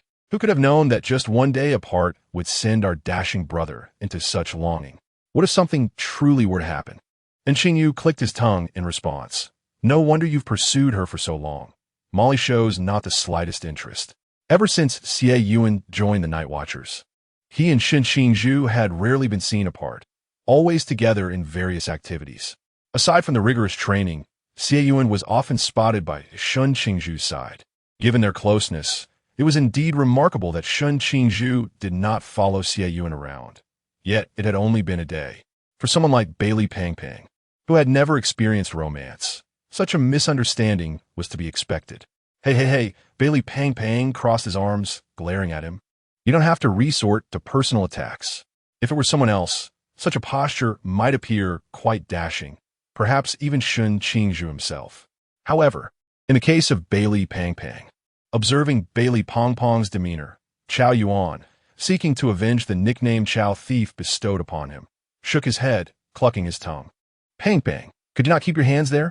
The flesh is all squished together. It's not a flattering sight. At this, Bailey Pangpang lowered his arms, weighed the flesh on his belly, and lamented, the training in the camp has been so grueling leading up to the new year, and I haven't managed to lose any weight. What can I do? Even drinking water seems to make me gain weight. If he could slim down, he would have acted upon it long ago. Perhaps Molly would have liked him a little more if he had lost some weight. But alas, he simply could not shed the pounds. Your inability to lose weight has nothing to do with training. You might find the training tough, but the meals are more than adequate. One serving is equivalent to what two of us would consume, so it would be astonishing if you were to lose weight. While eating, Shen Qingzhu unabashedly critiqued their eating habits. Given the intensity of their training, it was hardly surprising they remained hefty. Bailey Pangpang's face contorted further into a grimace, resembling a bitter melon. Lin Xie sympathetically patted Bailey Pangpang's shoulder, offering consolation. It's all right. Perhaps Molly doesn't mind your physique. Always think positively. The usually cheerful Pangpang was now visibly disheartened, indicating the impact of this matter weighed heavily on him. And Xingyu observed Lin Xie's hand resting on Bailey Pangpang's shoulder, his gaze darkening, sharing a dormitory with Xie and being so intimate. Lin Xie, noticing in Xingyu's stare, swiftly withdrew his hand, playfully intertwining his pinky within Xingyu's in an attempt to soothe. Unintentionally, Shen Qingzhu raised his gaze and witnessed this scene. His grip slackened, causing his food to tumble back into the bowl, his expression a tapestry of complex emotions. This cannot be true. When did these two become involved?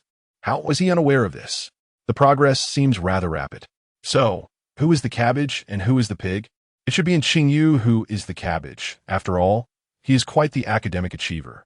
Yet, I'm left wondering whether it is the pig that is pursuing the cabbage or vice versa. Lin Xie was about to voice his thoughts when he met Shen Qingzhu's complex gaze, rendering him speechless and somewhat conflicted within. There exists an inexplicable sensation, akin to secretly being in love and then being caught by one's parents. What could this be? However, he mused that his relationship with Xiao Yu was rather evident, albeit their display of affection was not as overt as that of his two older brothers. If the brooding brother did not notice, whose fault could it be? Bai Li Bang Ban. A subtle affection is not overt. Who was it that was so intimate in the classroom just moments ago? His eyes are not deceived. Chao Yuan remained silent, merely adding in Xingyu to his list of individuals to appease, and then he found himself utterly overwhelmed. Among the new recruits in the training camp, there is only one agent and 3 high-risk individuals. And Xingyu has yet to be classified, but based on capability, he too must be high-risk. Among these 5, aside from himself, there are 3 individuals he needs to win over, bringing the total to 4, including Xie Yunan. Xie Yunan silently calculated and then felt himself crumble into fragments. As for your affair, I hold no objections. Shen Qingzhu redirected his gaze, leisurely continuing his meal. After all, Xie, you know well that I merely extend my affection to all associated with you. Even if I regard you as a younger brother, I shall not meddle in your romantic affairs unless you are wronged. Or, should you be the scoundrel, then I shall deliver a sound thrashing. Lin Chie's eyelid twitched. Although he acknowledged the truth in this statement, was it not a bit harsh? What you two should be concerned about is how one will react upon learning of this. Shen Qingzhu's eyes glimmered mischievously, as if recalling something humorous, and he laughed softly, raising his gaze to Lin Chie before him. And it truly regards you as a brother, irrespective of any circumstances. If he discovers that you are in a relationship while remaining oblivious to it, what he might do remains uncertain. After all, during their reunion, the children from the orphanage were still quite young, and none would have been involved in romance. Having not witnessed it, he cannot predict Anan's reaction. However, the words he may express could lead to some fanciful notions in Xie's ears, perhaps even thoughts of thwarting a romance. After all, it is quite natural for an adolescent to harbor such imaginings. Yet, he speaks the truth. Any misunderstandings are of no concern to him. Spending time with Xie Yunan has undoubtedly influenced Shen Qingzhu's quirky sense of humor. Lin Chie fell into silence, pondering, could it truly be that terrifying? His brother is rather gentle. He mused, reflecting on the image of Xie Yunan painted by others, feeling uncertain. Otherwise, he could simply confess to his brother that he has been pursuing someone else's cabbage. Although they have not yet reached that final step, he is convinced that he has indeed been courting the cabbage. Surely, such a confession would warrant leniency, would it not? With such thoughts in mind, Lin Chie carefully chose his words and said, "Brother, please do not mention this matter to him. I shall personally inform him upon my return, in hopes of securing a lenient resolution." Indeed, he was taken aback. A subtle smile graced Shen Qingzhu's lips as she nodded in agreement. Observing the entire scene of Shen Qingzhu intimidating Lin Chie, and Qingyu pondered, what should one do when their beloved is easily swayed? Fortunately, this circumstance arose because the brother was indeed a sibling, hence the lack of guard. He appeared somewhat naive. Nevertheless, in other instances, he was notably astute. Otherwise, it would truly be a source of concern. Chapter 52. The Fusion of Spirits. The pitiful seventh night in the training grounds. An instructor brandished a silver wristwatch, claiming it to be the ACE device, capable of honing their mental acuity. Shen Qingzhu examined the watch in her hand with a hint of curiosity, casting a sidelong glance at Xie Yunan, who immediately executed a perfect backflip upon donning it. Could this device truly possess such formidable power? Bai Lipeng Ban, though somewhat skeptical due to his physique, could hardly finish his sentence before performing two challenging maneuvers, followed by a backflip of his own. Surprisingly, despite his rotund figure, it did not impede his ability to execute complex movements, and his backflip appeared rather proficient. 1, 2, 3. In the gaze of onlookers, Bai Li Pang Pang gradually soared away, heading in the direction of the cafeteria. A hushed silence fell among the group. Was he truly not just using the device as an excuse to dash to the cafeteria due to hunger? The other three remained unperturbed. After executing a front flip, they stabilized themselves and ambled towards the cafeteria, chatting as they observed the grand circus-like performances around them, while also monitoring the electrical flow within the wristwatch. In the cafeteria, perhaps due to the presence of acrobatic stimulators that day, there were no benches provided, and they were compelled to stand while dining. Lin Chie was leisurely enjoying his meal when Bai Li Pang Pang, with a distressed expression, lamented his lack of control, gazing longingly at Lin Chie. Lin Chie. And Xingyu's expression darkened instantly. Setting down his utensils, he seized Bai Li Pong Pong's portion, scooping a generous mouthful and forcefully feeding it to him. Bai Li Pong Pong's eyes widened as he struggled to chew the food, and just as he was about to complain to Lin Chie, another mouthful was already on its way.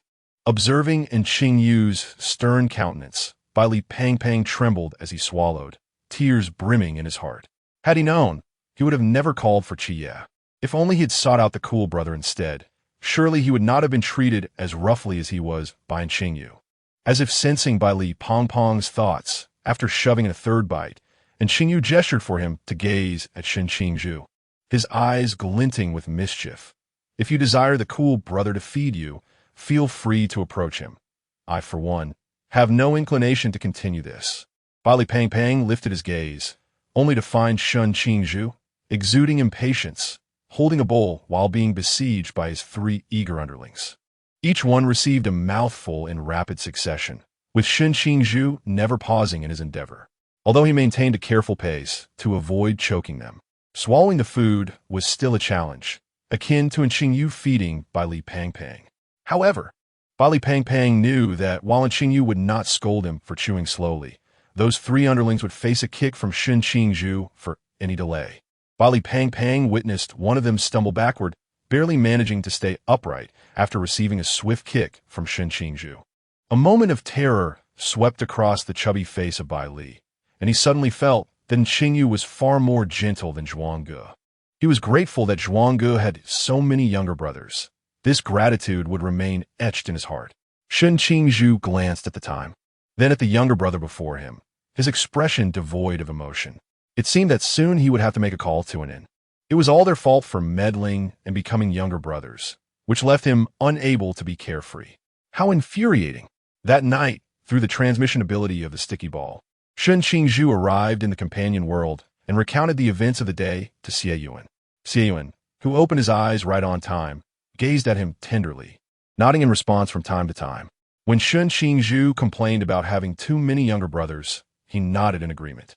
Although he would care for those 3 because of Xiao Zhu, they could be quite bothersome, often interrupting moments of intimacy between him and Xiao Zhu, appearing like unwelcome third wheels and apologizing only when they realized their intrusion, leaving him with nowhere to vent his frustration.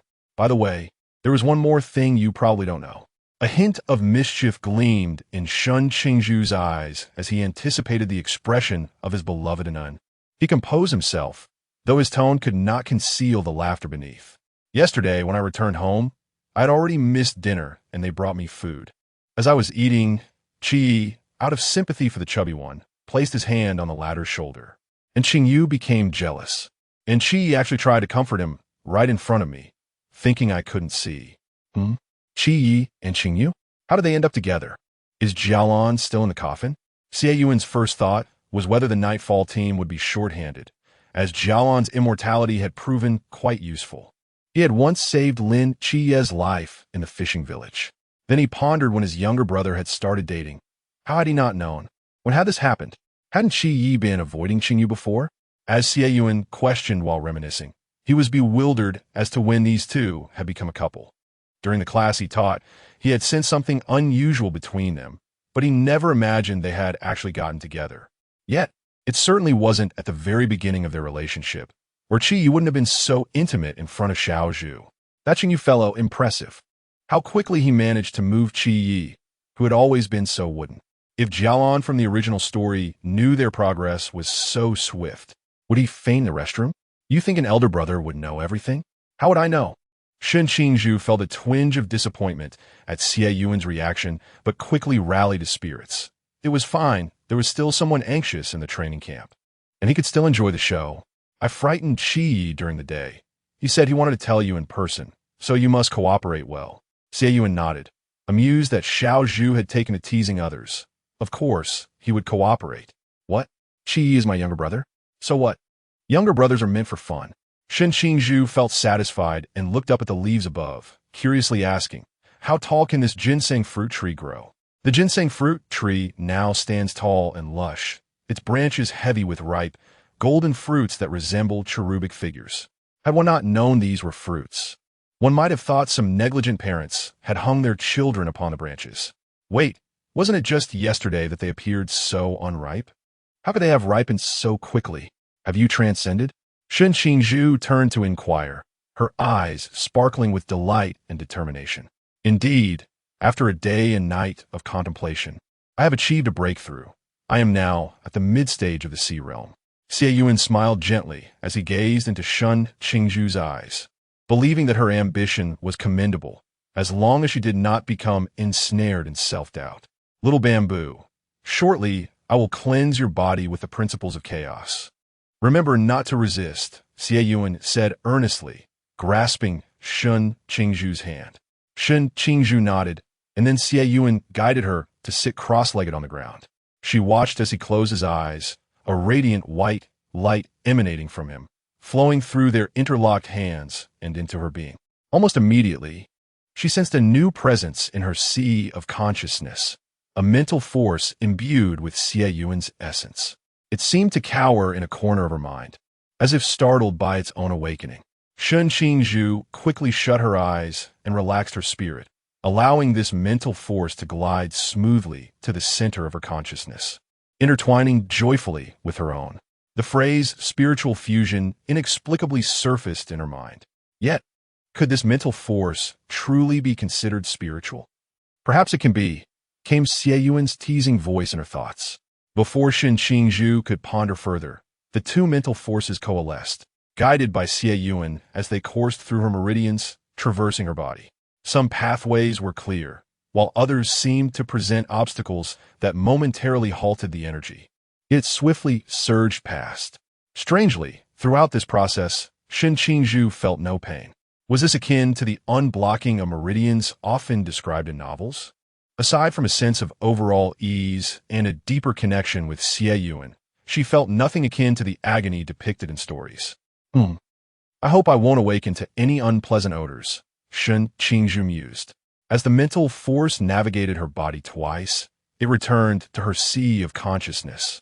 Yet Xie Yunan did not retract it. Instead, he allowed it to merge with Shen Qingzhu's own mental energy.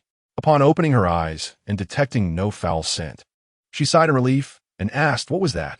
"I enhanced the strength of your corporeal form.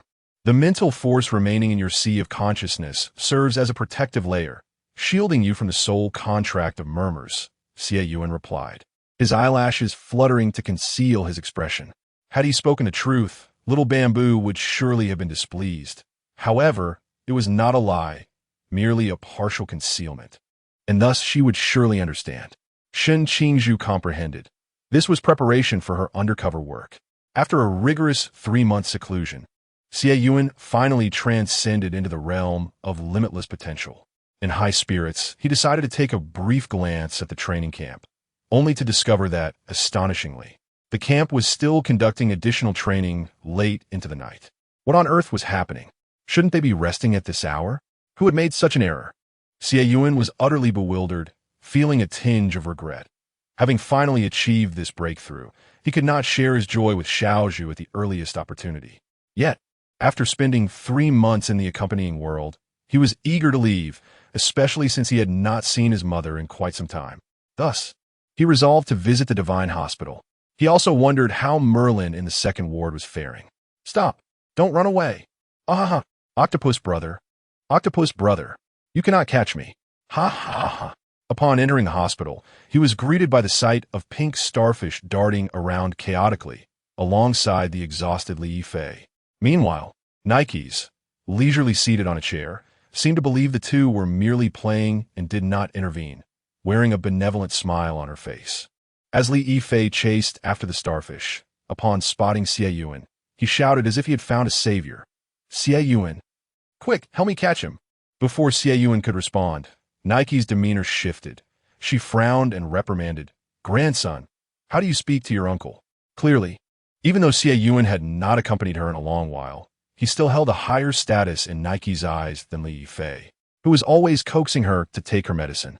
Although there exists a saying about the affection between generations, Li Yifei had his father to care for him, and naturally, she would dote more on her son. Having recently recovered from an injury and still not fully restored to her former strength, Nikes viewed him as a pitiful child. She worried about Ethel feeling slighted due to her preferential treatment of her son. The thought of Ethel, who could easily shed tears when feeling wronged, made her heart ache. Li Yifei, red-faced and speechless, resumed his pursuit of the starfish in silence. Xie Yunan, with a playful grin, thought to himself, "Ah, how I am cherished by my mother." With a twinkle in his eyes, he settled beside Nikes, sitting cross-legged on the ground, looking up at her with affectionate admiration. "Mother, how has your health been lately? With your nephew by your side, I trust you have been quite happy. Nikes, with a hint of reproach, lightly patted his arm. Her expression tinged with longing. It is all well and good that you have come, but what of your wife? Why has she not visited me? I was in seclusion, not intentionally neglecting your company, Xie Yunan replied, resting his head on Nike's lap, gently enclosing her hand with his own. In a soft voice, he added, look, my strength has already begun to return. With a shift in tone, the feeling of grievance resurfaced. You are unaware that this hospital possesses its own consciousness. It only permits my brother and me to enter. Otherwise, my partner would undoubtedly be here to accompany you. Little do you know, he often speaks of your virtues, and I am consumed by jealousy. Alas, once again, I find myself in a state of grievance, which seems to evoke a similar sentiment in her. Nixis promptly sealed his lips, gently patting Xie Yunan's back, choosing not to utter another word. Yet his mind was preoccupied with this matter. After all, he had only met his daughter-in-law once. It simply would not do for her to be barred from entering. Mother, has my nephew been particularly lively lately? Xie Yunan inwided, shifting his gaze to Li Yifei, aiming to lighten Nixis's mood. Ever since Mr. Merlin arrived, my grandson has become quite spirited, frequently playing with him. After witnessing the starfish transform back into Merlin, Li Yifei plopped down on the ground, gasping for breath, while Nixis beamed with delight. Upon entering the ward, Lin Xie observed the perspiring Li Yifei and then glanced at the tender scene between Nixis and Xie Yunan, decisively making his way toward Nixis. Just as Li Yifei was about to share his grievances with Lin Xie, he exclaimed, why aren't you too concerned about my well-being? Brother, have you made a breakthrough? Lin Xie, sensing the intensified aura surrounding Xie Yunan even from a distance, was filled with surprise. Indeed, after the breakthrough, I came to seek Mother, Xie Yunan replied, scrutinizing Lin Xie with a teasing gaze. Life has been treating you well lately, hasn't it, dear brother? Lin Xie was momentarily taken aback, feeling a twinge of guilt. Did his brother know about his romantic involvement? Had he overheard him speaking to Zhuangge? No, they had agreed he would tell his brother himself. Zhuangge was a man of his word and would not divulge anything prematurely. Could it be that the nourishment of love had altered his demeanor so noticeably? Yes, that must be it. At last, he discovered why his brother always delighted in showcasing his affection. After all, it is truly exhilarating. By the way, brother, there is something I need to tell you. Lin Xie steadied himself, speaking earnestly. I am now in a relationship with Qingzhu, but we certainly did not intend to keep it from you. Meanwhile, Xie Yunan, surreptitiously wielding his power, directed his phone as camera towards Lin Xie's face, beginning to record. Nixis, tilting her head in confusion, assumed Xie Yunan was merely teasing his brother and did not intervene, even aiding in the cover-up. A deeper smile danced in Xie Yunan's eyes as he theatrically feigned sorrow. So you were being deliberate in your concealment? Before Lin Xie could respond, Xie Yunan continued. No wonder I noticed something off between you and Qingzhu in class. It turns out you were together. Were you afraid I would disapprove? But my relationship with Xiaozhu mirrors yours, so why would I object? It seems my little brother has grown up, harboring his own thoughts and secrets, even withholding them from his elder brother. Lin Xie, perplexed, found himself deceived by Xie Yunan yet again, staring at his brother's sorrowful facade, his gaze involuntarily drifting toward Nixis, silently pleading for assistance. Lin Xie, mother, save me, save me. Nix, listening to their conversation in a daze, managed to grasp one crucial detail. Donatus had a partner, yet he concealed this from Ethel. Ethel felt that his brother had grown distant, which led to his sadness. Ethel merely wished to draw closer to his brother. He harbored no ill intentions. The one with ulterior motives must surely be Donatus, who kept his partner a secret from both his brother and mother. Nix quickly pieced together the key elements and turned to Lin Xie with disapproval, urging him with a hint of frustration. Donatus, do you not see your brother's sorrow? Why do you not console him? Furthermore, when did you find a partner? Why have you not introduced them to mother? Are you keeping this from her as well? For reasons unknown, Nix began to feel sorrowful as well. Lin Xie was taken aback. You two conspired together, didn't you? One after another, why is everyone suddenly heartbroken? Li Yifei, who had regained some strength, approached and was equally bewildered by the scene, casting a reproachful glance at Lin Xie. He had always played the role of the comforting grandson, eliciting joy from others. Aside from moments of longing for children, he had never seen anyone so cheerful become nearly tearful upon Lin Xie's arrival. Then there was Xie Yunan, who only sought to amuse Nix, displaying a rather mischievous demeanor. Yet even he was affected by Lin Xie's presence. Lin Xie, what heinous act have you committed? Lin Xie, two in sorrow and one in reproach. One might think he had perpetrated some unspeakable crime. He felt inclined to cry as well. Woe is me, little fish, save me. Chapter 53. Extraordinary fertility. The dull little fish, regrettably. The uninvited onching fish could not hear Lin Xie's cries for help. He had to resolve the predicament on his own. Brother, mother, please do not be saddened. I truly did not intend to keep this from you. Lin Xie spoke with a forced bravado, treading carefully. Otherwise, I could arrange another outing for mother, to introduce her to my partner. We just need to be cautious not to let the chief instructor discover it. But even if he does, it should be fine. My brother is here, and the chief instructor is unlikely to say anything. Yuan Gang, trembling with trepidation, interjected. Nike's eyes sparkled, wiping away the tears welling in the corners, nodding joyfully. Then it's settled, Danados. When you return, you must take me out to meet your daughter-in-law. Do not forget. I will not forget, Lin Xie assured earnestly. After spending so much time together, he genuinely regarded Nike's as a mother figure, and bringing Qingzhu to meet her would be akin to a familial introduction. Xie Yunan observed with narrowed eyes, remaining silent, yet his resentful gaze incessantly flickered towards Lin Xie, an attention that he found impossible to disregard. Lin Xie felt his body stiffen, a sudden headache washing over him. His brother was stronger and wealthier when Qingzhu met Nike's. He would undoubtedly overshadow him. It seemed he had little to offer. Pondering this, Lin Xie tentatively proposed, Brother, our mother possesses extraordinary fertility, perhaps. We could request her assistance for you? Xie Yunan's expression turned incredulous. For Xiaozhu? Your audacity knows no bounds. Are you not afraid of Xiaozhu finding out and giving you a thorough beating? You do possess quite the imagination, Xie Yunan remarked, revealing his concealed phone, shaking it tauntingly before Lin Xie. I recorded this. Just wait and see how Xiaozhu deals with you. Why not ask mother to assist Qingzhu instead? Let us see if she would retaliate. Yet, it seemed unlikely. Given Onqing Fish's temperament, she would probably accept after some initial resistance, pondering how she could conceive offspring. As Lin Xie gazed at the phone in Xie Yunan's hand, he realized he had been played. However, he was no match for Xie Yunan. Nike's would surely side with his brother. He recalled his earlier bold declaration. Lin Xie thought this is the end. Frozen in disbelief, he felt utterly shattered. Li Yifei also withdrew his disapproving gaze, feeling no sympathy for Lin Xie, a man more capitalistic than a capitalist. He had yet to seek a second aid to assist him all this time. He felt no compassion whatsoever. Is there something else you require, little brother? Xie Yunan inquired.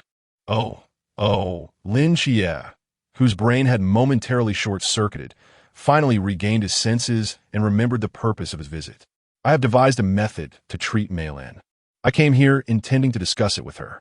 Instead, he found himself the subject of amusement for his brother and mother, enduring their playful jest for quite some time. Lin Xie's expression was one of profound grievance. Xie Yuan, feigning ignorance, turned his head away and impatiently urged, Then you should hurry along. Remember to join your mother for dinner after your conversation. With that, he resumed his playful banter with Niki, not sparing Lin Xie a single glance. Lin Xie sighed in resignation, his heart heavy with unrequited affection. He had no choice but to seek out Mei Lin. After extracting Mei Lin's abilities, Lin Xie approached the dining table, a furrow of worry etched on his brow.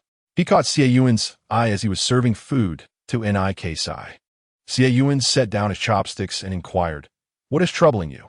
You've acquired a new ability, yet you seem discontent. Lin Xie pouted.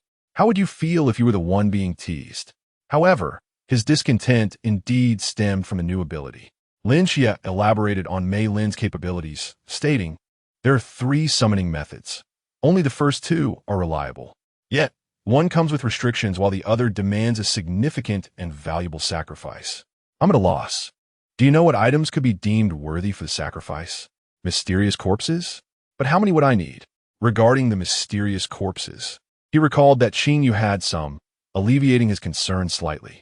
Nonetheless, the ambiguity surrounding the quantity left him feeling uneasy. What if Qingzhu's supply was insufficient?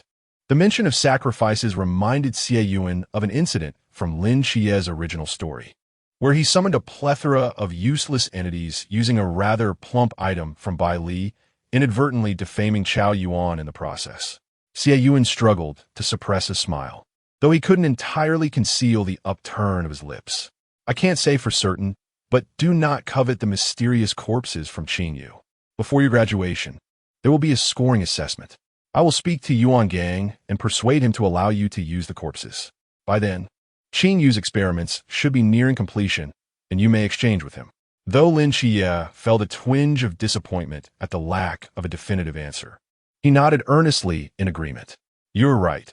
Another mysterious corpse has recently arrived, and Qingzhu is engrossed in research, neglecting everything else. It's best not to approach him hastily.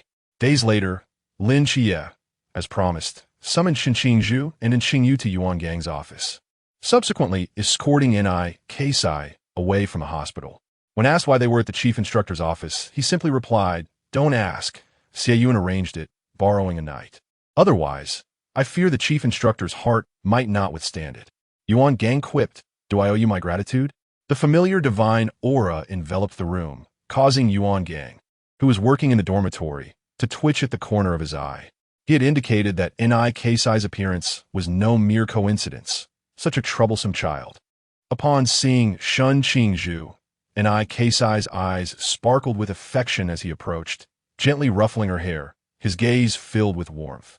Shen Qingzhu dutifully lowered her head, allowing Xie to pet her, her obedient demeanor surprising in Qingzhu. Who would have thought that the rebellious youth would present himself as a docile child in front of parents? After this tender interaction, Xie's gaze shifted to Qingzhu, tilting his head in appraisal.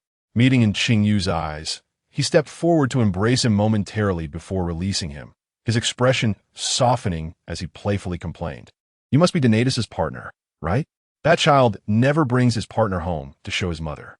Is Dana Dus treating you well? If not, you should inform your mother, and she will certainly give him a good beating to relieve your grievances. Mother, Dana Dus is quite kind to me.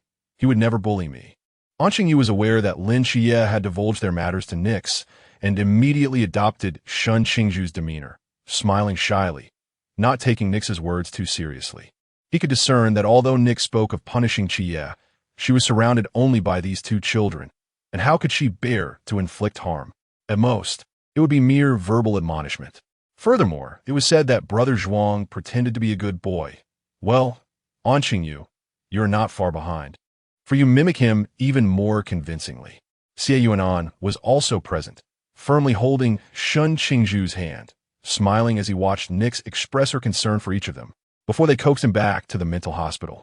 Upon Nix's return to the hospital, Shen Qingzhu, who had just been the obedient child, instantly changed his expression, pulling out Xie Yunan's phone to play a video, gazing at Lin Xie with a bemused smile.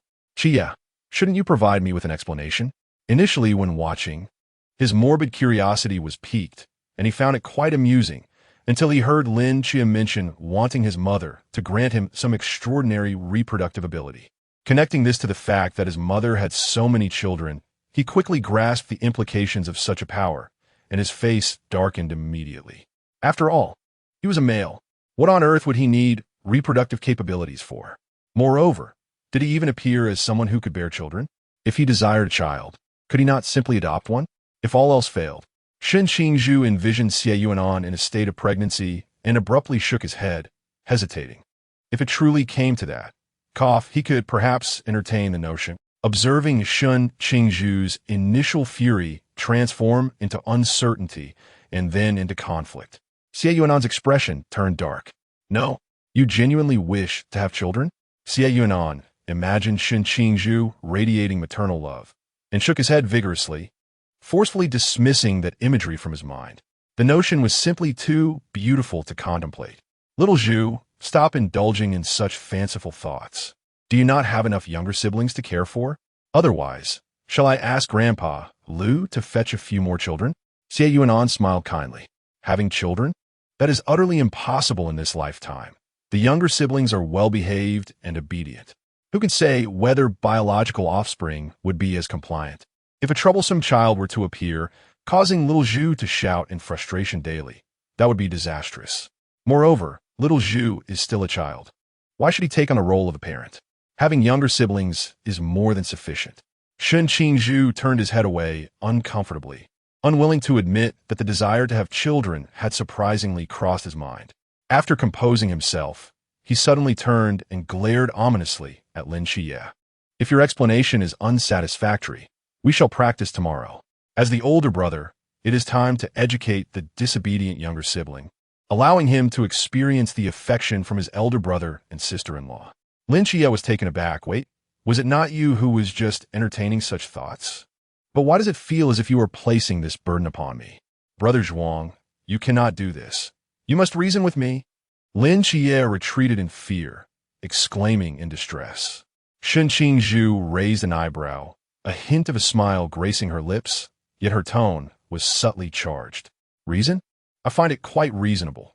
Don't you recall that it was you who initially proposed to grant me extraordinary fertility, urging me to bear children? Upon hearing this, Lin Xie, filled with a sense of dread, hastily concealed himself behind Qingzhu, his face a mask of despair. Little fish, save me. And Qingzhu regarded the two with identical smiles and sighed, placing himself protectively in front of his troublesome partner. Xie, it's not that I want to help you. The truth is, I cannot overpower her either. His research materials depended on his brother, so how could he dare to rescue Xie? However, he pondered, it was entirely normal for a goddess to bear children, but the notion of extraordinary fertility enabling men to conceive, what could be the underlying principle? His curiosity piqued. Xie, since you refused to accept my brother's help, why not offer that to me instead? And Qingzhu adjusted his glasses, his eyes brimming with inquisitiveness. I wish to investigate this. Oh dear, Xie was in trouble. Qingzhu ceased her inquiries, stepping back and leaning against Xie Yunan with an air of amusement. Observing Qingzhu's peculiar stance, Xie Yunan chuckled helplessly, clearing the clutter from Yuan Gang's desk, and then guiding Qingzhu to sit upon it. Sitting was indeed far more comfortable than standing. Lin Xie stiffened at the suggestion. What on earth? What was little fish saying? He wanted to bear his child? Suddenly, an image flashed in Lin Xie's mind. And Qingzhu in a laboratory with a prominent belly, not radiating maternal love, but driven by a thirst for exploration, a scalpel in hand, eagerly anticipating the dissection of the child to study its cellular structure. A shiver coursed through Lin Xie, and he swiftly waved his hands in refusal. No, no, that cannot be. And Qingzhu turned, gazing at him with his beautiful eyes. Though his expression was neutral, Lin Xie could not shake the feeling that little fish was aggrieved. But I want it. Lin Xie, witnessing in Qingzhu's earnest plea, buried his face in his hands, thinking, dear me, this little fish is utterly irresistible. He could hardly withstand it, yet extraordinary fertility truly must not be granted. Setting aside his fear of little fish dissecting the child, merely their ages rendered them unsuitable for parenthood. Lin Xie was terrified, helpless, and his eyes pleaded for assistance. Brother, help! Xie Yunan gazed at the ceiling, finding the action futile for his neck, so he turned to look at Qingzhu, resolutely avoiding Lin Xie's gaze. Ah, this ceiling is indeed quite white. Ah, my little friend is truly charming. No wonder they belong to me. Observing his brother, who had seemingly abandoned him, Lin Xie awkwardly turned, seeking Qingzhu's help. Sister-in-law, save me. Initially, Qingzhu had no intention of responding to Lin Xie's plea, but upon feeling a pang of compassion, she turned her head. She possessed enough self-awareness not to require his reminders. Thank you very much. It served him right to be held captive by Qingzhu. He ought to resolve this himself. Brother will not assist. Ah, yet it is still an in from his household that captivates, far surpassing the disheartening spectacle that is Qi Yi. It is indeed a pity that he has yet to witness an unblossoming into her feminine attire. She must surely be the most enchanting young lady. Xie Yunan perceptibly detected the flicker of regret in Qingzhu's eyes, feeling somewhat perplexed. Regret? What could little Zhuzi possibly lament? Perhaps it is the misfortune of not acquiring extraordinary progeny? Yet that cannot be, for this is a tale of divine slaying, not abo. What boy would yearn for offspring? Then what is it? Could it be the allure of feminine garb? Observing his elder brother and sister-in-law, one neglecting him while the other bore a grudge, and indulging in their display of affection, Lin Yi felt a chill within his heart. Once, they would affectionately call him brother. Yet now he seemed to have become invisible. Truly, love has waned, has it not? Am I merely a plaything for this couple? To be teased when they desire, and ignored when they do not. Such treatment is simply unacceptable. Jie? And Qingzhu tilted his head, awaiting Lin Ye's response. What troubles him? Is he envious of the bond shared by his two elder brothers? Perhaps a kiss would grant him extraordinary progeny? As he pondered, and Qingzhu leaned in and planted a kiss at the corner of Lin Ye's mouth, his eyes sparkling with anticipation. Extraordinary progeny. Lin Yi was momentarily taken aback, then succumbed to a resigned smile. How curious it is to encounter such a subject for study. The astute little fish had transformed into a rather daft one. Embracing the notion that his elder brother and sister-in-law were already aware, Lin Yi boldly wrapped him in his arms, whispering tenderly, "Be good, we are still young, let us not pursue that." He could cherish the naive little fish as a companion for life, preferring him over any other young friends. Although in Qingzhu felt a twinge of disappointment at the absence of extraordinary progeny, it was not a profound sorrow. After all, he had ample material for his studies. The addition or subtraction of one more did not significantly alter his collection. Moreover, if it were truly offered to him, he might find himself reluctant to accept it. The world for two is so splendid. Why bring a child into it? He certainly did not believe he could be a good father. Chapter 54. The ineffectual Lin Xie. As dawn broke, Lin Xie glanced at the time, a look of perplexity crossing his face. It was already 5:30. Why had the instructor yet to sound the whistle? Despite his curiosity, those who were awake could no longer return to slumber. Resolutely, he rose from his bed, gathered his toiletries and basin, and quietly pushed the door open to step outside. The corridor was enveloped in silence, with only Qingzhu, who had also just emerged, sharing the space. Their eyes met, and they exchanged a knowing smile as they strolled side by side toward the communal wash area. Upon arrival, they encountered a few others: the Special Forces soldier Zheng Zhong, Qiao Yuan, the heirs of two ancient martial arts families, and the frowning and visibly agitated Shen Qingzhu. Intrigued, Lin Xie scrutinized Shen Qingzhu. Was he not accustomed to the instructor's sporadic early morning summons? Why the morning grumpiness at this hour? Shen Qingzhu, leisurely brushing his teeth, sensed the gaze upon him. A sideways glance revealed Lin Xie, prompting him to shoot a glare in return. Perplexed by the inexplicable hostility, Lin Xie was left bewildered. Meanwhile, Qingzhu observed Shen Qingzhu's demeanor and felt a moment of realization. His behavior bore a resemblance to. Lost in thought, Qingzhu then directed a glare at Lin Xie, positioning himself beside Shen Qingzhu to commence his morning routine. Shen Qingzhu cast a glance at him, their eyes communicating a silent exchange. "What is this? Did you two get interrupted by Xie?" Qingzhu nodded in silence. Indeed, they had nearly reached a critical moment before Lin Xie had barged in. That day, he had deliberately sent Qiao Yuan to share a door with Bai Li, only for Lin Xie, that oblivious blockhead, to choose that moment to take a shower. It infuriated him. Shen Qingzhu immediately offered a sympathetic look. Though he had only shared a fleeting kiss with an N who had claimed they had an assessment the next day, at least he had savored some prolonged intimacy. Observing Qingzhu's expression, it was clear he was still sipping broth. Truly, the absence of comparison brings no harm. How pitiable. This juxtaposition brightened Shen Qingzhu's mood significantly. Meanwhile, Lin Xie, abandoned by Qingzhu, stood there in a daze, utterly confounded. Why was even little fish glaring at him? What had he done wrong? Perplexed, Lin Xie could only stand beside Qiao Yuan, filling his basin with water while quietly inquiring, "What is wrong with our illustrious brother? He seems rather unfulfilled." Qiao Yuan whispered, casting furtive glances at Shen Qingzhu, wary of being overheard. After all, he could not draw his blade. If Qingzhu insisted on a spar, he would find himself at the mercy of a passive beating. Such instances had occurred before, but Lin Xie had been too engrossed in his romance with Qingyu to notice. Lin Xie paused, memories flooding back from a few nights prior, and Qingyu's alluring gaze, the blush upon his cheeks. Recalling the knight's proposal. "Xie, would you swap with Xie Yunan and spend the night in my dorm?" Just after an intense training session, Lin Xie had yet to return to his dorm when he encountered Qingyu emerging from the lab. Sharing a dorm with little fish? Lin Xie felt a stirring in his heart, but the instructor had strict registries for dorm assignments. Surely, they would not incur penalties merely for switching dorms?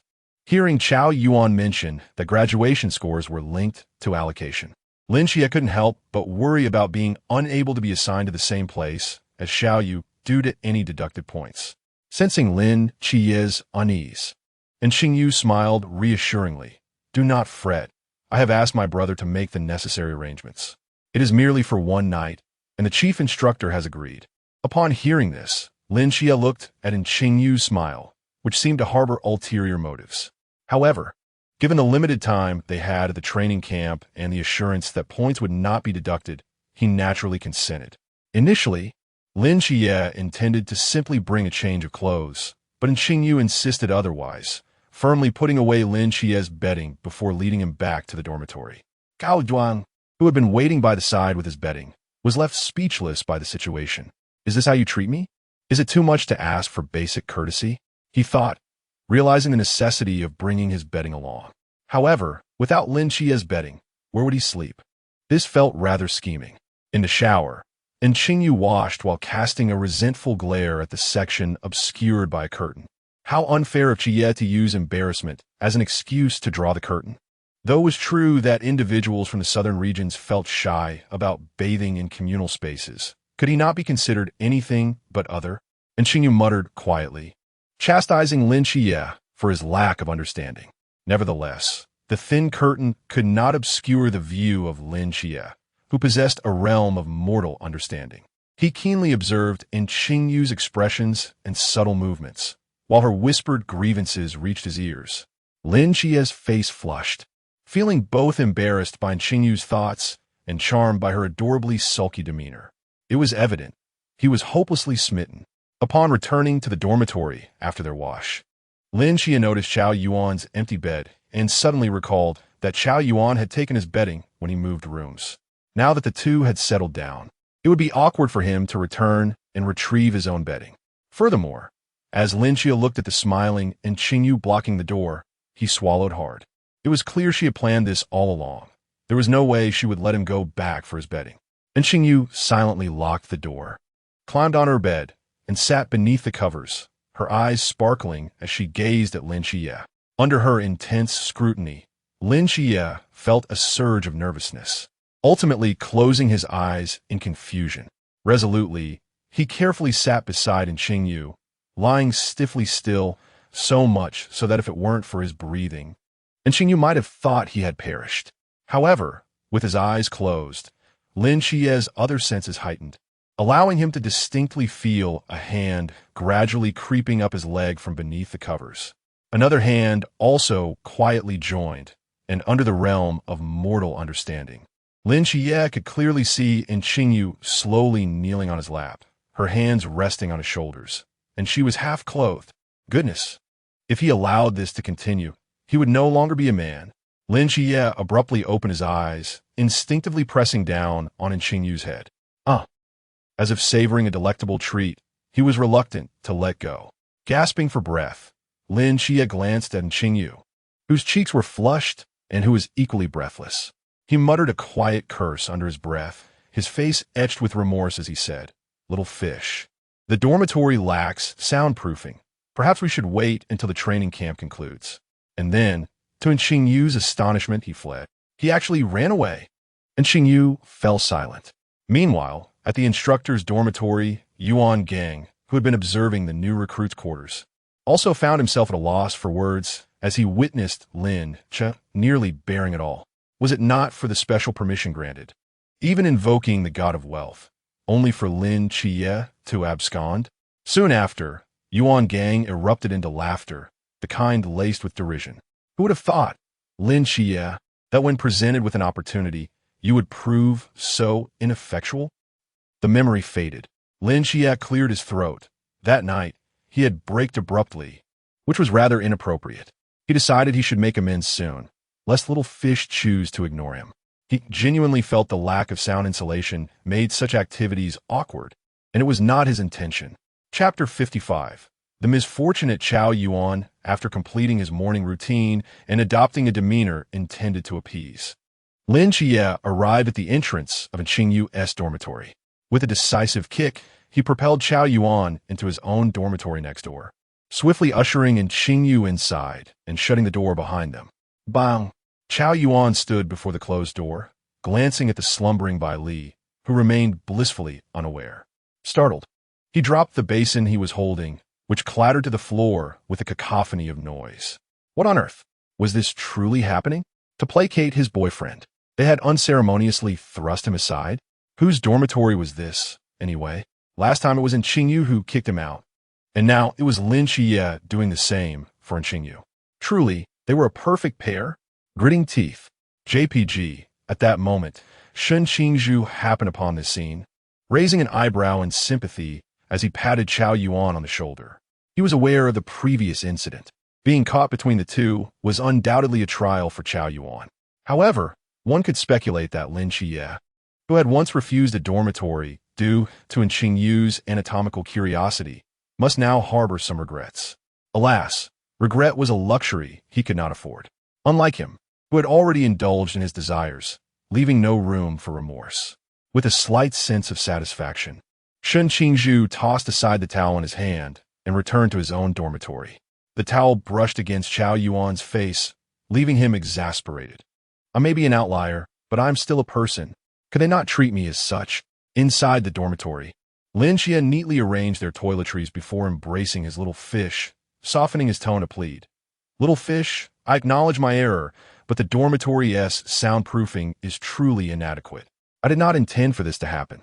Could you please not ignore me? And Qingzhu remained unfazed, coolly regarding Lin Xie. Your divine abode is still functional. The dark corruption can muffle the sounds.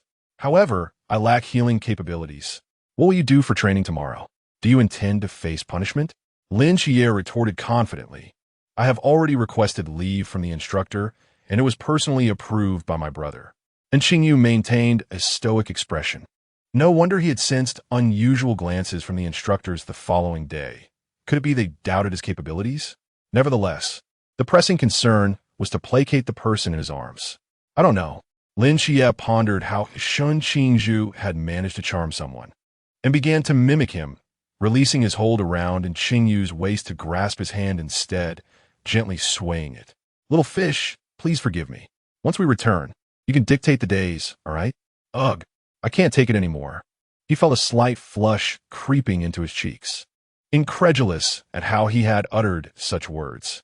Yet, upon witnessing Qingzhu's renewed smile, Lin Xie felt a surge of hope. It was effective. He would persist. As long as little fish forgave him, he was willing to say more. The young couple indulged in their affection until the sunlight streaming through the window grew painfully bright, snapping them back to reality. They glanced at the time, their expressions turning grave. It was already 7:30. It was unreasonable for there to be no whistle at this hour. As they stepped outside, they encountered Shen Qingzhu, who had just returned. As I observed the furrowed brow of Shen Qingzhu and the solemn expression of Qiao Yuan emerging from the dormitory, I inquired, "What troubles you?" I had just stepped outside to check on Deng Wei and his companions, who remained in a deep slumber, unresponsive to any attempts to rouse them, appearing as if ensnared in some mental trap. Qiao Yuan continued, "Bai Li Pang Pang is the same. I even knocked him to the ground, and logically, he should have leapt up to scold me. Yet he shows no signs of awakening." It was not just them. A nearby recruit approached with a grave demeanor, stating, "Approximately 70% of our dormitory is in this state. What are the instructors?" Lin Xie furrowed his brow. Shen Qingzhu shook his head. "I have not seen a trace of them. The entire training camp is deserted save for us recruits." The four exchanged glances, all contemplating the same word, test. The criteria for scoring and ranking beyond their training exercises included a hidden score, and today's incident might serve as an assessment of that concealed measure. Outside the training camp, witnessing Lin Xie and the others regain their composure so swiftly, even Qingzhu refraining from provoking the instructors, Yuan Gang wore a puzzled expression, casting a suspicious glance at the nonchalant Xie Yunan, who was leisurely sipping tea. You haven't divulged any information to them, have you? Otherwise, how could Qingzhu maintain such calm? Hey, old Yuan, do not slander me. I merely slept beside Xiao Zhu without uttering a word last night, Xie Yunan replied, feigning innocence and indignation at the accusation. Yuan Gang scowled, recalling how he had previously called him deputy captain. What is this? Now that his young boyfriend is graduating, he has reverted to calling him old Yuan? Xie Yunan paid no heed to Yuan Gang's displeasure, instead focusing intently on the surveillance footage of everyone's conduct. He had not lied. He truly had not spoken a word. His lips remained sealed. Nevertheless, he had experienced a notable enhancement in his abilities. Although only at the mid-level of the formless stage, he discovered an affinity for a telepathic connection with Xiao Zhu. He could convey thoughts directly in his mind, ensuring that anything he wished to keep secret would remain unheard by her, a skill well-suited for covert operations. Within the surveillance, Lin Xie was engrossed in analysis, supplemented by Qingyu and Qingzhu. Observing the group daringly infiltrating the girls' dormitory, Yuan Gang, despite the inappropriateness of the situation, inquired with a smile, Xie Yunan, what is it like to see your brother and his boyfriend breaching the girls' dormitory? Xie Yunan shot him a sidelong glance, curling his lip in annoyance. ISNT at your arrangement? 2 of the 3 mysterious entities are placed in the girls' dormitory, while the boys' dormitory houses a spider capable of ensnaring one in dreams. Realizing it was indeed an assessment, one would naturally strive for higher scores. The eerie girls' dormitory was their primary destination. Old Yuan, since you find yourself so idle, why not accompany me for some practice after the festivities? It would be an opportune moment to showcase the formidable prowess of the chief instructor before the recruits graduate. Yuan Gang promptly shook his head, exclaiming, are you jesting? Xie Yunan, this eccentric has surpassed me in just 3 months. I'm not a masochist. I certainly want to seek out torment. The revelry had passed, observing the new recruits successfully dispatch 3 enigmatic creatures. Yuan Gang's lips curled into a smile, his eyes brimming with satisfaction. However, upon witnessing Lin Xie collect the spider carcasses, his expression shifted to one of indifference. Although an agreement had been reached, he couldn't help but feel a tinge of irritation. That rascal, Xie Yuhan, had resorted to threatening him with salary deductions should he refuse to allow Lin Xie to take the remains, while promising to triple his wages if he consented.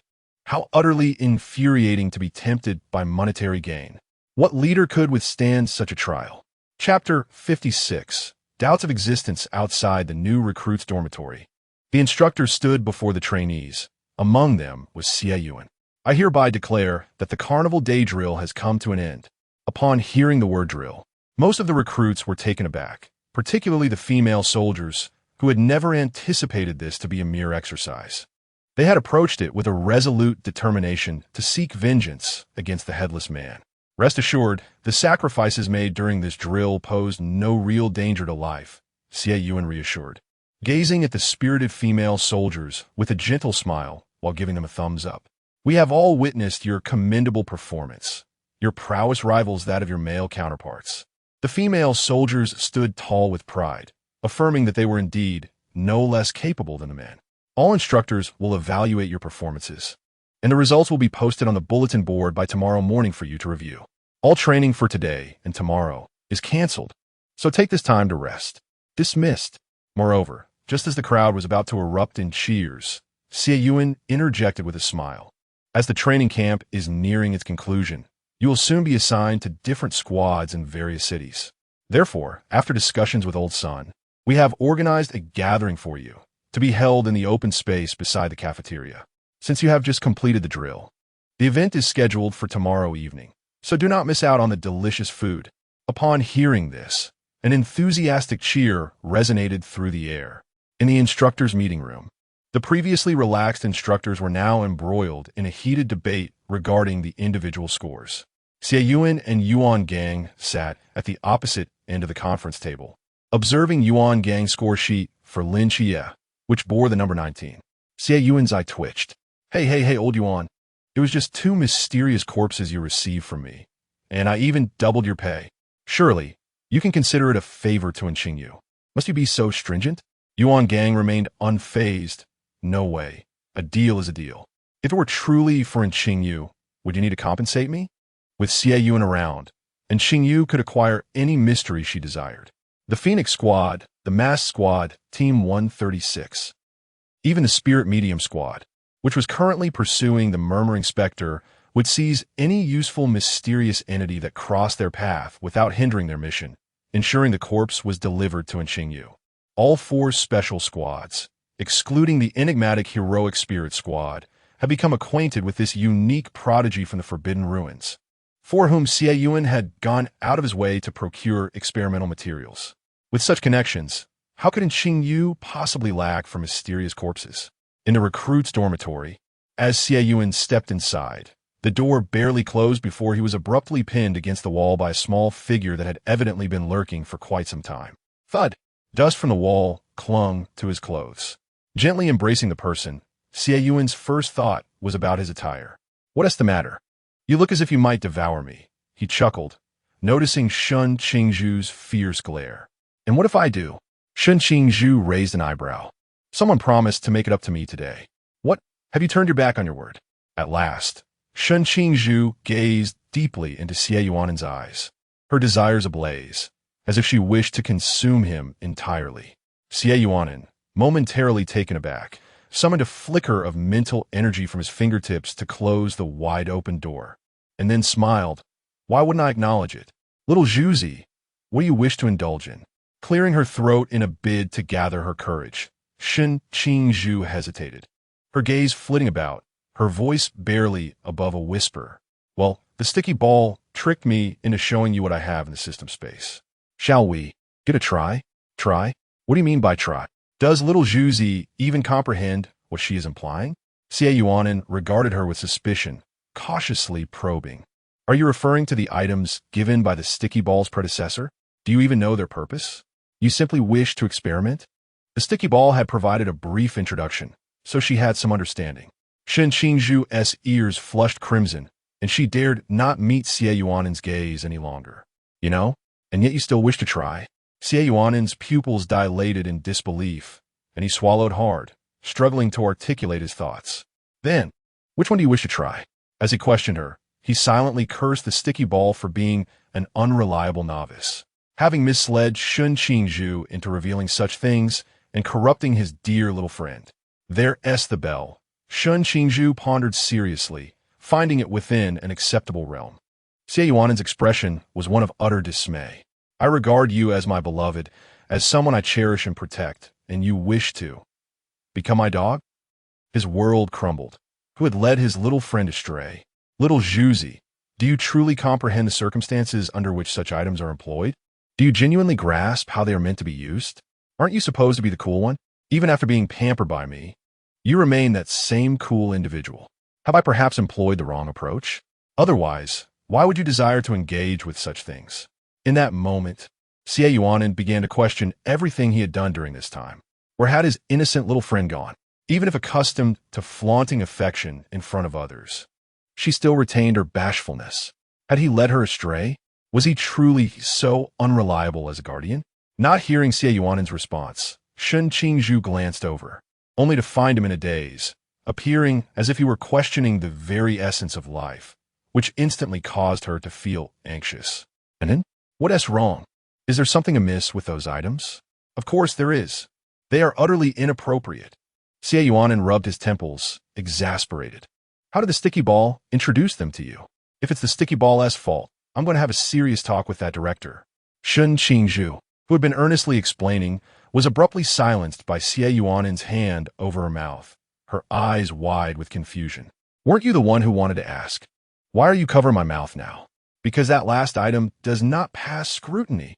Xie Yuan was on the verge of tears as he forcefully extracted the sticky ball from their little world. The sticky ball, with a look of confusion, pondered. Is there something you need from me, host? Have I done anything recently to upset you? It seems not, does it?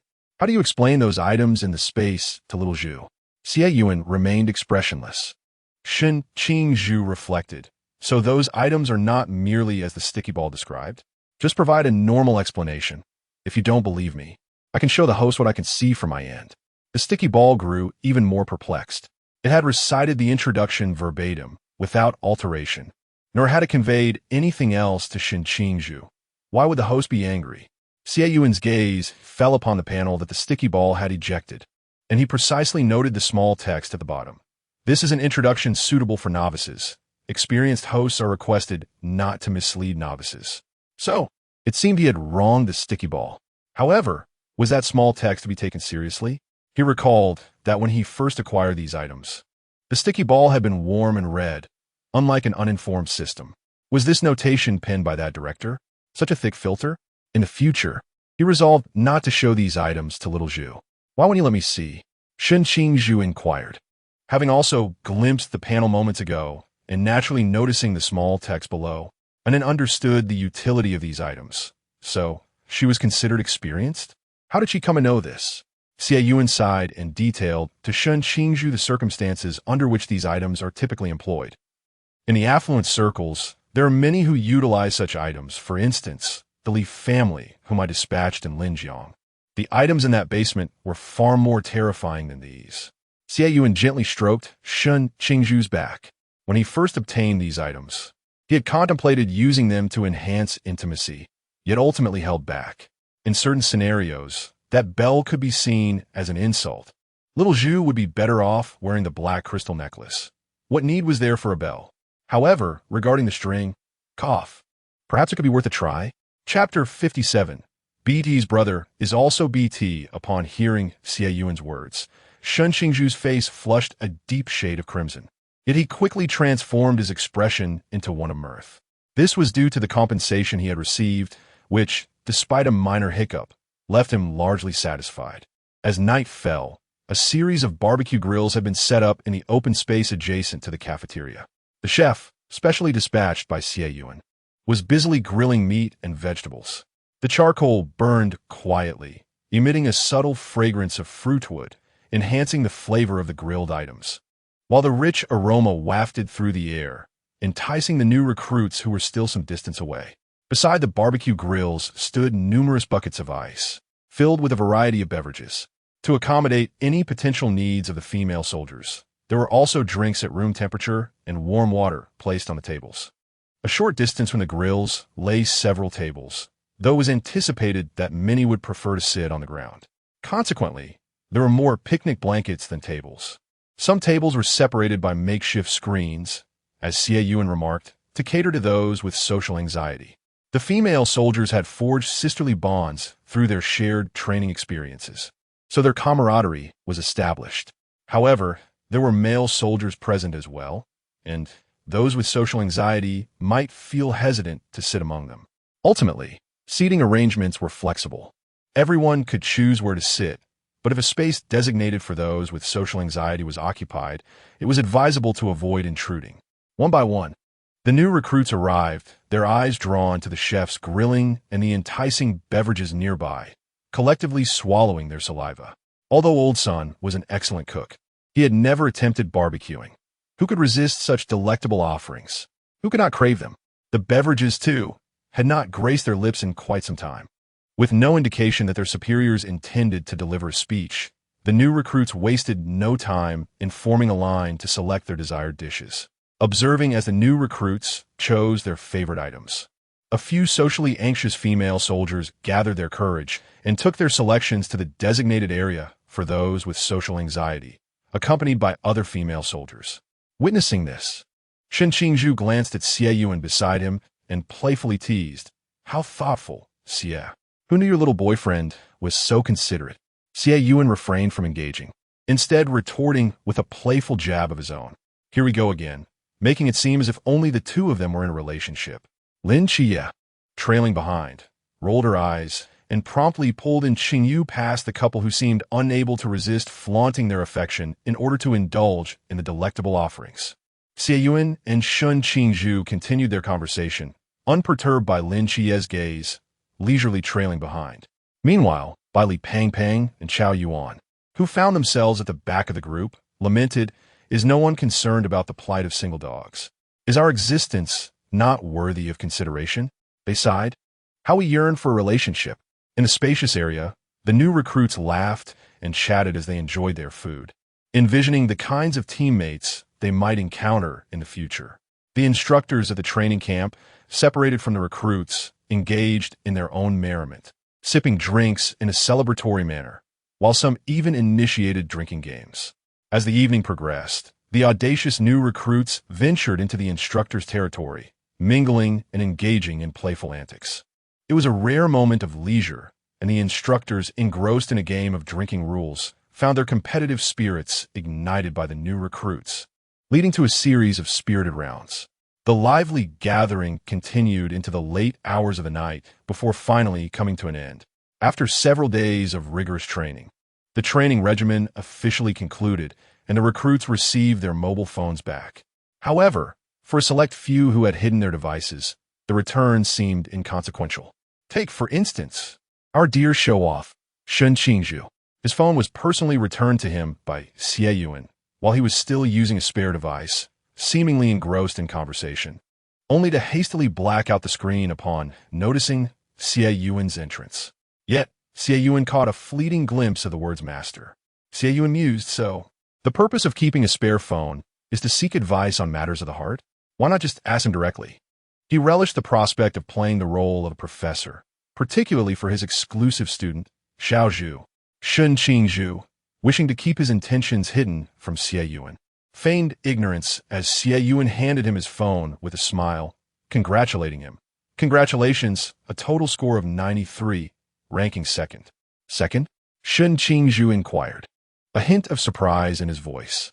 "Who is first?" Qi had only faltered in the shooting assessment, yet his overall score surpassed Shen Qingzhu's. Qingyu, with a sharp mind, had missed some training due to experimental reasons, but was unlikely to fall short, lacking the insurmountable shortcomings of Qi. The ranking he anticipated should have placed him third, so how could it be second? Qi and Qingyu both scored 95, tying for first. "If we rank by numbers, you indeed come in third," Xie Yuan replied, wearing an expression that suggested this was entirely expected. Not to mention Qi's shooting prowess. Although Qingyu's experiments had benefited his growth, absence from training meant just that, absence. The training camp would not make concessions for such reasons. In a primal jungle along the border of Daxia, Xia Simong, staring at her phone with unwavering determination, declared, "We must secure the top-ranked dual deity agent for our Phoenix squad. If that fails, we can settle for another first." Kong Shang, observing his captain's fervor, sighed and rubbed his forehead in exasperation. "Captain, please remain calm. Perhaps the god of wealth has other plans for them? He has frequently sought mysterious corpses from us. Supposedly for Qingyu. And what about Lin Qiyi? Surely he can be recruited?" He paused, contemplating. "Let us not forget our squad ISN T-short on personnel. We cannot absorb new recruits without any losses. Moreover, I've heard that Lin Qiyi is the god of wealth's brother, making him a challenging acquisition. The god of wealth might prefer Lin Qiyi as the captain of Team 005, which is a more prestigious position than simply being a member." In Huaihai City, upon discovering that Lin Qiyi indeed topped the rankings with a total score of 95, Wang Mian felt a wave of relief wash over him. "Thank goodness. His score matches mine. Otherwise, I would have yet another reason for ridicule from Xie Shaohua." However, the next word from the balance left Wang Mian utterly petrified. "Captain, his shooting assessment only scored 6 points. Thus, it is highly likely that when we meet again, the god of wealth will mock you for this transgression." Wang Mian. What a disaster. The corners of Wang Mian's mouth twitched as he reclined in his chair, utterly disheartened.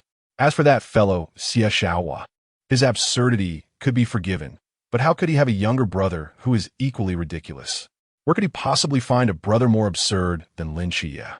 Is it still possible for him to seek out a new sibling at this point? Chapter 58. The wooded forest of 7 nights dark, ominous clouds gradually approached, obscuring the blazing sun transforming the sweltering heat into a stifling and oppressive atmosphere, making it difficult to breathe. On the training ground, Hong Hao stood upon the martial platform, announcing the deployment orders for the new recruits. Zheng Zhong, assigned to the Night Watch Team number 117 in Wudong City. At the rear of the platform, Xie Yuhan and Yuan Gang stood, their expressions grave as they gazed at the impending rain. All personnel have been evacuated. Are you certain your illusion can deceive the Whisperer? Yuan Gang queried, his brow furrowed with unease. The Whisperer is currently being hunted by a medium. The entity that comes will not be its true form. Moreover, its ability lies in crafting nightmares, an illusion in its own right. Is it not reasonable to think it could be evaded? Xie Yuhan reassured, patting Yuan Gang on the shoulder. You should have faith in the deities of the great Xia. I would never gamble with the lives of the new recruits. Shen Qingzhu, assigned to the team No. 006 in the capital. Lin Xie, assigned to the team number 136 in Songnan City. And Qingyu, assigned to the team number 136 in Songnan City. Upon hearing that both of the top-ranked individuals were dispatched at Songnan, everyone was taken aback, feelings of confusion, shock, and indignation rippling through the crowd. However, Lin Xie and Qingyu remained unfazed, knowing that if any foul play were afoot, Xie Yuhan, being of high rank, would be the first to object. Yet the orders were issued, indicating there must be reasons unknown to them. While Lin Xie and Qingyu accepted the deployment without protest, Shen Qingzhu's acquiescence surprised Yuan Gang considerably. Did you give him a heads up? Yuan Gang inquired, perplexed. Initially, he too had questioned the orders and considered inquiring if there had been a mistake. But Xie Yuhan had stopped him, asserting that there was a reason behind it. However, he had not divulged the specifics. If even he was unaware of the details, how could they remain so composed unless Xie Yuhan had briefed them? One is my brother, and the other is dating my brother. If there were indeed a hidden agenda, do you think I could allow these orders to be issued? Xie Yuhan retorted, casting him a sidelong glance. He was exasperated, for those he trusted would naturally be safeguarded. All plots and schemes would be kept at bay. He genuinely regarded Xie as a brother. Aside from teasing him now and then, he treated him quite well. Anyone with discernment would refrain from voicing objections. Hadn't he the others, although initially sympathetic to Xie, ultimately remained silent, their expressions normalizing? Lin Xie's future accomplishments will undoubtedly be remarkable, Yuan Gang remarked, observing the group of new recruits with admiration. Not solely due to Lin Xie's inherent excellence, but also because of Xie Yuhan's influence. Possessing power, wealth, and capability, yet refraining from indulging his children. He ensured they experienced both affection and hardship, alleviating any concerns regarding Lin Xie's potential to bear significant responsibilities. Indeed, he was destined to become the future commander-in-chief, a role beyond comparison. Xie Yuhan thought with pride. Amidst the torrential downpour, the crowd scattered in haste. Yet Lin Xie and his companions, led by Shen Qingzhu, rushed towards Xie Yuan's location, accompanied by 3 exuberant subordinates. Chief Instructor, upon reaching Xie Yuan, Shen Qingzhu first bowed to Yuan Gang before standing beside Xie Yuan, boldly taking his hand in front of Yuan Gang. Previously, Shen Qingzhu lacked the audacity for such a gesture. However, having graduated, he felt emboldened, akin to when he addressed Deputy Captain Yuan during training, no longer referring to him as Old Yuan. Such a rascal, Yuan Gang chuckled, shaking his head in bemusement. No wonder Yuan has taken a liking to you. Your temperaments are strikingly similar. Shen Qingzhu, appearing indifferent, took the compliment as a good omen, believing the instructor was praising him. Yuan Gang surveyed the others who had accompanied them and exchanged a knowing glance with Xie Yuan before leading Shen Qingzhu's 3 subordinates away. Once Yuan Gang and his companions had distanced themselves, Xie Yuan erected a barrier and sat cross-legged on the ground with Shen Qingzhu. The other 4 exchanged glances, understanding that Xie Yuan had something significant to convey, and they too settled down.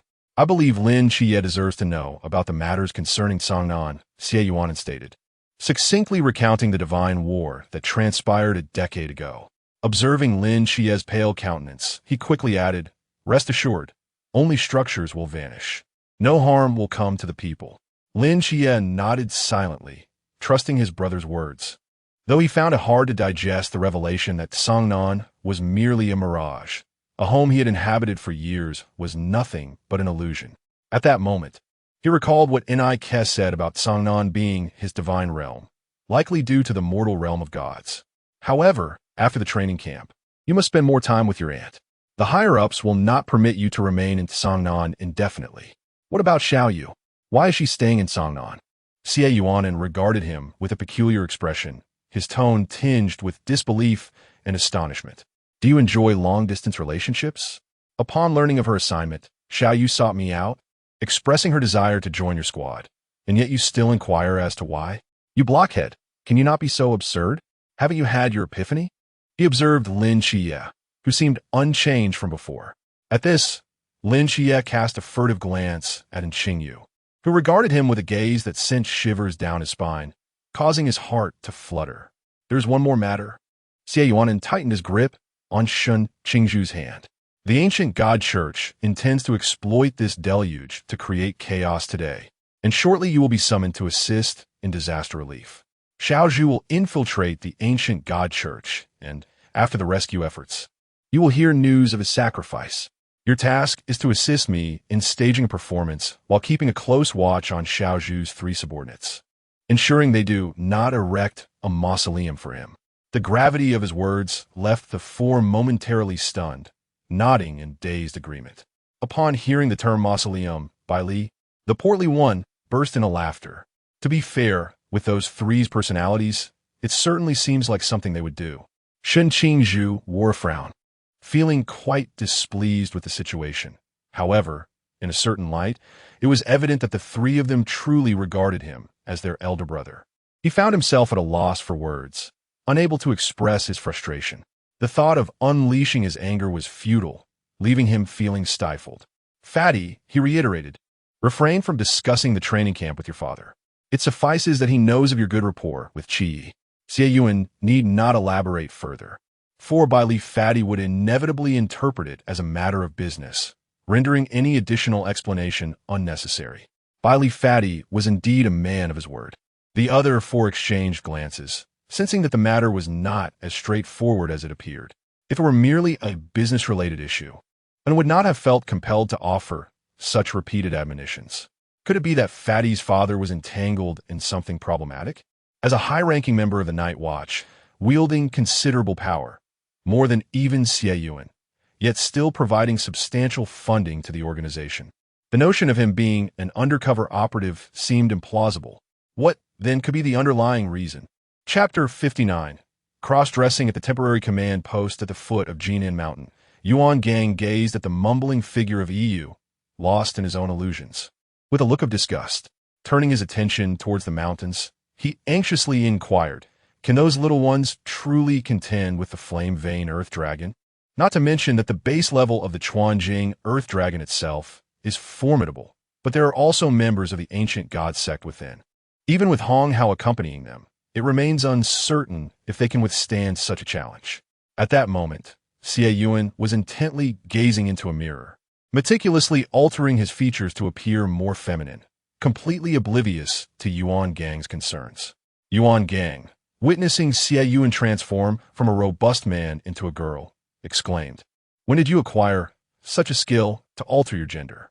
He couldn't help but ask, as he had not seen the 9-tailed fox cast any illusions on Xie Yunan. And with his Adam's apple vanishing, what else could this be but a transformation? Xie Yunan, with his hair cascading down, shot a cold glance at Yuan Gang and retorted, "What do you mean by gender transformation?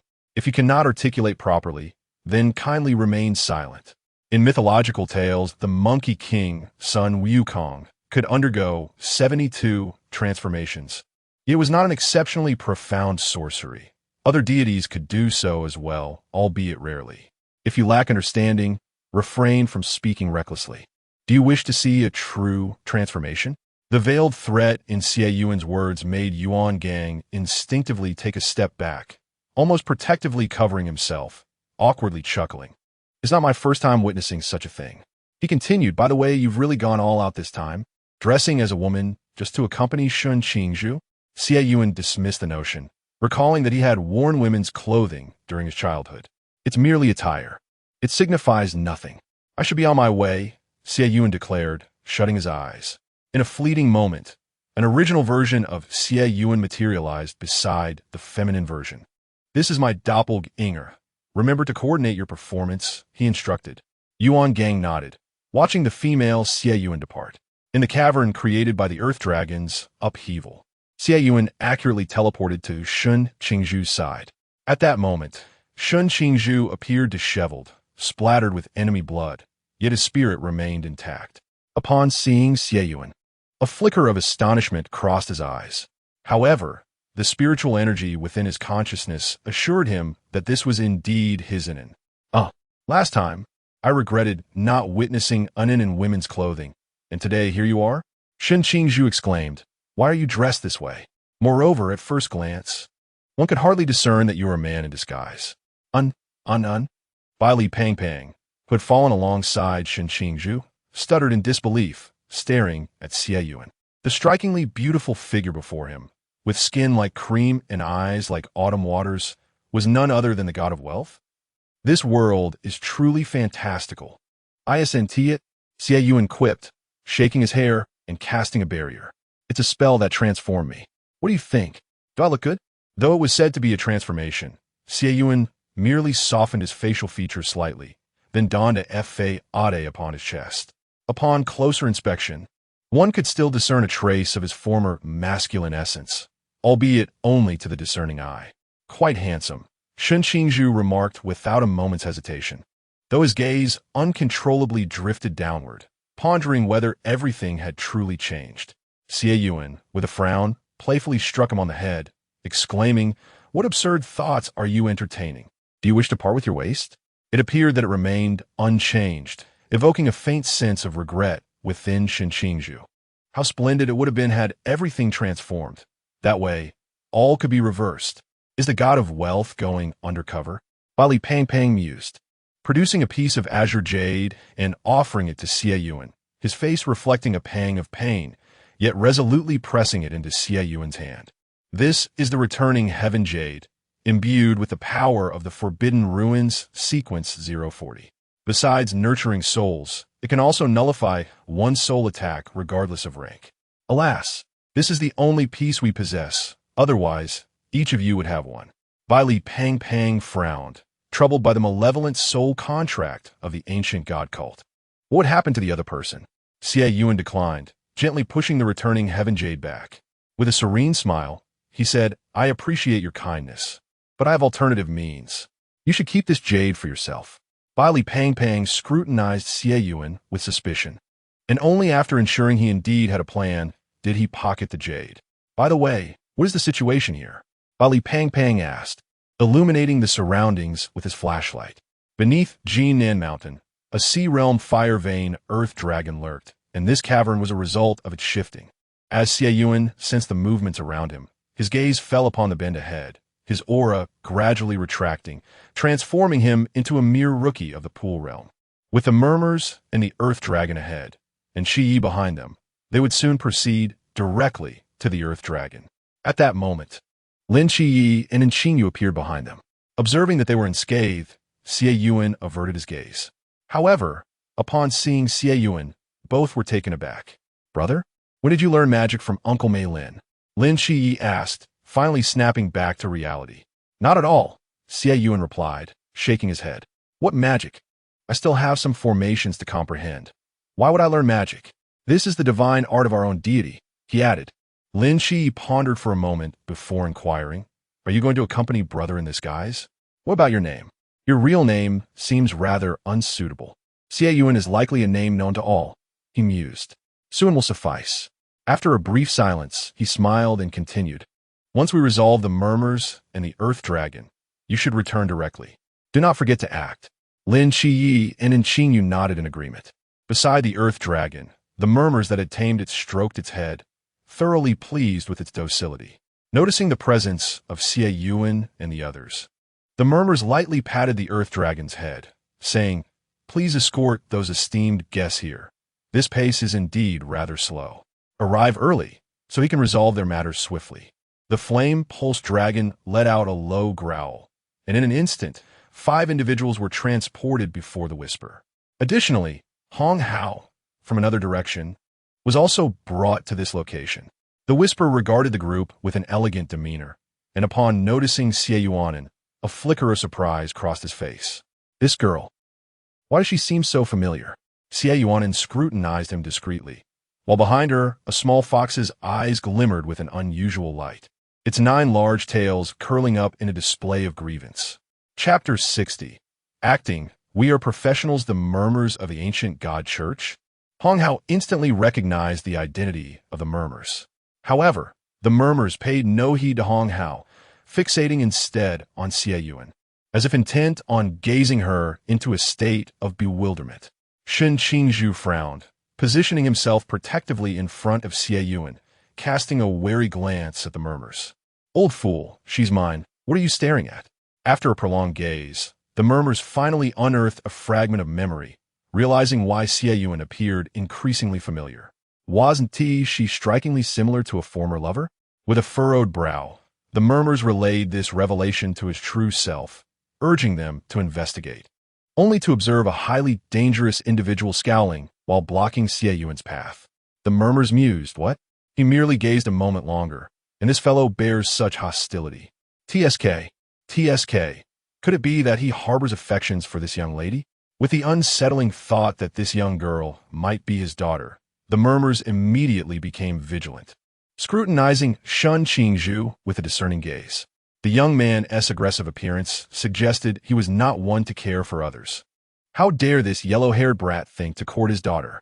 Witnessing the exchange of glances between Shen Qingzhu and the murmurs left Hong Hao utterly dumbfounded. What?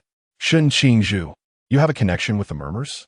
Apart from assassination, I have never heard of the god of wealth holding any status within the ancient god church.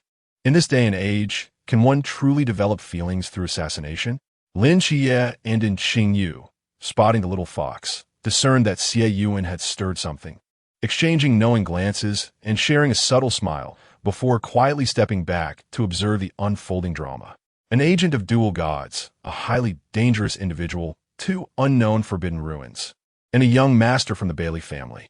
TSK, once this young master becomes my follower, the entire Bailey family fall under my influence? That would be a significant gain. As night fell and dreams began to take shape, a voice dripping with sarcasm broke the silence, startling the murmurs, only to reveal that it was Xie Yunan speaking. Well, it seems I must refrain from acting against what might be my daughter until her identity is confirmed. Should it turn out otherwise, immediate, ruthless extermination. The others exchanged bewildered glances. A female voice? When did you acquire this skill? With a smile, Xie Yunan replied, of course, I learned it while cosplaying as Xie Yuchen, in order to resemble her. I even picked up how to speak in a feminine tone. Strangely enough, mastering the female voice has opened up a plethora of amusing opportunities. However, there's a downside. I must always keep throat lozenges at hand, as this practice strains the vocal cords. The murmurs chose to ignore this, noting that Hong Hao and the other 5 bore different attire, surmising that he was an instructor. The murmurs proposed, how about this? I slay the agent of dual gods in your presence, convert the others into my followers, and then manipulate them to eliminate you. Does this script appeal to you? Hong Hao widened his eyes, intent on speaking, yet he was firmly bound by a black chain conjured by the murmuring voice, which also muffled his mouth.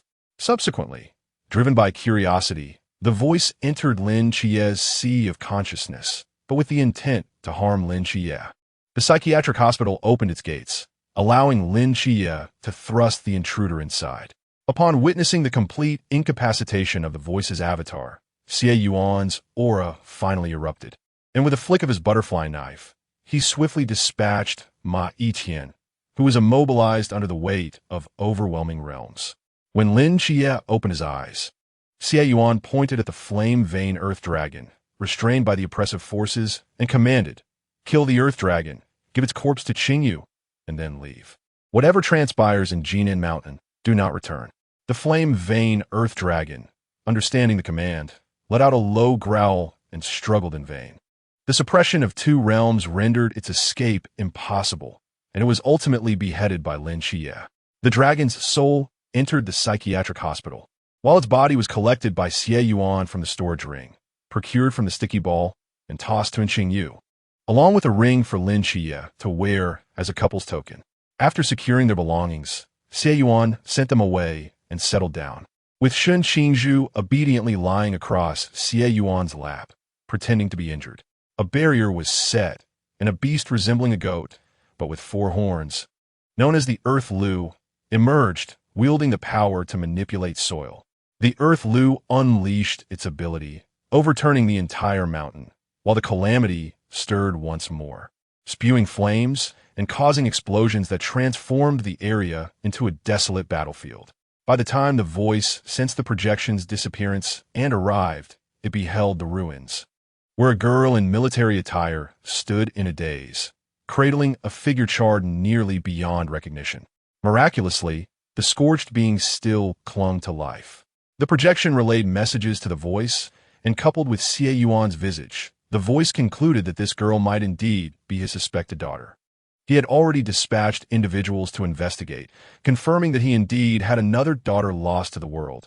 However, whether she was the one before him remained uncertain. Yet, the resemblance to the figure in his memories and the similar phoenix-like eyes rendered further investigation seemingly redundant. But who was the one she held in her arms? The voice extended a hand, pressing it against the ground, and slowly closed his eyes. The flame-veined earth dragon? There was indeed one. As it turned out, the other worthless beings had perished.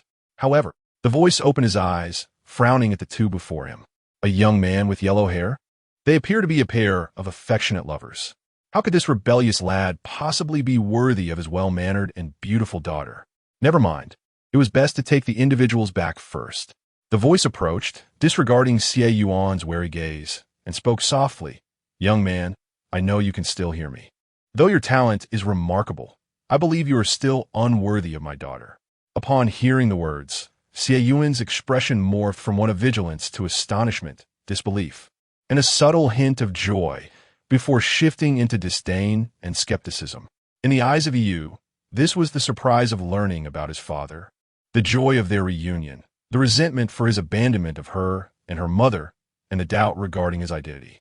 Indeed, having lived alone with her mother for over a decade, the sudden appearance of a father figure, especially during a time of peril for her boyfriend, was bound to provoke suspicion. Yu softened her gaze, thinking to herself that it was all right. The little girl would eventually warm up to him with more affection. However, considering her daughter's fondness for him, she was willing to grant him an opportunity, a chance to recover from all his injuries and grow stronger at an accelerated pace. The condition was simple: have faith in her and become her disciple. Would he choose to perish here in such a miserable manner, waiting for her to find a better match for her daughter, or follow her and, upon earning her approval, marry her? She demanded his answer. Yu regarded Shen Qingzhu with an icy demeanor, her eyes brimming with disdain and displeasure at the thought of this young man who had entangled himself with her daughter. However, she had never contemplated that Shen Qingzhu would reject her. From what she observed, her daughter appeared quite captivated by him, and it was unlikely he would willingly accept such a grim fate. Xie Yunan's eyelids twitched uncontrollably, nearly provoking him to unleash a torrent of invective upon Yu. His intention was merely to allow Xiao Zhu to continue her indulgent lifestyle, not to be subjected to this distasteful situation. Had he known Yu would be so repugnant, he would have refrained from coming, thus sparing himself the considerable expenditure of his mental energy. It was utterly nauseating. Yu's remarks nearly caused Shen Qingzhu to erupt in anger. How dare she refer to her daughter in such a manner? His Nen was splendid in every way, certainly not the progeny of someone as loathsome as her. Were it not for the knowledge that this had been orchestrated by Nen, he would have conjured a fire dragon to incinerate Yu. Yet, in the interest of successfully infiltrating the situation, Shen Qingzhu had no choice but to feign severe injury, trembling lips emitting barely audible words. All right, once he managed to navigate this charade, he would demand compensation from Nen. This despicable creature had thoroughly revolted him. Chapter 61. We are all actors upon hearing Shen Qingzhu's response. Yu displayed no semblance of a smile, maintaining her aloof demeanor. Rising to her feet, Yu activated the divine void, causing Shen Qingzhu's body to gradually levitate, an ethereal glow swirling around him as the power of the nine-tailed fox slowly dissipated. Throughout this process, the unscathed Shen Qingzhu felt nothing. However, Xie Yunan had informed him that this would be a painful experience, compelling Shen Qingzhu to feign the agony by gritting his teeth. Watching from the side, Xie Yunan secretly nodded in approval, acknowledging the young bamboo's burgeoning acting skills. As time passed, Shen Qingzhu swiftly returned to his original state, squinting at Yu. I expected that your first action upon regaining your strength would be to strike me. Yu resumed her authoritative posture, eager to present herself favorably before Xie Yunan. I cannot defeat you, Shen Qingzhu replied calmly. And you have also stated that you are An's father. Although he harbored doubts about this claim, Shen Qingzhu reasoned that if Yu indeed regarded An as his daughter, he would not harm her, and by extension, would not turn against him. Yu gazed at him in astonishment. Are you not afraid that I might be deceiving you? Shen Qingzhu's clenched fist, hidden by his side, tensed. Yet he maintained his composure, his gaze towards Yu now tinged with suspicion, questioning his intelligence. As a man on the brink of death, what possible gain would you have in deceiving me? What I possibly offer you? Do you still lack a follower? Xie Yunan interjected, indeed. Lacking two such undercover agents is a significant loss. Yu fell into contemplation, pondering whether the additional essence within his soul had rendered him foolish. Nevertheless, he decided to proceed with the soul contract before further deliberation. Extending his right hand, a faint orb of light materialized at his fingertip and drifted towards Shen Qingzhu. This is the soul contract. Unless one reaches divine level, they shall be imprinted within their soul, thus truly becoming my follower. However, in consideration of my daughter, as long as you care for her, I shall not bind you. Without hesitation, Shen Qingzhu pressed the orb into his forehead, enveloping him entirely in a radiant white light.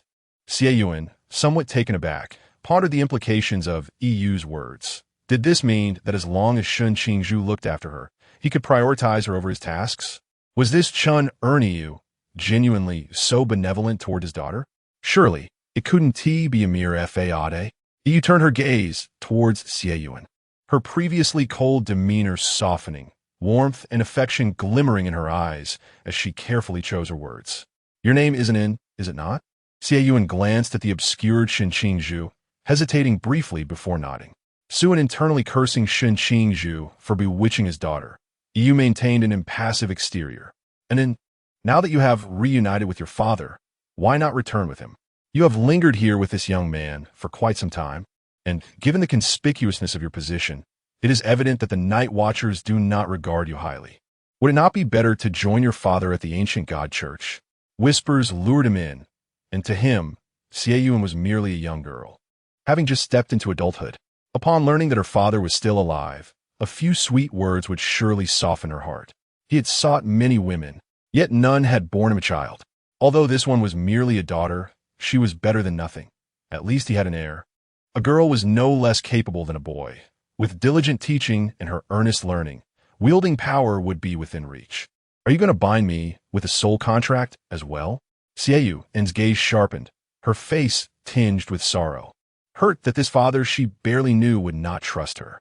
Observing her beautiful visage, his heart softened, and he continued to coax her. How could I? The soul contract I placed on that boy was merely to protect you from potential harm and betrayal. But you are my daughter, my heir. Everything that is mine will one day belong to you. There is no reason for you to betray me, so why would I bind you? Xie Yunan fell silent, contemplating, and he did not rush her, patiently awaiting her response. I have conditions, she stated, meeting his gaze earnestly. First and foremost, are you truly my father? If not, you would simply eliminate me. Since you claim I am your heir, you must nurture Shen Qingzhu. If there are any tasks, he must accompany me unless circumstances dictate otherwise. Xie Yunan regarded him coolly. I need my own foundation. For now, I only trust Shen Qingzhu. Yui was not surprised by her demands. How could his daughter be a mere pawn? With the soul contract in place, all followers of the ancient god church were trustworthy. But you cannot control their thoughts. Xie Yunan pointed out, highlighting Yui's flaw. The constraints you impose on others must be quite lenient, allowing them to outwardly submit to me while privately undermining me. Such individuals could easily stab me in the back without my knowledge. I cannot place my trust in them. Moreover, there are divine agents within the ancient God Church. Are there not? With so many within the Church, I merely wish to cultivate a single ally. You would presume I seek to usurp power and plot against you. Would you? Upon hearing this, Yui, who had never entertained such thoughts, felt a pang of tenderness for Xie Yunan. She must have endured much hardship, otherwise. Why would she be so wary even of her own father? If all she desired was Shen Qingzhu, he would grant it, for her future partner was indeed more trustworthy than the rest. Very well, I will ensure others include him in their tasks. Seeing Yui's softened expression, Xie Yunan was momentarily taken aback, perplexed by his unexpected change in demeanor. Could he truly be such a skilled actor? She and T said much, yet he seemed to have conjured an entire narrative. Nevertheless, judging by his gaze, it appeared to bode well for her, so she chose to let it be. As the brilliance faded, Shen Qingzhu slightly bowed, placing his right hand over his heart, calmly declaring, I, the follower Shen Qingzhu, shall forever tread in your footsteps. Excellent, rise. Yui responded. The murmurs expressed satisfaction with Shen Qingzhu's actions, yet maintained an aloof command. Upon our return, I shall declare Nen as my heir. Henceforth, aside from undertaking missions, you shall accompany the young master. Shen Qingzhu accepted this calmly, though internally he was rife with complaints and outbursts. Nen, is that a name you dare utter? You old fool. As soon as he established a mental connection with Shen Qingzhu, Xie Yunan's mind was bombarded with a barrage of profanity, nearly causing him to falter in maintaining his composure. Xie Yunan thought, Shen Qingzhu, do you intend to commit fratricide? Old man, prepare to meet your demise. Chapter 62.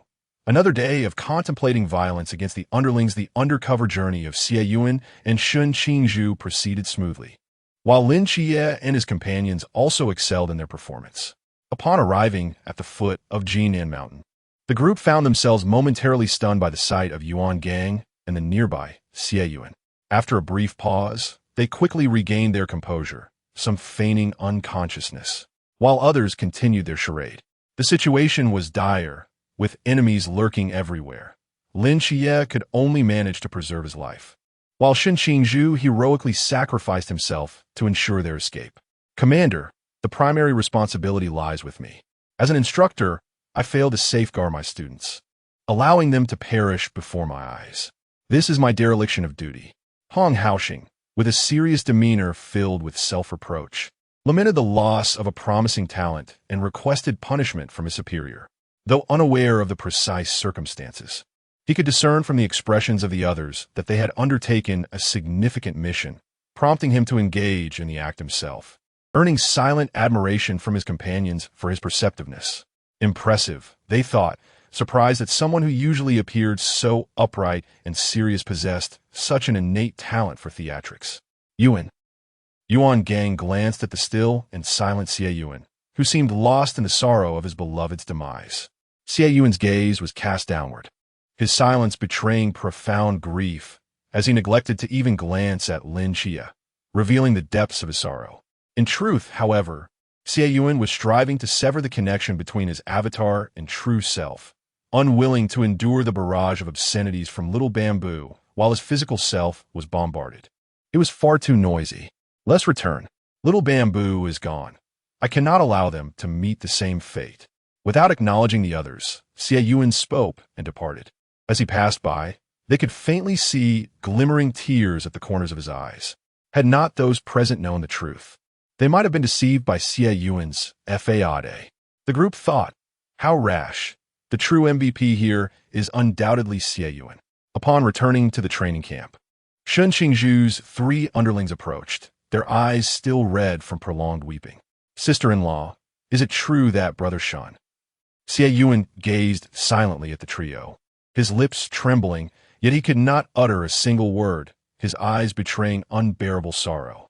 Seeing this, the 3 immediately confirmed their leader's fate, and tears fell anew as they embraced one another, crying uncontrollably. Brother Shen, you haven't even turned 19 yet. How could you leave us? What will happen to sister-in-law? Have you exhausted your share of life, just to die? Xie Yunan stumbled at their words, taken aback by their audacity, his face darkening with disbelief. What kind of absurdity is this? Is that what matters here? Suppressing the urge to lash out, Xie Yunan returned to the dormitory with a scowl. Along the way, many encountered him, interpreting his grim expression as sorrow for Shen Qingzhu and wisely refraining from intruding, watching him depart with sympathy. Shen Qingzhu was their comrade. His sacrifice weighed heavily on their hearts, yet none could rival the pain felt by Xie Yunan. There are numerous girls, hearts heavy with sorrow, shedding tears for their beloved couple's unfortunate fate. A few latecomers accompanied the unconscious Lin Xie into the infirmary, and only when the ominous dark realm enveloped the room did they finally exhale in relief. My heavens, Xie, you did not witness the scene. The female soldiers encountered along the way were all red-eyed, while the male soldiers gritted their teeth, seething with a desire for vengeance against the ancient god church. Truly, it was quite terrifying. Bai Li, visibly shaken, patted his chest in fear. Where's brother? Where has he gone? Lin Xie opened his eyes, surveying the surroundings, and noticed that Qiao Yuan had returned, but did not see Xie Yunan, prompting a puzzled inquiry. The god of wealth has returned to the dormitory. After all, he must be the most heartbroken one. Secluding himself in the dormitory is the wisest choice to avoid revealing anything. Qiao Yuan, who had encountered Xie Yunan on the way, replied, but you must admit, the expression on the god of wealth's face was as if brother truly had perished. His act was far too convincing. There was no choice. If they did not perform convincingly, what would happen if they were discovered? Lin Xie lamented, in order to keep the delusion intact. Brother completely sealed away the memories of the time spent flaunting their affection in the night watchman's group chat. Only after the undercover mission concludes will those memories be released. All we can do is cooperate in this charade. Nothing else is within our power. I hope everything goes smoothly for them. After Lin Xie spoke, he gazed out the window, where the sky was clear and blue, seemingly indicating that all was well. Under the cover of night, 3 figures stealthily slipped out of the dormitory and ventured into a small grove at the training camp. Behind them trailed Lin Xie and the others, including the summoned Xie Yunan. Observing the 3 ahead, who appeared as if they were committing a theft, one cradling a package while the other 2 wielded shovels, they scanned their surroundings to ensure no one was watching before commencing to dig a pit, their lamentations echoing as they worked. Brother Shen, we may not possess much in our hands, but sister-in-law will surely provide you with a superior burial. We 3 shall refrain from intruding, merely establishing a simple marker for you, Li Liang cried, placing the package into the pit. Just as Li Jia and Deng Wei were about to bury it, Xie Yunan hesitated to intervene, prompting Lin Xie to poke him gently. Brother, aren't you going to stop them? Erecting a marker for the living seems rather inappropriate, does it not? We can retrieve it after they finish. Intervening now would require an explanation. And what if someone slips up? As he spoke, Xie Yunan took out his phone to capture a photograph, feeling a pang of regret for not recording a video. After the mission concludes, he could present it to Xiao Zhuzi when meeting with the younger brother, and the expressions of those present would undoubtedly be priceless. With this thought, a subtle smile graced Xie Yunan's lips. The following morning, the new recruits gathered on the training field, the oath-taking ceremony about to commence, as the instructors ascended the platform in succession. Xie Yunan was also present, his eyes bearing distinct dark circles, his spirit noticeably diminished compared to his usual self. However, he did not take the stage but stood before the recruits, listening intently to Yuan Gang's address. Before the commencement of the oath-taking ceremony, there is yet another matter to address. During this recent rescue operation, your performance has been nothing short of exemplary. In the face of calamity, you have truly embodied the glory of our valiant soldiers of the Great Xia and our vigilant guardians of the night. Thus, we bestow upon each new recruit who participated in the rescue mission the esteemed Spark Medal. Regrettably, during this operation, Shen Qingzhu made the ultimate sacrifice to protect the lives of his comrades and instructors. Therefore, we shall confer upon Shen Qingzhu an additional Radiance Medal, to be received on his behalf by his family member, Xie Yunan. The instructors will distribute the medals to each participant, while the medal belonging to Shen Qingzhu shall be personally presented by Yuan Gang to Xie Yunan. As Xie Yunan held the medal in his hand, He found little solace in remaining there. He merely offered a casual nod to Yuan gang before retreating to the dormitory. Without exchanging words with anyone, he departed the training camp prematurely. It was only upon Lin Xie's return to the dormitory, discovering the opposite side vacant, that he became aware of the situation. In the Night Watcher's cemetery, a gravestone inscribed with the name Shen Qingzhu materialized, hazy at first before solidifying into clarity. Chapter 63. Jealousy upon returning.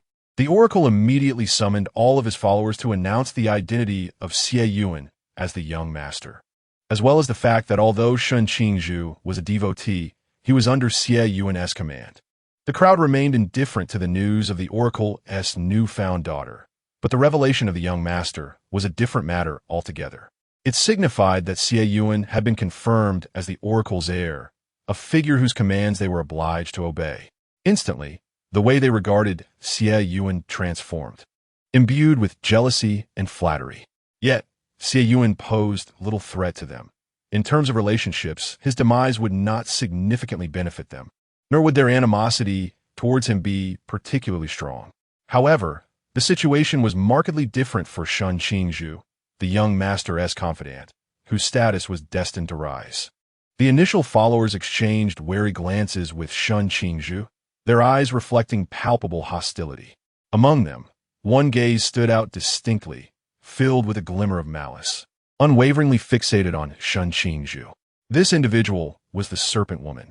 Although she operated under the oracle's auspices, her status as a divine agent did not categorize her as a follower. Consequently, she exhibited no particular reaction to Xie Yunan's arrival, save for a tinge of envy at his beauty. The Serpent Woman, accustomed to ensnaring others, had previously lured in figures like the devoured El Liang. Shen Qingzhu, a high-risk individual from the Forbidden Ruins, was notably handsome and exuded an air of arrogance, evoking a desire to conquer. Naturally, the Serpent Woman had set her sights on him.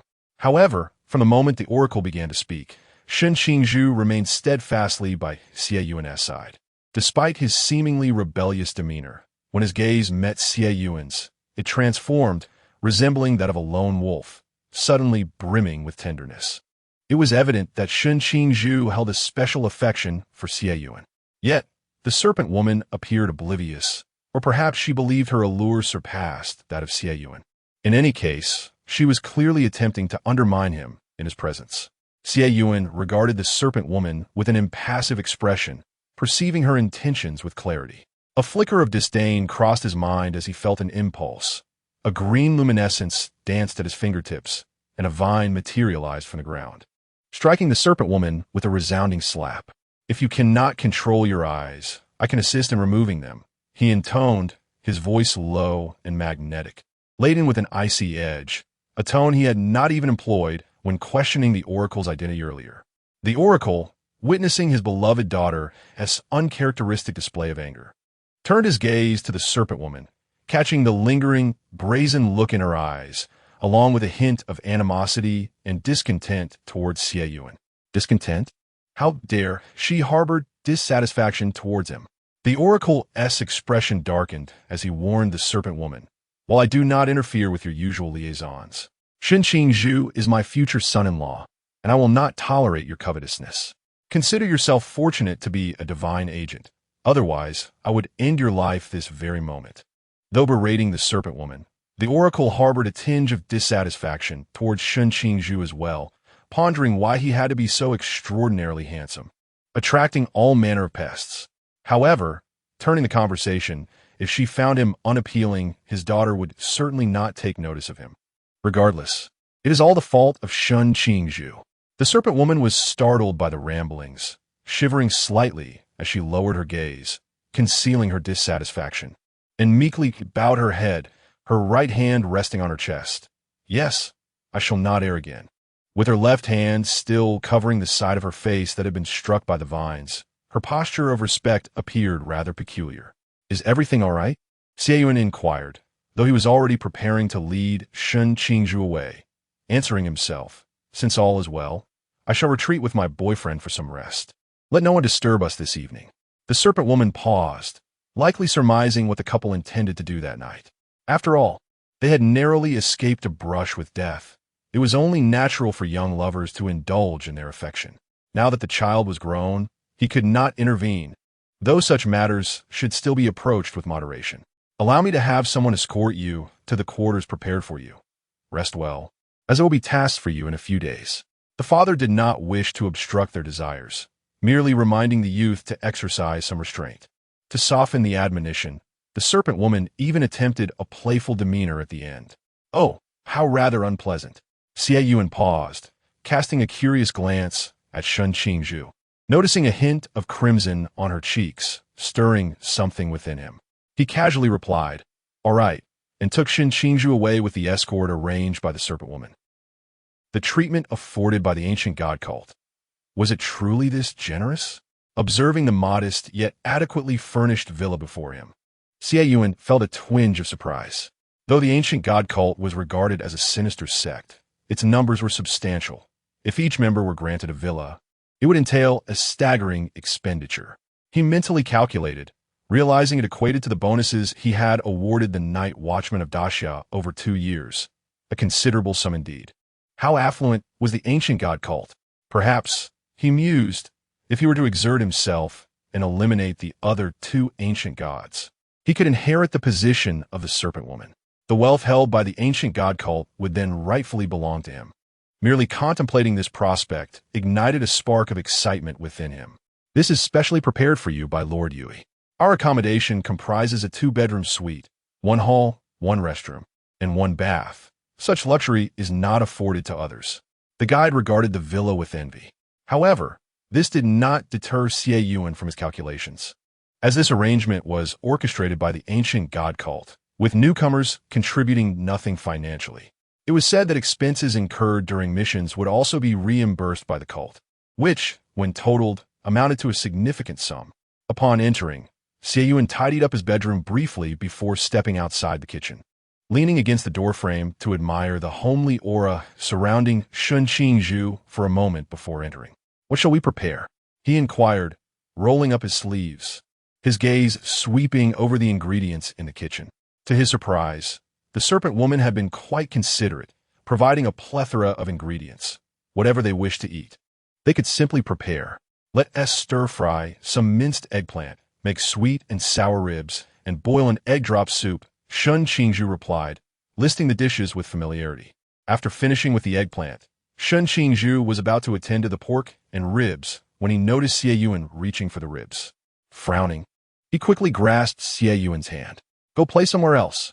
We don't need you here. Does that hand of yours look like it's meant for cooking?" Xie Yunan raised his hand, indicating that he would not touch the vegetables, which prompted Qingzhu to release him so he could continue cooking. "Why not stir-fry some greens? Don't you enjoy shredded pork with green peppers? Isn't shredded meat easier to handle than minced meat?"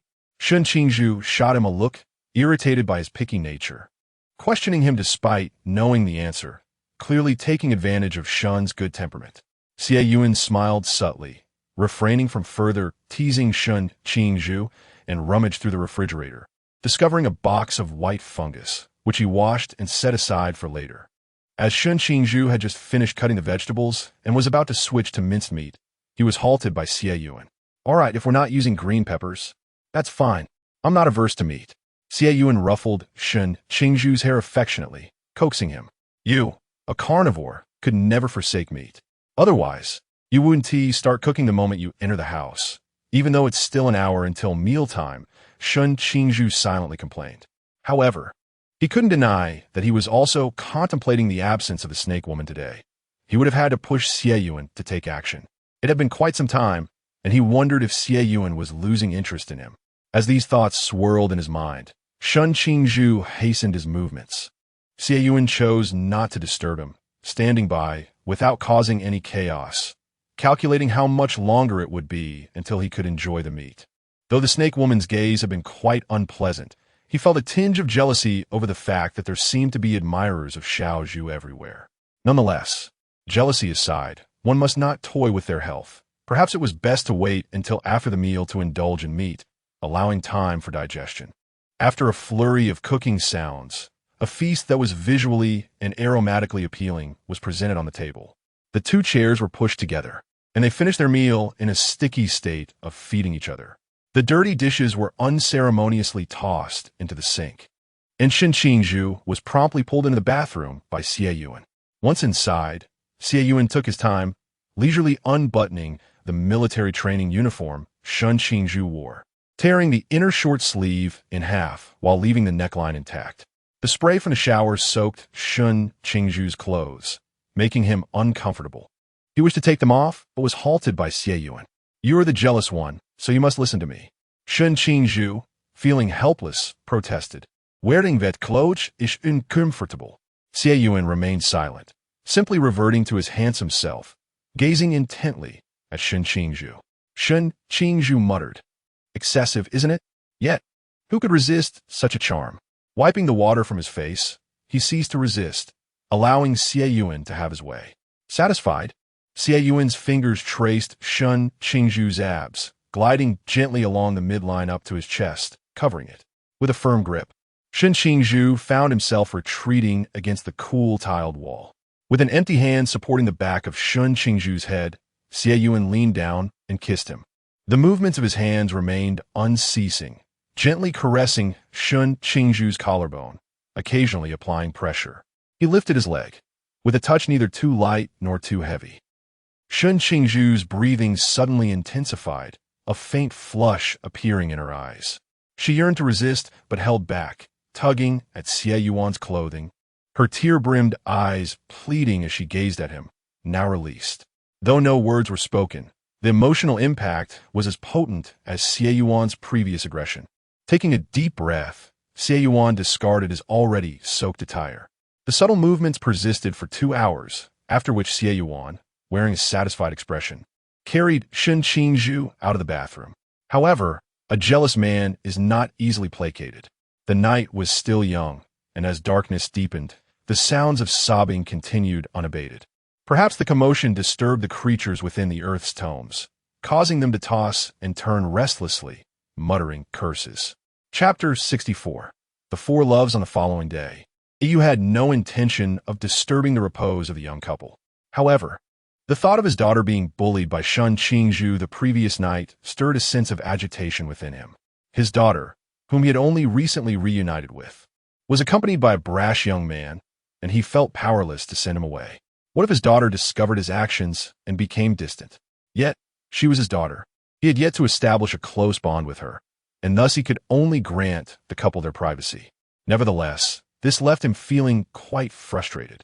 Yu paced restlessly in the hall, contemplating his predicament. After much deliberation, he resolved to visit the villa. Intimacy was acceptable, but must not be excessive. If his daughter were unable to rise from her bed, he would ensure that young man faced dire consequences. Without further ado, Yu set off towards the small villa, his steps quickening as if propelled by a gust of wind. As he reached the back, his imagination ran wild, causing him to abandon the gentlemanly demeanor he had endeavored to maintain. In no time, he found himself standing outside the villa. Taking a deep breath, Yu pressed the doorbell, his expression devoid of emotion. Ding dong, ding dong. The bell rang only twice before the door swung open, revealing not the expected Qingzhu, but rather Xie Yunan, who had transformed back in her female form and was previously preoccupied with contemplating what to prepare for breakfast. Upon seeing Xie Yunan at the door, Yu's stoic face immediately broke into a smile, his eyes brimming with affection. Observing the woman before him, who was adept at performing the Sichuan opera face-changing act, Xie Yuan's expression was neither cold nor warm. She did not permit Yu entry immediately, but instead countered with a question. "Is there something you need? I thought you could rest a few more days. Has the task arrived today? Are you not trustworthy?" No, it's nothing serious. I merely wished to see how you were doing, my dear," Yu quickly clarified, noting the apron she wore. He could not help but frown, his gaze inadvertently drifting towards the interior of the villa, his words laced with barely concealed irritation. "Are you preparing breakfast? Where is Qingzhu? I haven't seen him." Realizing Yu had no ulterior motives, Xie Yunan returned to the kitchen, engaging in a battle with the culinary tools while casually responding. "He was quite exhausted last night and hasn't risen yet. Are you looking for him?" Her light-hearted tone, though factual, resonated differently in Yu's ears. His mind buzzed in confusion. Exhausted? Still asleep? What did that imply? Was she suggesting that Qingzhu was inept? Or that his daughter and Qingzhu were indulging in their four loves? Rubbing his temples, Yu felt as if his brain might explode. In an attempt to clarify the situation, he slowly edged closer to the kitchen door and tentatively inquired, "And then, may I take a look in your bedroom?" Seeing the glance Xie Yunan cast his way, he quickly added a reassurance, "Do not worry. I will only take a look and will not disturb your belongings." Upon hearing this assurance, Xie Yunan nodded in agreement. After all, Xiao Zhuzi still possessed his spiritual power. Whatever Yu did, he would be aware, thus alleviating any excessive concern. However, a gentle admonition was issued. "You stayed up until the early hours last night, so tread lightly and do not disturb him." This single utterance filled Yu with poignant sorrow. She treated her boyfriend with such kindness, yet he could not even bring himself to utter the word father. Yet, the thought of it possibly being CAI complicated Yu's emotions further. If that were indeed the case, would this not signify that Qingzhu had been incorporated into the family? And it was far more than a mere matter of incorporation. With a heart full of turmoil, Yu ascended to the second floor, softly pushing open the door, only to be met by a powerful odor that assailed her senses. The very thought of the origin of this scent turned Yu's face pale. Nevertheless, in her quest for clarity, she pinched her nose and stepped inside. As Qingzhu was still asleep, the curtains were drawn, casting a dim light over the room. Yet this did not hinder Yu's keen eyesight. The bed had already been tidied by Xie Yunan, with soiled sheets discarded into the laundry basket, awaiting Qingzhu's awakening to be placed in the washing machine. Yu circled the room, making no other discoveries, until her gaze finally settled upon the bed. In truth, Qingzhu ought to have awakened upon her entrance. After undergoing treatment, he should not have still been asleep at this hour. Yet, Xie Yunan was able to converse with him in the realm of consciousness. In the kitchen, Xie Yunan was multitasking, preparing the ingredients while coaxing Qingzhu to continue his slumber. Remarkably, this had the effect of making Qingzhu feel drowsy, as if Xie Yunan were right beside him, soothing him into deeper sleep. At the bedside, Yu's sharp eyes caught sight of the marks adorning Qingzhu's exposed neck, stirring a complex mix of emotions within her, intertwined with a sense of confusion. From what she understood, there should be some implements involved. However, after surveying the area, she found no evidence beyond the marks on Qingzhu himself. Furrowing her brow in contemplation, her gaze unconsciously drifted until it halted at the bedside table. Could it be hidden within? Cautiously, she pulled open the drawer, revealing an exceedingly lifelike object, still glistening with droplets of moisture. Gazing upon this item, Yu found herself at a loss for thought. Wasn't he the happy girl, the one who was not being bullied? Yet, undeniably, Qingzhu had indeed taken her daughter away. However, Qingzhu had sacrificed his dignity as a man, leaving Yu, who had always viewed him unfavorably, unsure of how to regard him now. Returning to the matter at hand, was Qingzhu truly content in his subordinate position, or was it because he felt inadequate? The contemplation was chilling, and the avoidance of thought was equally terrifying. Perhaps this reasoning held more weight. Yu became convinced of it and began to ponder how to restore Qingzhu's vitality. If Qingzhu was indeed lacking, and Yunan had not kicked him out, yet had taken on CAI, it was clear that Qingzhu was not desired. Although it brought her comfort that Yunan was not the one being bullied. CAI would not bear offspring. What if, in the future, Yunan wished for children? She could not envision Yunan accepting another man. For the sake of her future grandchildren, Qingzhu must regain his strength. As Yu pondered, he cautiously closed the drawer and descended the stairs. A fleeting glance revealed several charred eggs discarded in the trash bin, while his beloved daughter gazed at the refuse with a furrowed brow, seemingly perplexed by their burnt state. Yu mused, so the one below is Qingzhu, and the one who usually cooks is also Qingzhu. His emotions were a tumultuous blend. With a stoic expression, he observed Xie Yunan once again waste a few eggs and silently retrieve his phone to summon a chef to prepare a meal. It was not that he was unwilling to assist, but rather that he lacked the skill. Moreover, even if Qingzhu were somewhat pitiable, she was still the one who had captured his daughter's heart. Thus, the young man had no right to partake in the meals he would prepare. Xie thought with a hint of pride. Chapter 65. Nourishing soup. When Qingzhu awakened and descended the stairs, the chef, summoned by his murmurs, had already completed his culinary duties and departed. The dishes were kept warm by Xie Yunan's mental prowess, awaiting Qingzhu's arrival to dine together. Curiously, despite consistently referring to Qingzhu as yellow hair, Mu showed no signs of protest. Instead, he sat there with a dazed expression, oblivious even to Qingzhu's descent. This peculiar behavior prompted both Qingzhu and Xie Yunan to exchange bewildered glances at Mu. As Qingzhu took his place at the dining table, he could not help but cast another questioning glance towards Mu, silently inquiring of Xie Yunan. What has befallen him? Why does he wear such a morose countenance? Xie Yunan, deciphering Qingzhu's gaze, nearly succumbed to laughter. Indeed, Mu's demeanor resembled that of someone who had endured a tremendous blow, though it was certainly not due to the loss of a loved one. It was likely a consequence of his own actions. Unbeknownst to Qingzhu, whose reputation had been tarnished, the true architect of this mischief, Xie Yunan, remained discreetly in the shadows. One could jest that without adequate preparation, their ruse would soon unravel. Thus, it was preferable for Mu to attribute the situation to the whims of the four loves, allowing him to indulge freely in meat without concern for exposure. Otherwise, given Mu's doting nature, trouble was bound to arise sooner or later. This arrangement was, indeed, fortuitous. By the time Mu regained his composure, the young couple had already begun their meal, showing no inclination to wait for him.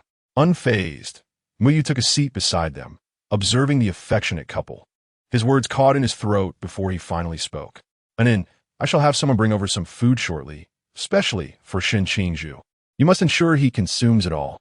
Xie Yunan's hand paused mid-motion, and after a moment's contemplation, he discerned the nature of the request. Suppressing a smile and nodding in agreement. "As long as it poses no harm to Xiao Zhuzi's health, I will ensure he finishes it." Xiao Zhuzi? Mu's gaze towards Qingzhu grew increasingly complex.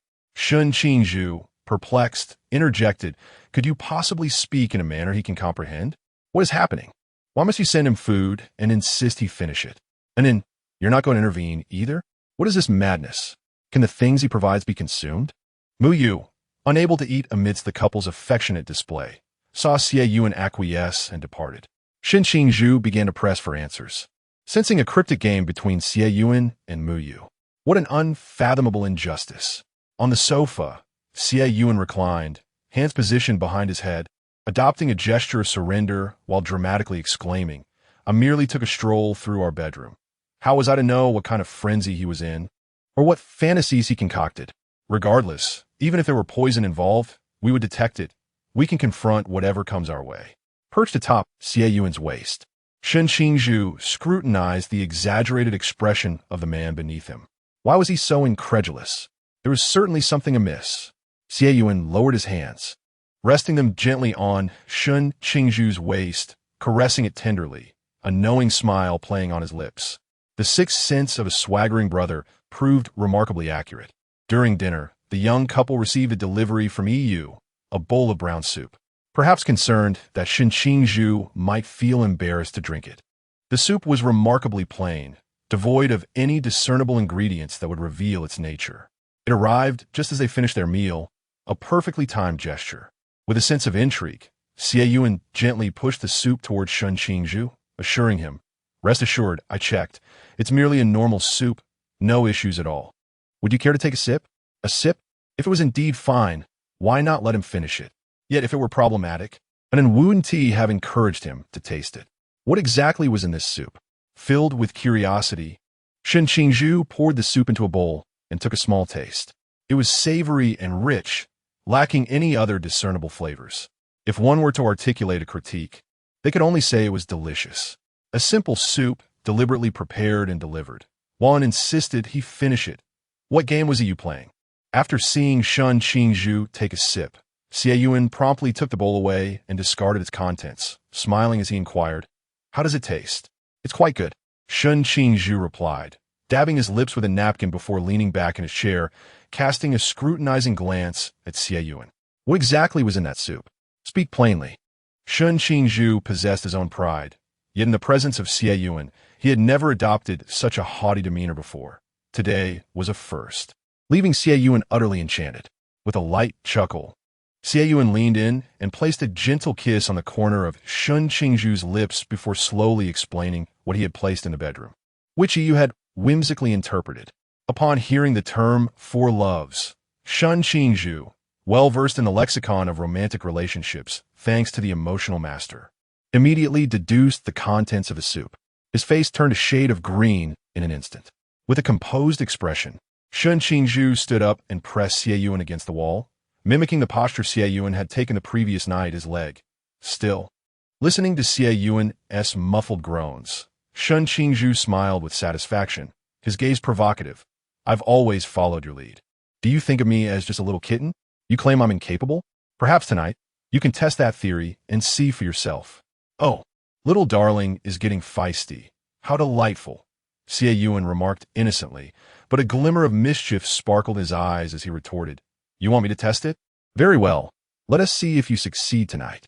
With his fingers teasingly grasping Shen Qingzhu's Adam's apple, Xie Yunan applied gentle pressure. Shen Qingzhu's fingers twitched slightly, releasing Xie Yunan, and turned to ascend the stairs, leaving behind a parting remark. "All right then, make sure to be clean and ready." Xie Yunan chuckled softly, twirling his fingers. He certainly did not perceive little Zhu as merely a kitten. He was rather eager to discover what Shen Qingzhu had in store. Upstairs, Shen Qingzhu retrieved his phone and began chatting with the emotional master, inquiring if he had any pictures to share. "Master, he is an expert in emotions, not in matters of intimacy. Providing small images is an illegal act. He wouldn't want to jeopardize his well-being." However, when Shen Qingzhu mentioned his desire to rebel, the master immediately perked up. "Master, if you had mentioned it earlier, I would have provided it to you right away." A link promptly followed. "Master, I eagerly await your good news. Go for it." JPG. Shen Qingzhu, unable to contain his excitement, quickly copied the link and clicked through it in rapid succession, revealing a plethora of small images on the screen. With a slight blush on his cheeks, Shen Qingzhu searched for what he needed, diligently studying each one. Imagining what Xie Yunan would look like, he felt a thrill of excitement, his eyes sparkling like a hungry wolf fixated on its prey. Chapter 66. A flurry of activity. And the outcome. As night fell, Xie Yunan had completed his evening routine early and lay obediently on the bed, awaiting the arrival of Shen Qingzhu. However, as time passed without a sign of Shen Qingzhu, a sense of bewilderment washed over Xie Yunan. What was happening? Hadn't he been encouraged to give a try? Was it possible that Shen Qingzhu had reconsidered at the last moment?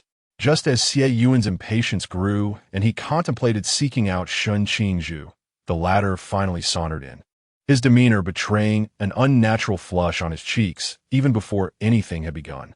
Xie Yunan's gaze fell upon the mobile phone in Shen Qingzhu's hand, and a thought stirred within him. Was this a last-minute effort to prepare? And could their rebellious scheme truly succeed? It felt rather unconvincing. Still flustered from the small image on his phone, Shen Qingzhu's gaze fell upon Xie Yunan, who was clad in a bathrobe that left little to the imagination, and his blush deepened. Gently placing the phone on the bedside, he climbed onto the bed, positioning himself above Xie Yunan, observing the clumsy movements of his partner. Xie Yunan's eyes sparkled with amusement as he suppressed a laugh, patiently awaiting Shen Qingzhu's next move. With his hands resting on Xie Yunan's neck, Shen Qingzhu leaned down, cautiously kissing Xie Yunan's lips. Upon eliciting a soft hum of discontent from Xie Yunan, Shen Qingzhu pressed on. While he kissed earnestly, his hands began to wander, mimicking Xie Yunan's usual teasing gestures. It is often said that men learn quickly in such matters, but Shen Qingzhu surprisingly retained certain innocence. Xie Yunan's eyes narrowed slightly, a hint of crimson tinting his gaze, yet he restrained himself, anticipating Shen Qingzhu's forthcoming actions. Sensing that he had done enough, Shen Qingzhu straightened up and produced a familiar tube of ointment. Xie Yunan had initially thought it was intended for him, but to his astonishment, Shen Qingzhu applied it to himself, his expression shifting to one of shock. Was he not attempting a rebellion? Instead, Shen Qingzhu merely wished to tend his own needs. What an unexpected turn of events. Watching Qingzhu apply the ointment with his fingers, Xie Yunan couldn't help but chuckle, the application being far from gentle. He sighed and began to guide Qingzhu through the process. Qingzhu shot him a glare, indignantly stating, "You promised it would be my turn. What are you doing now?" His tone attempted to convey ferocity, yet lacked the anticipated forcefulness due to the softness of his voice. With tears welling in his eyes, he remained that same delicate creature. Xie Yunan tenderly caressed Qingzhu's back, pressing soft kisses to his earlobe. "You don't know how to do it yet. Let me handle it for you, so that you don't hurt yourself. After a while, you could take over, all right?" He was indeed eager for Qingzhu's initiative, but it was better for him to handle the initial steps. The mere thought of a fierce struggle was enough to drain him of all resolve. Qingzhu let out a soft hum, closing his eyes and falling silent. After all, pain was indeed real, and since Xie Yunan had said so, he naturally would not seek out further suffering. As Lin Xie and Qingzhu returned to the Peace Affairs office in Songnan City, they stumbled upon a mysterious event. Being new recruits, they joined the fray to resolve the situation.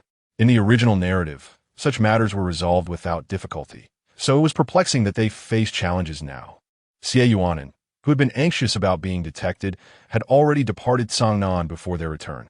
Before leaving, he had sent a message through Chunmai, urging Lin Xie to spend more time with his aunt, lest he find himself too occupied with the formation of a special team in the future. And Qingzhu had been eagerly awaiting Lin Xie's fulfillment of his promise upon their return. But the emergence of the mysterious incident forced Lin Xie to postpone his commitment, much to Qingzhu's chagrin. Additionally, Xie Yunan's abrupt departure left Lin Xie feeling somewhat despondent, as he had intended to spend some quality time with his brother upon returning. Thus, the troublesome mystery found itself in a precarious situation. On the plain, and Qingzhu, expressionless, gazed at the golden insect pinched between his fingers. Could such a trivial creature disrupt his time with Xie? As he tightened his grip, the insect struggled desperately. At that moment, Lin Xie received a call from Xie Yunan. Upon glancing at the caller ID, he stiffened, placing his hand over Qingzhu's to indicate that he should wait a moment. The call was likely about the creature, Bell Crandall, and Qingzhu hesitated, longing to crush the insect immediately, but ultimately relented, loosening his grip slightly. "Brother, what is it?" he inquired. Meanwhile, Xie Yunan, seated in his study dealing with company documents, chuckled at the faint resentment in Qingzhu's voice. "It's nothing of great importance. I merely called to remind you about that little insect you wish to eliminate. I thought it prudent to ensure you don't find yourself without a caretaker. If you truly cannot bear it, you could always send its soul to the hospital for Qingzhu to dissect afterward. Its abilities are still quite useful." Though Lin Xie's phone was not on speaker, the volume was sufficient for Qingzhu to hear Xie Yunan's words clearly. After a moment of contemplation, he placed his scalpel into Lin Xie's hand, grasping it firmly as he swiftly ended Bell Crandall's existence. Feeling the presence of the insect's spirit lingering beneath the office, Lin Xie couldn't help but smile in exasperation. "It's resolved. Is there anything else, brother?" "Nothing more, but—" Xie Yunan's tone shifted playfully as he asked, "Will you two enjoy a delightful evening tonight? Do you need me to bring you some refreshments, Qingzhu?" Suddenly, both Lin Xie and Qingzhu flushed crimson. They exchanged glances, one filled with a hint of panic and the other with shyness and anticipation. "Brother," Lin Xie exclaimed in embarrassment. "Ha! What is there to be shy about? Are you perhaps the one beneath?" Xie Yunan teased mischievously. "Of course not," Lin Xie retorted loudly before hastily ending the call. In a quaint villa, Xie Yunan, cradling Qingzhu, awoke with a sparkle of mirth in his eyes. His younger brother had reached adulthood and was ready to indulge in meat. Perhaps it was time to send a thoughtful gift? Perhaps a few charming images would suffice? No, a short video would be more instructive. After all, should any confusion arise along the way, would he not require his partner's assistance? Meanwhile, on his device, a notification appeared, confirming that a link had been successfully dispatched to Lin Xie. As Lin Xie journeyed home, he hesitated before clicking the link, his cheeks flushed with embarrassment. Yet, after a moment's contemplation, he earnestly engaged with the content, careful to avoid any scrutiny from Qingzhu, fearing disdain for his perceived inadequacies. Chapter 67. Mission rumors after several absurd days. The murmuring voice finally remembered to assign a mission, designating Shen Qingzhu to take Ma Yitian's place at the 14th seat, joining other devotees in the task. Is it only little bamboo going? Xie Yuan's expression hardened. He had initially hoped to accompany Shen Qingzhu, believing that her undercover role would be somewhat easier with his presence, reducing the likelihood of her succumbing to a smoking addiction. However, what if she were to undertake the mission alone and fell into that vice? Smoking is detrimental to health.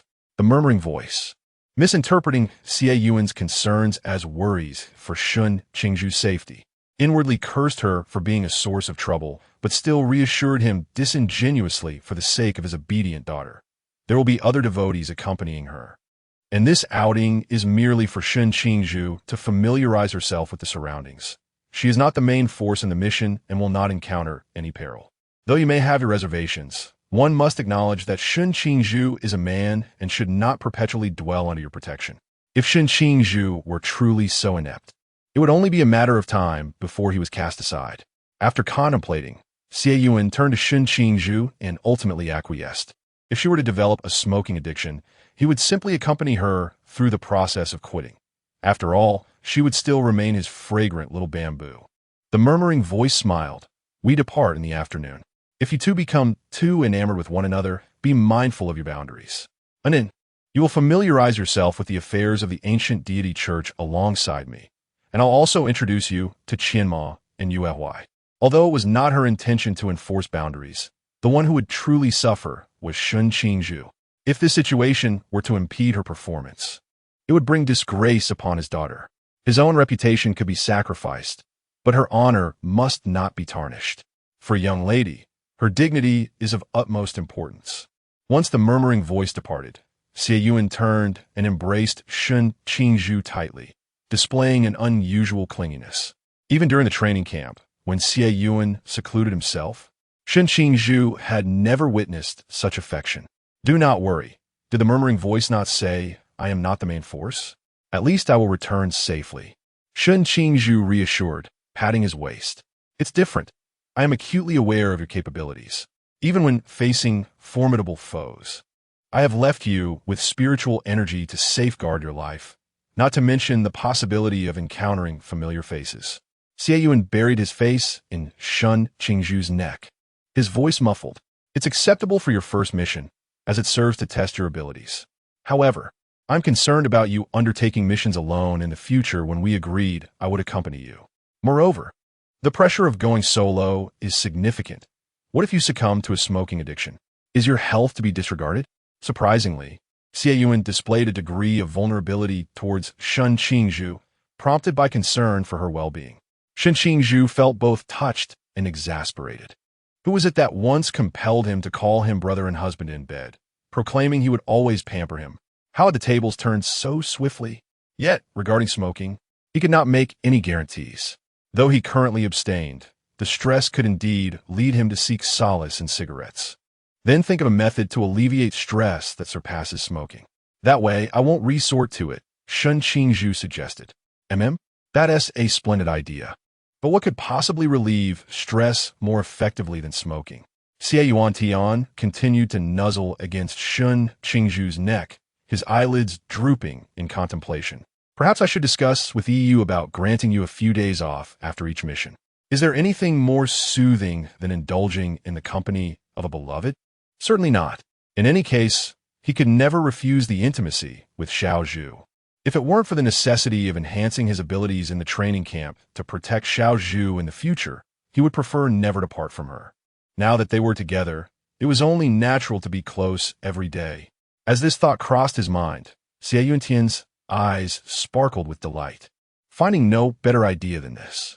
While nodding in affirmation of his own thoughts, he spoke, In the future, I will arrange for you to undertake a mission.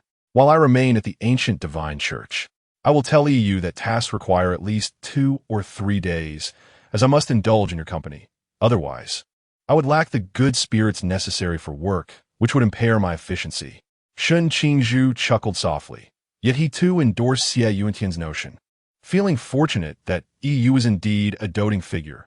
Otherwise, the chances of realizing this idea would be merely 50-50. With the vital issue resolved, Xie Yunan grew increasingly enthusiastic, his fingers stealthily wandering to Qingzhu's waist, teasingly inquiring, "So, Xiaozhu, with several hours before we head out, do you require my assistance in alleviating any tension?" As he spoke, his fingers shifted direction, the short nails of his index finger gently tracing circles on Qingzhu's waist, delicate and ticklish. Initially, Qingzhu could endure it. After all, they were about to leave, and if his legs turned to jelly, it would be utterly disastrous. However, Xie Yunan, with his mischievous intent, firmly grasped his waist, and his wandering fingers expanded their territory, transforming the small circles into larger ones, sending ticklish sensations to his very core. The warm breath against his ear, albeit slightly distant, sent shivers down his spine. Qingzhu could no longer restrain himself. Previously, it might have been tolerable, but now, as someone with a boyfriend, what was there to endure? In a moment of impulsive abandon, Qingzhu pushed Xie Yunan onto the sofa, positioning himself half-kneeling upon Xie Yunan's lap, commanding from above, "Get to it, and call out Shu. I need a treatment soon," Qingzhu declared assertively. With legs undoubtedly softening, he was relieved that Shu was there, allowing for their departure. Was he planning to slack off? Now was not the time for passivity. Xie Yunan reclined against the sofa, dutifully beginning to unbutton his shirt. While he was in the midst of this, Shu unexpectedly appeared at the armrest of the sofa, witnessing the rather inappropriate scene before him, covering his face with his paws. Shu exclaimed, "Are you two not courteous? One of you is still an unaccompanied, single baby beast." Observing the oblivious couple, Shu's eyes brimmed with frustration. After squatting for a moment, growing increasingly irate, he transformed into a mischievous feline. The first to suffer the consequences was the sofa upon which Xie Yunan and Qingzhu sat. Everywhere else, apart from where they sat, fell victim to his wrathful claws. Shu muttered. Xie Yunan stole a glance at Shu, noting his palpable resentment, yet he paid it no mind, as it was easily resolvable by simply swapping the sofa. It was no significant matter. As I bid farewell to Qingzhu and the others, I accompanied Yu to meet the other two ancient gods. Along the way, I inquired whether Xie Yunan had acclimated to this place, and if there was anything he lacked. Everything was satisfactory, except Xie Yunan revealed a bashful demeanor, feeling somewhat embarrassed. The monthly tribulations that every girl endures had previously been attended to by Xiaozhu, but now that he had to undertake tasks, he felt reluctant to procure supplies himself. How could he feel embarrassed while Qingzhu seemed entirely at ease? How had this young couple managed before? Yu, taken aback, nodded in understanding. "I shall arrange for someone to procure the necessary items under the guise of providing for the young lady." Besides that, was there anything else needed? Moreover, upon his return from the task, could he possibly be granted a few days of leave? After all, in the throes of love, it would be undesirable to be separated for several days. Additionally, Xie Yunan wore an even more bashful smile, saying, "The sofa just broke, so we need a new one." What on earth? It just broke? The intensity of their previous engagement must have been quite fierce. No wonder Qingzhu's gait appeared somewhat off. Would Qingzhu continue to partake in this task? Surely, there wouldn't be any repercussions. Yu's expression turned complex. He contemplated reprimanding them to exercise restraint and not let personal matters interfere with their duties. However, the instigator of the situation was right before him. A rare gem of a child, and a girl at that. After some deliberation, Yu managed to say, "You may have 3 days off. I will arrange for someone to replace the sofa." Meanwhile, in the 7th seat, tasked with bringing the newcomer, noticed something amiss with Qingzhu as they boarded the vehicle. Remembering the rumors circulating in the ancient god church over the past few days, once the car had driven away, he teasingly asked Qingzhu, "Newcomer, you weren't still entangled with the young master before departure, were you? Look at you. Your gait seems rather unsteady." Qingzhu cast a dispassionate glance at him, not inclined to respond. Originally, the injury could have been fully recovered, but Xie Yunan had deliberately left him with a slight lingering discomfort to maintain a facade. Now, one could only wonder what rumors might emerge next. Truly, he felt he had lost all face within the ancient god church. Observing Qingzhu's silence, The seventh seat did not press for a response, understanding that while the truth was evident, Qingzhu's embarrassment rendered him unwilling to speak.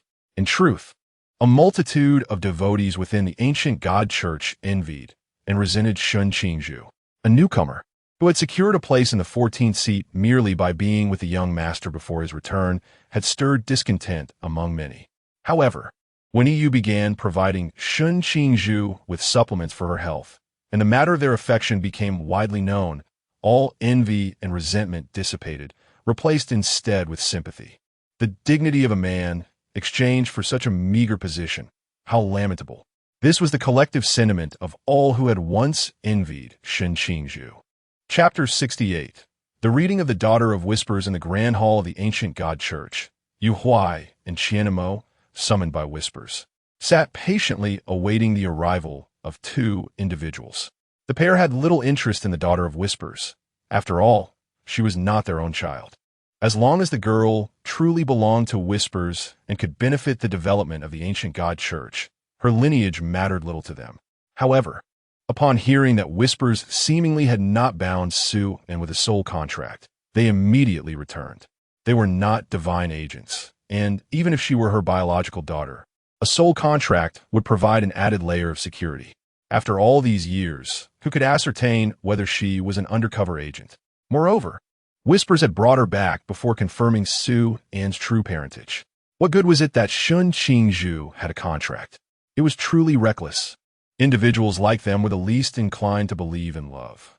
Otherwise, they would not have remained solitary, with at most a lover, let alone a child. As they entered the hall, Xie Yunan immediately sensed the scrutinizing and doubtful gazes of the two. Maintaining a calm demeanor, he followed closely behind Whispers, quietly listening as the three exchanged pleasantries. Yu Huai, Qianmo, this is my daughter Xie Yunan. I hope you will treat her as your own kin and regard her as a potential heir, Whispers stated. The unspoken thoughts in her heart were clear, and despite the strained relationships among them, the two could easily surmise her intentions regarding the church's future. Prioritizing the church's well-being, they momentarily set aside past grievances with Whispers, nodding towards Xie Yunan before pulling Whispers aside. They then conjured a barrier to shield their conversation from Xie Yunan's ears, their expressions turning solemn. Whispers, regardless of whether she is truly your daughter, can you genuinely assure us that Xie Yunan is not an undercover agent sent by the Night Watchers? What do you mean? Whispers inquired, displeasure evident in her voice. She had ascertained that Xie was indeed her biological daughter and not an infiltrator, which was why she had brought her back. After all, the girl had resided at headquarters for several days. Casting doubt on her identity now seemed tantamount to questioning Whispers herself. The news of her reunion with her daughter had circulated within the church for days, and she could hardly believe they were unaware of it.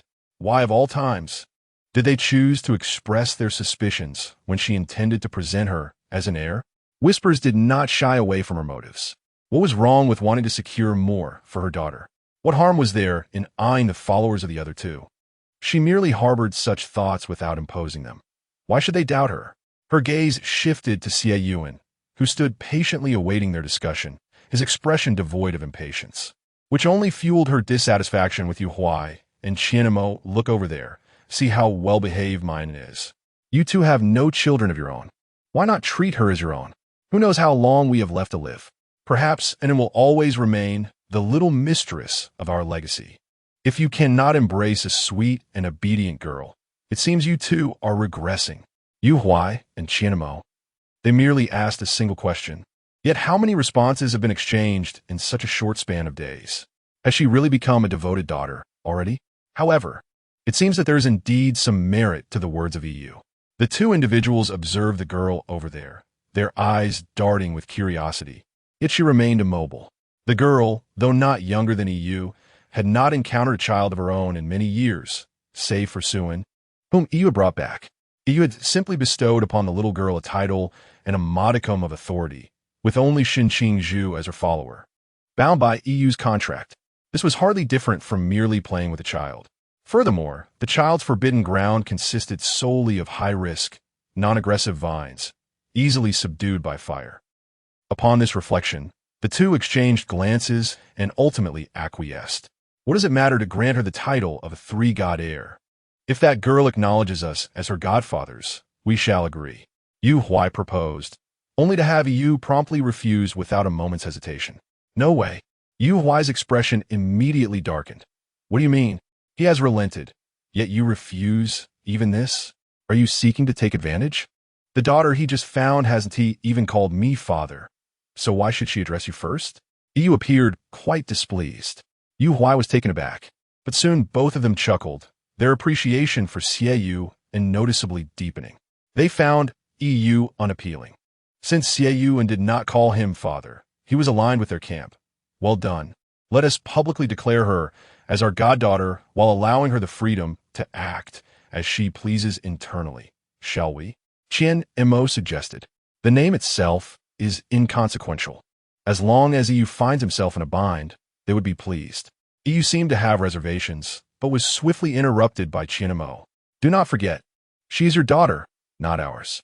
If she wishes to become the three-god heir, she must acknowledge her godparents. Otherwise, her legitimacy will be questioned, and the followers beneath her will raise concerns.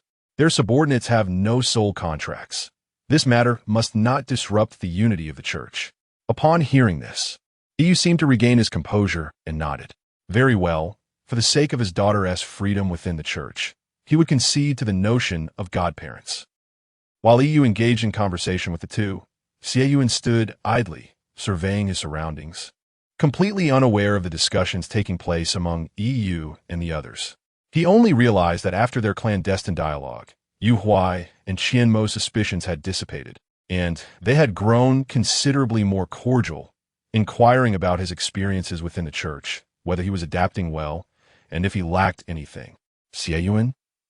Have these two ancient gods lost their minds? With a perplexed expression, Xie Yunan replied honestly, casting a bewildered, pleading glance at Yu. In Yu's eyes, this was a clear indication that his daughter needed him. Yu promptly stepped forward, pushing aside the two individuals he found even more distasteful, succinctly relaying the trio's recent decision, before smiling warmly and inquiring, and then, I understand that you are struggling to adjust, so we shall merely announce it publicly. Your name remains entirely up to you. What do you think? The gaze and tone exuded by the father, yearning for his child's affection, yet failing to grasp the right approach, was a poignant sight. After undertaking what he deemed a commendable act, he sought praise from his offspring. Xie Yunan felt a twitch in his eyelid at the absurdity of it all, yet, bound by the necessity of maintaining the fa-ade, he suppressed his irritation. This is indeed a magnificent deed, he mused, recognizing the extent of assistance rendered to him.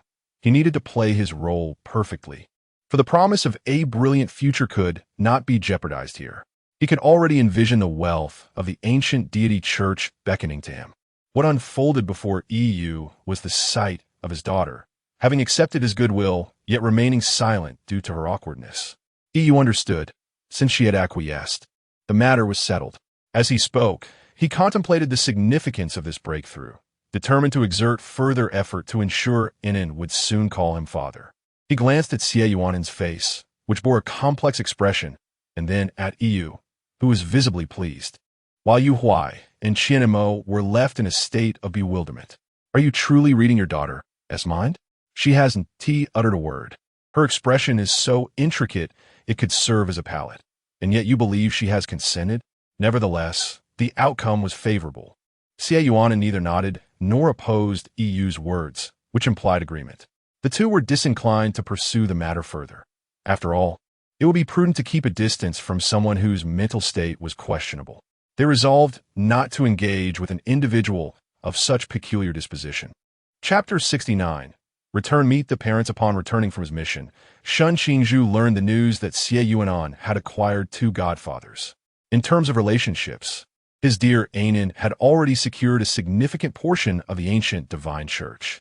Xie Yunan's rapid progress filled Shen Qingzhu with pride, prompting him to silently resolve to strive harder himself. The first seat among the Dream Whisperers was held by a wind-vane earth dragon. While he could not aspire to that lofty position, aiming for the top 5 remained a possibility. In their quaint villa, Xie Yunan, who had been informed by Dream Whisperer of Shen Qingzhu's return, had taken the initiative to direct the chef to prepare Shen Qingzhu's favorite dishes well in advance. Observing the delectable array of dishes sizzling enticingly on the stove, Xie Yunan nodded in satisfaction, declaring, "You need not come this afternoon. Do not interrupt the world of just the two of us." The chef respectfully acknowledged, ensuring the dishes were kept warm before tidying up the kitchen and washing his hands to leave. Before departing, the chef cast a glance at the young master lounging on the sofa, exuding an air of confidence and elegance, and shook his head with regret. Even if he had been raised within the church, surely there were plenty of suitable men in the great Xia. Why had he chosen someone so unremarkable?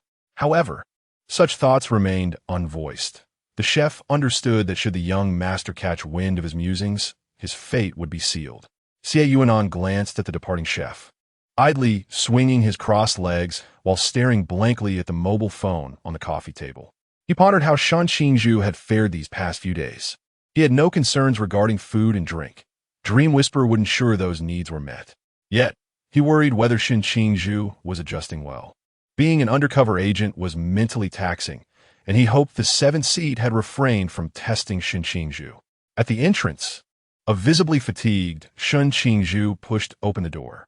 The moment Xie Yunan snapped back to reality, he hastened to Shen Qingzhu's side. With a swift motion, he enveloped Shen Qingzhu in his embrace, kicked the door shut with a resounding thud, then reverted to his masculine form, tenderly caressing Shen Qingzhu's face in one fluid motion. "Have you eaten before coming back? Are you hurt?" As he inquired, his mental energy surged through the point of contact between them, meticulously inspecting Shen Qingzhu's condition. Though Shen Qingzhu intended to respond, he merely opened his mouth before comfortably leaning against Xie Yunan, seeking solace and allowing him to carry out his examination. As Xie Yunan's mental energy roamed within Shen Qingzhu's body, it discovered only a few minor injuries and some mental fatigue, with no significant issues present.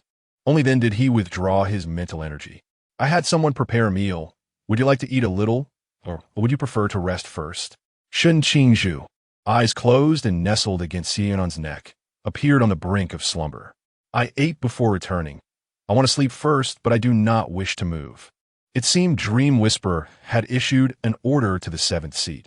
As long as he was alive and bore no severe wounds, all tasks were to be entrusted to him, perhaps as a means of venting frustrations. Thankfully, the journey had been devoid of peril, and he had returned safely.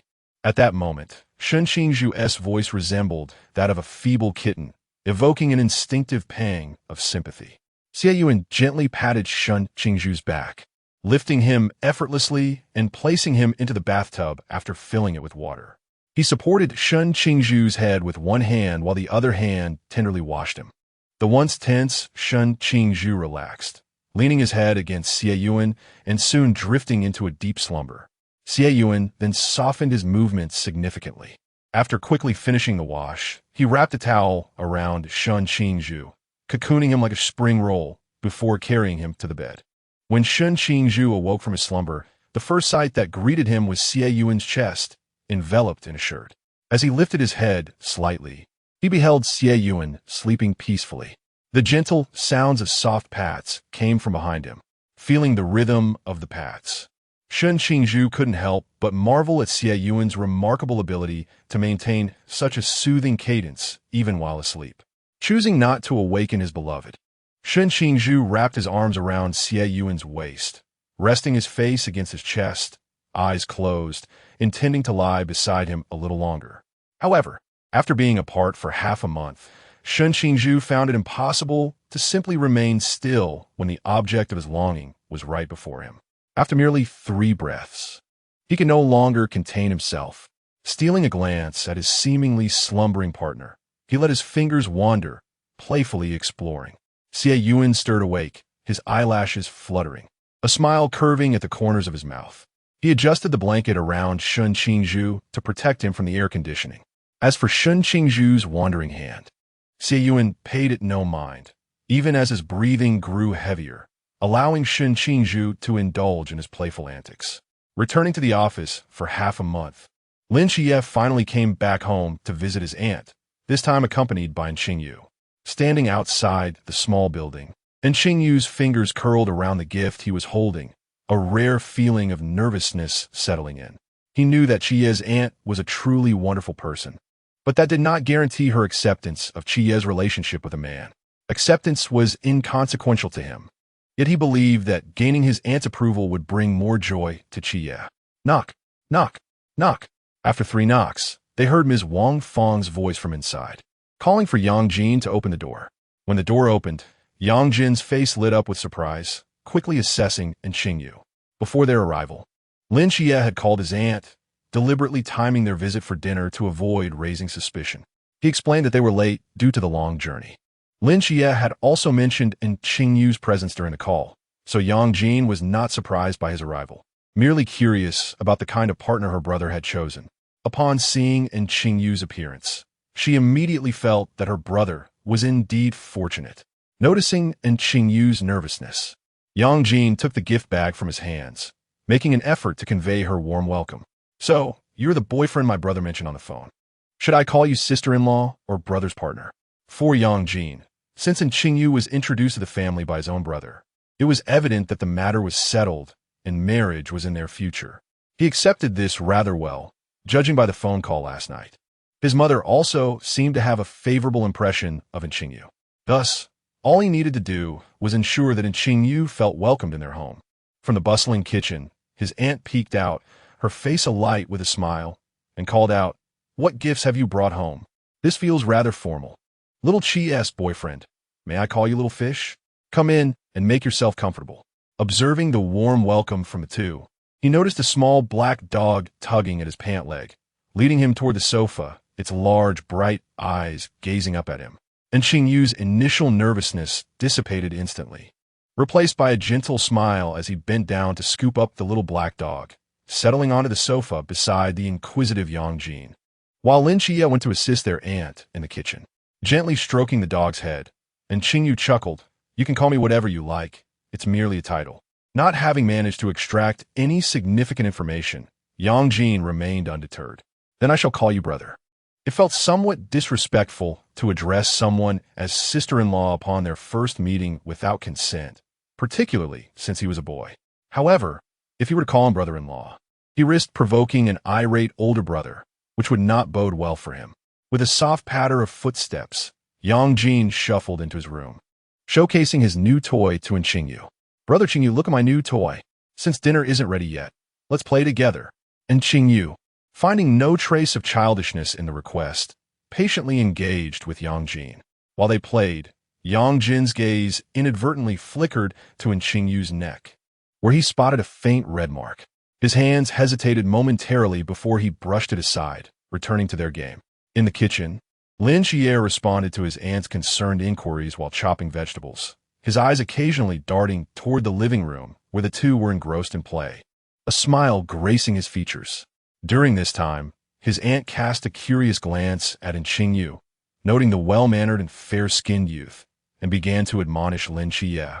"Little Seven, do not bully him in the future." Lin Xie, amused yet perplexed, thought to himself, what a notion. Aside from their playful encounters in bed, it was little fish who typically teased him.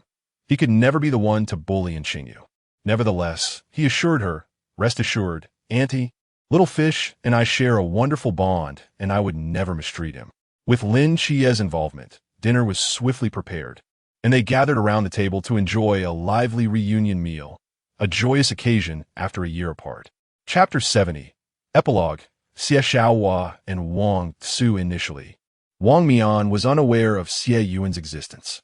However, during his sophomore year, after the midterm examination results were announced, he, who had always held the esteemed title of the top student, discovered that he had been surpassed by someone named Xie Yunan, now ranking second.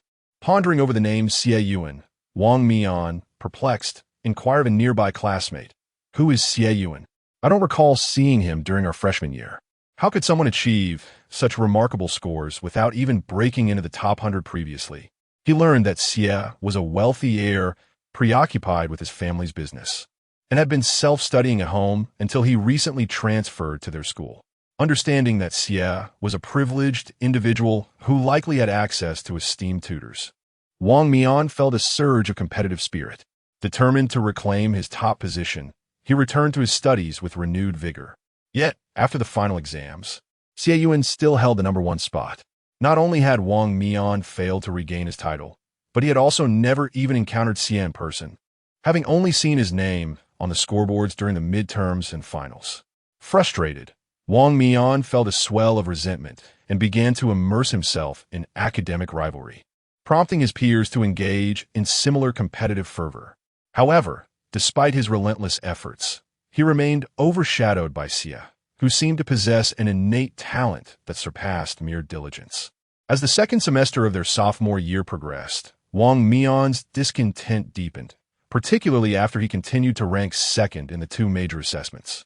Coincidentally, the school sought to establish a new campus but required additional funding, with Xie Yuan being one of the investors. Upon hearing this, Wang Mian eagerly rushed to the principal's office, waiting eagerly for Xie Yuan to descend. As Xie engaged in conversation with the principal and made his way downstairs, he found himself confronted by Wang Mian, who blocked his path. Surprised by the sight of the uniformed youth before him, Xie Yuan inquired gently, "Is there something you need, fellow student?" Faced with the younger boy, who sported long hair and appeared significantly younger, Wang Mian hesitated, his earlier words caught in his throat. Finally, he managed to utter, "Nothing much, just curious about what the person who stole my top rank looks like." Xie, still preoccupied with his commitments, recognized Wang Mian's identity after a moment's consideration and merely nodded in acknowledgement before departing the school at the principal's behest. This marked their first encounter. Xie Yuan's impression of Wang Mian was that of a spirited and obstinate youth, while Wang Mian viewed Xie as an exceptionally gifted child, questioning how one could balance managing a company alongside academic pursuits. Following this brief interaction, aside from continuing to be outperformed by Xie in major examinations, Wang Mian did not cross paths with him again until he received an urgent notification from the hospital. On his way there, he narrowly escaped death, subsequently forging a pact with Kronos, the god of time, and eventually, at the headquarters of the Night Watchman in Beijing, he encountered Xie Yuan once more. At that moment, Xie Yuan was seated in the position of the commander-in-chief, absorbed in his phone. Without raising his head at the sound of a knock, he remarked, "Yi Fan is out. If you need him, please wait." "Xie Yuan? What are you doing here?" Wang Mian, who had entered alongside Yuan Gang, wore an expression of surprise. Upon hearing his name, Xie Yuan finally lifted his gaze momentarily before returning to his device. "Oh, it's you. I was raised by Yi Fan. He is like a father to me. Is it so strange for me to be here?" Wang Mian understood. The young master of the commander-in-chief, whom Deputy Yuan had mentioned earlier, was indeed Xie Yuan. "Since you are the commander's son, do you not have your own forbidden domain? Why are you still in school then?" Although he had only participated in the examination, he had retained his student status the day after becoming an agent, preparing to join the Night Watch. How could this person still be attending classes? Was it merely because he was a privileged scion? Not quite. I am still an ordinary person without a forbidden domain. I'm simply too busy to engage fully. Hence my limited participation in the examinations. Wang Mian scrutinized Xie Yuan and, hearing the game sounds emanating from his phone, found it hard to suppress a smirk. "You call this busy? You have time to play games, and yet you claim to be busy?" Later, Wang Mian would come to realize that Xie Yuan was indeed busy. The company he managed was his own creation. Although Yi Fan had lent a slight hand during its establishment, it was largely built by Xie Yuan himself, who had to personally handle all matters, large and small. The commander-in-chief's office marked their second encounter. Subsequently, Wang Mian went to the training camp, while Xie Yuan, curious to observe others in the mass brigade, decided to join in, entrusting company affairs to Yi Fan, who would manage critical decisions that could not be made independently. Thus, Xie Yuan witnessed the entire process: Yuan Gang's fierce proclamation, Wang Mian's defiance, the collective reprimand from the instructors, and the suppression of all but a few new recruits. Goodness. Aside from the differences in personnel and minor variations, this scene mirrored Lin Chie's previous battle. From the commencement to the conclusion of the confrontation, Xie Yuan remained in the shadows. When Wang Mian next encountered him, it was after the formation of the mass brigade, during the time of their return to the capital for the awarding of honors. Due to Xie Yuan occasionally assisting Yi Fan with documents and attaining an honorary high-level status, he and Wang Mian had exchanged contact information. Given their friendship, Xie Yunan also attended the awarding ceremony, only to be taken aback when Wang Mian, upon their first encounter, blurted out, "Xie Xiaohua? Xie Yunan, what did you just call me?" "Xie Xiaohua," Wang Mian teased, holding a mask and grinning playfully at his friend. "I heard you were almost named the campus beauty of the capital university. Doesn't that make my calling you this quite reasonable?" Typically, both were busy and communicated via phone, but upon hearing this, Wang Mian felt compelled to jest in person, perhaps as a light-hearted retaliation for Xie Yunan having taken first place previously. "Then I shall call you Wang Rabbit. Is that not equally appropriate?" Xie Yunan is certainly not someone to be trifled with. He promptly bestowed a nickname upon Wang Mian.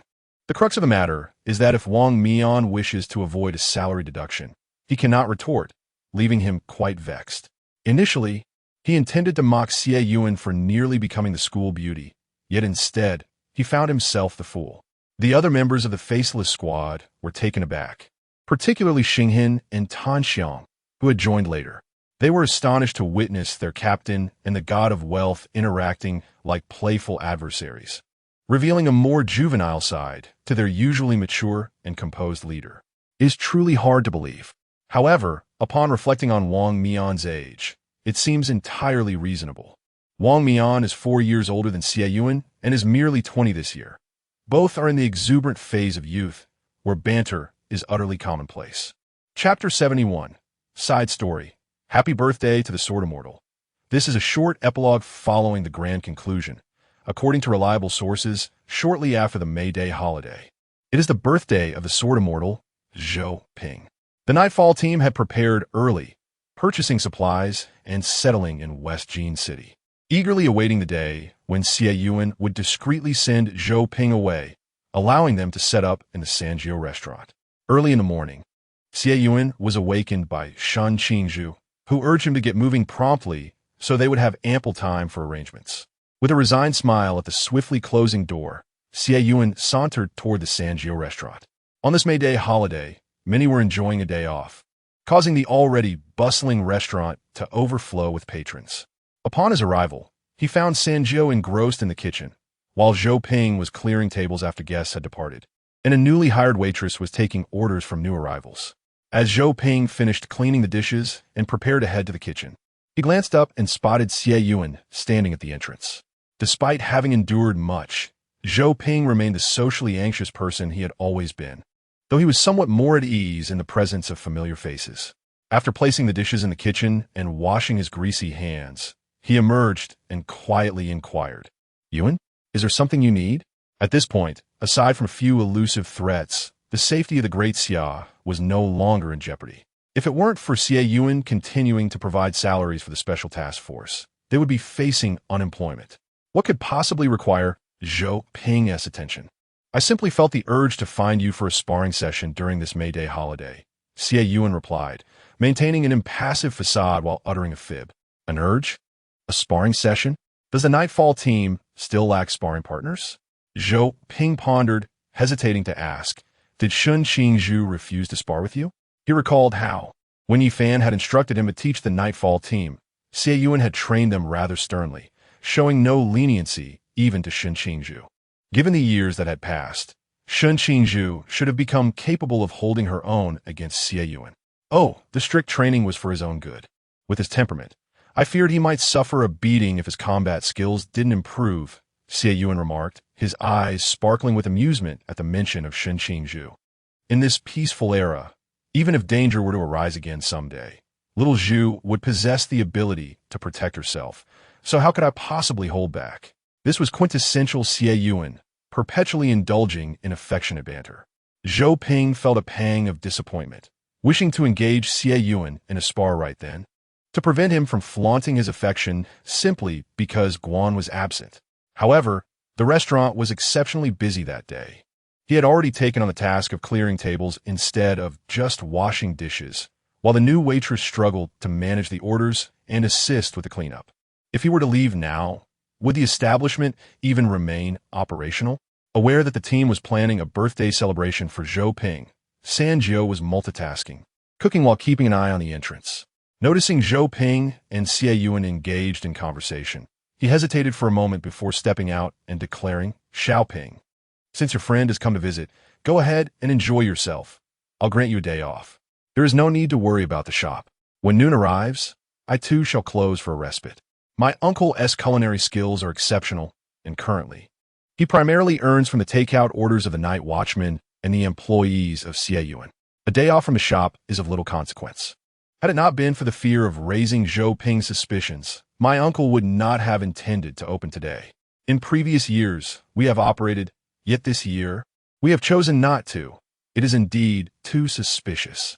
With my uncle expressing this sentiment, he physically urged Zhou Ping outside, leaving him with no option but to acquiesce and follow Xie Yunan. However, Zhou Ping was taken aback. Despite the presence of a night watchman station in Xijin City, Xie Yunan had directly brought him to the headquarters in the capital. Observing Xie Yunan's nonchalant demeanor, Zhou Ping swallowed the question that had risen to his lips, clutching the Shen Yuan sword and obediently trailing behind him. After seeing the two depart, my uncle promptly dialed a number, exclaiming into the phone, "They have left. Hurry over to assist." At the night watchman station in Xijin City, Lin Xie ended the call and turned to face the group, already prepared to set off. The teacher had been whisked away by his brother, and there were still patrons in the shop. We should head over promptly to lend a hand and prepare the venue. Though he felt a twinge of annoyance at the term whisked away, he refrained from voicing it, as this was for his dear friend Ping's birthday. Thus, he quietly gathered his belongings and followed the main group to the restaurant. Upon arriving at the restaurant and placing their items, Bali Pongwan intercepted incoming customers at the entrance, while others attended to the diners still enjoying their meals. 4 young ladies busily inflated balloons with a pump. In the kitchen, Shen Qingzhu took over my uncle's role, sizzling dishes while occasionally casting playful glances at Lin Xie. Previously, it was Commander Yi washing dishes for the teacher. Now, it's you. Is this a rite of passage for the commander of the night watchman? Sitting on a small stool, Lin Xie rolled his eyes at the remark. He had no desire to be in this position, yet old Chow seemed to have settled into a routine of servitude, swiftly snatching the plates intended for collection from his hands, leaving him with nothing else to do. With a mountain of dishes awaiting his attention, he had no choice but to wash them. At that moment, Qingyu entered, observing Lin Xie diligently at work. She rolled up her sleeves, intending to assist, but before she could touch a dish, Lin Xie grasped her hand firmly. "Dear, go join Jiang Er and the others to inflate balloons. I can manage the washing." His hands were meant for experiments, and occasionally he indulged in cooking, but washing dishes was a task he could not bear to assign to anyone else. And Qingyu remained silent, merely watching Lin Xie without a word. Seeing this, Shen Qingzhu chimed in, "Qingyu, go inflate balloons. If anyone wants to wash dishes, I would have to throw him out." Even during the undercover period, he has never washed dishes. He is rarely allowed in the kitchen. Some hands are meant to be preserved, and merely observing is not suited for labor. With Shen Qingzhu's persuasion, and Qingyu had no further arguments. She retracted her hand and joined the girls. By the time everyone had tidied the venue, dusk was approaching, and the others resolved to address their dinner needs on the spot. Quanzai and Shen Qingzhu tidied themselves before heading to the capital, where they would dine together. At the headquarters of the Night Watchers, in the training arena, aside from Xie Yunan and Zhou Ping, Yi Fan and Zuoqing were also present, engaged in mutual sparring. When fatigue set in, they would take a brief respite and then switch partners. Otherwise, Xie Yunan would struggle to endure for such a long duration alone. Clang! Another move exchanged, and, sensing something amiss, both Xie Yunan and Zhou Ping simultaneously halted, gazing skyward. Shortly thereafter, a 6-winged angel appeared in midair, gripping a person by their collar before swiftly descending. The arrivals were none other than Shen Qingzhu and Quanzai. As they touched down, Quanzai swiftly approached Zhou Ping, producing a handkerchief to tenderly wipe the sweat from his forehead. Zhou Ping obediently stood still, extending his hand for Quanzai to attend to his fingers. Xie Yunan approached Shen Qingzhu with a smile, inquiring, "Where shall we dine today?" Shen Qingzhu turned Xie Yuan's head, smoothing out the disheveled hair from their sparring session, discarding the original hair tie in favor of one from his wrist. The 3 pairs of wings behind Shen Qingzhu remained unfurled. One pair gently swayed in the breeze behind him, while the other 2 formed a protective embrace around the pair. Once Qingzhu secured his hair, he lightly pushed Xie Yunan backward with the tips of his wings, leaning against him as he wrapped his arms around Xie Yunan's waist. I reserved a restaurant beforehand. Fatty mentioned the food is quite good. Let us give it a try. When it comes to dining, nobody beats Bailey Fatty, especially since he often takes Emily out for romantic dates. In Suzhou, Guangzhou, and the capital, if you want to know which restaurant serves the best dishes, just ask Bailey Fatty, and he'll have the answer. Beside them, Yi Fan and Zhuqing observed the affectionate display between the couples, unable to suppress their exasperation. I say, if you two are here to pick someone up, just go already. Must you flaunt your love in front of us? Zhuqing chimed in. It's hard enough that we've been dragged back to work after retirement. Must we also endure this display of affection? Can't you four consider the feelings of us two elderly folks? Ignoring the two singletons, the quartet dispersed. As night deepened, the couples gradually returned to the restaurant, awaiting Qingzhu and Zhou Ping's arrival. At 11:55, the young couple returned hand in hand with Qingzhu, who usually opened the door first, trailing just behind Zhou Ping, anticipating the surprise that awaited him. Sensing something, Zhou Ping's hand trembled slightly as he gently pushed the door open, and the familiar notes of the birthday song filled the air. Happy birthday to you! Happy birthday to you! To avoid startling Zhou Ping, the entrance celebration was simplified, and instead, the cake was brought directly to them.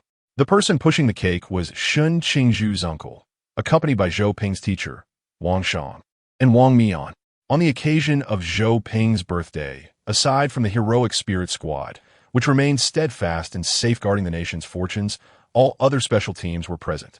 Yi Fan and Zhuqing, who had engaged in friendly sparring with Zhou Ping earlier that day, were also there along with Wu Quan, who had originally returned to the Han Mountain Orphanage to assist Director Liu in caring for the children. Fortunately, the restaurant had expanded, allowing for the rearrangement of tables, leaving only chairs in the hall. Otherwise, accommodating such a lively gathering would have been quite challenging.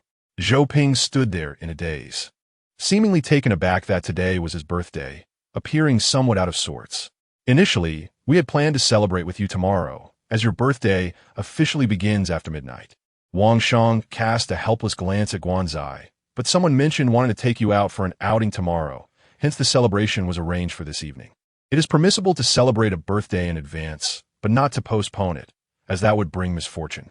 Thankfully, it was merely a few hours early, which is inconsequential. Make a wish. Zhou Ping lowered his gaze to the cake, closed his eyes, and silently made a wish before extinguishing the candles. With a click, the lights illuminated the room, and everyone clapped their hands. Zhou Ping looked up and noticed that, in addition to balloons, various colored fabrics adorned the walls, each inscribed with messages of good fortune. Wishing Zhou Ping, the sword immortal, many more days like today, year after year, always joyful. Xie Yunan, may the teacher's life be smooth and all endeavors be successful. Nightfall Squad.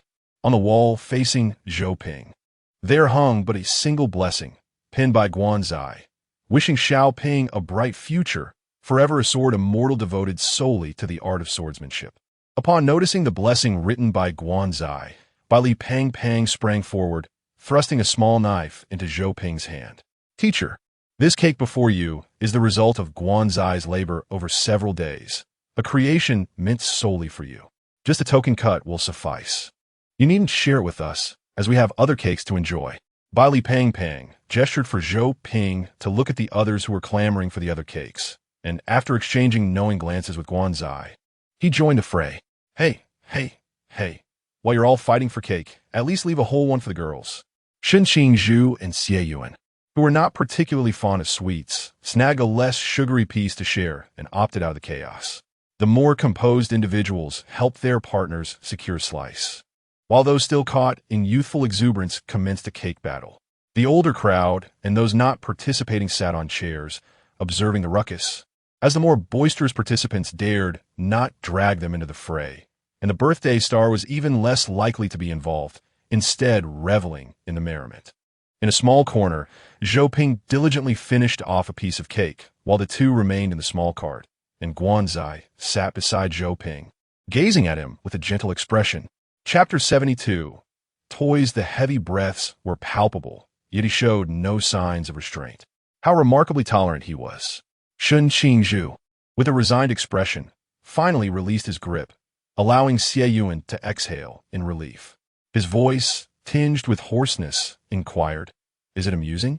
The playful banter mirrored actions he had once performed, now returned to him in kind. Had it not been for the fact that this individual had just returned, he would have insisted on a bout of sparring, determined to leave him bedridden, even if it meant writing his name backward. Sensing the underlying threat in Xie Yuan's words, Qingzhu raised an eyebrow, a spark of interest igniting within him as he provocatively replied, "It is indeed amusing. This is my first time playing. How about it? Have you recovered? I wish to continue." Xie Yunan offered no response, instead gently pressing on Qingzhu's abdomen as he sat up, pulling him along. "Your stomach is empty. Are you not hungry? Let us dine, and afterward we shall indulge in play." Xie Yuan's tone was imbued with both exasperation and affection, leaving Qingzhu somewhat speechless, particularly due to his recurring gestures. He was not a child of 3, needing parental assurance that he would not overeat or starve. Despite being merely 4 years older, Xie Yunan treated him as if he were still a child. Nevertheless, he truly was hungry. Qingzhu glanced at the time, realizing he had slept soundly until dusk. It was no wonder he felt famished. In the kitchen, the chef had prepared warm dishes, and Xie Yunan unhesitatingly guided Qingzhu to the dining table before retrieving the food.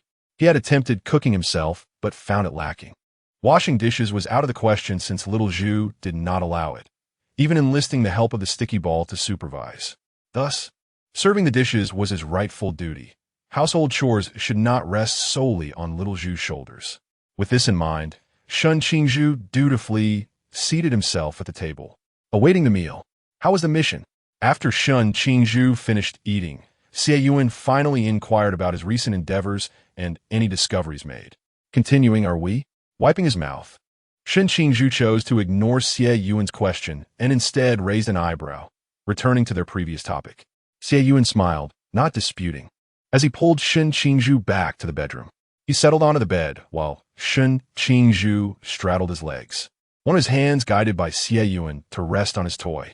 "Play, and let us converse as we do." Qingzhu felt a twitch at the corner of his eye. Converse? Was it truly possible to engage in conversation under these circumstances? Did he not desire to do something more? Such remarkable self-control. Had his charm waned?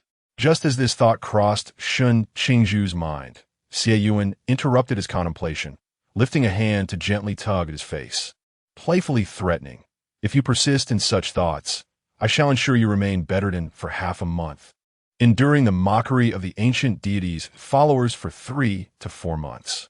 Do you believe me?" Qingzhu immediately dismissed his negative thoughts, assuring him, "I believe you. I shall not entertain such notions again." The concept of love, in all its forms, had already nearly claimed his life. While in some respects it was indeed true, he was still perfectly normal. It was not as though he was incapable. Shouldn't him pull such a stunt again, he would be utterly embarrassed to face others, rendering his undercover work untenable. "My resolve is not that strong." Xie Yunan sighed, casting a pitiful glance at Qingzhu. "So, could you go easy on me?" Qingzhu nodded. "Then let us proceed as such. We can play afterward once our conversation is concluded." In the villa purchased by Xie Yunan in Sangnan, Lin Xie, who had just returned from the office, found the living room devoid of Qingyu's expected presence. His expression darkened, and he hurried toward the basement. This villa was constructed anew by Xie Yunan near the office after their training camp. Besides the standard amenities, it also featured a basement equipped with an array of the most advanced experimental apparatus, all to facilitate Qingyu's research. Compared to the laboratory in the training camp, this facility clearly aligned more with Qingyu's preferences on his very first day, and Qingyu had become enamored with it, even neglecting Lin Xie as he delved into the lab. While Qingyu was thrilled, Lin Xie was not.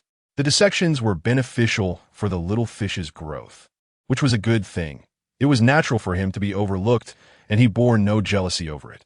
However, Qingyu had spent several consecutive days immersed in the laboratory, with Lin Xie delivering his meals without respite. At this rate, his health would inevitably deteriorate. Thus, Lin Xie found himself nightly competing with the laboratory for Qingzhu's attention. Bang! Lin Xie, with a darkened countenance, pushed open the laboratory door, sweeping past numerous corpses preserved in formalin.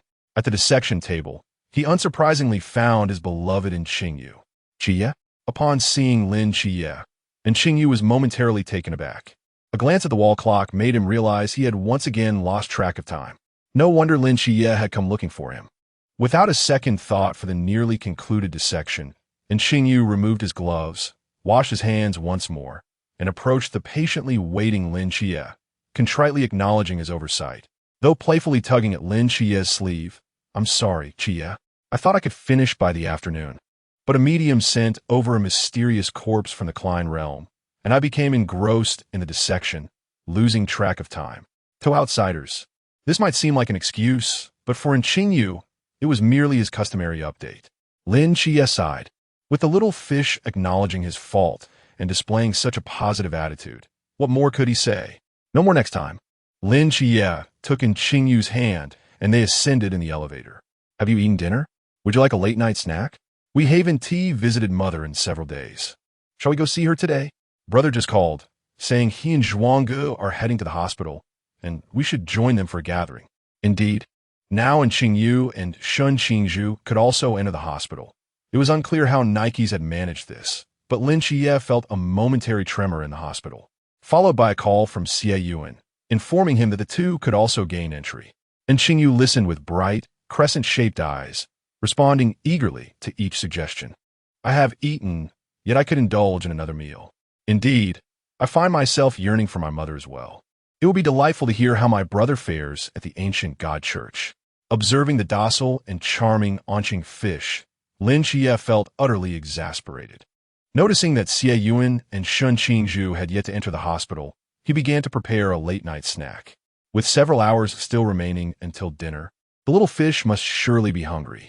Moreover, the little fish's deceptive mouth, engrossed in dissection, had likely lost track of time.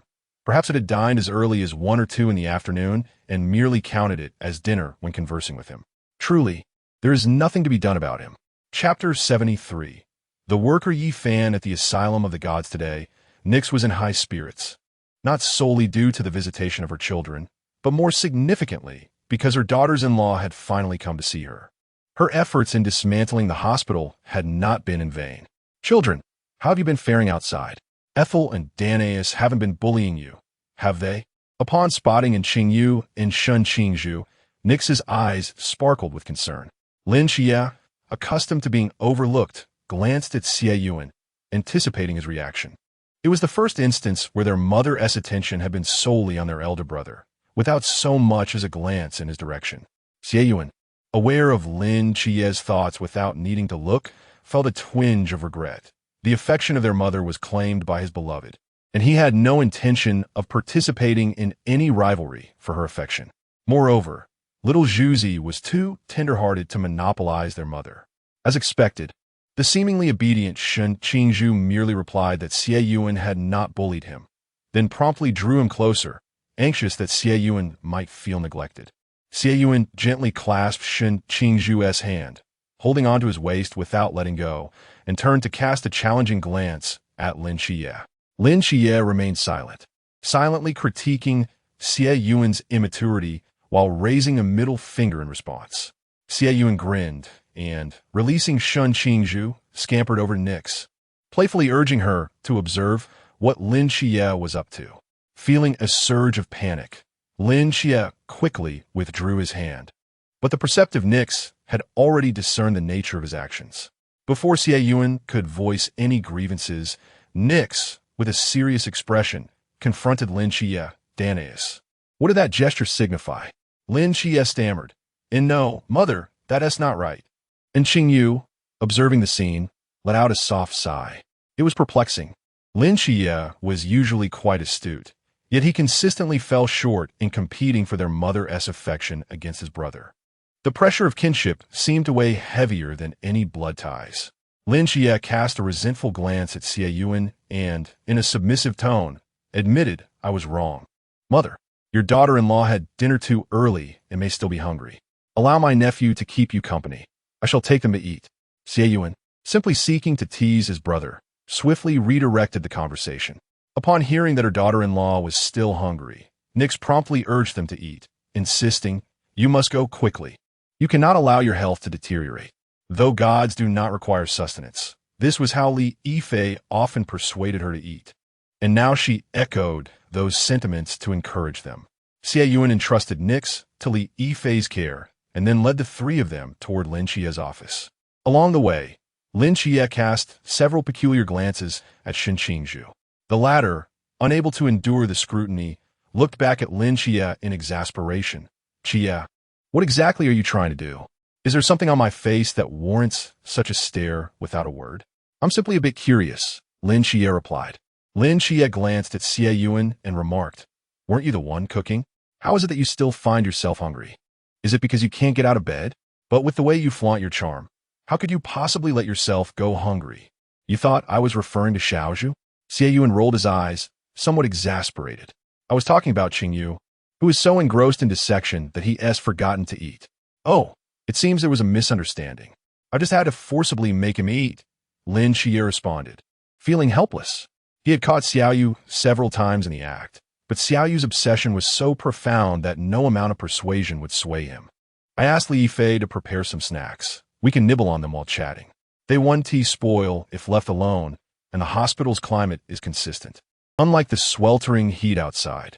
Speaking of chatting, Lin Xie became animated and handed a piece of snack to Qingzhu, urging him to take a bite to alleviate his hunger. Only then did Lin Xie turn to Xie Yunan and inquire, "How is your progress now?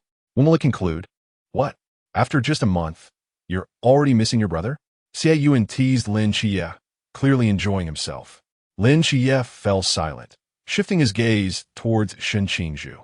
Qingzhu gently patted Xie Yuan's back, signaling him to cease his teasing of Lin Xie, while explaining their progress.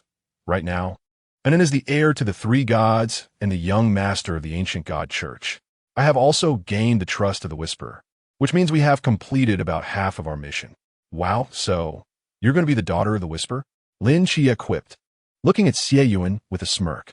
He recalled how the ancient god church had attempted to assassinate his brother multiple times, even targeting him during the new year.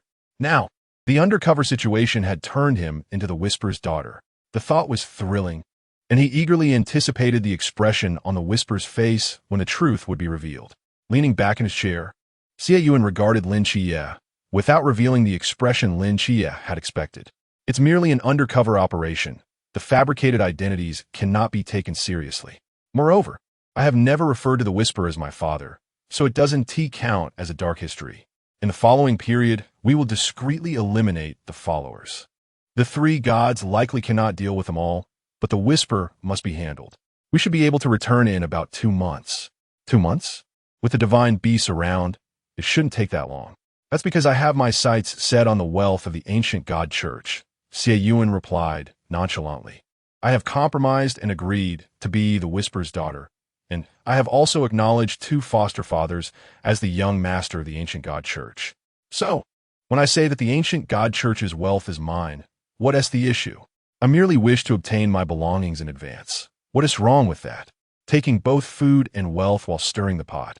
You truly are remarkable, Xie Yunan." Even Qingzhu was stunned, and they both instinctively gave Xie Yunan a thumbs up. "You're impressive. It's like a locust plague. Once the wealth of the ancient god church is secured, will it be considered the night watchman's or your personal treasure?" He recalled that any items obtained during missions were supposed to be submitted. Would Commander Yi not be envious? Even if he is envious, he has no reason to ask me for it. A glimmer of cunning flickered in Xie Yuan's eyes. "As for the matter of being an undercover agent, I merely informed Yi Fan, and the files on Xiao Zhuji indicated that he had already sacrificed himself, which does not count as executing a mission. Moreover, I have never joined the Night Watchers. Why should I surrender my spoils? Furthermore, what relevance do Su and trophies hold for me? By the way, who possessed your guardianship before you reached adulthood?"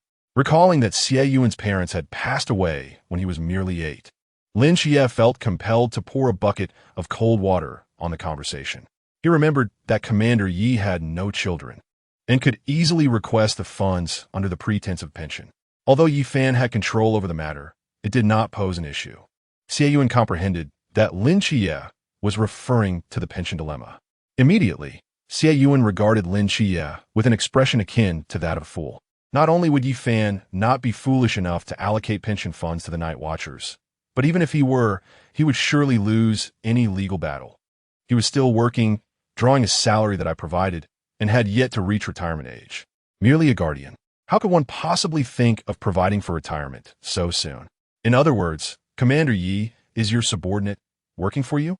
Lin Qie flashed a smile and raised his thumb once more. Chapter 74.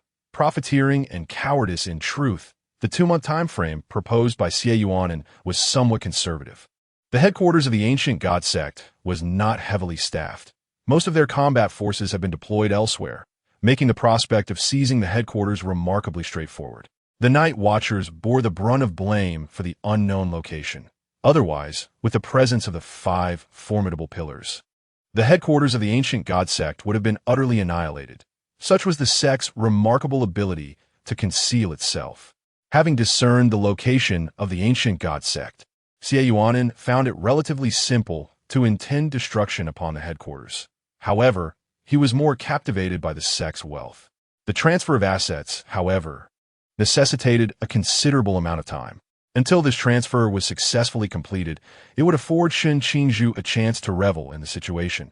Having gained entry, she ought to experience a sense of involvement, should she not? With this thought, Xie Yunan grinned mischievously. Thus, the following day, Shen Qingzhu promptly contacted the 9th seat, who happened to be present at the headquarters and was an undercover agent from the Upper Evil Society. The two quickly found common ground and began devising a scheme to create chaos. They engaged directly, discreetly eliminating 1 or 2 individuals without raising suspicion, allowing others to attribute the occurrences to mere misfortune or lack of strength. However, since the ancient god sect typically operated on a broad scale, with each task usually requiring a minimum of half a month, it was challenging for the duo to fully enjoy their antics. To ensure Shen Qingzhu's amusement, Xie Yunan proactively approached EU, enabling her to partake in other tasks nearing completion once she wrapped up her current assignment. Moreover, he requested EU to arrange a private aircraft specifically for Shen Qingzhu's convenience, under the guise of enhancing her status for his own benefit, a gilded opportunity, so to speak. EU, initially pleased that his daughter sought him out, was taken aback. What? A private aircraft? Do you truly believe I would grant that to that blonde fellow? Xie Yunan remained silent, simply gazing intently at EU. His unwavering stare was a testament to his determination. This unorthodox display of affection was too compelling for even Nyx to resist, his feminine charm rivaling that of his masculine demeanor, leaving EU unable to withstand such an assault. Consequently, amidst the incessant barrage of his daughter's endearments, EU acquiesced to Xie Yunan's request, instructing the accountant to transfer a sum to Shen Qingzhu's account. The facade of wealth was tenuous. If one's circumstances were poor and one was busy, would it not serve to exacerbate the illusion? Staring at the transfer notification on his phone, alongside a message from EU, Shen Qingzhu fell into silence. The relentless pursuit of wealth from the ancient god sect was evident. No opportunity for accumulation was overlooked, with the prevailing philosophy that even if one could not acquire it, it ought to be squandered on oneself. Strangely, Shen Qingzhu found herself questioning how Xie Yunan had managed to elevate the Xie family. Could it be that such unscrupulous methods were his modus operandi? It was indeed a miracle that the Xie family had reached its current stature. Upon completing their initial exploit, the 9th seat swiftly reunited with Shen Qingzhu, and they set off towards their next destination, ready to ensnare their 4th and 5th victims. While they reveled in their mischief, Xie Yunan was not idle. He engaged in daily correspondence with EU, concocting excuses to request funds. After all, girls have a penchant for beauty, a plethora of necessities, dresses, bags, manicures, and countless other indulgences could not be overlooked. Xie Yunan was not merely driven by the desire for wealth. He sought out several projects he had previously overlooked and presented them to the finance department of the ancient god church, prompting the headquarters to spring into action. Observing that the funds Xie Yunan spent were essentially his own earnings, the whimsical nature of his spending made them more generous. They felt entirely at ease with Xie Yuan's presence in the finance room, untroubled by the prospect of him causing chaos. However, Xie Yuan had no intention of creating disorder. His motivations were strictly financial, not aimed at witnessing the collapse of the ancient God Church without any personal gain. Xie Yuan occasionally wandered through the finance room, sometimes coinciding with the accountant inputting account details to transfer funds. A casual glance from him was met with the accountant's lack of vigilance, resulting in the acquisition of both account numbers and passwords. Subsequently, Xie Yuan discreetly instructed his company's finance department to transfer the funds into his personal account, ensuring that bonuses were distributed generously. To prevent any misunderstandings, he informed Yi Fan to give a heads-up so that his account wouldn't be flagged as suspicious. The ancient God Church maintained 4 accounts, one for each deity and one for the finance room. The funds in the finance room had to be meticulously handled to avoid detection, especially since investments had been made. Even a small amount was still valuable. Initially, Xie Yuan had been reluctant to involve himself, but with a benefactor now in play, he felt entitled to claim his share. This also conveniently provided his finance team with additional tasks, creating a pretext for bonus allocations. Xie Yuan had also set his sights on the accounts belonging to the 3 members of EU, though he had only managed to acquire the account numbers without the corresponding passwords, as the CF finance team lacked the expertise of professional hackers. Thus, he turned to Guanzai. He sent a clone to extract Guanzai from his retreat, instructing him to manage the funds from the 3 accounts once he received word. He was indifferent as to whom the money went. Collectively, the amounts were not substantial, and he did not covet them. Guanzai, scratching his head, regarded Xie Yuan with mild annoyance. Was it truly necessary to summon him for such trivial matters? The accounts belonged to the ancient God Church. Guanzai paused mid-scratch. The funds could flow into Xie Yuan's own pockets. He then acquiesced, expressing his agreement. I've heard you have an interest in Zhou Ping. I could play matchmaker between the 2 of you. If you end up together, I'll cover your dates. Guanzai offered, his eyes sparkling with enthusiasm, nodding vigorously as if his head might detach. His affection for Xiao Ping was not a secret among the prominent figures, except to Xiao Ping himself, who remained blissfully unaware of Guanzai's romantic inclinations. However, Guanzai was genuinely curious as to why Xie Yuan was suddenly interested in facilitating their connection.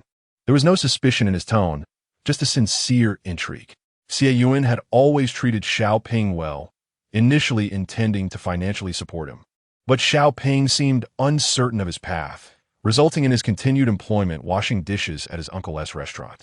An unremarkable dishwasher, yet financially secure.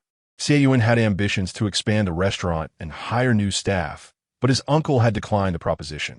His attitude towards Xiaoping can be inferred from their few encounters, which were seldom marked by warmth. However, today he surprisingly softened his stance, which is rather peculiar. I merely find you displeasing. I harbor no intention of disrupting your romantic endeavors. Have you not noticed that I address you by your full name? Is that not indicative of a certain distance? Should you two eventually become a couple, I would not relish the thought of Zhou Ping becoming envious and causing turmoil. It is baffling that there has been no sign of affection between you two, and you even chose to retreat.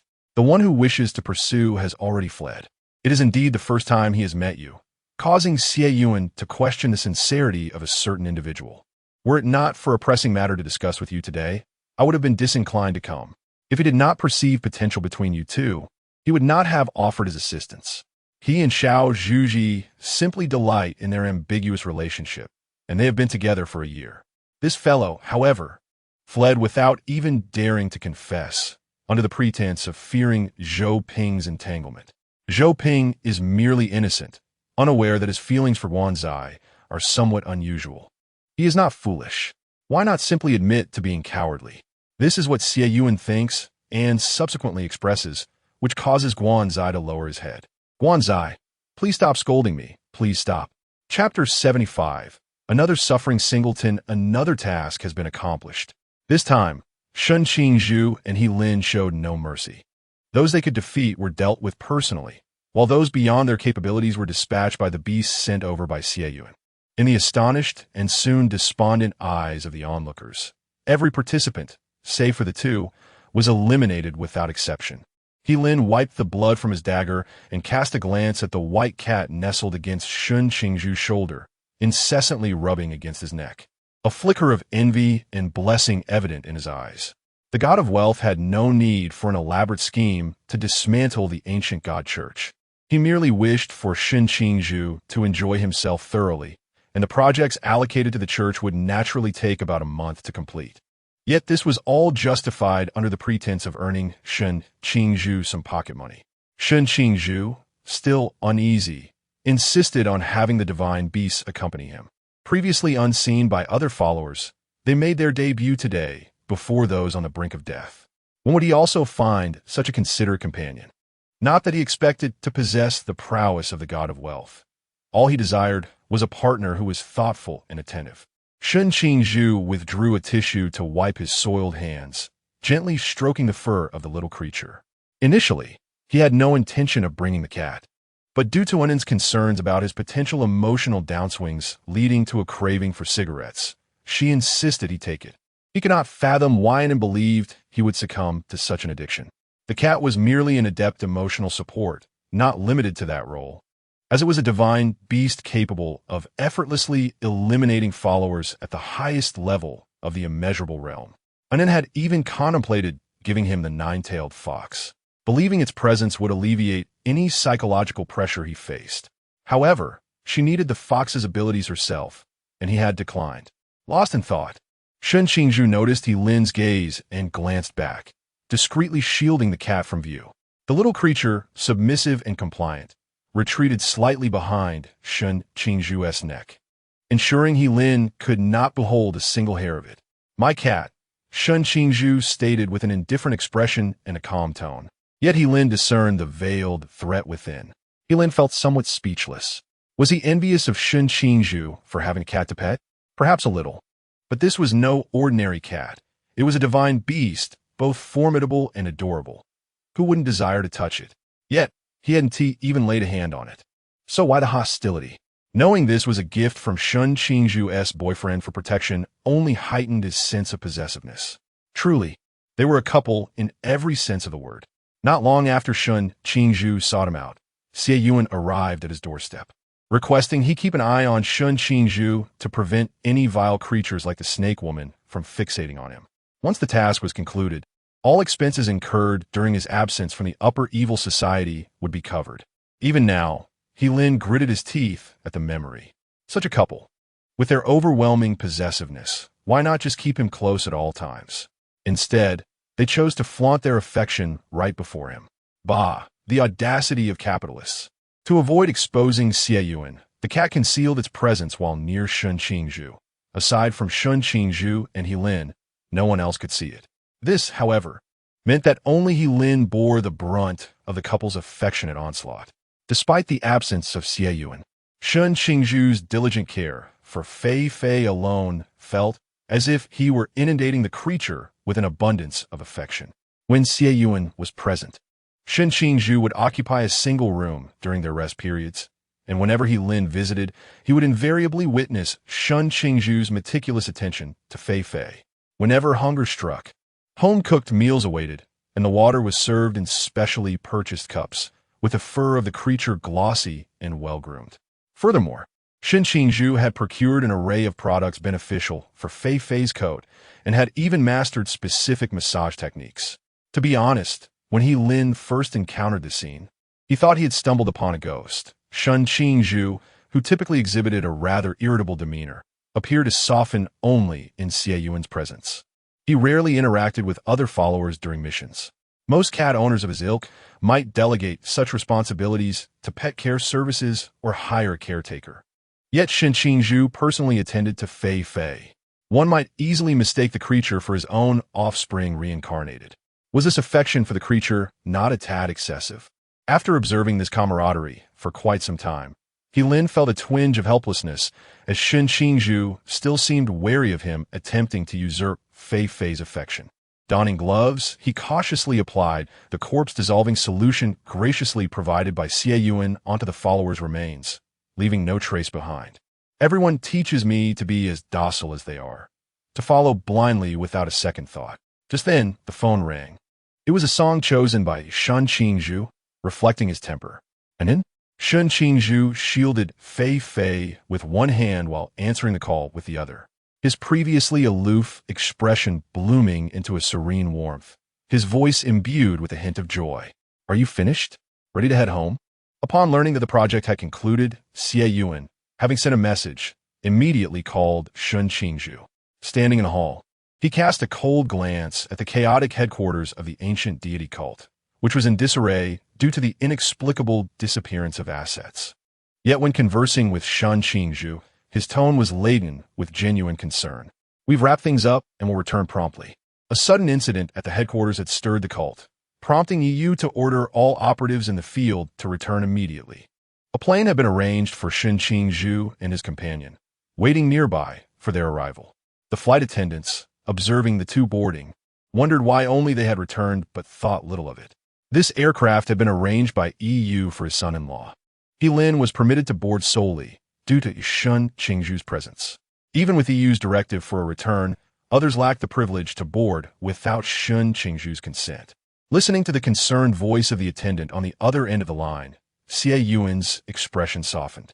After a month apart, they were finally coming back. "I have already taken action, but among the three of us, only EU has returned to maintain order. It is somewhat regrettable, yet it is only a matter of time before I deal with the other two as well." EU harbored concerns that the upper echelon of humanity had intervened and roused the wind-veined dragon from its slumber. "Upon your return, I shall teach you how to harness my psychic energy to forge a contract with it." A special team riding two dragons would undoubtedly exude more authority than a masquerade squad that parachuted in.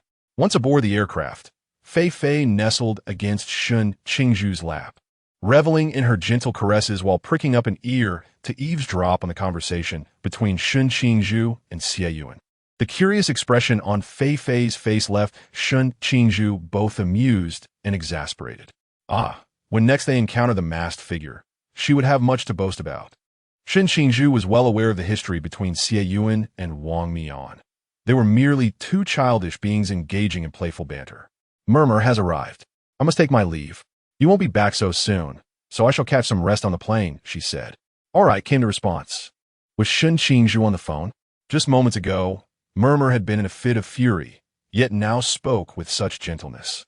From a paternal perspective, Murmur was rather commendable, never allowing his emotions to spill over onto Xie Yunan, maintaining the facade of a benevolent father even in moments of anger. Xie Yunan concealed the complexity of his emotions and replied, "Yes, he mentioned he is already on the flight." Murmur merely thought it natural for the young couple to be affectionate after a month apart, never considering any financial implications that might concern Xie Yunan. How could a child, who had barely graduated high school before joining the Night Watch, possibly possess hacking skills? It must have been the work of a certain talented individual from Adaxia, someone with connections to this realm. Yet it remained perplexing how that individual had come to know the church's account details. Chapter 76. Snacks whispering death. The Church of the Ancient Gods found itself in dire financial straits, unable to disburse salaries.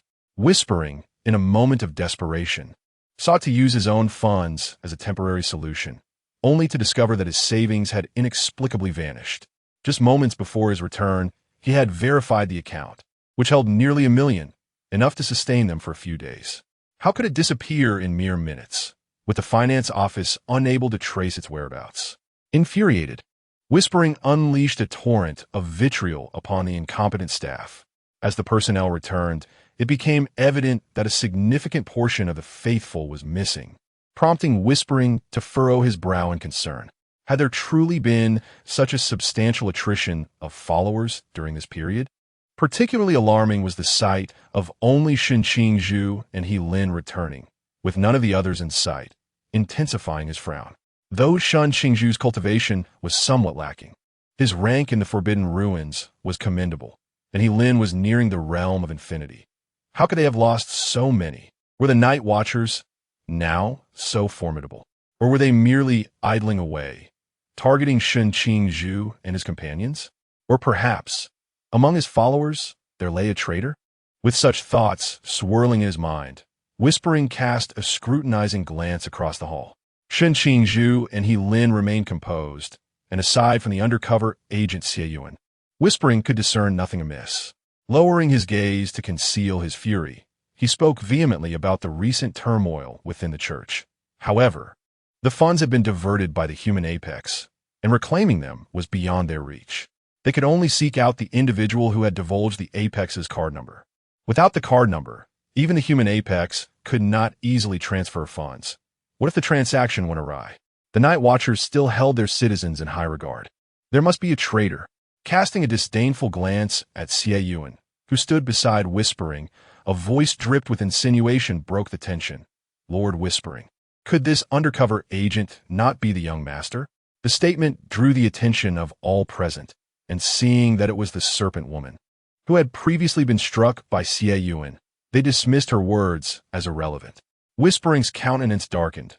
Serpent woman, in such dire times, you still cling to personal vendettas to accuse the young master? Anin is the young master, and half of the ancient god's church is rightfully hers. Both you Huai and I have indulged her. To say it all belongs to her would not be an exaggeration. What motive could she possibly have?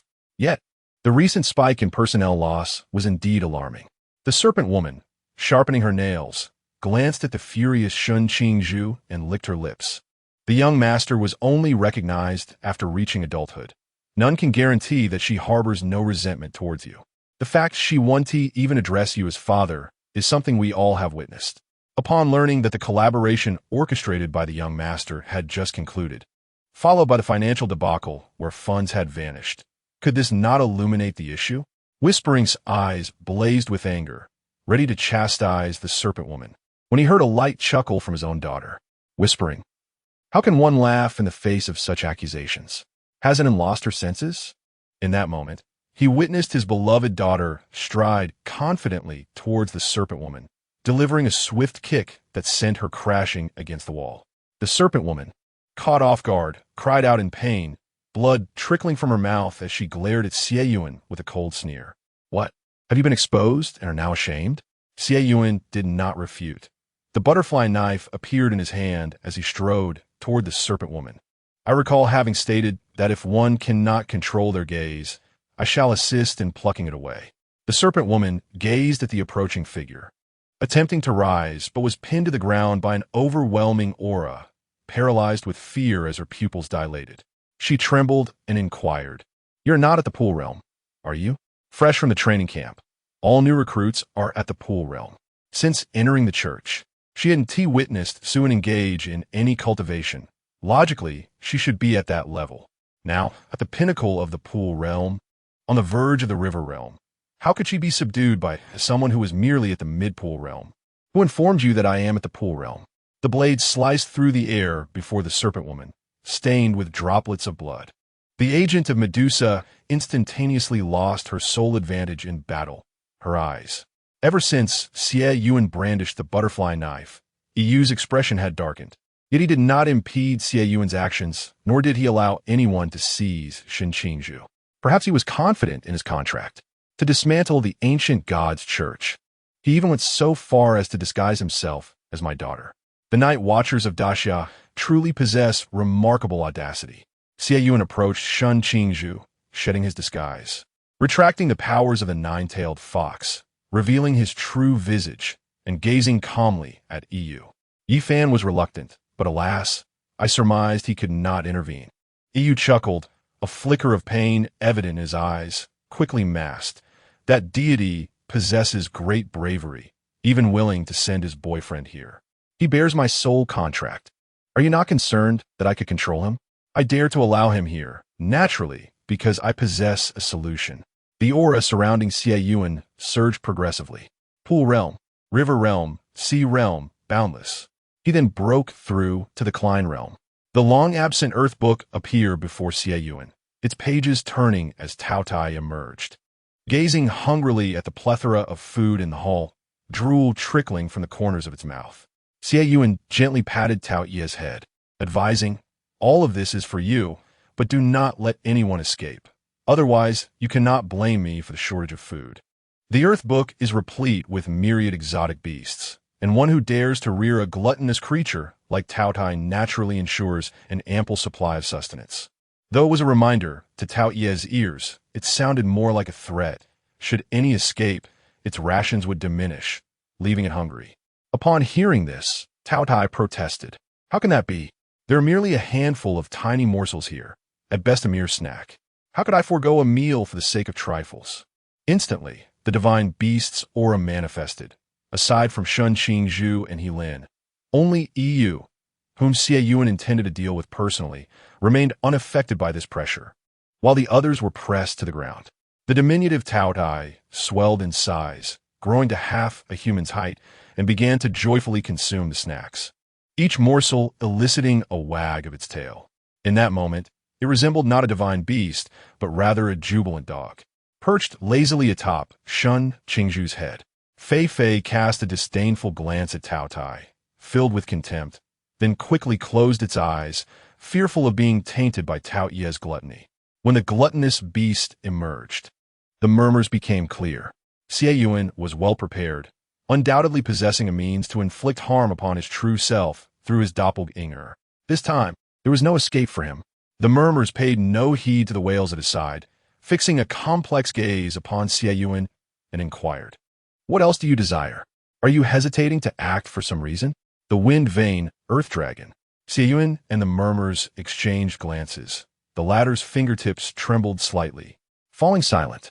However, the wind-vane earth dragon, which adorned the wrist of the murmurs, revealed its true form, standing quietly before Xie Yunan. The method of the soul contract was easily transmitted to Shen Qingzhu through the sea of consciousness. It was simple enough for Shen Qingzhu to grasp at once. The moment Shen Qingzhu established the contract within the wind-vane earth dragon's consciousness, the murmur's contract swiftly vanished.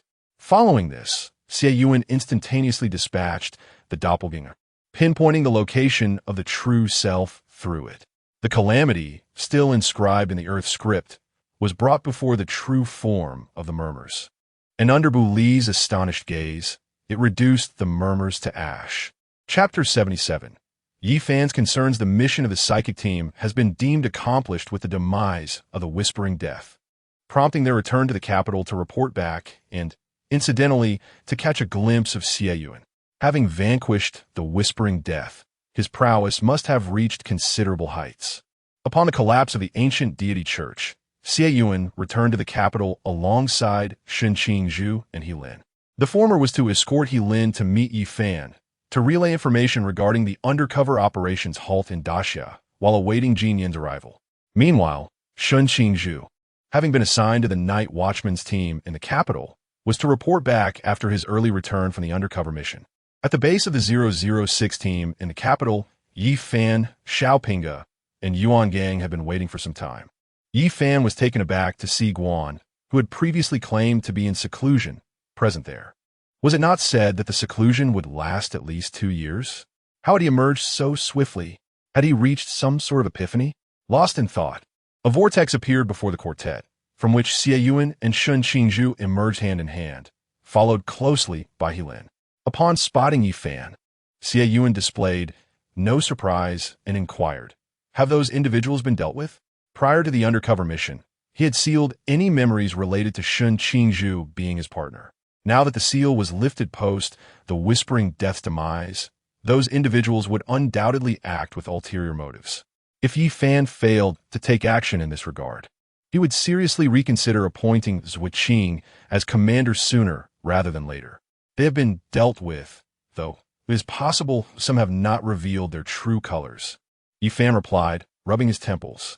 Zuiqing had immediately set out to apprehend suspects. However, those who had managed to infiltrate the night watchman for such an extended period were no ordinary foes, making it impossible to ensure a thorough cleansing.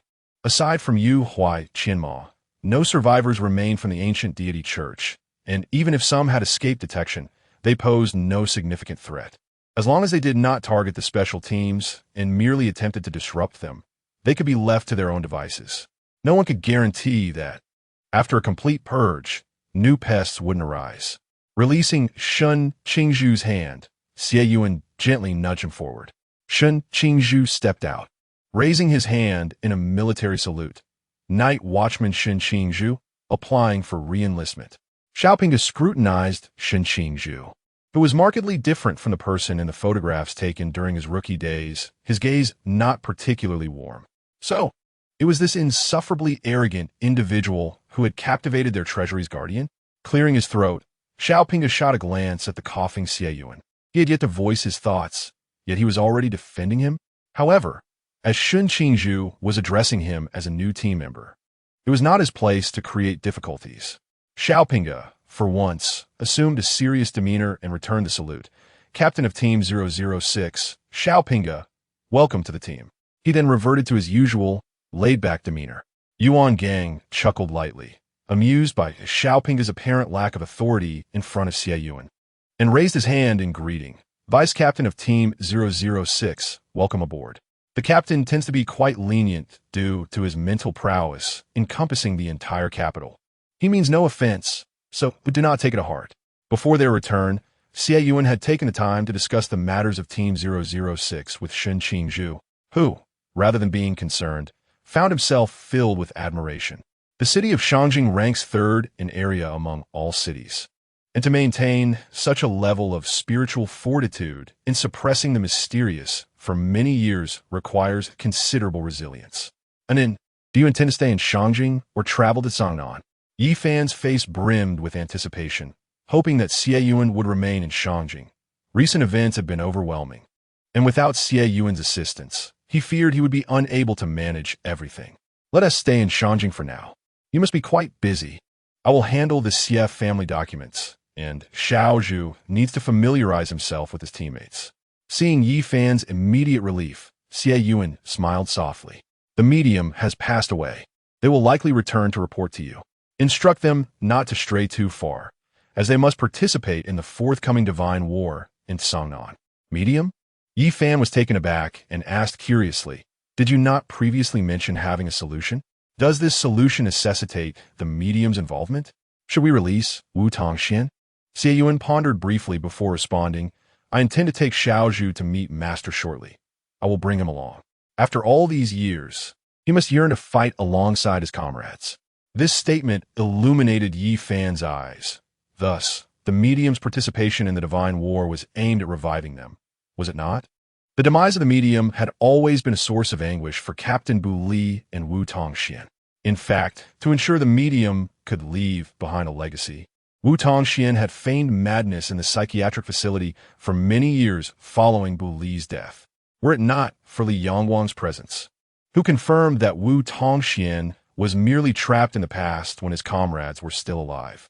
He might have doubted the correctness of his decision to remain in the psychiatric facility, especially knowing his teammates faced peril. Please contact Jinian and ask her to retrieve her subordinates. Before they depart, let them enjoy some time in Shangjing. I will cover all expenses. Xie Yunan slightly raised his chin, signaling Yi Fan to look at Lin, who had been pretending to be meek. Understood. Yi Fan suppressed his excitement and nodded. He can stay at the 006 team base in Shangjing. It's perfect since Shen Qingzhu is present, providing familiar company. Anticipating the forthcoming reunion, Yuan Gang instinctively took Lin away to arrange accommodations. Commander Yi, it seems your temper has not been at its best lately. Poor old Yuan has fled in fright.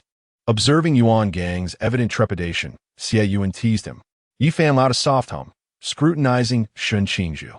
Under the weight of his gaze, Shen Qingzhu involuntarily stood a bit straighter, a stark contrast to his earlier carefree demeanor upon entering the training camp. Although Xie Yunan's actions had already conveyed his feelings, Yi Fan still inquired, are you certain? No changes? This was a father's concern for his son. Yes, no changes. Gazing into Xie Yunan's tender eyes, Yi Fan sighed, belatedly realizing his frustration at the situation. How could you, in your 20s, be involved with a minor? If your parents were to find out, they would surely admonish you. Xie Yunan's smile faltered for a moment, only to broaden as he replied, you are mistaken. I have already introduced Xiao Zhu to them. They are quite pleased with this union. The gentle breeze caressed them, and he exuded an air of pride, seemingly unashamed. Shen Qingzhu's expression hardened as she stepped forward, grasping Xie Yunan's hand, casting an indignant glance at Yi Fan. Her words carried an undertone of defiance. Commander Yi, I am of age. Despite being the supreme commander, How can you still speak so foolishly, returning only to disrupt Anin's peace? Yifan recognized his misstep, yet he felt a sense of relief witnessing Shen Qingzhu's defense of Xie Yunan. A rebellious spirit may be true, but if the affection for Anin is genuine, then he has no cause for concern. Hearing is one thing, but seeing is believing. Previously, he had only gleaned their relationship from Yuan Gang's accounts, which left him somewhat anxious, not because he feared Shen Qingzhu was ill-intentioned, for she would never captivate Anin's heart. A relationship cannot thrive on the efforts of a single individual. Such a dynamic does not constitute love, but rather a one-sided devotion. Yet now, having witnessed their connection firsthand, he could rest assured. The contributions in love are not always quantifiable, and equality is a mere illusion. As long as it is not solely Anin who invests in the relationship, he can find solace in their bond. Chapter 78. Wu Tongxian within the confines of the modest abode, facing the affable Mr. Chen, Shen Qingzhu still felt a tinge of restraint. He sat upright before the tea table, his gaze fixed intently on the fluid and graceful motions of Xie Yunan as he prepared the tea. The process unfolded seamlessly, warming the kettle, placing the tea leaves, pouring water from a height, infusing, dividing, and serving the tea.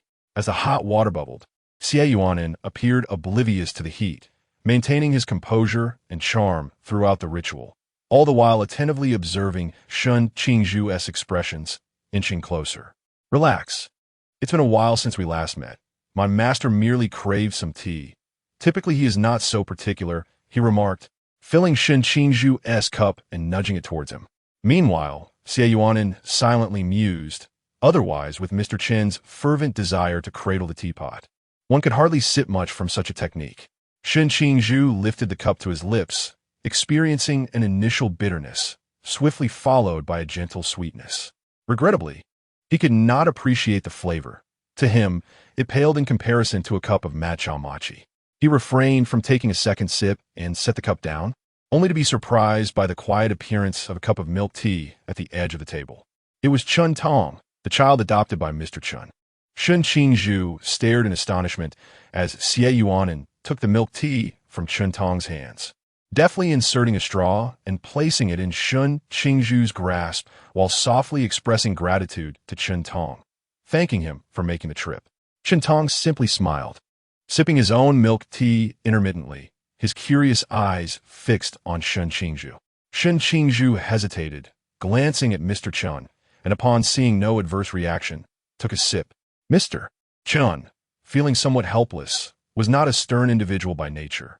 When Anin conveyed the intention to bring his partner, he could hardly maintain a stern demeanor, especially since he was barely able to suppress a smile. Why was his child still so reserved? Relax, I do not bite. Since you are with Anin now, you may as well call me Master, he encouraged. Immediately, Shen Qingzhu responded, Master. Mr. Chen nodded with a smile and slid a bank card across the table, saying, This is a token for the name change. It's not much, just consider it pocket money. Shen Qingzhu did not immediately accept it, but looked towards Xie Yunan, not out of embarrassment, as they had agreed upon the compensation. However, he was uncertain about his master's financial situation. What if this affected his retirement funds? Take it. It's for you, Xie Yunan insisted, slipping the bank card into Shen Qingzhu's pocket. My master has enough for this little amount. I wouldn't allow him to become impoverished over such trivialities. Having acquiesced, they had effectively bridged a new chapter in their relationship. It was then that Chun Tong inquired, How did you manage to catch my brother? This question piqued Chun Tong's curiosity immensely. Previously, whether at school or in shopping malls, Xie Yunan had numerous admirers, yet none had ever stirred his affections. He had coldly rejected them all. How was it that after a trip back home, he returned with such a dashing companion? Catch? What do you mean by that? Shen Qingzhu pondered the events that had transpired between him and Xie Yunan. Rather than saying he had ensnared Anin, it was more accurate to assert that Anin had ensnared him. The moment they reunited, even before knowing his identity, Anin's stunning visage had planted a seed in his heart. Before this, Shen Qingzhu had never imagined that she too was a member of the Superficial Beauty Association. Then came a teasing remark from her younger brother, Anin, who stated that he had not deliberately seduced anyone. as he was not born to ensnare minors upon their first meeting. Yet he found himself ensnared. Light and airy, his words seemed to carry a hook, while his delicate features sparkled with gentle mirth. No one can resist the allure of a tender beauty, and he was no exception, especially when this beauty's gaze was solely upon him. As Qingzhu became lost in her memories, her face adorned with affection, Xie Yunan, seated beside her, wore an expression of delight, prompting Qingzhu to helplessly support his forehead with his hand. "You haven't cursed in front of Qingzhu, have you?" Qingzhu mouthed, his eyes filled with conviction. Had Qingzhu witnessed Xie Yuan's sharp tongue, she would not appear so enamored.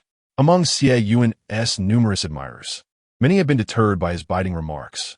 The very words that made Qingzhu want to silence him would surely make Qingzhu's infatuation with Xie Yuan a testament to true love, if she had indeed endured such barbs.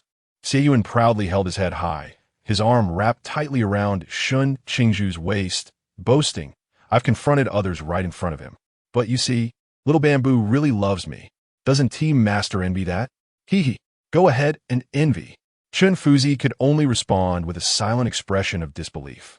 "Child, how can you bear that mouth of his?" he inquired with difficulty, turning to Qingzhu. "If you're bound by money, just blink."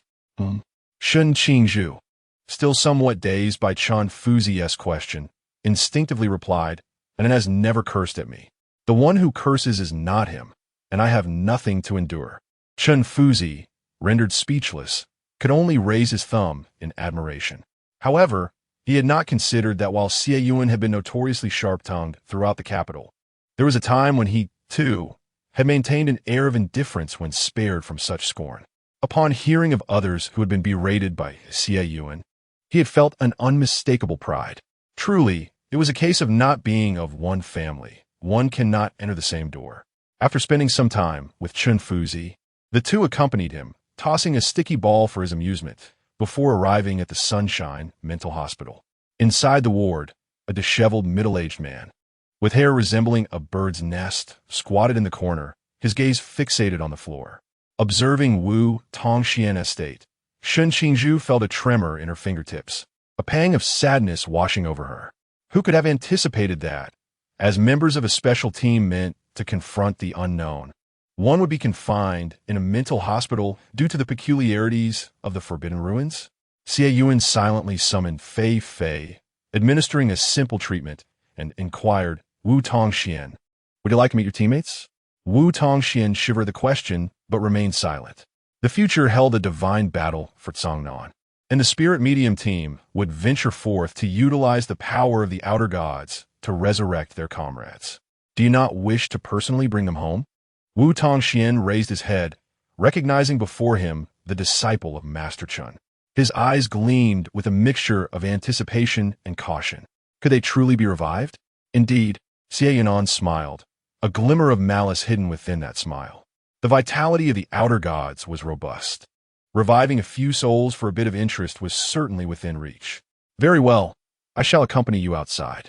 Ensuring that Xie Yunan spoke the truth, Wu Tongxian glanced at himself with a hint of disdain.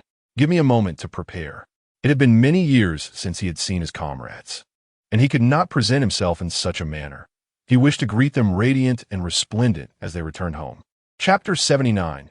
Sweethearts and the Misfortunes of Older Men at the 006 Team Station. Qingzhu was engaged in a swordsmanship duel with Wu Tongxian, while Bully stood to the side, occasionally offering pointers.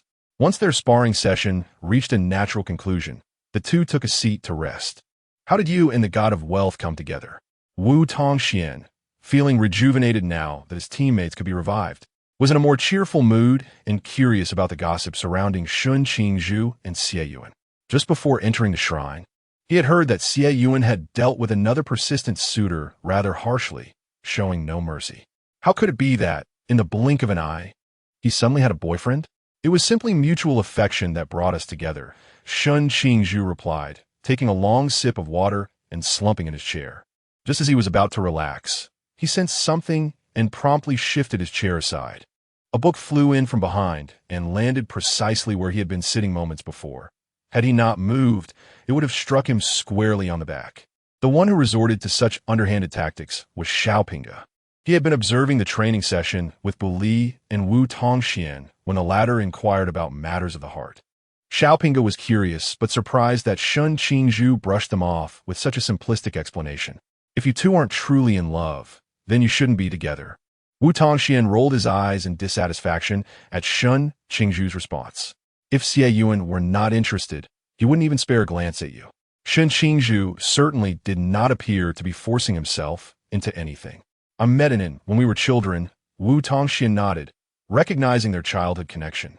Later, I returned to Linjiang, and we lived not far apart for about a year. It was on the day I awakened to the forbidden ruins that we officially became a couple. Wu Tongxian nodded in acknowledgement, recognizing the classic trope of saving a hero and pledging oneself, a cliché but effective narrative. Noticing that Shen Qingzhu seemed disinclined to elaborate further, Wu Tongxian paused and asked, "Is that all?" "Yes," Shen Qingzhu affirmed, nodding as if it were obvious. "You asked how we got together, and I told you. So that is all there is to say." Wu Tongxian. Xiaopinga. Listening to the lively chatter of their teammates, Bu Li smiled quietly, knowing that anyone who could be with Xie Yunan must be quite remarkable. Those two, judging by appearances, would naturally assume that Shen Qingzhu had more to share. Suddenly, the sound of brakes echoed from outside. The arrival of Xie Yunan, who had finished handling paperwork and come to take Shen Qingzhu home for dinner. Dressed in a pristine white suit, Xie Yunan entered, picked up the book that Xiaopinga had thrown, casually flipped through it, and raised an eyebrow. "Xiao team leader, if you're truly feeling stifled, perhaps I should have Yi Fan cast a wider net to find you a companion?" Xiaopinga, feigning ignorance, looked away and accused. "What are you talking about? This book, is it not yours?" Xie Yunan waved the small book in his hand, feigning surprise as he glanced at Wu Tongxian. Could it possibly belong to old dog Wu? Spending too much time in the shrine has truly driven you mad. Wu Tongxian looked thoroughly bewildered, questioning, "What is this? How did it come to that?" Xie Yunan handed over the book, and merely glancing at the cover, Wu Tongxian instantly recognized its title. Just as he was about to tease Xiaopinga for indulging in such reading material, he was interrupted by the sound of Xiaopinga coughing. Upon looking up, Wu Tongxian was taken aback. Xiaopinga appeared as if he were unwell, his eyes blinking erratically, and upon closer inspection, there was a hint of menace in his gaze. Xiaopinga remarked, "You still intend to remain in 006? If you wish to avoid my retribution, you should concede quickly." He still cared for his dignity, and resolved to be more cautious in the future, ensuring he would not carelessly discard anything again. Wu Tongxian, however, was unfazed by the threat of retribution. At worst, he would end up like Yuan Gang, spending his days drearily assisting with document approvals. Nevertheless, the favor Xiaopinga extended was indeed rare. "This book is undeniably mine," Wu Tongxian declared, his composure unwavering as he countered, "Is it not normal for someone our age to read this? Do you not indulge in such literature as well?" Xie Yunan carelessly tossed the book, landing it perfectly in Xiaopinga's arms. "I am still young, with a beloved, unlike some, who are merely lonely old men of advanced age." A resounding thud echoed through the room. Was it the sound of an old man's heart shattering? Wu Tongxian muttered, "I spoke too soon." Xiaopinga lamented, "I should not have allowed Wu to bear the blame. The shameful one has brought me down with him." Observing the disheartened expressions of the three older men, Xie Yunan felt a sense of satisfaction as he took Shen Qingzhu home. Though it was said they were returning Shen Qingzhu home, the distance was not great. The two large Xie Yunan simply required a bit of walking. In the bathroom, Xie Yunan pushed Shen Qingzhu inside, only to find himself unable to escape. Observing the long legs blocking the doorway, he chuckled softly. "Do you wish for my company?" "MHM," Shen Qingzhu replied, nuzzling close, his legs wrapping around Xie Yunan's waist, burying his head against Xie Yuan's neck and gently rubbing against him. They had been apart for a month since their time in the ancient God Society, and upon returning, Nen had been preoccupied with document approvals, while Shen Qingzhu also had training. It had been a while since they had indulged in each other's presence. His tousled hair, when met with Xie Yunan, was always soft, just like its owner, making it irresistible to Xie Yunan. "The company's representative is nearly ready to take over. I can accompany you the entire day tomorrow. I have also secured a leave for you from Xiaopinga." With the bathtub filled with water, The two sat inside, unclothed. Xie Yunan gently applied shampoo, massaging Shen Qingzhu's scalp with tender motions. Do you wish to go out tomorrow, or shall we remain at home? Shen Qingzhu closed his eyes in blissful enjoyment, and upon hearing the question, he smiled. Let us stay at home.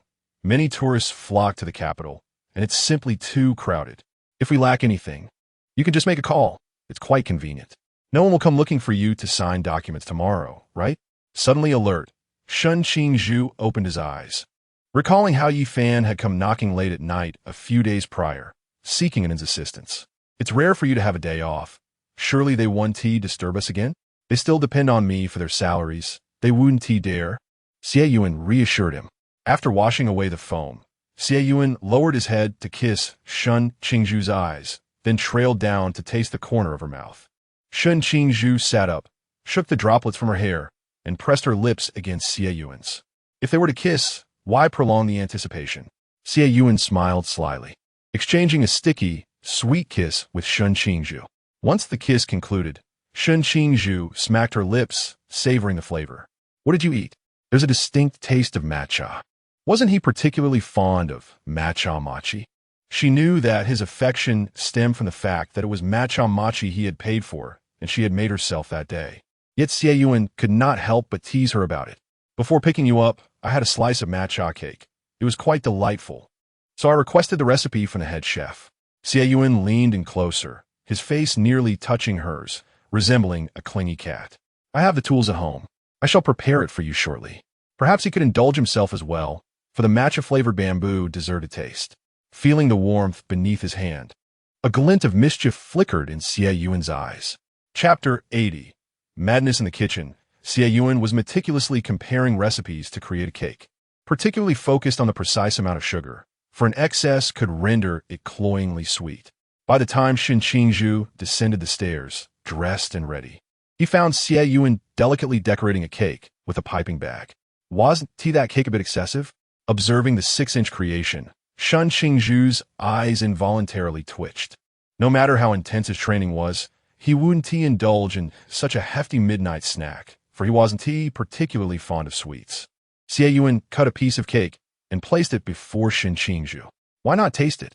It was a simple green matcha cake, a product of Xie Yuan's efforts for the first time in 2 lifetimes, and his eyes sparkled with anticipation as he gazed at Shen Qingzhu.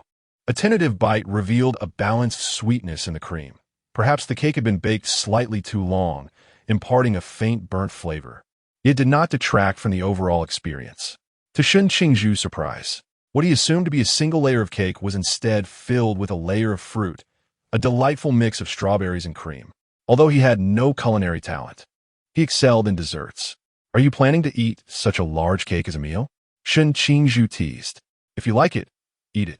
If there's too much, we can send some to Team 006. They'll appreciate whatever they receive.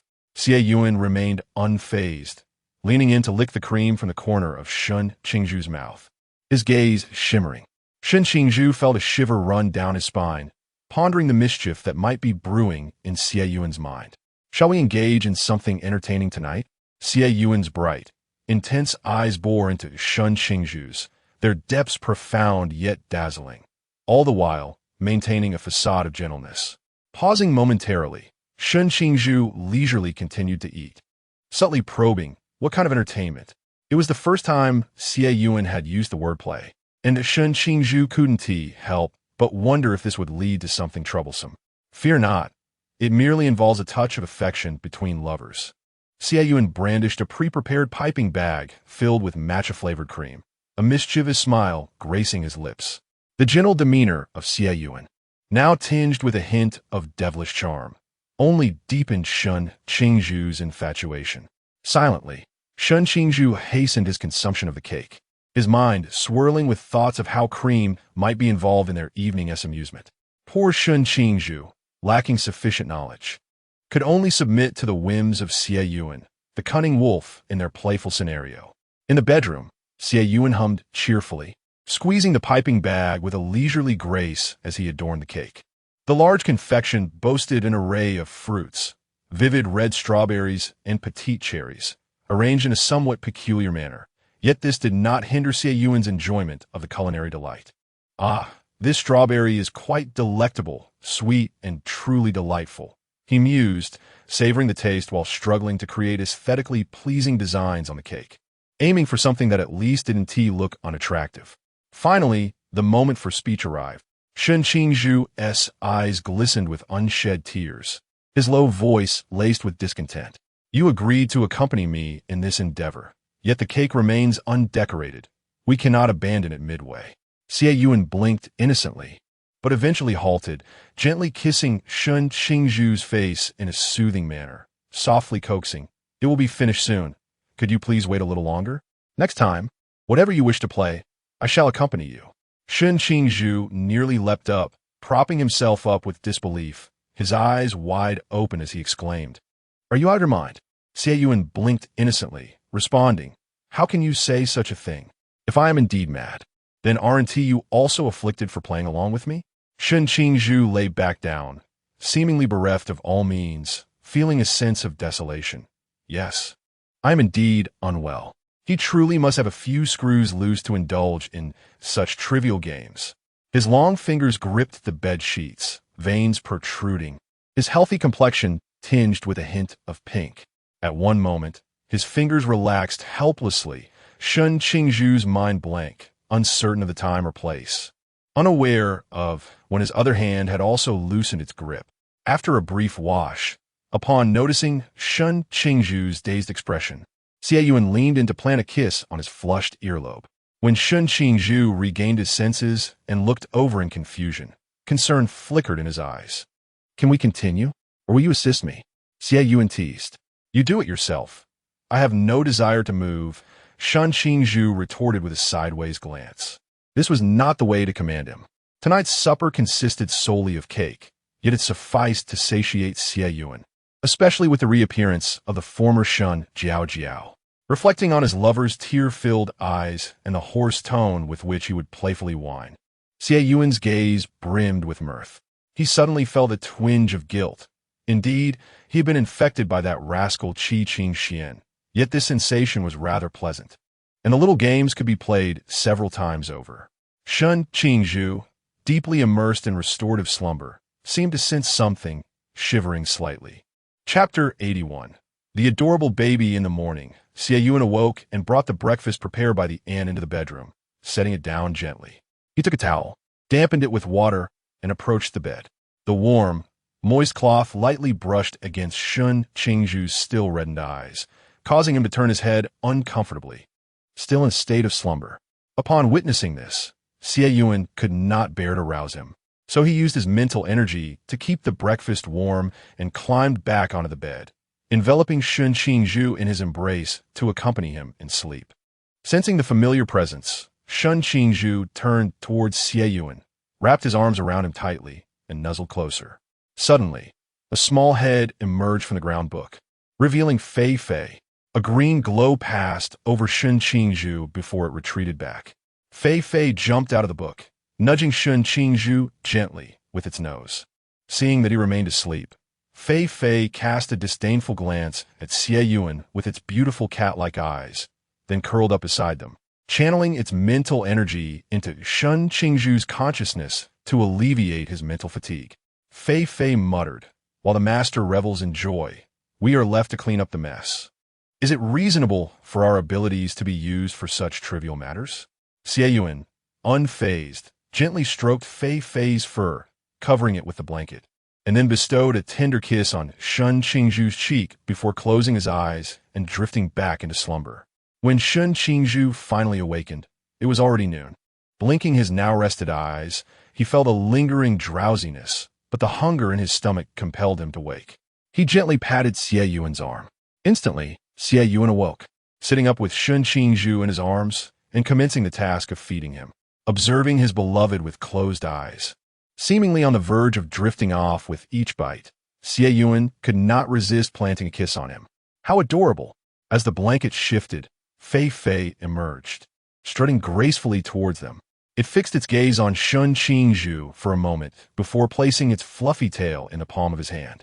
Feeling the soft texture, Qingzhu partially opened his eyes to glance at Fei, then closed them again, holding onto the tail while playing with its fur using his other hand. With a loving partner feeding him and a cat to pet, Qingzhu felt an overwhelming sense of happiness.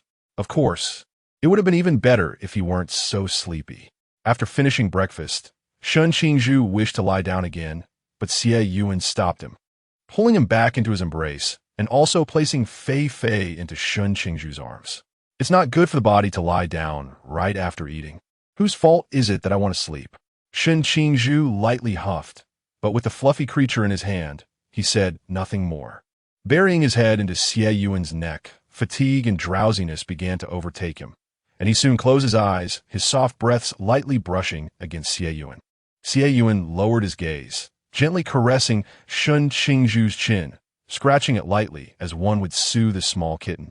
In a deep, drowsy voice he spoke, prompting Qingzhu to slightly tilt his head while continuing to pet the fluffy creature. Not refusing was a clear indication of his comfort. Xie Yunan smiled knowingly. After all, how could a nimble leopard not be considered an adorable cat?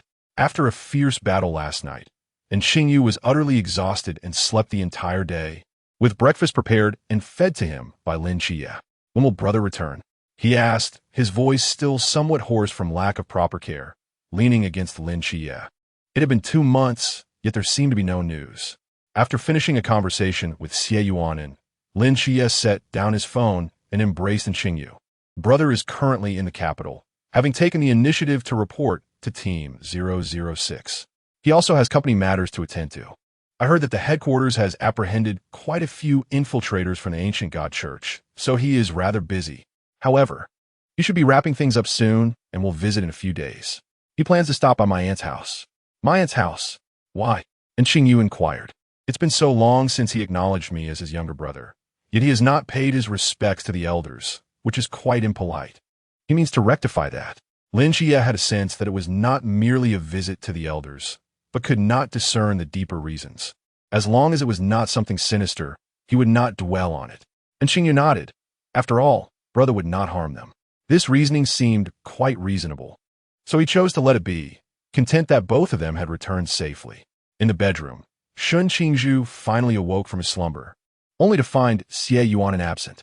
And it didn't stay with me? Something feels off. Could it be that he really had someone come to find him to sign papers? Leaving behind Fei, who had been sleeping beside